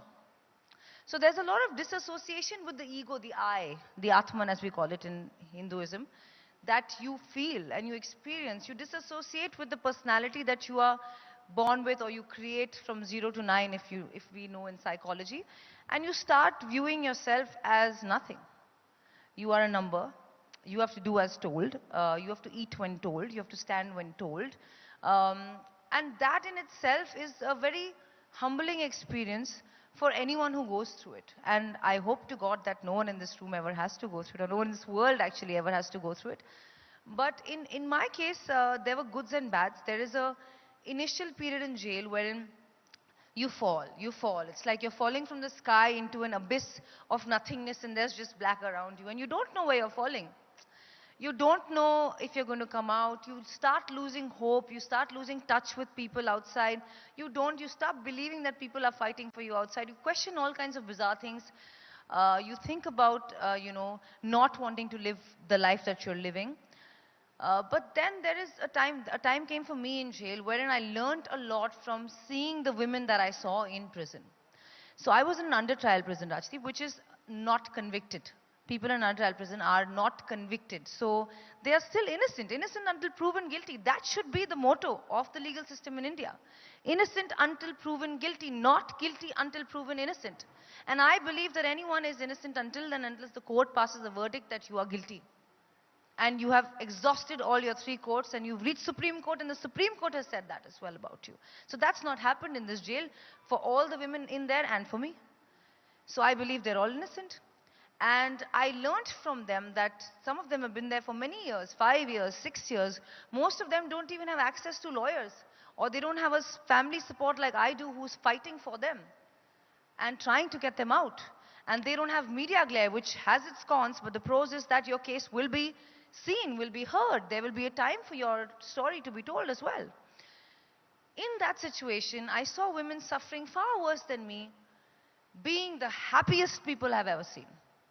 In the moments of happiness they got, it festival providing them samosas. They would eat the way they eat samosa, they would gobble that samosa with happy, passion, and inspiration. I've not so strong a life force in any human, not even enlightened gurus. And having seen that, I realized that, you know, we chase, मैं ये film करूँगी, ये film hit होगी, तो मैं ऐसी गाड़ी खरीदूँगी, तब मैं खुश होंगी. It's rubbish. You are given a few moments of happiness in your life, snatch them. And that's what I learned from jail. I'm here to snatch it. I am told that on the last day, as you were leaving jail, some of your inmates, fellow inmates, asked you to dance for them. And you did a dance for them? Is that true? Yeah, so the day I got bail, my brother didn't get bail. And I was devastated. It was the only day that I broke down entirely in jail. And I had promised all the girls ki, you know, I'll नाचूंगी. They were like, अब हमारे लिए नाचो, नाचो, नाचो. I said, जिस दिन bail होगी, उस दिन नाचूंगी. अब bail हो गई, but I was not happy. My heart was hurting. So I kind of refused them at first when the jailer came up to me and said, रहने दो तुम मत करो. And I said, हाँ, हाँ, हाँ. But as she walked away, I said, you know what? I am leaving. And I'm probably never going to see these women again. And if I can give them that 5 minutes of happiness by putting on a dance performance for them, then why the hell not? And so I did. And it was the most ecstatic moment of my life because we were practically doing the Nagin dance on the floor. And You all did a Nagin dance in Baikala jail. I would have liked to be there as a fly on the wall. on the floor. And the excitement and joy and happiness that I saw in these women's eyes while I was dancing for them, with them, is probably the highest point of my life till date. You know, since then, you've done MTV Roadies recently, but you haven't done a film, or you haven't signed on a film, or no one's come to you and said, Ria, we want you for a film. How has the Hindi film industry looked at you? You walk into a room with all these big producers, directors, actors. Do they also see you in some way possibly as the vamp out there? Do you believe that even Bollywood also judges people much like the rest of society very easily, and you've been judged all too easily? I think Bollywood is also people. Like, they are also people. Some people are nice, some people are not nice, some people are judgmental, some people are empathetic. I have, however, experienced a kind side of them. As far as work is concerned, कई बार तो मैंने उनको मना किया कि मत लो मुझे film में, आप भी ट्रोल हो जाओगे. अच्छा, अभी वक्त नहीं है इतना, अभी आप मुझे फिल्म में लोगे, फिल्म ट्रोल होगी, आप ट्रोल होगे, and it won't work for the film. So that fire had to die down for someone to now probably come around and say, let's do a film together. And maybe my ambitions and my understanding of the world has changed a bit now. But having said that, to satisfy the unrequited dream of the 17-year-old me who came to Bombay City to make it in Bollywood, I don't want to make it in Bollywood. You don't want I would want to make it. You still want to? Just for her. That dream still lives on, that you want to one day still make it in Bollywood. You think that's possible? Dreams are not meant to be broken or crushed. I had a dream, I'll still have that dream, and I'll pursue it maybe for the rest of my life. You know, while you chase these dreams, the question will come that how does one get closure? When you've gone through what you have, as I said, you've gone to hell and back, what will it take for Ria Chakrabarti to believe this is a closed chapter in my life? I simply look at a new world. What will that take? How do you get closure? Or have you already got it? I don't think closure is the right word. I don't think you can get closure from something like this. The thing is that I faced a personal loss. There can never be closure on that front. It's grief. It engulfs your life at start, and then your life starts growing around it. But it always exists. It's always there in your back pocket. It's always going to rear its head from the back and be like, I'm here. I'm still there. Don't think I've gone. So I don't think I'll get closure in that sense. But has my world perspective changed? Yes. Am I willing to be inspired by life and people? And am I feeling motivated again to put on a nice dress and come and give an interview? Yes. So I think that's as good as closure as it gets for me for now. How much of this, and I'm just going to get the cameras slowly to move to your family, how much of this strength that I see from you today, and even what I saw in August 2020, despite the fact that you broke down in between, is because you were convinced that your family was convinced that you were innocent? All of it. I think my entire strength, resilience came from my family. My father being in the army, I think, we had that army upbringing. And I remember when, everything was at its peak. He told me, he said, in the army, when we are getting shot at, we don't lie down and go. We stand up and take the bullet on our shoulder. We take it. So take it. And even then, if you have to go, you'll go. But at least you stood up and you gave yourself a last fighting chance. So I would give it entirely to my family. If it wasn't for my mom, dad, and my brother, and even Nidhi, my friend, is here. Some of my other friends, Shibani Dandekar, Anisha, a few of my girlfriends who stood by me. We were a handful of people. And we were facing mobs the size of billions. But I think that's all you need. 3-4 people who trust you and love you. They are pillars of sanity, and you're good, you're golden. You felt those television cameras that were entering your life were like a mob? Yeah, they were a mob, weren't they? I felt like those cameras were guns, were they not? Yeah, those are the pictures. You felt the camera was intruding right into your life. It doesn't get any closer than that, even in terms of physical space. I want to, for a moment, turn to Mr. and Mrs. Chakraborty. Mrs. Chakraborty, there's a mic that I'm going to give you there. You don't want to say a word. Your mom doesn't want to speak, but possibly your dad, who I remember was there that evening when I met you for the first time.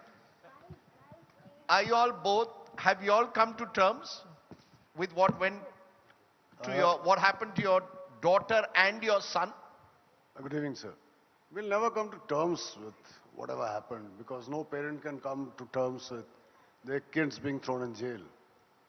But yes, acceptance, slow and steady, does come out. Acceptance. Shobik, you're a young man who was hoping to go and do an MBA abroad. You still also have charges against you. Have you come to terms with the fact that you were thrown into jail? I just feel like it's like a part and parcel now. It's just a part of my life which I have to get through and, go ahead with. And charges has actually charged me up even more. So I think life has, I have a long time to go ahead. When you see your mom and dad there, and your brother, who also was charged with you, I mean, have you tried to, what kind of family conversations have you had in the last couple of years? It can't be easy. They're putting up a brave front. Your mom doesn't want to speak. Yeah. It's only natural that they don't want to speak. I think I'm very proud of them for even being here and supporting me and being in front of cameras and media, given that media was the enemy. And media was intruding into our lives and ripping us apart piece by piece and trying to destroy us for no understanding of ours. Like, we don't understand it till late. But I'm very proud of them. And I think the only reason we've gotten through this is because we've each stood by each other. Everyone had a bad day and everyone had a weak day. But as a family, we had this family glue that kind of told each other, today this one is going down, so you have to let us all put down a brave front. Let us all be better for this person. So we stuck together. The unity we had, we truly served under my father in that time. I believe we were like a small regiment and he was the colonel. So I would like to say, Colonel Chakravarti, it's been a pleasure serving under you. You've targeted the media. I mean, targeted in the sense Targeted. Okay, you Targeted. in this interview. You have guts, Rajdeep. No. Okay, let me rephrase You that. have guts. Okay, you were the target of a You blamed the media for the role they played. The media vilified you. Now that you're back from hell in a way, do you still track the media as obsessively? I still see Sushant Singh Rajput trending. Justice for Sushant Singh Rajput still trends. Do you sort of observe Twitter every morning, manically, what have they said possibly about Sushant or about me? Or have you given up on the media? I'm not on Twitter. You're not on Twitter? I quit Twitter. I go on Instagram sometimes to post because it's a little bit like my bread and butter. But other than that, I don't. No, I've seen something tweet to Ria. Is that not your side? It is my account. It's dead and gone like years ago. You're off social media. And you've got a hashtag or you've got a called Renew. Is that a message you're sending that this is the new Ria that you're going to see in front of you now? That's the old Ria. What does Renew mean? I think it's not a message. I'm not sending a message to anybody. It was what I felt about myself. I felt that I've completely changed. My understanding about life, my understanding about, society has changed so much because of what I went through. I had friends leave me. Then there was a time I had friends who showed up who I didn't expect it from. There was a time when people didn't want to come near me. And then it was suddenly a time where it was kind of cool to know me. But come from the back door entry. Piche se aana. Then there was a time when people were very curious to talk to me. Lekin the only sawal they wanted to ask me was jail ka khana kaise hota hai. I was like, sushi or caviar to nahi milta hai na jail mein. Itna to pata hi hoga. But people, I've seen it all and I've seen it all really fast. And that for me has maybe left me unfazed or indifferent is the word I'm looking for. Because I no longer get ecstatic with the small raptures and I no longer get broken with the big failures. During that period, even WhatsApp conversations of yours were put out in the media.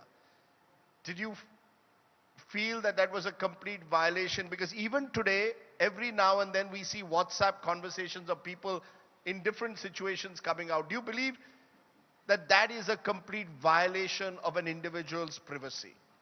And is it possible to be private anymore in this world? I think privacy should not be an option. Privacy should be the norm.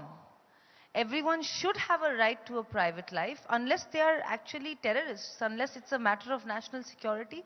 I think every one of us here has the right to be private. We are, as individuals, are private people and public people. We choose to have certain aspects of our life trusted in the public opinion and public forum, but not certain private aspects. How would you like it if there was a camera in your bedroom with your wife? You wouldn't. In the same way, I wouldn't like it too. In the same way, if I'm texting my partner or my parent or my close friend, I wouldn't like anyone to read it. What is, though, the biggest lesson, Ria, that you've learned over these 3 years? Is there something you would have done differently in your life when you look back now? I would have smashed the patriarchy way before 2020. You want to turn around and show people that dress that you've got? It says smash the patriarchy on the side. Is that what you would have done? That you invested so much of your life in Sushant's, it was almost as if you had completely given up your life to be with Sushant. And then when something happens to him, you're seen as the villain or the vamp. Is that something you would change? For young women out there who may be deeply in love? I think no, it's not vis-a-vis him. I think it's more vis-a-vis the conditioning that we have as women. Growing up, you're taught to be a good girl. A girl should dress like this, talk like this, don't hold a glass at a party, don't do this, don't do that. Achhi ladki, gandi ladki. Arey, tumko jo ladki banna hai, bano. Because boys are not given this. Boys are not told कि आप ऐसे बैठो, ऐसे चलो, ये खाओ, ये मत पियो, ये मत करो. So I feel that conditioning, I would have smashed that way before. And it's not one person's fault. It's in society by and large. Like, I would like to tell the young girls and young women out there, please live your life the way you want to live your life. And you dressing a certain way, talking a certain way, or having a certain life habit does not make you a good girl or a bad girl. Are you a good girl? Most definitely not. My final question to you, what next? What's your ambition? You've gone on the sets of MTV Roadies as a gang leader, but what next for Rhea Chakraborty? Are you still waiting for someone like a Mahesh Bhatt to come and say, Rhea, let's do a film together? Is that, as I said, where next for Rhea Chakraborty? See, honestly, if there's one thing I've learned in 2020 is that your life doesn't go as planned. Because I certainly didn't plan to land up in jail. According to my plan, I was an actor. Hopefully, I would have been a successful actor, a more successful actor. One day I would get married, and then I would have children, and then I would do some more films. Maybe I would do mother roles, maybe I would do sister roles, but I would continue being an actor. Now, that didn't happen. So, sitting where I am sitting today, it would be stupid of me to try and tell you that, Rajdeep, मुझे लगता है ना मेरी जिंदगी में ऐसा होगा. मुझे नहीं पता. I don't know where my life is going to go. I'm just hoping that it goes to a good place. I'm hoping that the highs and the lows kind of, the summation is zero. That's the best that I can expect from it. And I'm hoping that I'm able to drown out the noise and keep the inner voice the loudest at all points.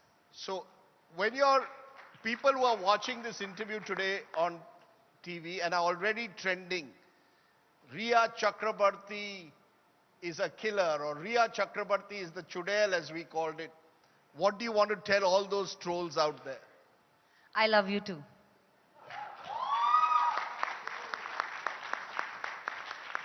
Really? Yeah. Are you sure that you're going to be able to handle all those trolls out there? You're going to be handling them. It's your channel. I'm going to go home and eat matar paneer and roti. You know, Rhea Chakraborty, it can't be as easy as you make it out to be. A girl from a middle-class family with all her dreams comes to Mumbai and suddenly finds herself in the midst of this story that catapults in various directions. But I'm glad to see you smiling. That's the big difference from the Rhea Chakraborty I saw then, who was tearful. I presume, though, occasionally, there might be a tear in the eye every now and then, or is that completely gone? Do you cry? I cry a lot. I cry a lot. I cry in movies. I cry in sorrow. I cry in pain. I cry if anybody else, any of my girlfriends go through a breakup. I cry for everyone. I have not lost my emotions, Rajdeep. I've just become stronger. Doesn't mean I don't cry anymore. I still cry. And I think that I would like to say that people often keep saying this to me, you're a strong person, strong girl. To me, the biggest strength, and I think this is what I want Indian men and women both to understand, vulnerability is the biggest superpower one can have. It's the only power you have as a human being. And I accept my vulnerability. As I did with you last time, I'm doing with you again now. A strong, vulnerable woman who's been to hell and back. And in a way, the fact that she's come back to speak to us so openly, I think is proof that you are really, at least in your own mind, are convinced that you have no one to answer for but your own conscience. Rhea Chakraborty, I wish you well, and thank you very much for joining us. I will take the trolling, and you can, in a way, smile your way and hope that better things are around the corner. Thank you very much for doing this. Rhea Chakraborty, ladies and gentlemen. Thank you so much. Thank you so much. Thank you, Rajdeep. Thank you for being such a wonderful audience. Thank you. Pleasure. So I'm not crying, but how many of you are crying?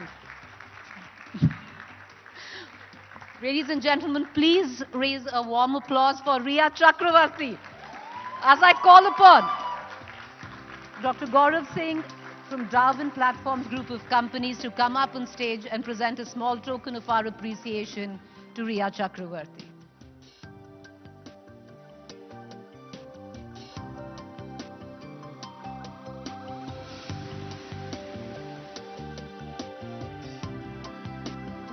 Thank you, Rhea. You go, girls, smash the patriarchy.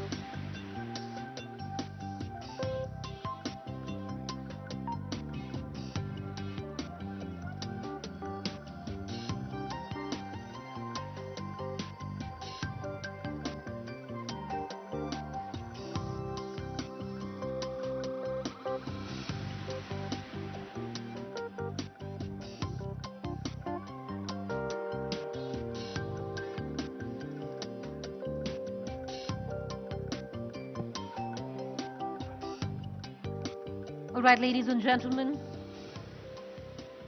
on that very empowering session at that, let's move on to our next. Maharashtra's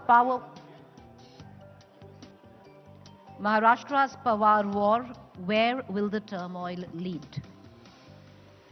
I'd like to invite our session's moderator, Rajdeep Sardesai, consulting editor, India Today, on stage along with our Mumbai bureau chief, Sahil Joshi, Aaj Tak and Mumbai Tak.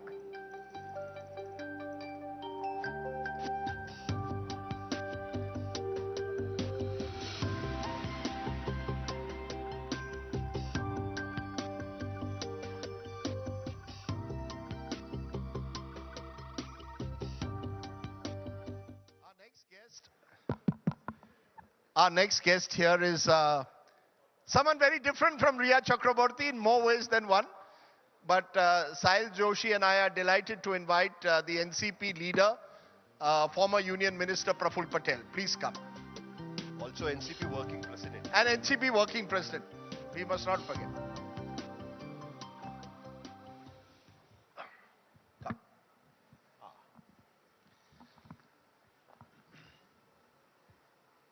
Ladies and gentlemen, once again, welcome to the India Today Mumbai Conclave. Yesterday, at this very stage, we had Sharad Pawar and Supriya Sule of the Nationalist Congress Party, SP group, if I may call them. And in the interest of fairness and credibility for which India Today sees as an article of faith, we thought it was only appropriate to bring the other side. Praful Patel, Union Minister, former Union Minister and NCP working president is with us. And of course, my colleague and our outstanding Mumbai bureau chief, Sahil Joshi with us. Please give a very big welcome to Mr. Patel.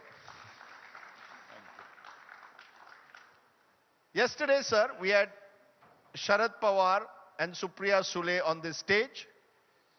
And they seem to believe they are the real NCP. Who is the real NCP? The one with Praful Patel and Ajit Pawar, who for years were living in the shadows of Sharad Pawar? Or is it Sharad Pawar and Supriya Sule? Asli NCP kaun hai? Dekho, let me preface it. You said living in the shadows of Sharad Pawar. Of course, he has been our leader for decades, and having worked with him so closely, it is absolutely necessary to acknowledge that one has had a great relationship with him. That does not mean that politically we could not have different paths, and that is exactly what has happened of late. अभी हमने अजीत दादा पवार के नेतृत्व में NCP आगे बढ़ाने का दायित्व हमने लिया है और इसीलिए हम वो काम में जुटे हुए हैं. Who is the real NCP? You're not answering my question. Is it your faction or is it the Sharad Pawar group? देखिए, Rajdeep, I will speak in Hindi and English because we also have an audience. It's not only your TRPs which matter. हमारे TRP भी होते हैं. हमको भी देखने वाले लोग बहुत हैं. तो मैं इतना जरूर कहूँगा कि ये सब जो फैसला है, आखिर अंतिम ये फैसला इलेक्शन कमीशन के माध्यम से होने वाला है और योगायोग की बात यह है कि इसकी सुनवाई कल 6 तारीख को होने वाली है. लेकिन और 6 तारीख को सुनवाई होने के पश्चात जो भी फैसला चुनाव आयोग का होगा वो सही फैसला माना जाएगा. अब मैं उसमें भविष्यवाणी करने के बजाय थोड़े दिन इंतजार ही कर लो, क्योंकि आपको और एक आइटम मिलेगी न्यूज वर्दी, उसके बाद एक और इंटरव्यू आप मेरा कर सकेंगे. लेकिन इससे पहले ही आपने कॉन्फिडेंटली बता दिया था कि आप ही रियल एनसीपी है और आपको ही पार्टी का नाम और पार्टी का सिंबल आपको मिलेगा. लोग कह रहे हैं कि ये फिक्स्ड मैच है. इलेक्शन कमीशन आजकल जो भी बीजेपी के साथ जाने के लिए तैयार है उन्हें पार्टी का नाम और सिंबल दे देता है. इतना ही नहीं, तो what I have heard is that even आपके लॉयर्स भी सेम है. जो शिवसेना के लॉयर्स थे यानी शिंदे गुट के, वही लोग आपका भी केस लड़ रहे हैं. देखो, वकील का काम क्या है? फीस लेना और आगे काम करना, बराबर है, अपने क्लाइंट के लिए. तो वो वकील कोई फिक्स नहीं होते पार्टी के हिसाब से. तो इसलिए प्लीज उस बारे में मत बात करिए. मेरा ये कहना है कि आपने कहा कि फिक्स्ड मैच, आपको लगता है कि मुझे पहले से ही मालूम, मैंने भविष्यवाणी की। आप मुझे थोड़ा बहुत पढ़ा लिखा समझदार व्यक्ति मानते हैं कि नहीं मानते हैं? जी। जानते हैं ना थोड़ा बहुत? हम भी हैं। तो मैं भी, हाँ, तो आप बिल्कुल हैं। तो मैंने भी तो कानून, मेरे को भी पढ़ना आता है, मुझे भी कॉमन सेंस है, मुझे भी फैक्चुअल पोजीशन क्या है इसका अध्ययन करना और उसके बाद कुछ बोलना ये कोई उचित लगता है। और तभी मैंने कुछ बात कही, तो मैंने ये थोड़ी कहा कि इलेक्शन कमीशन का मैं स्पोक्समैन हूं। मैंने तो ये कहा कि मैं अधिकृत तौर से ही कह सकता हूं कि भाई आज नहीं कल जब भी फैसला होगा वो हमारे पक्ष में होगा, क्योंकि मैं फैक्ट्स और लॉ दोनों के आधार पर बोल रहा हूं। Sir, let me explain why I said that. और यही बात दूसरे भी बोल सकते हैं अगर वो चाहते हैं तो। ठीक है, लेकिन मैं आपको एक्सप्लेन करना चाहता हूं कि ये बात मैंने क्यों कही। मैंने बात ये इसलिए कही क्योंकि आपका जो पिटिशन है इलेक्शन कमीशन के सामने, जब आप एनसीपी का नाम और एनसीपी का सिंबल क्लेम कर रहे हो और कह रहे हैं कि हम ही असली एनसीपी है, आपका पिटिशन ये कहता है कि नेशनलिस्ट कांग्रेस पार्टी शरद पवार जिस तरीके से चला रहे थे वो अनडेमोक्रेटिक वे से चला रहे थे। पार्टी में कॉन्स्टिट्यूशन को फॉलो नहीं किया जा रहा था, पार्टी में कोई भी डेमोक्रेटिक प्रोसेस को फॉलो नहीं किया जा रहा था, और इसीलिए आप लोगों ने 30 जून को 2 जुलाई को तो आप बीजेपी के साथ चले गए, पार्टी के अध्यक्ष पद से शरद पवार को हटाकर अजीत पवार को आपने पार्टी का अध्यक्ष बनाया। अब बात यहां पर आकर रुकती है कि आप ही थे जिन्होंने 1 साल पहले शरद पवार का नाम पार्टी के प्रेसिडेंट के रूप में प्रपोज किया था और उसके बाद वो पार्टी के प्रेसिडेंट बने थे। 2 मई 2023 को शरद पवार ने जब इस्तीफे की पेशकश की थी, उसके बाद 3 दिन के बाद आप ही के नेतृत्व में पार्टी के कार्यालय में पार्टी के नेताओं की बैठक बुलाई गई थी। आप ही ने एक प्रस्ताव वहां पर रखा था और शरद पवार को कहा आपने कि आप पार्टी के अध्यक्ष बने रहे। इसके बावजूद आप ही की तरफ से यह पिटीशन किया गया कि पार्टी को डेमोक्रेटिकली नहीं चलाया जा रहा था। इसीलिए सवाल उठता है कि आपको क्यों लगता है कि एनसीपी आपको सौंपी जाएगी इलेक्शन कमीशन की तरफ से? साहिल, आप आज इंडिया टुडे आज तक में हैं और कल कोई दूसरे चैनल में आप काम नहीं कर सकते, ऐसा कभी है क्या? कोई बंधन है? मतलब कल तक मैंने how are you comparing? कल तक are you comparing a TV channel to a political party? No. The limited point you must understand, Rajdeep, is that what I'm saying is what was valid yesterday, कल मेरी कोई भूमिका थी और आज मेरी भूमिका अगर बदली है तो उसके लिए कोई बंधन है? ये मेरा प्रश्न है। आपके प्रश्न का काउंटर प्रश्न है। दूसरी बात मेरा कहना है, उसका जवाब मैं दूं? नहीं, दूसरी बात नहीं। आप you are interviewing me or I am interviewing you? You asked me a question, that's why I wanted to answer. But my limited point here again is, मैं ज्यादा नहीं बोलना चाहता हूं कि पार्टी का पिटीशन है अजीत पवार वर्सेस शरद पवार, इसमें कोई डाउट नहीं है। और ये भी बात मैं आपको कहना चाहूंगा कि पार्टी का जो एक कॉन्स्टिट्यूशन होता है, एक नियम और नियमावली जो बनती है, जो सभी पार्टी को अपने कॉन्स्टिट्यूशन को फॉलो करना पड़ता है। इलेक्शन कमीशन उसका मॉडरेटर होता है जो देखता है कि चुनाव समय समय पे हुए कि नहीं हुए हैं। उसके आधार पर जो हमारी प्रक्रिया होनी चाहिए थी वो प्रक्रिया पूरी हुई कभी नहीं है। ये हमने पहले इंटरव्यू में आपको या और लोगों को कहा है, वही बात आप मुझे पूछ रहे हैं। अब इसका फैसला दूध का दूध पानी का पानी। अब 6 तारीख को कल से जब इलेक्शन कमीशन की हियरिंग शुरू होगी तो सारी बातें क्लियर हो जाएंगी। लेकिन मैं ये तो नहीं कर सकता ना, ठीक है, मैं दूसरे चैनल के लिए काम कर सकता हूं, लेकिन कल मैं दूसरे चैनल में जाके ये तो क्लेम नहीं कर सकता ना मैं असली इंडिया टुडे हूं। इंडिया टुडे तो इंडिया टुडे ही रहेगा। इसीलिए तो सवाल उठता है कि आप दूसरे। हाँ, तो मैंने क्या कहा आपको? आपका बिल्कुल कहना सही है कि I cannot claim until the election commission decides. But to make a claim to the election commission, I will have to take those few steps before I make that claim. What will the election commission adjudicate? Election commission का फैसला तो हमारी जो petition है उसके आधार पर ही होगा ना, बिना पिटीशन डाले वो फैसला कर देंगे। Sure, but you see the question, Mr. Praful Patel, is as Sahil gave you the chronology. You in the month of May insisted that Sharad Pawar stay on as party president. 1 minute. Insisted he stay on as party president. You even went with Mr. Sharad Pawar to the first India Alliance Coordination Committee meeting in Patna. Within a week of that, you say you leave the party, you accuse Mr. Pawar of running it in an undemocratic manner, and you leave and you join hands with the BJP. Mr. Pawar, Sharad Pawar on this very stage yesterday told us the reason this happened is because 6 or 7 of the MLAs and MPs came to him and said, sir, let us join the BJP, otherwise the enforcement directorate and the enforcement agencies will come and put us in jail. The actual reason for all of you leaving is because you all feared that ED will act as we are seeing acting against other opposition parties. Therefore, you made this switch. These are all excuses, undemocratic and all. That's only, you're smiling, which means I'm telling the truth. No, I'm smiling because of your lack of knowledge and ignorance. Okay, please tell us what is the truth then. Please tell us the truth now. देखिए, इसका genesis ये है कि You can answer in English also, occasionally. मैं एक ही school में आपके साथ पढ़ा हूँ, इसलिए मुझे मालूम है कि इंग्लिश भी मुझे बोलना आता है.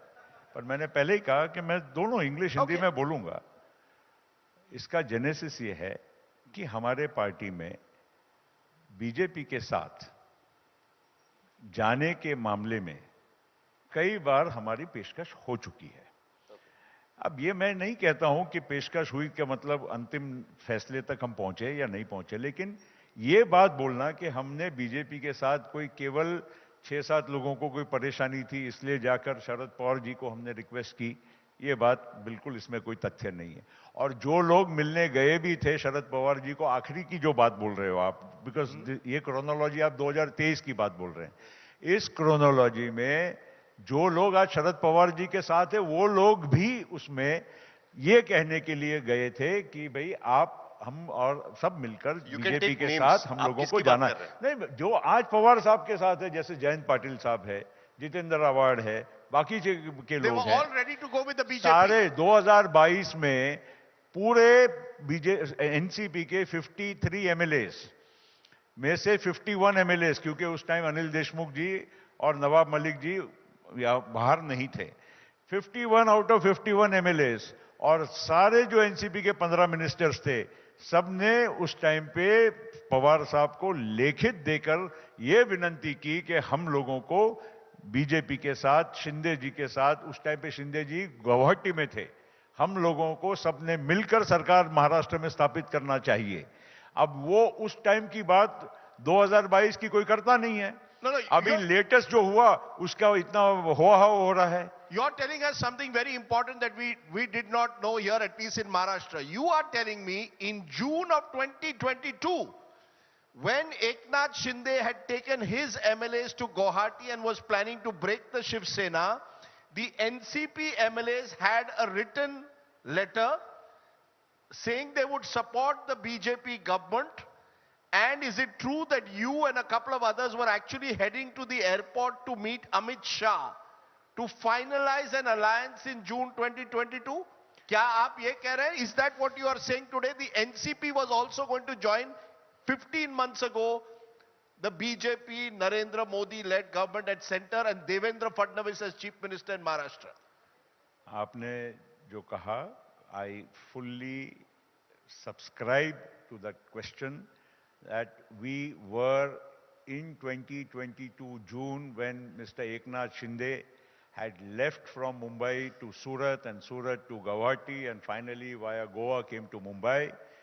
The NCP MLAs, as I said, all 51, all the ministers, including the people who are not with us and who are with Mr. Sharad Pawar today, were party to a joint effort that we should join the government. At that time, we were not aware whether Mr. Eknath Shinde will become the chief minister. Our presumption was, and our desire at that time was, to join a BJP-led government in Maharashtra. And Sharad Pawar was part of it? He endorsed it? And I can tell you that we were completely in sync.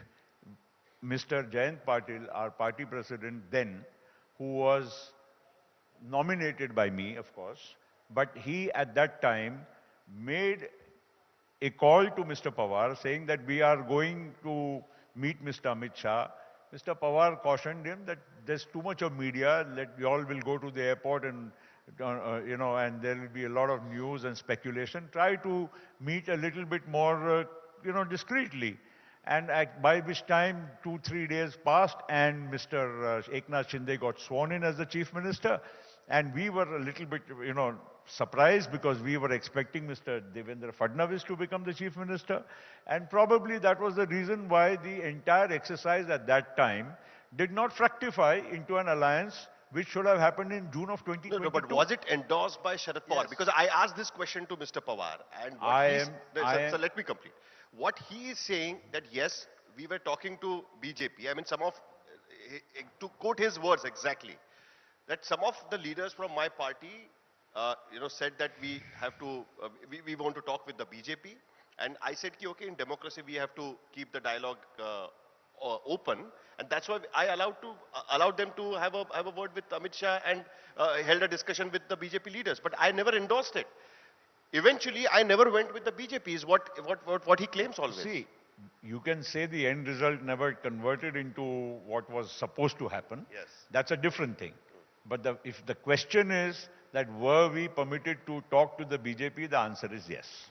Okay, that's a major news point you're giving to us, that in June 2022, you are all set in a way to tie up with the BJP-led government of Devendra Fadnavis and presumably the Narendra Modi-led government at the center. But I still want to ask you, Enforcement Directorate ka to thoda dar tha.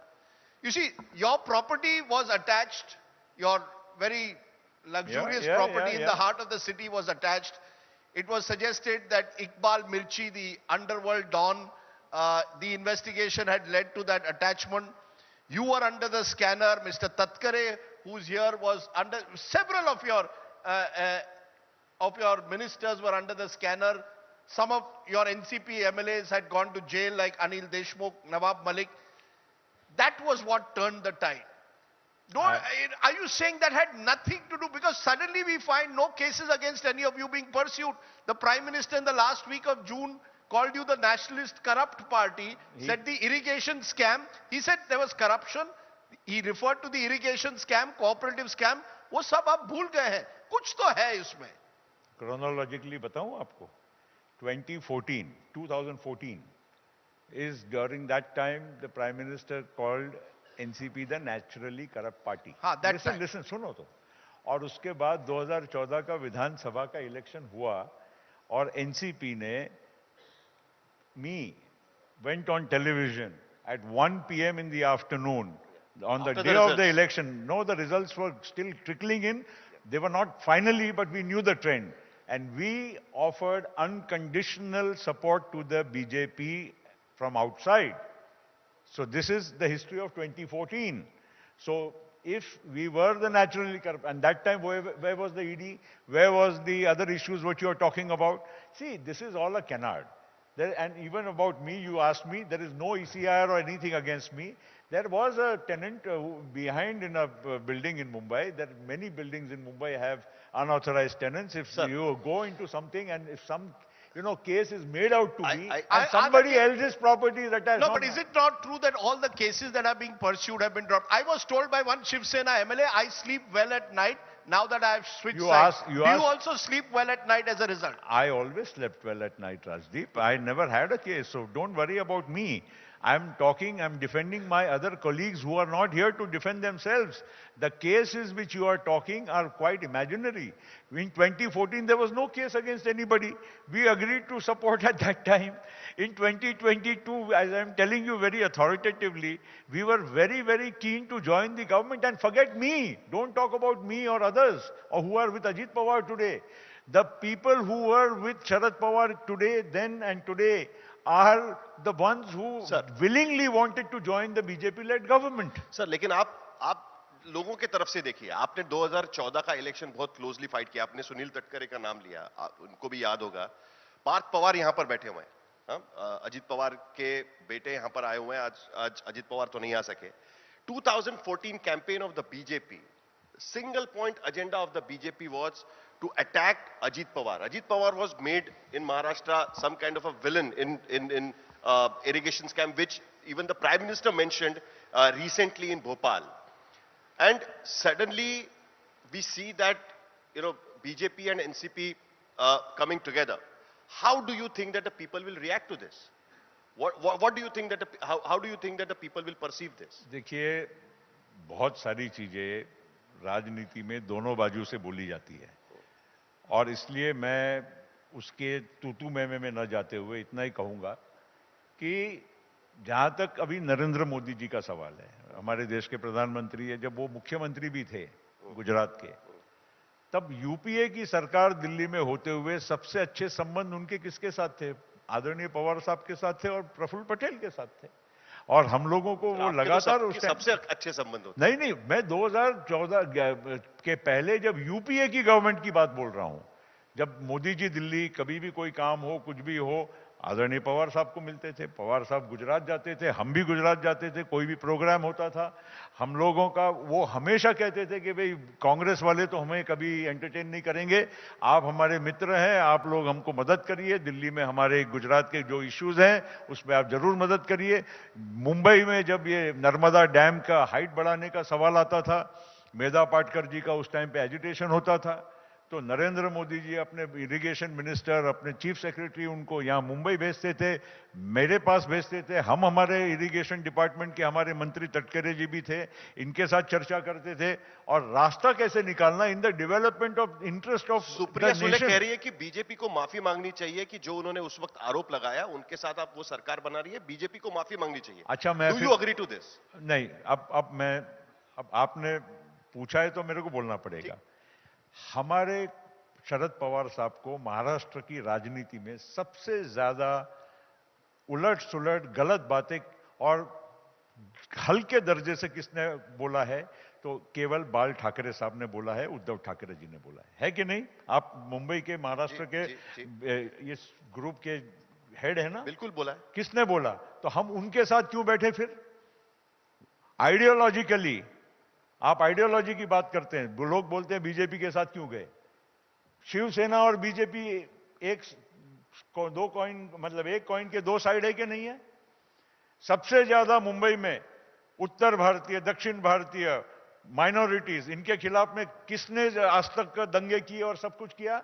Shiv Sena ने किया या BJP ने किया? तो फिर अगर ideology की बात करते हैं, उनके साथ क्यों और इनके साथ क्यों नहीं, तो इसका उत्तर यह है कि हमको जिसने, मतलब आप नरेंद्र मोदी जी क्या बोले उससे ज्यादा हमको जो जिसने सुनाया, हम उसके साथ जाके बैठे। क्यों? क्योंकि हमको लगा कि सत्ता इनके साथ मिलती है, इसलिए जाके बैठे ना। So you've forgotten all the statements that Devendra Fadnavis made about Ajit Pawar, chakki pisaunga, I will send him to jail. All of that is forgotten. All is fair in politics. No, but please take note of what I said also. That it was forgotten in the case of Uddhav Thackeray, in the case of Shiv Sena. We have now embraced them. Now means not me. Until yesterday, we formed a government in 2.5 years. And I'll tell you one thing, the seeds of this action of today were set in motion around that time only when Uddhav Thackeray ji became the chief minister. I remember I spoke to Pawar Sahab and I requested him, I said, well, we are forming a government with these people. Fair enough, now it's already, progressing in that direction. At least they have 56 MLAs, we have 54 MLAs. Why can't we have the chief ministership for half the term? There's no major difference in numbers. This is a major revelation. You wanted a half. Yes, so I went and talked to Uddhav ji. Pawar Sahab told me, aap baat karke aao. I went and met Uddhav ji and Aditya Thackeray, both were sitting there. I said, आधा time हमको दीजिए. He just kept mum. I said, 3 साल आप रख लीजिए, 2 साल हमको दे दीजिए. तो अजीत पवार तभी चीफ मिनिस्टर बन सकते थे. अगर वो मानते तो आप ये कदम नहीं उठाते. बिल्कुल, हमको भी तो लगता ना कि भाई we are also deserving to we have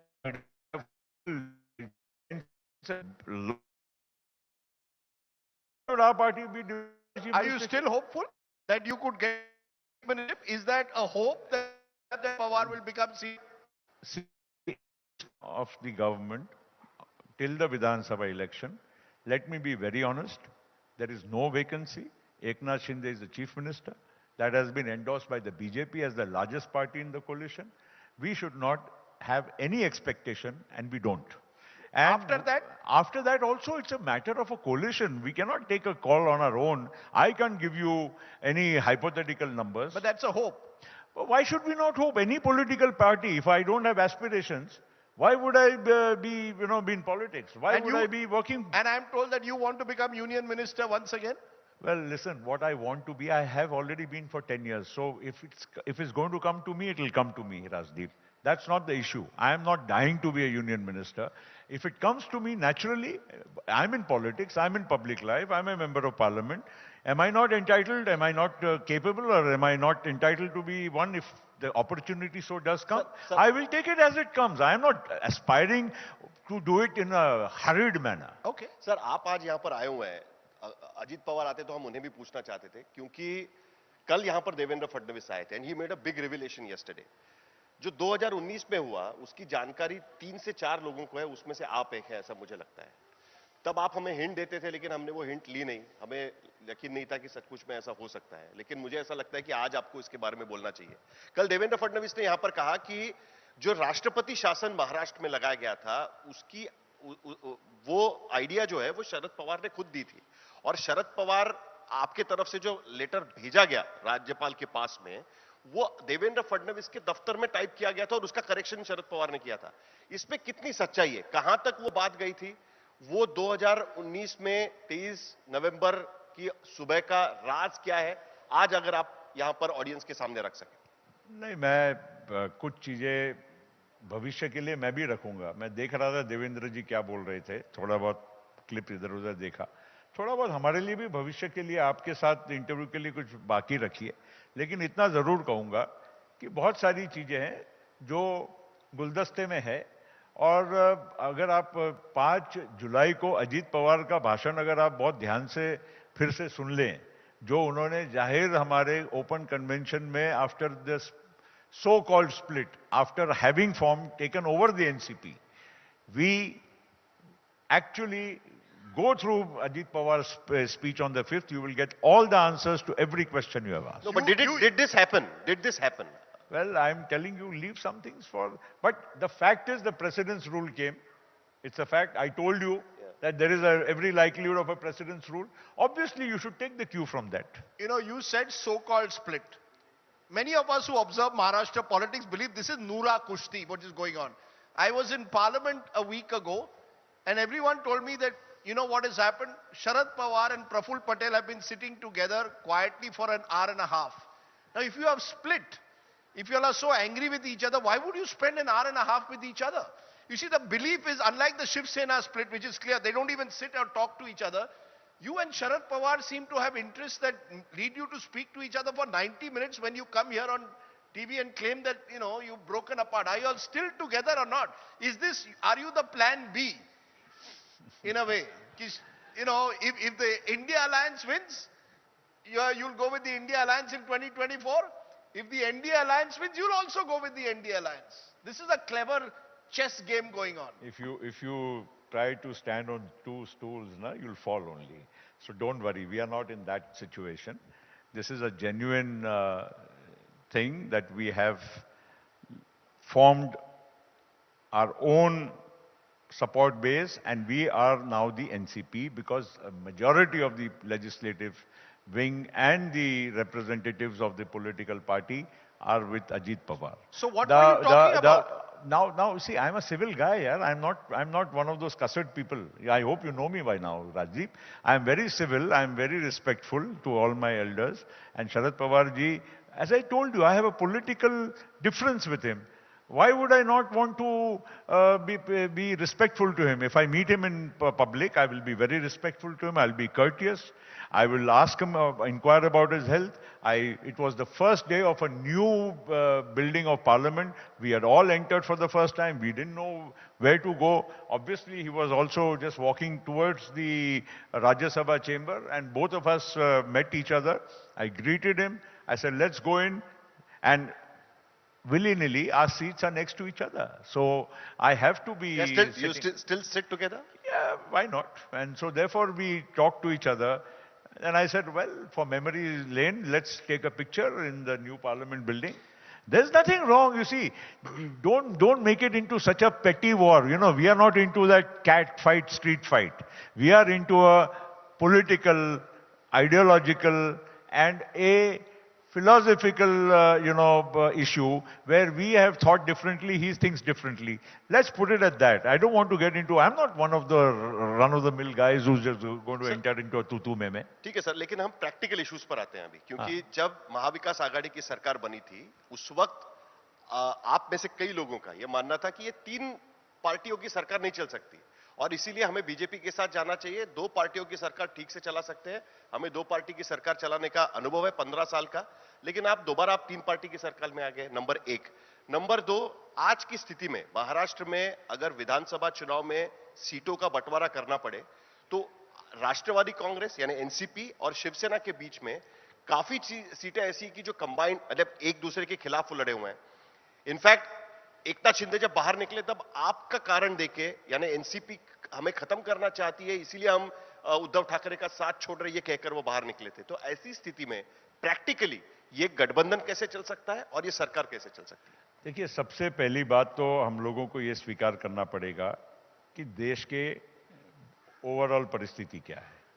आज देश में नरेंद्र मोदी जी के नेतृत्व में जिस तरह से सरकार और जो एक हमारे देश की प्रगति हो रही है, इसको नजरअंदाज नहीं किया जा सकता।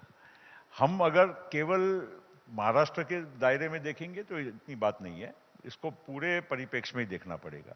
And we have taken that fundamental call, Ajit Pawar, myself and all the other senior leaders and all our supporters, that we need to see a strong government at the center. We need a progressive government at the center, which Shri Narendra Modi ji is providing. Number 2, the other side is the India alliance. I would say I have attended a meeting, which you asked me earlier, in Patna. I know every leader of the India alliance, having been in parliament for more than 3 decades. I would only say that it does not inspire confidence within me, and I don't think it will inspire confidence amongst a large number of people of the country. This is my belief. My belief can be different than your belief. My belief can be different from somebody else who is not supporting the same thought process. But the fact of the matter is, if you are talking of an India alliance, I am sorry, you just see everyday statements. Now look at AAP party versus Congress in Punjab. Look at this party versus that party in some other state. I am telling you, this looks very nice on paper because there's been no test. You are only getting together, meeting in hotels, having conversations, photo ops. Even in Mumbai, in the same very hotel when the India alliance met, they could not even agree on a common symbol. Sir, seat distribution. Seat distribution आपका और हमारा, देखिए, हमारा seat distribution और हमारा alliance यहाँ पर बहुत अच्छे तरह से होने वाला है।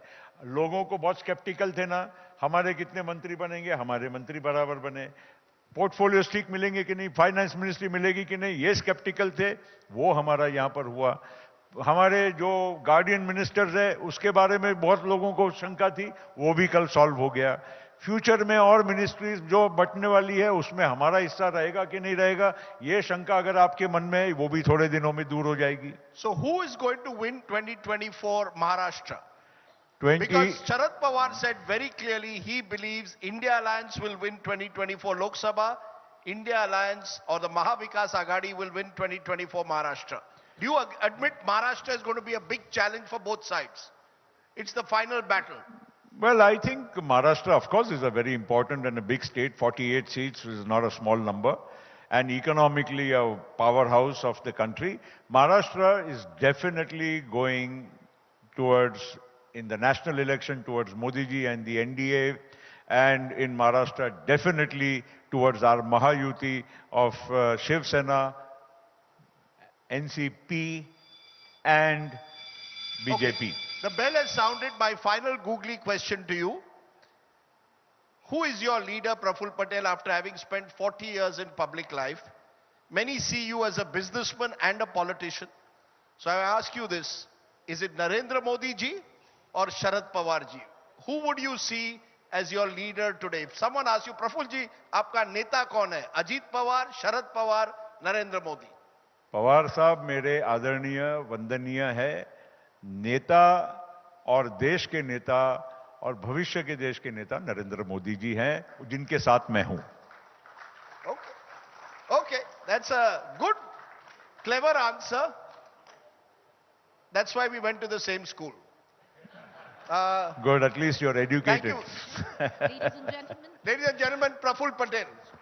Thank you. Ladies and gentlemen, raise a warm applause. Thank you, Mr. Patel, for joining us. Let's quickly call upon Dr. Balwant Singh, Darwin Platform Group of Companies, to come up on stage and present a small token of our appreciation to Mr. Praful Patel. Once again, ladies and gentlemen, a warm applause for Mr. Patel.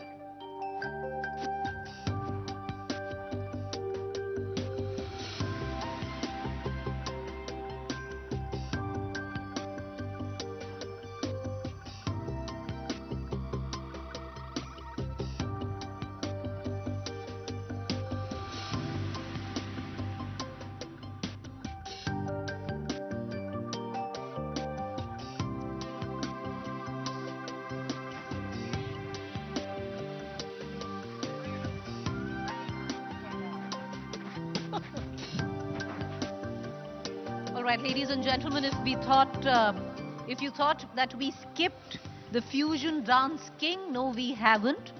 Because of certain constraints, we had to go with Mr. Patel's session first. We've mixed up the sessions a bit, and I'm going to take you through each one of them. But that special treat lined up for you next, joining us on stage to introduce you to the king of fusion dance, is my colleague Ayush Helawadi, technology editor and presenter, Business Today.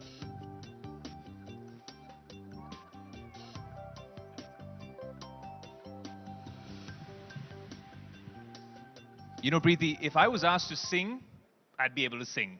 Maybe even act. But the only thing that I possibly physically can't do is dance. So this is an app session, and I have one of the biggest rock stars you will see at the India Today Conclave.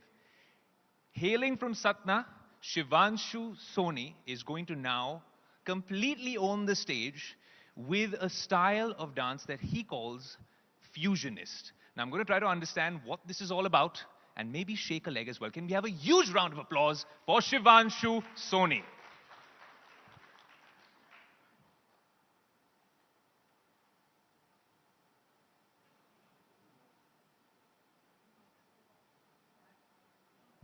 Shivanshu, is there any warm-up involved? Okay.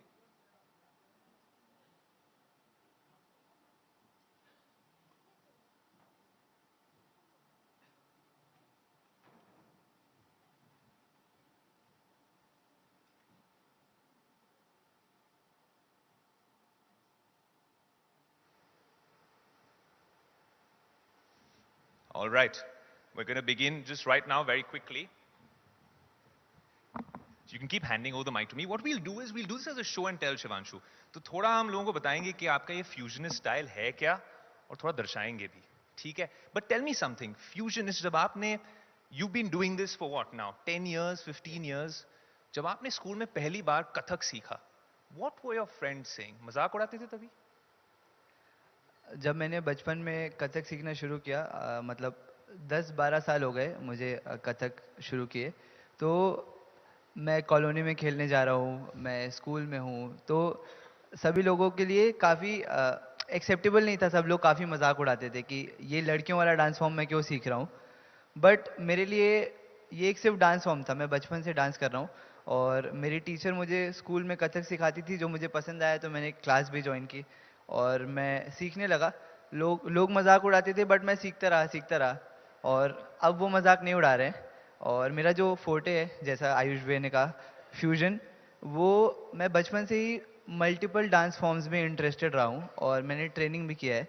तो मेरा जो main forte है उसमें Kathak, Indian classical dance form Kathak के साथ मैं different dance styles और concepts जैसे टटिंग, वेविंग, एनिमेशन, पॉपिंग, इन सब स्टाइल्स के एलिमेंट्स ऐड करता हूँ और वो मेरा स्टाइल है. मैं ज़रूर आप सबको दिखाना भी चाहूँगा.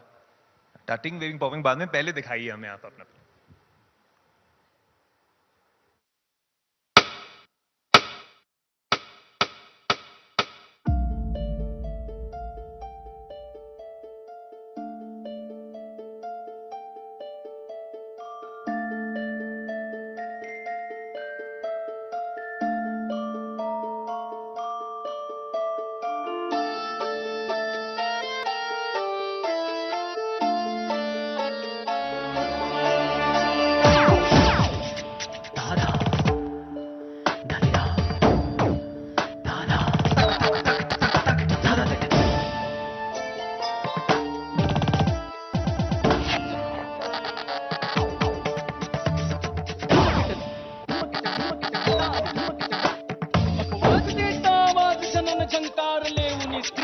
कभी Natarang Natarang Natarang.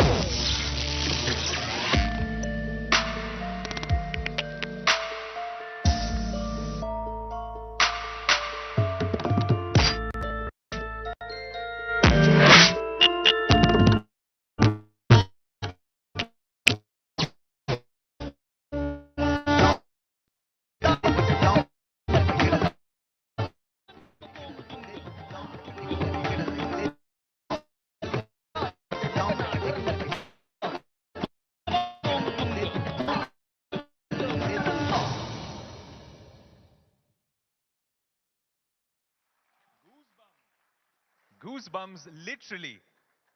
Okay, very quickly. Now you're going to tell me आप बोल रहे थे टटिंग, वेविंग एंड पॉपिंग. यार वैसे मैं भी एमपी का ही हूँ, भोपाल का हूँ, आप सतना के हो. छोटे शहर से आके आप बोल रहे हो टटिंग, वेविंग, मेरे को ही नहीं पता ये क्या है. बंबई में पता नहीं क्या होता है टटिंग. Are these hip hop moves? Yes, these और सीखे कैसे आप बताओ ना. He's got to recuperate. But a huge round of applause till he does, please.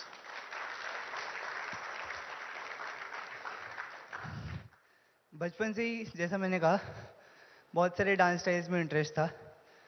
मेरे शहर में कथक की बहुत क्वालिटी ट्रेनिंग है और मैं अपने गुरु से बचपन से सीख रहा हूँ. पर जो दूसरे डांस फॉर्म्स मुझे सीखने थे उसके लिए मेरे पास उतने रिसोर्सेज नहीं थे. तो मैं जैसे 10th क्लास हुआ मेरा, मैं ट्रैवल करना शुरू किया. डिफरेंट सिटीज़ में जाता था, कभी गुजरात, कभी मुंबई, कभी दिल्ली. डांस वर्कशॉप्स अटेंड करने, डांस कैंप्स अटेंड करने, अलग अलग टीचर्स के पास सीखता था. ऐसे डांस कैंप्स होते हैं जहां आपको 1 वीक में, 1 मंथ में 10 टीचर्स, 12 टीचर्स के शॉर्ट वर्कशॉप्स मिलते हैं. तो मेरे लिए वो बहुत बड़ा ट्रीट रहता था कि मेरे को कम दिन में इतने टीचर्स से इतने स्टाइल सीखने मिलेंगे. तो मैं ट्रैवल करता था स्कूल के साथ साथ और सीखता था. फिर मैं 12th ख़त्म करके मुंबई आ गया क्योंकि मुझे बहुत सीखना था. जो भी अपॉर्चुनिटीज जो लिमिटेड थे मेरे सिटी में लर्निंग के और शोकेस करने के. So you came here when you were 16, 17? Yes. All right. सीखता रहा. और ये जो मेरा ब्लेंड है डांस फॉर्म्स का, ये मेरे लिए काफ़ी नेचुरल है. बिकॉज अगर मैं क्लासिकल मूवमेंट कर रहा हूँ और अगर म्यूज़िक में स्नेयर आ रहा है या बेस आ रहा है तो हो सकता है कि मेरा पॉप हो जाए या टटिंग हो जाए वहाँ से ही. बिकॉज सिंस जैसे हमारे पास किचन में डिफरेंट इंग्रेडिएंट्स रहते हैं तो हम अपनी रेसिपी खुद बनाते हैं ना, वैसे मैंने डिफरेंट स्टाइल्स का ट्रेनिंग किया तो मेरे पास डिफरेंट इंग्रेडिएंट्स हैं. तो वो ब्लेंड मेरे लिए बहुत नेचुरल था.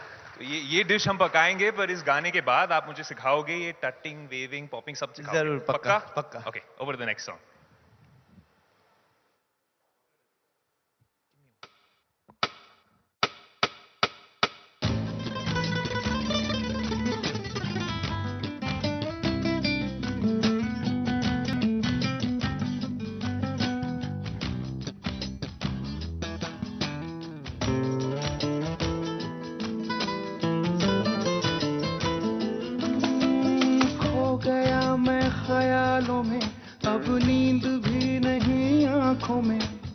करवटें बस बदलता हूँ, अब जागता हूँ मैं रातों में. अब दूरी ना सहनी हर लम्हा कहता है. ना जाने हाल मेरा ऐसा क्यों रहता है. मैं दीवाना तेरा बन गया जाने जाना, मैं फसाना तेरा बन गया जाने जाना.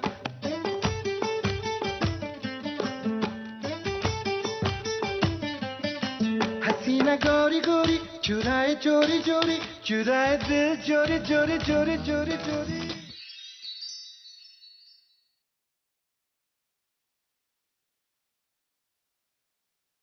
दिस टाइम इस ब्रेक के लिए पानी भी लाया हूं मैं, ठीक है. Now while you recuperate and hydrate, मुझे बताओ कि ये जो आप अपना जो ये स्टाइल ऑफ डांसिंग आप कहलाते हो कि ये एक फ्यूजन स्टाइल है ना. Why don't you, I mean, your inspiration is Kathak and these hip hop dances. तो मैं बोल सकता हूँ ये प्रोप्राइटरी शिवांशु का स्टाइल है जो हमने इंडियाज बेस्ट डांसर में देखा था, क्योंकि यहाँ पे तो कई सारे फैंस हैं. How many of you are fans of Shivanshu's dance? बताइए. जी, जिस किस्म का फ्यूजन मैं करता हूँ उसमें ज़रूर कह सकते हैं. मुझे लगता है कि बहुत सारे लोग कोशिश करते हैं एक्सपेरिमेंटली ब्लेंड करने के लिए स्टाइल्स। काफ़ी लोग काफ़ी अच्छा भी करते हैं, बट एक चीज़ जो कभी कभी नहीं हो पाती वो ये है कि अगर आप डिफरेंट स्टाइल्स कर रहे हो तो कई बार अटेम्प्ट करने की उसमें स्टाइल्स का एसेंस छूट जाता है। मेरे लिए एसेंस मेंटेन करना बहुत इंपॉर्टेंट रहता है कि अगर मैं कथक मूवमेंट कर रहा हूँ तो उसका एसेंस मेंटेन रहे, अगर मैं कोई दूसरे स्टाइल का एलिमेंट ऐड कर रहा हूँ तो उसका एसेंस भी मेंटेन रहे, प्योरिटी मेंटेन रहे। तो आई थिंक उसकी वजह से। Did you watch the movie? No, round of applause is allowed. Did you watch the movie Shivanshu, Rocky और रानी? Yes. ये जो आपकी स्टोरी है, मुझे यहाँ पे एक स्टोरी लाइन एक मैचिंग हो रही है वहाँ पे। बिल्कुल। सही से आप जब आपने देखी थी आपको कैसे लगा? मैंने बहुत रिलेट किया था और मुझे इतनी खुशी हुई थी कि इतने बड़े प्लेटफॉर्म पे ऐसी एक स्टोरी कवर हो रही है जो मेरी लाइफ से भी मिलती जुलती है। जैसे उसमें जो आलिया भट्ट के पापा का कैरेक्टर था वो कथक डांसर थे वो, और जैसे उन्हें थोड़ा ह्यूमिलिएशन फेस करना पड़ा, बट उन्हें उस कला से प्यार था तो वो करते रहे। मेरे साथ भी वैसे ही है और मैं रिक्वेस्ट करूँगा सभी डांसर्स से, स्पेशली जो मेल हैं जो क्लासिकल करना चाहते हैं, हो सकता है कि आपकी सराउंडिंग्स बिलीव नहीं करे, हो सकता है उनको लगे कि ये लड़कियों का डांस फॉर्म है, but I feel art has no gender. और थैंक यू सो मच। और जो भी लोग क्लासिकल डांस फॉर्म्स करना चाहते हैं, बट अभी जैसा भी माहौल चल रहा है इंटरनेट पे, अगर आपके लिए बहुत अट्रैक्टिव है वेस्टर्न डांस फॉर्म्स, तो मैं आप सबको ये बताना चाहता हूँ कि Indian classical dance is not only for the classes but also for the masses. आप ये डांस फॉर्म इंटरनेशनली रिप्रेजेंट कर सकते हो। आप जो भी कंपटीशन में जाना चाहते हो आप उसमें जीत के आ सकते हो, और आप इंडियन क्लासिकल डांस फॉर्म को एंजॉय करिए, सीखिए और प्यार दीजिए। और अभी के लिए आपका डांस हम एंजॉय करके सीखने की कोशिश करेंगे। Next song guys, can we Q the next track? ये मैं पकड़ता हूँ आपके लिए। पीना है एक और से आप।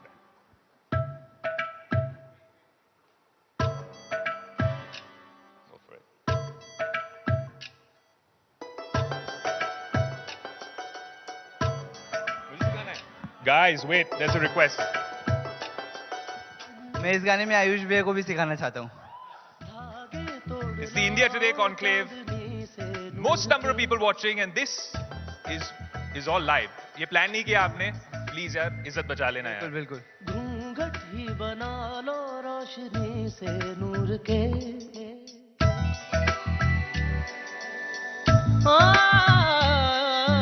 धागे तोड़ लाओ चांदनी से नूर के, घूंघट ही बना लो रोशनी से नूर के। शर्मा गई तो आगोश में लो, हो सांसों से उलझी रहे मेरी सांसें।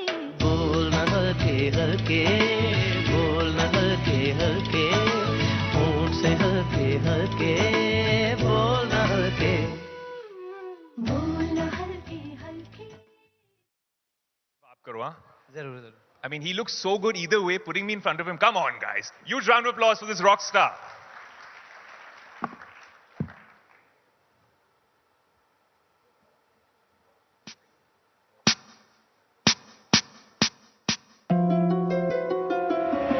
ये गणराय ये जीवन हलाहल है, जलता हर एक पल गला,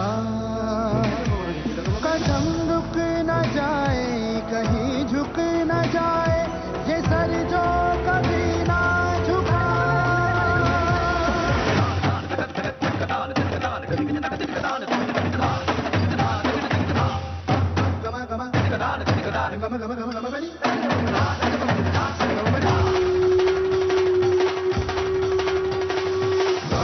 गणपति गणेश जय जय है रंग हो, मूल मंत्र एक तेरा नाम जो नमो नमो।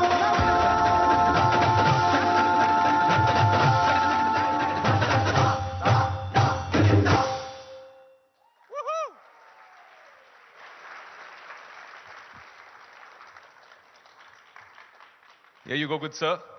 अभी थोड़ा हमको बताना भी होगा आपको इसमें आपने किया क्या है। Guys, do you want one more performance before we wrap it up? We do? I can't hear that, guys. We do. पर थोड़ी सी बात तो करनी पड़ेगी है ना? बजर के बाद हम डांस करेंगे। थोड़ी शैतानी करनी है?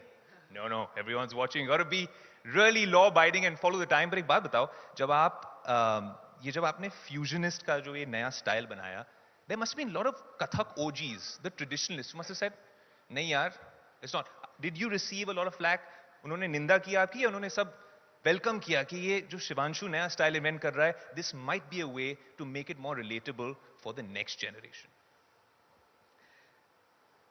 जो भी कथक को बहुत साल से बहुत प्योरिटी के साथ कर रहे हैं, जो भी बड़े गुरुज हैं, जो भी कम्युनिटी है इंडियन क्लासिकल डांसिंग की, मैं बहुत ब्लेस्ड हूँ कि मुझे उनसे किसी भी तरीके की निंदा, किसी भी तरीके का बैकलैश बिल्कुल भी 1% भी फेस नहीं करना पड़ा।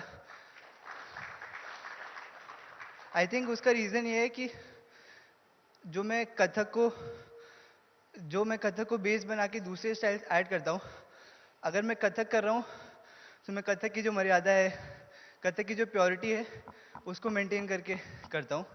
और उस वजह से मुझे किसी भी तरीके का नेगेटिव ओपिनियन आया नहीं है कोई भी कम्युनिटी से। और मुझे ऐसा लगता है कि मेरे इस अप्रोच की वजह से, ये जो मॉडर्न टेक है कथक को लेके, इसकी वजह से मुझे लगता है कि जो यूथ है उसको मैं क्लासिकल डांसिंग ऑप्ट करने के लिए एक एग्जाम्पल सेट कर पाया हूँ। और मुझे जो मैं अभी शो में था इंडियाज़ बेस्ट डांसर, उस शो में जितने भी मंथ्स में था, मुझे अनकाउंटेबल नंबर ऑफ मैसेजेस आए हैं ये कहते हुए कि हमारा बच्चा, हमारा लड़का कथक सीखना चाहता है आपसे इंस्पायर होके। तो मेरे लिए सबसे बड़ी जीत वही रही है कि मैं इंस्पायर कर पा रहा हूँ आज के यूथ को कि वो इंडियन क्लासिकल डांसिंग सीखे, उसको एक अट्रैक्टिव वे में पेश कर पा रहा हूँ। और आई थिंक यही मेरे लिए सबसे बड़ी जीत है। And it all builds to a crescendo with this ultimate performance, which, if the front row was the judge on your reality show, आप तो already जीत गए भैया. Over to Shivanshu for the final act of the evening.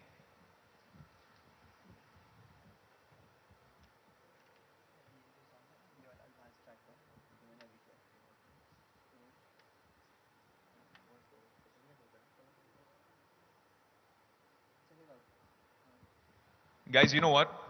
He was judging my performance, which he rightfully should. So can you play the track where he was trying to teach me and I failed miserably? Shivanshu, take center stage.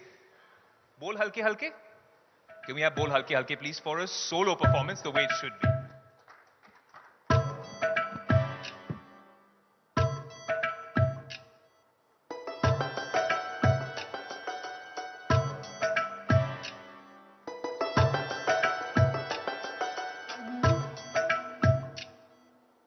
धागे तोड़ लाओ चांदनी से नूर के,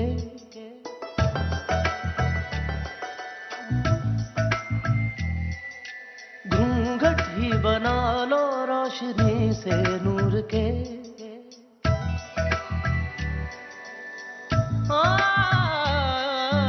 धागे तोड़ लाओ चांदनी से नूर के, घूंघट ही बना लो रोशनी से नूर के।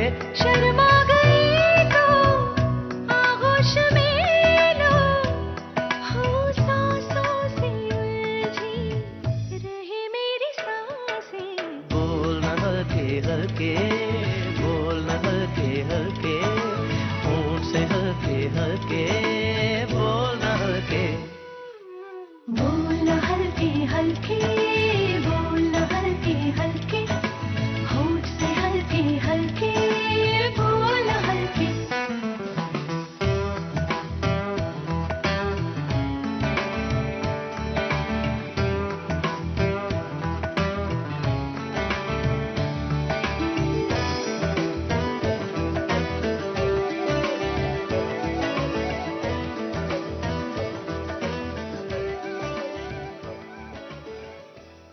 Ladies and gentlemen, Shivanshu Soni, one of India's best dancers at the India Today Conclave in Mumbai. A huge round of applause for this rock star, please.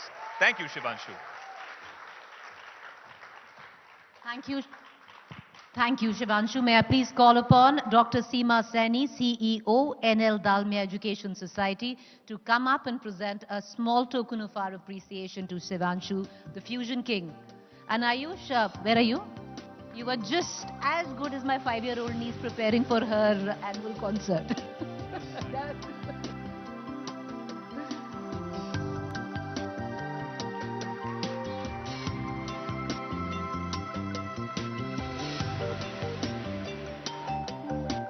Thank you, Shivanshu.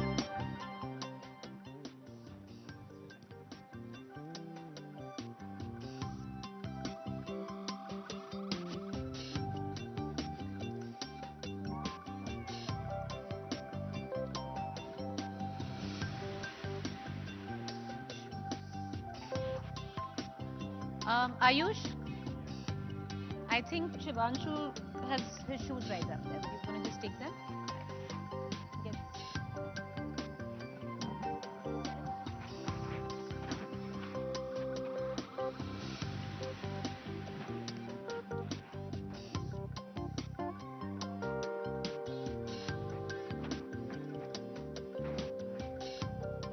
So ladies and gentlemen, if you're just a little confused, like I pointed out earlier, we've mixed up things a little because we had to plan them in such a way.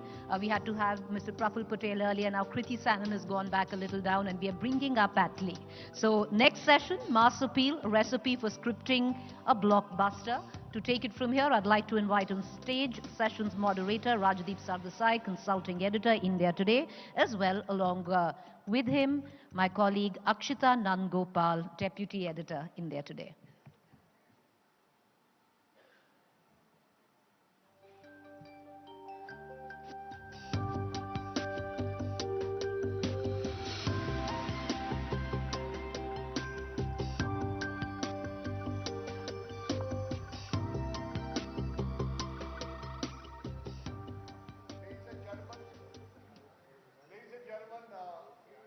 Welcome to one of our last, but certainly not the least. Okay. What's our hello?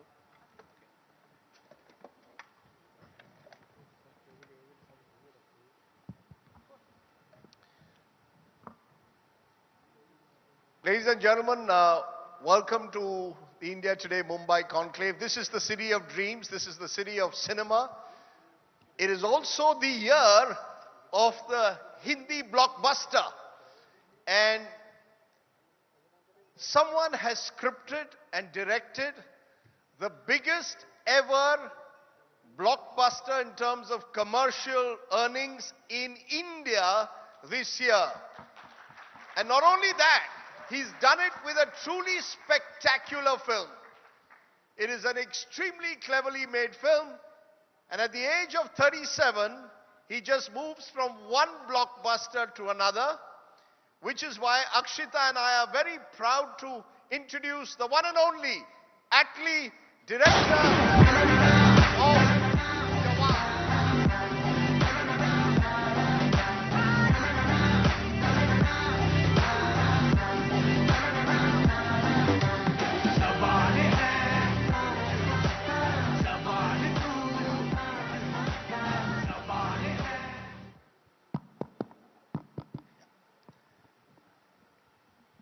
Atlee, welcome to the India Today Conclave.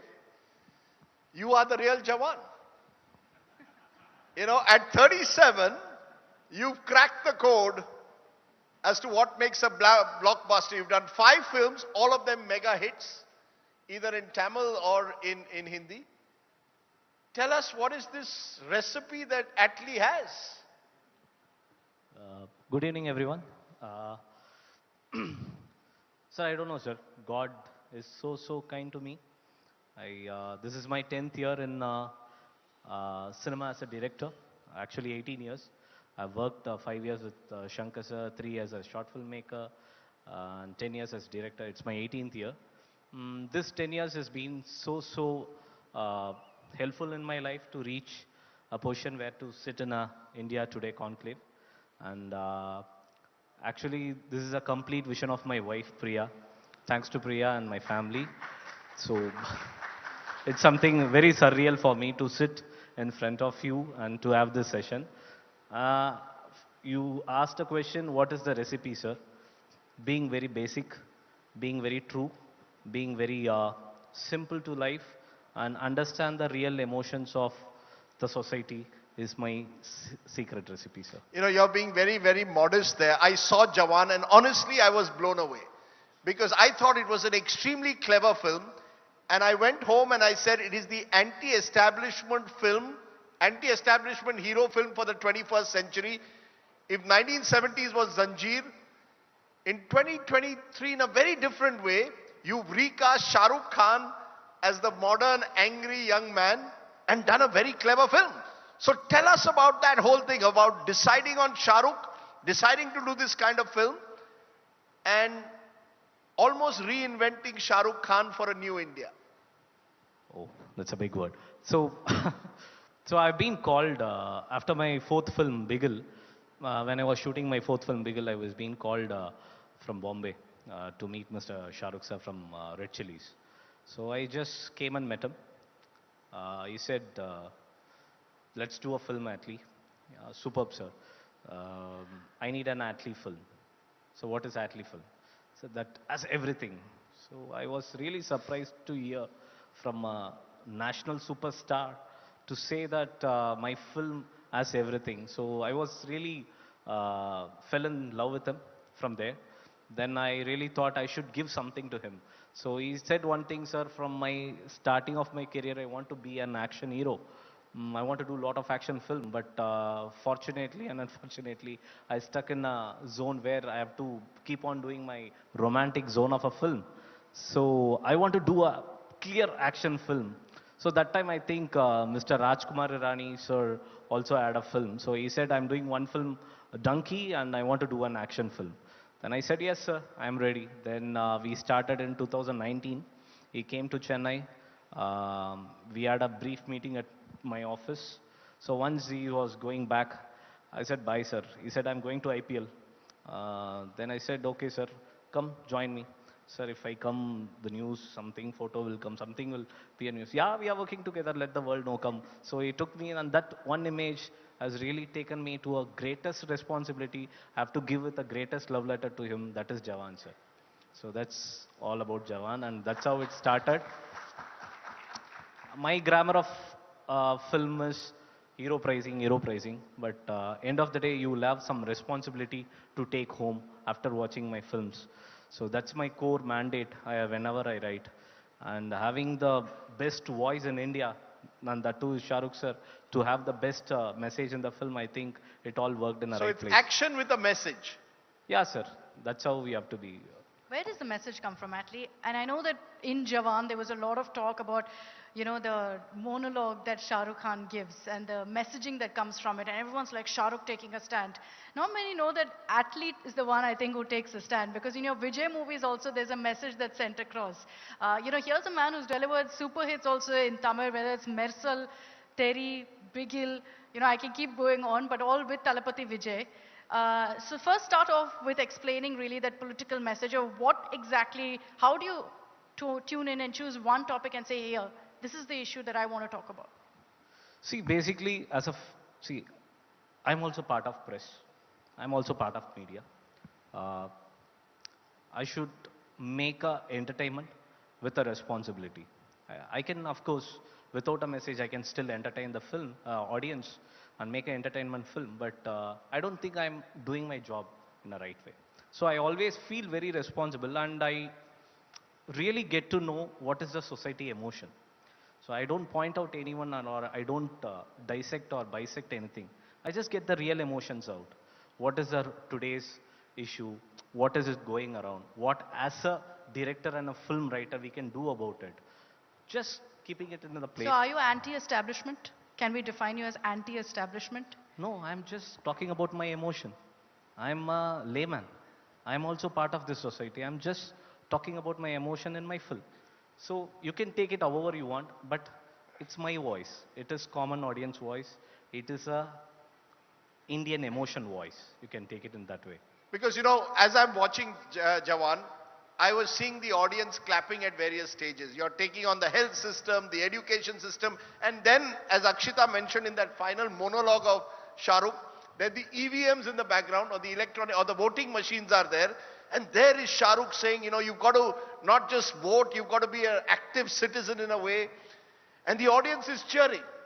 A bit like what I saw during the Anna movement, where, you know, suddenly middle class India was waking up and saying, Sab neta chor hai. And now it's interesting, both political parties are taking Jawan to be their film. I meet congressmen who say, Dekha, Jawan ka response, this is against the Modi government. And I meet BJP guys who say, Dekha, this is against the way the Congress ran the country.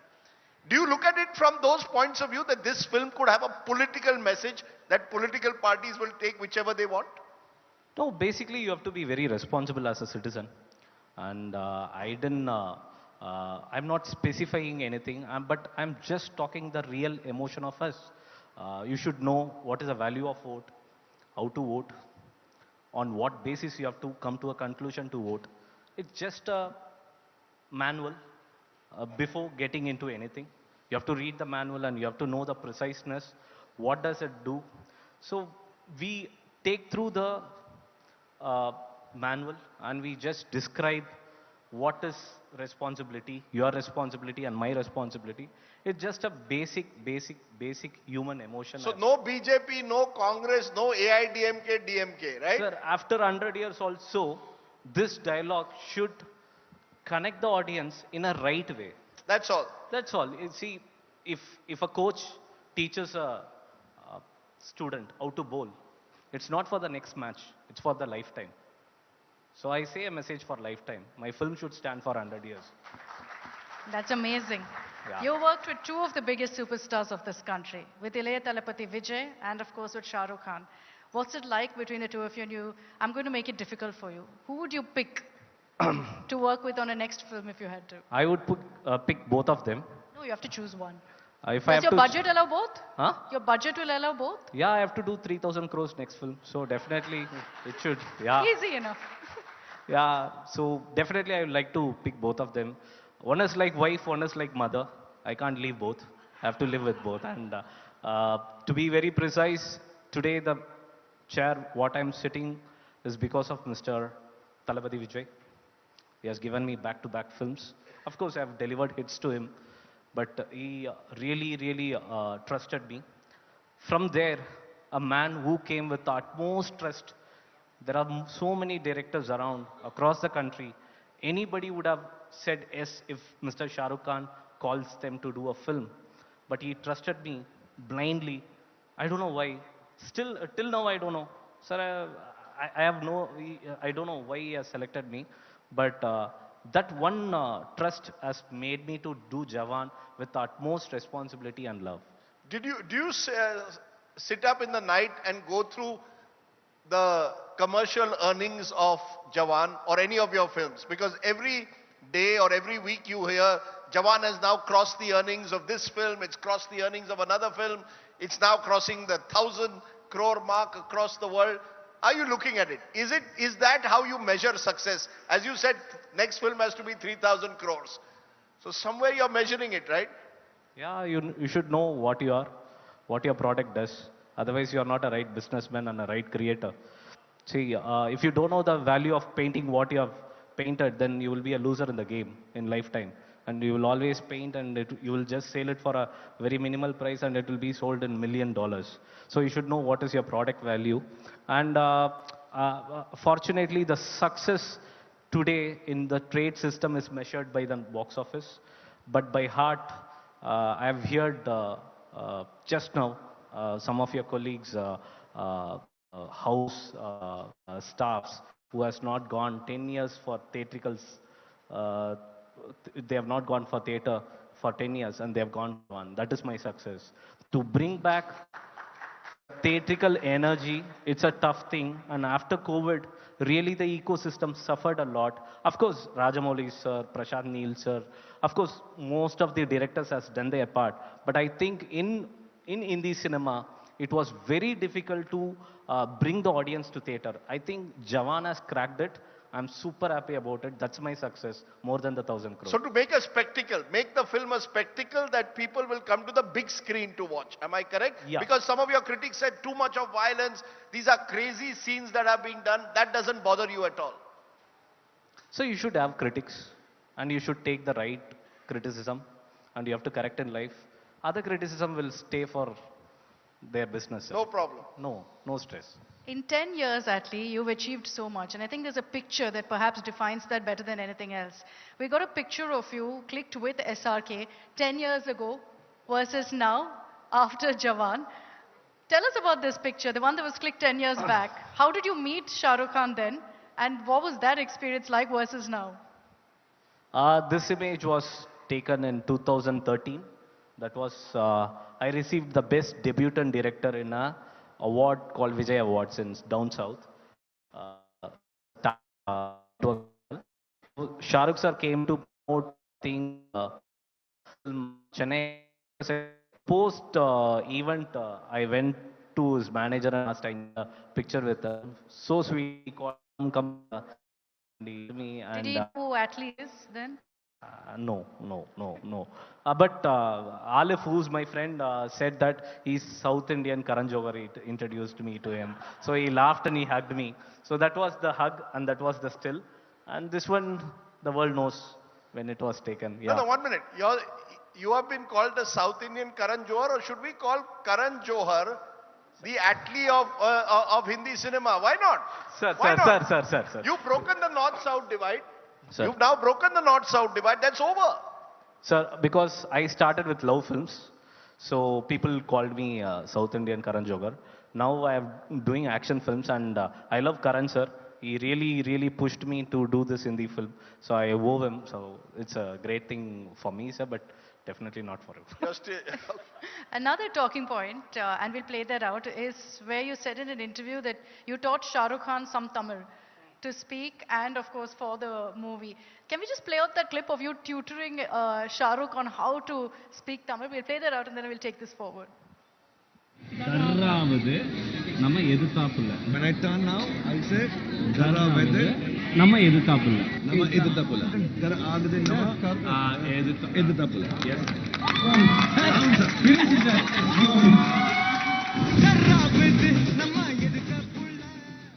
Leave it to Shah Rukh to wow us like that. I think a few seconds and we're also floored by his magic, right?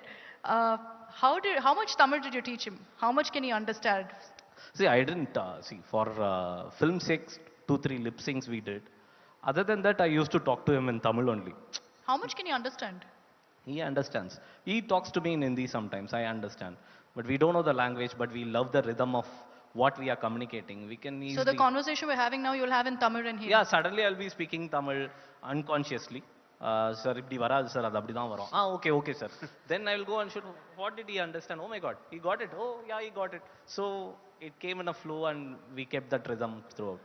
Is that one of the changes that has taken place? That, you know, the North-South divide, which was there in a way in cinema, is completely gone. Rajamouli sir has done it. You are doing it. More and more films are done by Telugu, Tamil directors, producers that are becoming blockbusters and multilingual. Is that, along with this whole notion of a spectacle on the big screen, one of the changes that you're seeing? There's no South-North divide anymore. Yeah, see, I think cinema doesn't have any kind of classification because we all sit in a theater, we whistle, we don't know who's sitting next, what they are, where they are from. So I think that respect should be there on the making process of also. I think this vision has come from Mr. Shah Rukh sir. So I think without these visions, he would have never called me. So he felt it should be a national film. It should be a national collaboration of cultures. And I really respect and I really feel thankful to the audience first because they have really, because generally they used to say, it is South Masala. I don't know what is South Masala. What I have done there only I have done here. Still it has made 1,000 crores. So audience really knows what is good, what is bad. And I think certain classification should really eradicate from the system. And hereafter, whoever is doing films, they should be called Indian filmmaker and a national filmmaker. In Hollywood, we don't have that classification on regional or any stuff. I think everyone is called as Hollywood filmmakers. And I think 2 days back, I had a discussion with a Hollywood studio. They really respect us as national filmmakers. They don't know. I told them I made 2-3 Tamil films. Oh, okay. What is Tamil films? Is it a no, it is also an Indian film. So I've made in a different language. Okay. So I really want the system to call our national filmmakers and Indian filmmakers. You're giving us some breaking news. Next film somewhere with Hollywood? Yes, sir. We should make. No, are you Atlee? Yeah, that's why we. We You all are one making now. one. Yeah, we should make, sir. I should make. I don't want. I don't like to call singular, sir. Always plural. We should make the film, and if God's willing, if everything falls in place, yeah, I will. Okay, coming back to the North-South divide, and I know there's no divide now, we've bridged that completely. But there is a certain success formula that filmmakers from Tollywood, from Collywood have, which makes it this pan-India blockbuster, which perhaps some other filmmakers haven't been able to do. What is that success formula? What is that mantra that you or Mr. Rajamouli, as Rajdeep pointed out, have that brings, you know, India together in this manner and makes everyone get to the theater, enjoy a film? See, I think the level of understanding, see, I'll talk about myself. What is, I personally evaluate myself after every film. And I really go back to theaters and the theater doors. I used to stand and see the reactions, how they are reacting. One thing, I'm always basic. I don't feel I should tell an intelligent film. I should communicate what I am feeling, what others feeling. It should be basic. If I go for an intelligent idea, I think that's not my film. So most of the successful films has come up with the basic ideas, so basic emotions. And the basic emotions are the strong emotion. And I think it's working back to back for me for the last 10 years. And that is my secret. Being basic, sticking to basic life, understanding the human emotions very clearly. Yeah, I think we have only basic problems in life. Akshita, I believe Atlee here is not just a remarkably successful director, but he's got other skills as well. Let's just show our viewers what we're talking about. There's a song in Jawan in which you showed off your skills as a dancer. Let's play that out.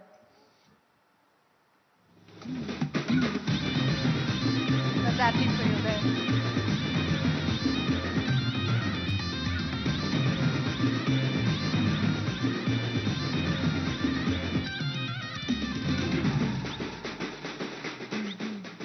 Atlee, you're going to give us a live demonstration, right, of those moves? No. Don't put me. Do we want Atlee to show us? I No, don't, you is can- it not loud enough? I don't know. See, Akshita is even willing to dance with you. I mean, what more do you want, right? He's in the spot, not me. No, he's willing to dance with it. So you've got to give her a sense. Suppose you were training Akshita for Jawan 2. Correct. She wants a role in Jawan 2. With Shah you Rukh want and it with Vijay. Shah Rukh and this time Tom Cruise. So you can do the Hollywood-Bollywood divide. How would you do it? Come on, Akshita, go Okay, on. I'll lead. Atlee, you have to lead the way. I'll follow. How would you train her? Come on, Akshita, you've got to do it as well. Ready.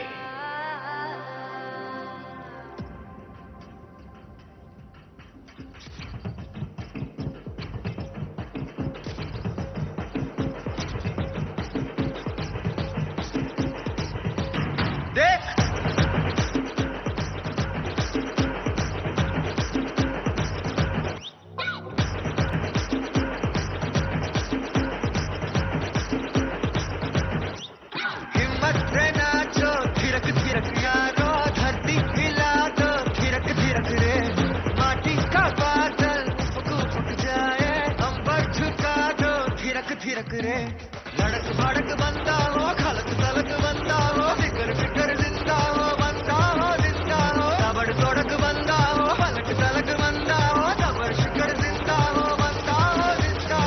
धड़पन Rangare धड़कन अंगारे तन मन गंगारे जिंदा बंदा हो अरे तन मन गंगारे जिंदा बंदा हो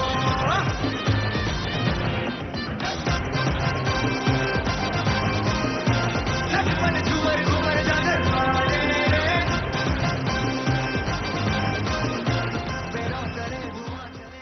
Ladies and gentlemen, here's the man who's going to bring Shah Rukh Khan and Tom Cruise together and probably do the next big blockbuster that's going to score 3,000 crores and more.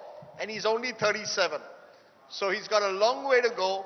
He is truly, as I said, the Jawan of the Hindi film, Indian film generation. Ladies and gentlemen, please give a very big hand to Atlee. Thank you so much, Adli. Vanakkam. Once again, ladies and gentlemen, raise a warm applause as I call upon stage Sudeep Singh from Darwin Platform Group of Companies to come up and present a small token of our appreciation to Atlee. Here's more to bridging the North-South divide.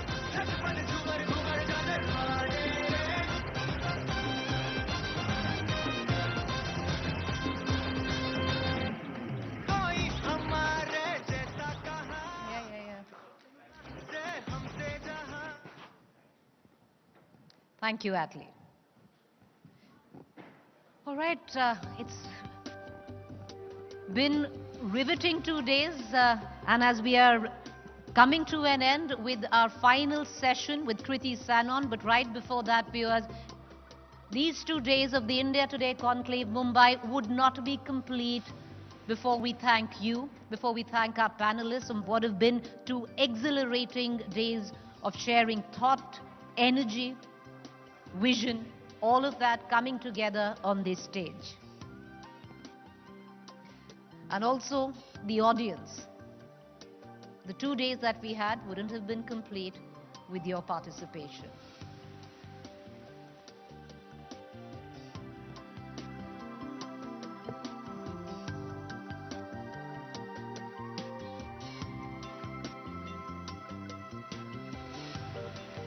So with that, to deliver the vote of thanks, I'd like to invite on stage Ms. Kali Puri, Vice Chairperson, India Today Group.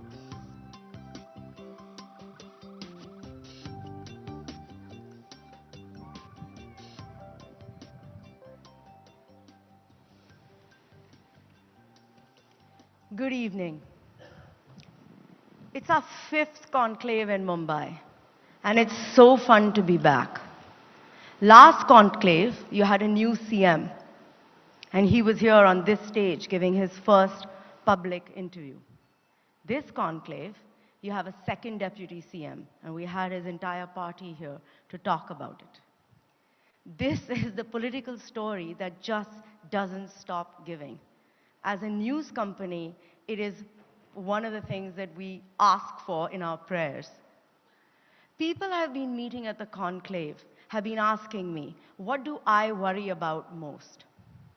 And my simple answer is, I worry about being surrounded by people just like me. Look, I like myself enough, but being in an echo chamber, that's boring. It's futile and it's very limiting. I like being pushed out of my comfort zone to see new things, to do things differently, get a new perspective. It's how you build new ideas. Because we're not programmed to be monotonous and to do the same thing again and again. We're not AI, at least not just yet.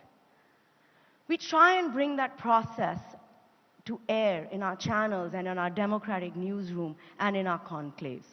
We strongly agree to disagree in our newsrooms and on all of our platforms. And I think in a time of churn that it's very important. It's why the India Today group is always generating so much conversation. I'm so proud to be able to host leaders from all the different sides and newsmakers from all genres, from Urfi to the women scientists of ISRO, from NCP1 to NCP2, from the newest stars of Archies to Maharashtra's oldest young leader, Mr. Sharad Pawar. Everyone has an idea on how we can do things better. Which anchor I should hire and which anchor I should fire, which story we should do and which stories we shouldn't do.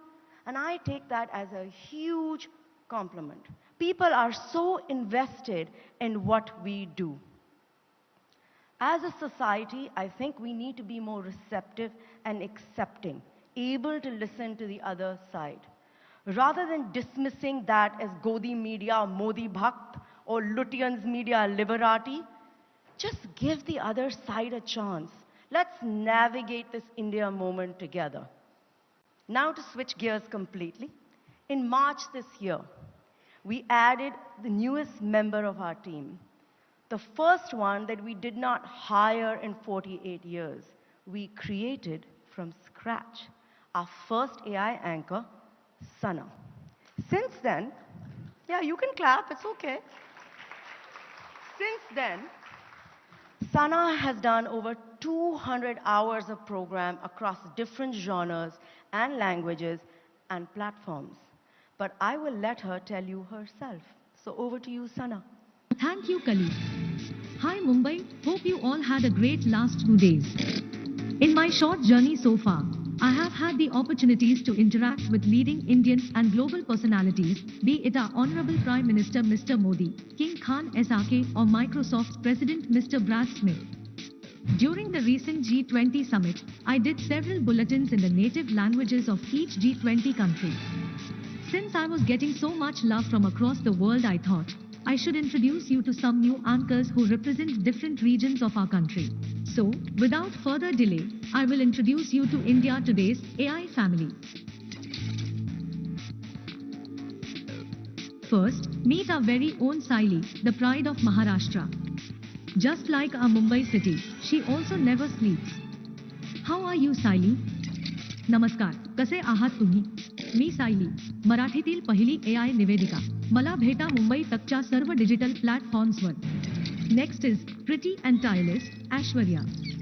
She will give you regular news updates in one of the most popular languages, Hindi. नमस्ते, मैं हूँ ऐश्वर्या, राय नहीं AI.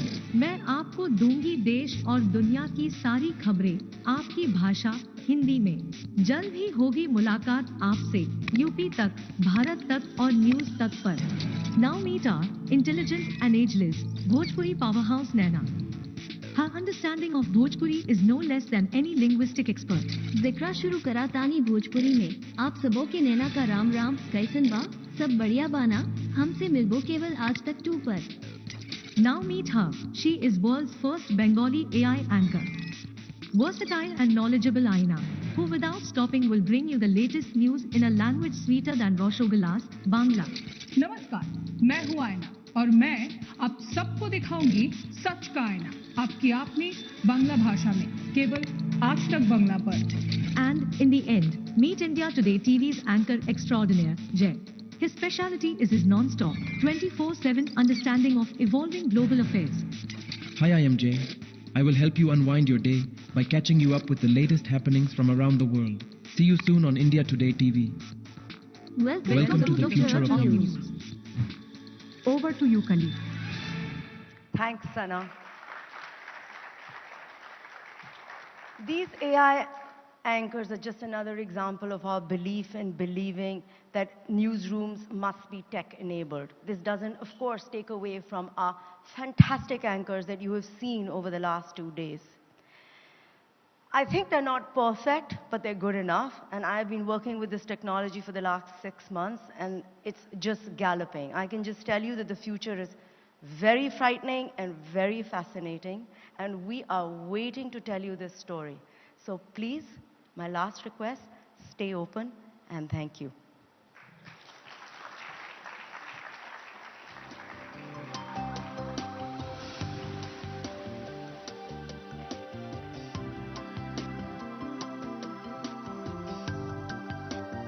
Thank you, Ms. Puri.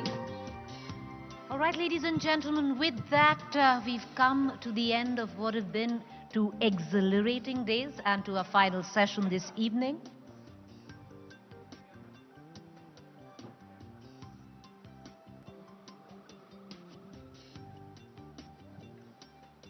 Just give us just about 30 seconds. We're going to just set up stage, and that would be our final session for the evening.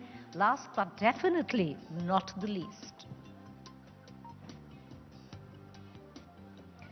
Our next session, Woman on Top, The Outsider on Surviving and Thriving in Bollywood. The session sponsored by De Beers. I'd like to call upon stage sessions moderator Rahul Kaval, News Director, India Today and Aaj Tak, and Executive Director, Business Today, to take the conversation further with our special guest.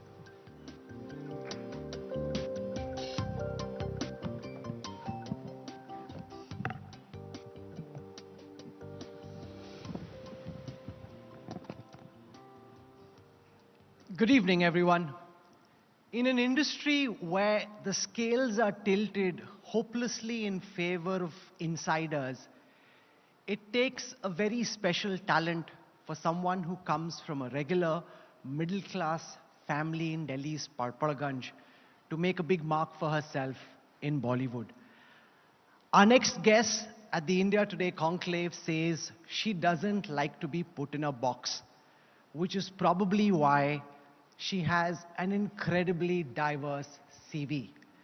A qualified engineer, newly turned entrepreneur, budding producer, and now a national award-winning actor.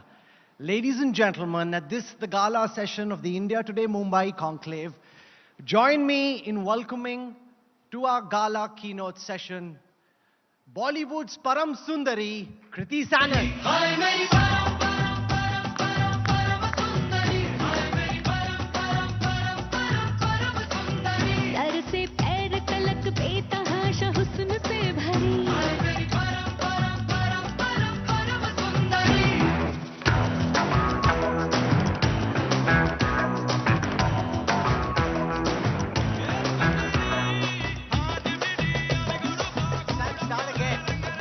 Sundari wants you to play the Param song again.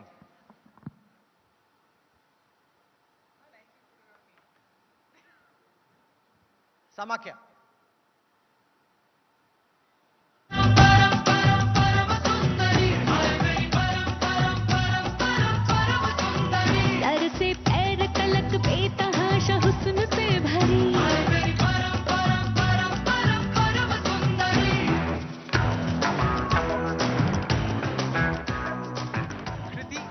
I have a surprise for you.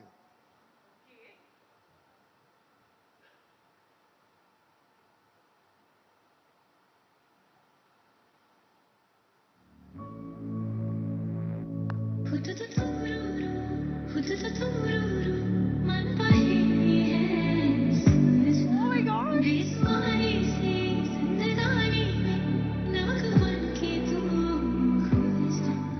Was always standing apart from the rest of the kids here in UNESCO, not only because of her height, but her looks. Whatever she would do, the others would just follow, aspire to become like her. I remember her being a great dancer. She's apparently a Kathak dancer also. She would come, dance with everybody, sing with everybody, be a part of the party, jovial. Like even today, none of us call her Kriti Sanon or it's Kriti Didi. It's very like it was. So we'll do what we used to do as kids, where you were dancing and we would all copy your steps. So I think let's do that again. बस में हम लोग उंगली पकड़ के ले जाते, road cross कराते थे और बस में उनको बैठालते थे और हमसे लोगों से हंसती खेलती रहती थी हमेशा और अभी भी आती है तो भैया करके बात करती हैं.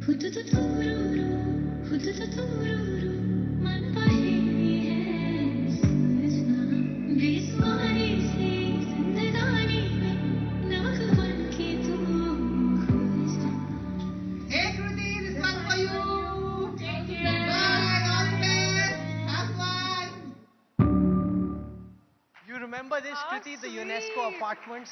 Yeah, of course. All the kids have really grown up. Very, very difficult to sometimes recognize them since I don't go to my house so often. But this was such a beautiful surprise. Thank you. Thank this you is so like much for coming. Memories. What makes Kriti's story so special is that she doesn't come from privilege. And in an industry where we see outsiders struggle to make a mark for themselves. Do you want to start by talking to everyone here about how real and tough that struggle is to come from Parparganj to now be the Param Sundari of Bollywood? Wow, that kind of rhymes. Well, firstly, thank you so much for having me here. It's a pleasure. I think it all has to start with dreams, you know. I always feel that I have been a dreamer. I have been in my head an achiever always. But yes, when you don't come from a film background, this was never a dream that I saw. Like बचपन में लोग बोलते हैं कि मुझे actress बनना है, मैं बोलती थी.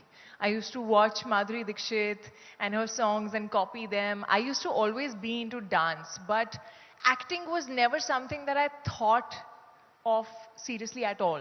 You know, I was always into academics. My mom's a professor in Delhi University. My dad's a CA. I am an engineer. So it was a very, very academic kind of a atmosphere at home. Education was given a lot of importance. And this is something that kind of just happened. And I When feel... did the acting bug bite you? So, someone just told me, you know, you've got the height, you've got the face, why don't you start modeling? And I was like, okay, I'm not really sure if I want to be a model, but yeah, it could be an experience. So I started modeling while I was in my BTech, you know, second year. And I did some TV ads, and whatever little bit of acting was there, I really enjoyed it. And I felt I could do it. And I felt I really loved being in front of the moving camera. And that's where that acting bug kind of caught me, and I was like, okay, you know, this is something that I really like. I think there are very few percentage of people in the world in general who find their passion and find their calling and realize it, and then they do it every single day of their lives. Not too many people know that, you know. काफी लोग भेड़ चाल में चलते हैं, मैं भी चल रही थी. Engineering कर रही थी, हाँ मुझे science पसंद थी, but I didn't really know what an engineer would do. So you did your bachelor's from the JP Institute of Technology in Electronics and Communication. What was that like? You know, I'm wrapping my head around how engineering colleges are typically perceived. You got all these geeky, nerdy engineers locked And in very their few girls. laptop, very few girls, and then you have someone who looks like Kriti Sanon. What was that like in class, and what was that like for you? And did you ever want to be an engineer in your life, or you kind of just, when did you give up on that dream? Honestly, I thought I wanted to be that. See, that's what I mean. You know, sometimes we don't really explore things in life. And we don't really find our passion, and then what we do, okay, life mein kuch to karna hai. So, you know, okay, I like science, I like computer science, let me just do this. I didn't really know what exactly an engineer would do. I even sat for placements, by the way, and I got like 2 job offers. But I have always been someone who, no matter what I'm doing, I think it's been ingrained in me that I have to give it my 100% and do it really right. So yes, I was one of those geeky students. I was one of those front benchers who had to sit on the last bench only because she was tall. Yeah, I had to, like, I wouldn't sleep before the exams. I would like stop eating. I would like really had to finish my course. I was the 90 percenters. I had like 8.7 percentile there.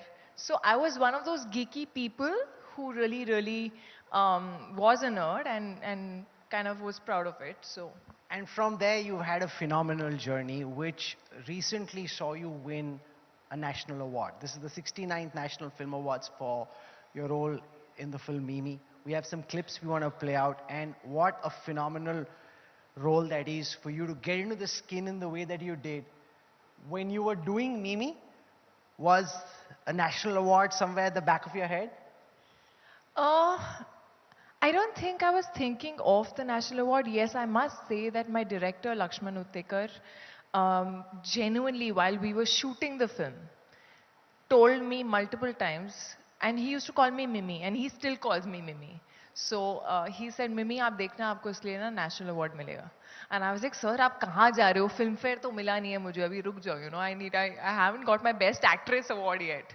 But he used to say it with so much confidence. And this is not when, you know, we finished shooting. We were still shooting. So he was still seeing me as the character. But he truly believed it. So I want to tell you all a secret. Mimi maintains a diary, and on that diary, in a note, she wrote that she would win a national award for this. So do you want to talk to us about that note there? There you see, right at the top. Yeah. So you've already written it down.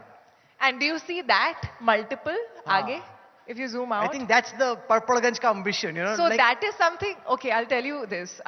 So I do have a diary where I kind of write down dreams and, you know, things that I want to do, I want to achieve. It could be anything, you know. It was also a skincare brand which I wrote in it.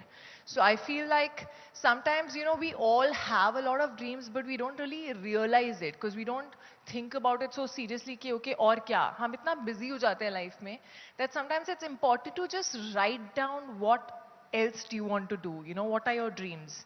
This is something I wrote in 2020. So for me, manifestation doesn't work like if I run too much after something, it doesn't come to me. It somehow happens like that. But this is one way of manifesting for me where I write it down and I leave it aside. So how did you celebrate your national award? How do I celebrate? Okay, firstly, I want to genuinely share what that moment was like, because it was probably by far one of the hugest, most important, and a moment that visually I will always remember. I was actually in a meeting, fortunately, and I was getting a call from an unknown number, which was a Delhi number, and I don't usually pick up calls, especially in the middle of a meeting, and I told my agent to like just get aside and take the call. He took the call and he called me and he's like, can you come aside? And I just went aside, and it was Mr. Anurag Thakur, and personally had congratulated me on the best actor.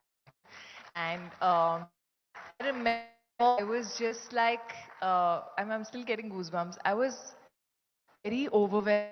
I was like, I didn't know. Yeah.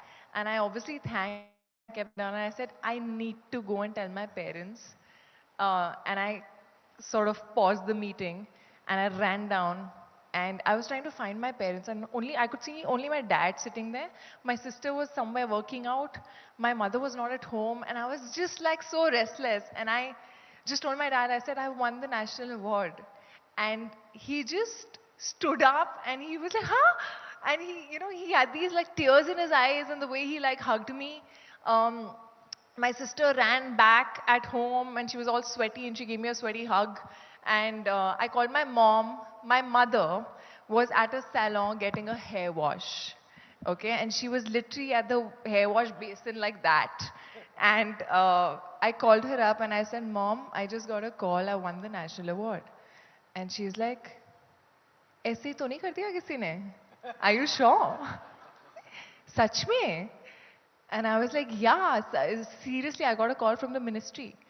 And he was like, oh, अच्छा, अच्छा, मैं आती हूँ. सबसे ठंडा reaction, huh? Because obviously she was in the basin like that. She has come in wet hair. She has not even dried her hair there. The moment the head wash was done, she came back home and literally she came almost dancing to me and she hugged me. And I think that feeling, what I saw in their eyes, in my parents' eyes, I swear there is no bigger award than that. You know, the feeling of pride, the feeling, I don't think I've seen that in their eyes that clearly, you know, almost oozing out. I don't get teary-eyed so fast in these moments, but I was very emotional. It was just a celebratory sort of a moment at that point, you know, and it was beautiful. You now have a new film coming out, Ganpat. We have some images we'll have out on the screen. I saw the promos. There are lots of high-octane action sequences. Do you want to talk to everyone about how you prepped and prepared for those? So I really, firstly, I look very athletic. I'm not. I'm not athletic at all, so it doesn't come to me very naturally.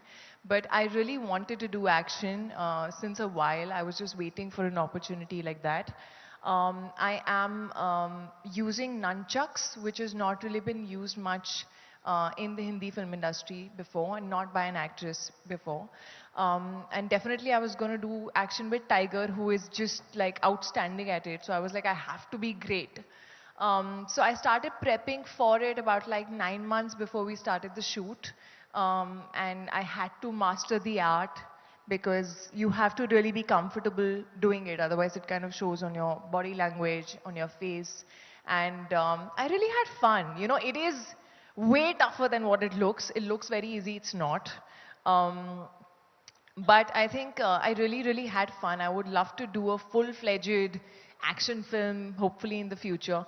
So I've always been a dancer. So for me, I was like, okay, let me treat this like dance. Let me treat this like choreography. So the nunchucks eventually have to become a part of your body, you know, and it has to feel like it's comfortable and, you know, it's an extension of your body. So I'm glad I got that time to master it. But yeah. Speaking of dance, your new song from the film just landed. Yes, Hum it Aaye is. Hain. Hum Aaye Hain. Yeah. So, have you all seen the promo, the trailer? If you haven't, would you like to give us a live demo, please? Live demo? Live demo. Okay, I need a chain for it. Does anybody have it? Wow, she's like ready with it.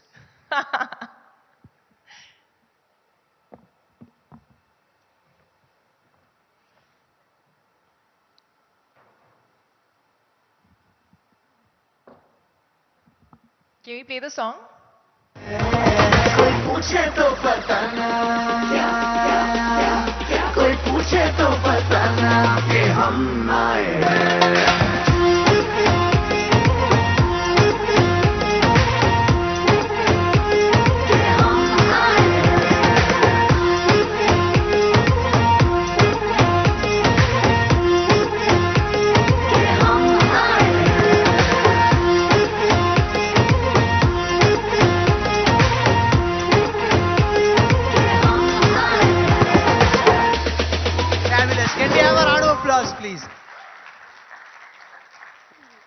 you're reuniting with Tiger after Heropanti. What's that like? You know, he's what many boys would like to be, like the perfect body, lots of abs. You can count, God knows how many abs he has. He looks Photoshopped 24/7. He looks Photoshopped, but he's not Photoshopped. He obviously not. Unfortunately. He is the most disciplined guy I have ever come across. Really? Yeah, yeah. What's that like? How have you seen him change from Heropanti to now, and what's it like being on the set with Tiger Shroff? I think both of us have really grown as people and as actors, both. Of course, Heropanti, he now has a stubble, so which is really nice. He looks really hot. Also, I feel like I've seen his journey. He's become so much more confident, his own craft, you know, as an actor, as an action hero. I think, you know, he's sort of untouchable.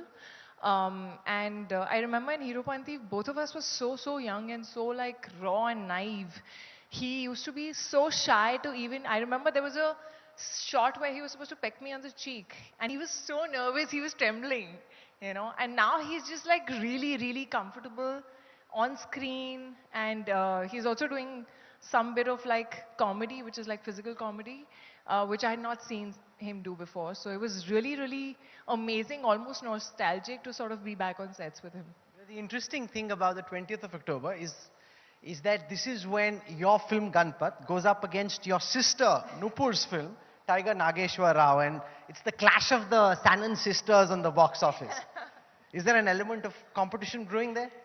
No, there's no competition, yeah, of course. Like for me, she's my baby sister, it's her debut film. I'm too excited about her film. And it's looking massive. And yes, it's funny that our films are coming on the same date, so there's a little bit of a clash of Sanan sisters, but honestly, both of us wish both the films do really well. And I'm too excited about her debut. I know what a debut means. What tips are you giving her? How are you preparing her for the release? Nothing at all. I'm just telling her to be herself, which I don't think she knows any other way, you know. And I think everyone has their own journey and everyone has to find their own personalities, you know, while you're sort of going through this journey of life. So there are no tips. Like for me, I'm just like, be yourself. Yeah, just like have a little bit of filter when you're on stage. That's it. We spoke of how you like to break barriers and be out of the box. You've come up with a production house, Blue Butterfly Films, and you've got your first project, Do Patti, going. Do you want to tell everyone about your vision for your production house in terms of the kind of projects you hope to pick, what you want to do? So I kind of wanted, I believe I'm very creatively inclined, and when I'm on sets, I kind of really like getting into everything. And that was one reason why I was like, you know, tomorrow I would love to produce and sort of make films that, you know, have stories that I want to tell as a person, and not just be involved as an actor, but go beyond it, whether it's the script, whether it's the music, whether, you know, how that film is shot, all of it. And that was the reason for starting the production house. But apart from that, like tomorrow, I would love to do films where I'm not an actor in it.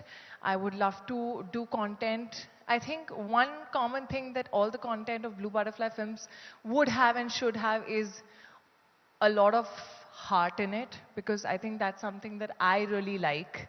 I think Mimi is one film which, if I would have started a production back then, I would have loved that to be also, you know, kind of something I would love to produce, because it's the kind of film that comes from my heart. And Do Patti definitely is also that. It's very different what it says. It has a lot of soul to it, but at the same time it's edgy, it's a bit of a thriller. And let me tell you, for me, after Mimi, it was sort of, you know, I was craving to find a script like that. It's very difficult to find a script that has so much for you to do, that, you know, has a lot of heart in it, that, you know, excites you as an actor and challenges you at the same time. I had a lot of, and I read all the tweets. So I had a lot of fans also saying, you know, when are you doing a film like that again? When are you, we want to see more of you and stuff like that. And I swear I was craving, but there is not so much content being written which is as exciting. A film like Mimi comes very rare, you know, and that's when I kind of collaborated with Kanika Dhillon, who's the writer and co-producer with me in Do Patti. And I wanted to do something on a subject, and she had something else, and she kind of blended it together, and Dopati happened. So sometimes I believe you have to create opportunities. You know, you can't just wait for them to just land in your lap, because sometimes they don't. And you have to sort of get up and create the opportunity that you really want to do. We want to, at this moment, produce a Dopati of our own. And that Dopati is, we've got Kriti Sanan, we know she's a fabulous dancer. And before this, we had Shivanshu Soni, the contestant from India's best dancer. So we'll have Thumkeshwari play, and we'll do a little Dopati Jugad impromptu production of our own. So can we request Shivanshu to come, and can we have a round of applause as he comes up, please? By the way, I have to say he's too good. He's phenomenal. I have seen him perform and dance, and I think you're outstanding. You're going to go a long way. Thank you.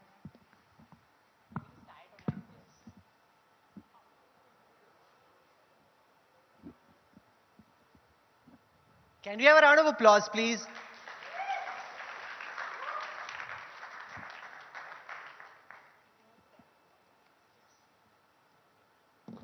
I have very well spoilt my outfit. Let's start.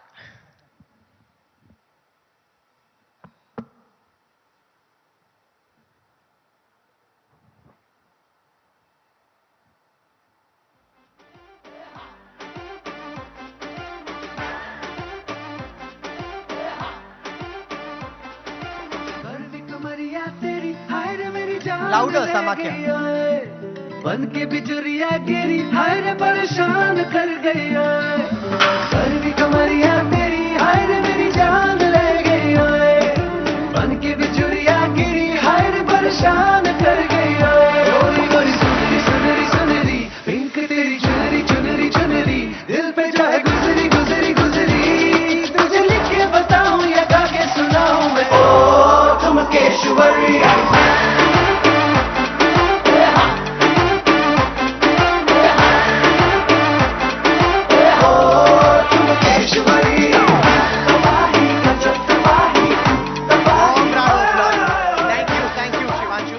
so much, Kriti. That was fantastic. Thank you. You're an absolute star. You dance like a dream. Thank you. Thank you for that. You know, amongst the various interesting things you're doing, you have a new line out called Hyphen. Do you want to talk us a bit about that? Because this seems to be the in thing. Whether it's a Deepika Padukone or even an Alia Katrina in different ways, they're all doing their own line, their own range. What's your philosophy behind Hyphen, and how is this different from, say, what Deepika is doing? Firstly, as you can see, I'm in the hyphen color. So I'm sort of really embodying it today. Is that why you chose this? It's a coincidence, a beautiful one. But I would just say, I think for me, everything has to come from passion. I don't care about if it's the in thing or not.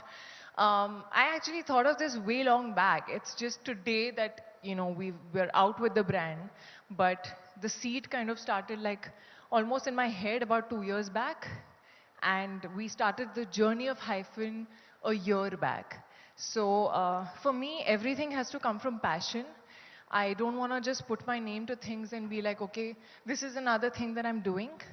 And along with that, I feel like the philosophy of Hyphen in my head has always been that I don't want to limit myself. I don't want to put myself in a box. I want to hyphen things to my life. It's also not very pricey. Is that something conscious in terms of Absolutely. making it available to as many young girls? Absolutely. For me, I feel like, you know, I always say that I want that girl 10 years back who was sitting in Patparanj to be able to use it.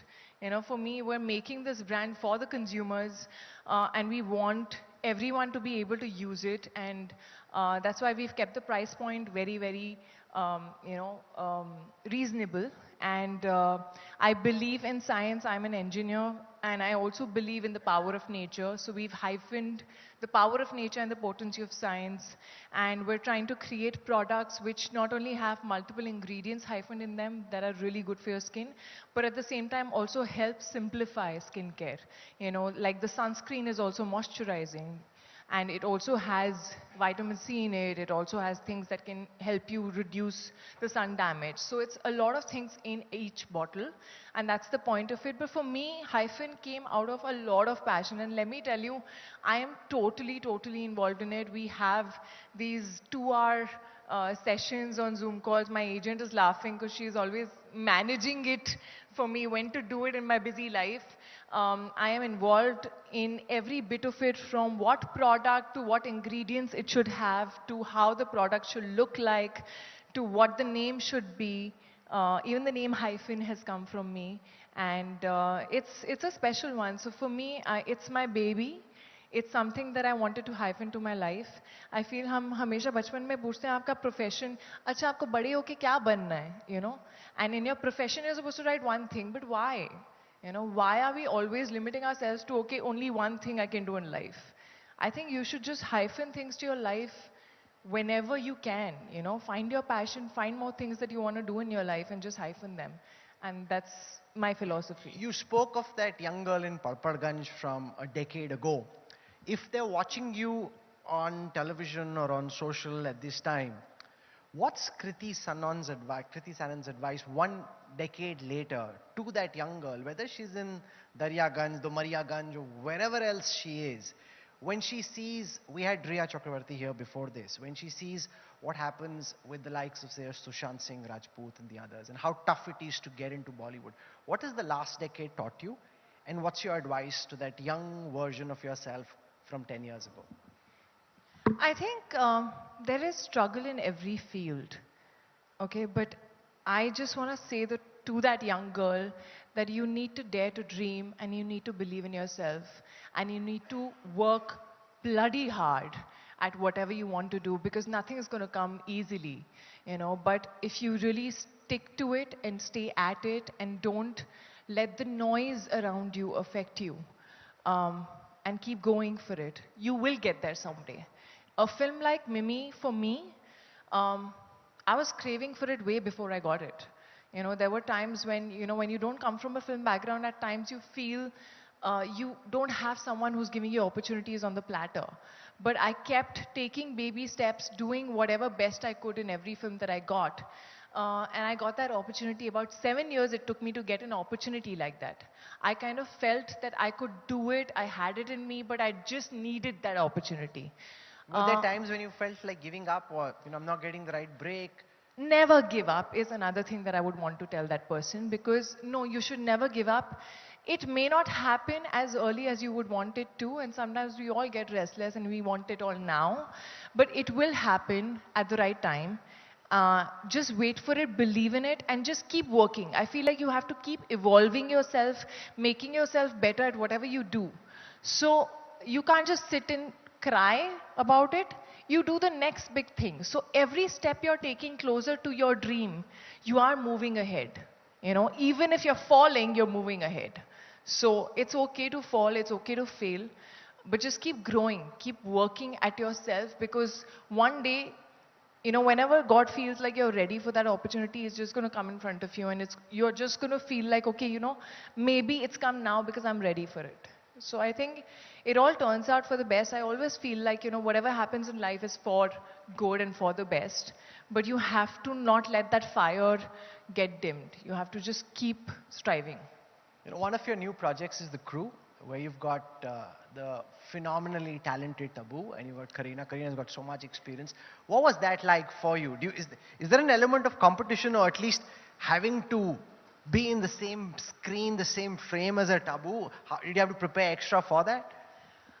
No, actually, you know, that film is a lot of fun. And for me, we always get to work with like male actors, and we hardly get to work with women who we love.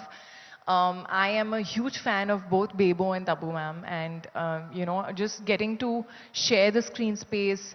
And this film is all about chemistry. You know, it's the chemistry of these three women together, and it's something that has to be spontaneous, and it has to be on set. And honestly, there's no like, you know, insecurity or like, you know, trying to be one up each other. Nothing like that. It is genuinely about bonding, and that's what we see on set. And I think there's so much to learn from them. Both of them are just so spontaneous and just so amazing at what they do. And I've had a blast. and all we talk about is food. That's it. You know, your relationship status has been setting many online debates, and there's been a big back and forth around whether what was put out was true or not. Do you want to just speak to us a bit about it, and more importantly, speak to it about what you look out for when you're thinking about what kind of partner you'd want to be with? Let me first just say I'm single. Let's make that clear. I am single, and I've been single for a while, in fact. But what kind of a partner I would want? I think I am a diehard romantic. I want to be in love. I want someone who has a lot of love, honesty. I do get attracted to people who are ambitious and driven, who inspire me in some way. You know, I think I always need that inspiration in a partner. And yes, hopefully taller than me. That kind of disqualifies a lot of people. But hopefully that. But at the end of it, you want a good human being who has a good heart and just a lot of love and just real, you know, and honest. Did I say too many things? No wonder I'm single. You know, speaking of love, I heard you croon to Isharo Isharo Mein Dil Lene. You sing quite well. Do you want to... Would you like Kriti to sing just a little bit for us? No, guys, I can dance really well. I'm not a singer. She said she has a bad throat and things like that, but if she's encouraged by the audience and the audience looks like they want us to sing, then maybe she will. Okay, one second. I'm going to put him on spot now. I'll sing only if you sing along. I can't sing at all. Why? Even I can't sing at all. But you sang, and you sang so beautifully. So therefore you must. I don't know what to sing. इशारों इशारों में दिल लेने वाले बताए हुनर तूने सीखा कहाँ से आगे क्या है Who knows the song and can come and croon further? Do we have say what is next? What is next? Come on, Nobody where's knows the this cinema and song. entertainment team?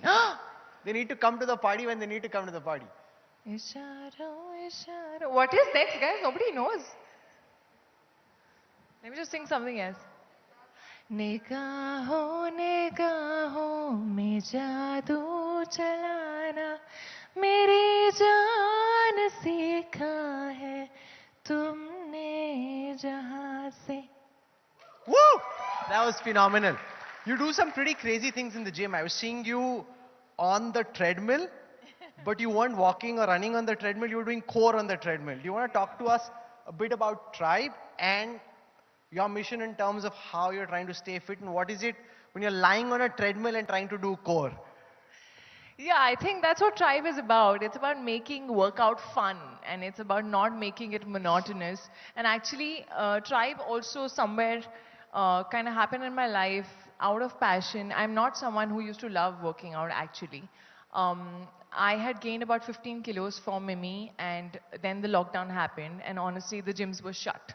And I didn't know what else to do, and I had to lose weight. And I met these bunch of great, amazingly talented people, Karan, Robin, and Anushka, and they had just started their workout Tribe journey. They all sort of specialize in different... There it is. Check that out. Yeah. That looks easier than what it is, by the way. But I lost all the weight in my room with some mat and like little dumbbells. And I felt like, okay, workout can be fun. And I just felt that, you know, sometimes we all don't have time in our life to, you know, even sometimes going to the gym. And we just want like 20 minutes in the morning. And I just wanted Tribe to sort of make fitness available to everyone and also make workout fun. So we do have one studio right now. We're going to expand to another and hopefully also come with an app. You know, the buzzer tells me our time is up. I have a confession, Kriti. When I was told that I'd be moderating this session, I was massively nervous. Okay, I've been anxious the last 72 hours. I just was. And but you've been absolutely fabulous. You've been such a great sport. And for coming to the India Today Conclave and lighting up this evening with your talent, your insights, and your energy, thank you so much. But thank you. I also have a confession to make. When I was told that he's moderating, I was also very nervous. And I was like, okay, this is going to be a very, very serious interview. It was. But, hello.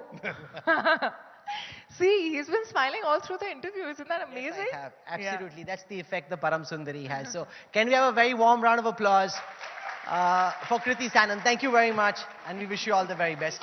On that list, I hope you get many more things that you had in that diary. Thank you so much. Thank you so much. Very warm round of applause. Ladies and gentlemen, raise a warm applause as I call upon Yashodhar Amin, De Beers Forever Marks, to come up on stage and present a small token of our appreciation to Miss Sanon. Once again, put your hands together for Kriti Sanon.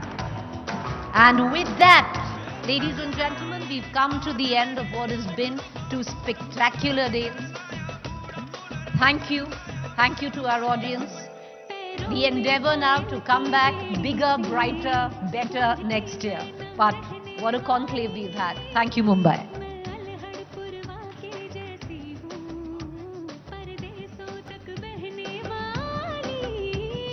I would want to take the opportunity to quickly thank our sponsors. Without them, this was not possible. Our India Today Mumbai Conclave 2023, presented by Darwin Platform Group of Companies, knowledge partner NL Dalmia, tourism partner Gujarat Tourism, conclave partner Motwani Jadeja Foundation, celebration partner Radical Khaitan, jewelry partner De Beers Forever Mark, luxury partner Mercedes. Thank you for joining us.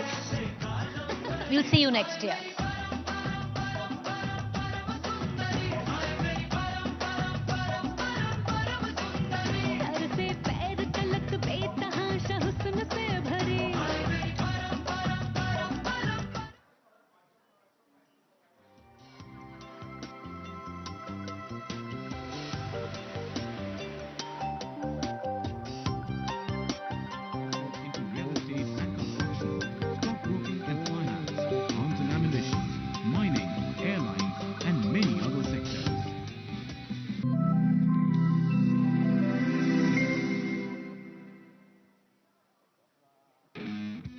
Platform Group of Companies is one of the fastest growing diversified Indian conglomerates with global footprints.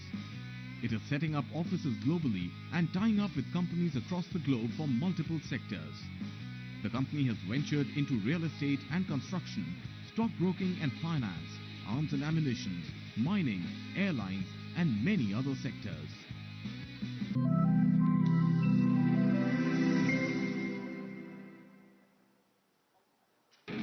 Darwin Platform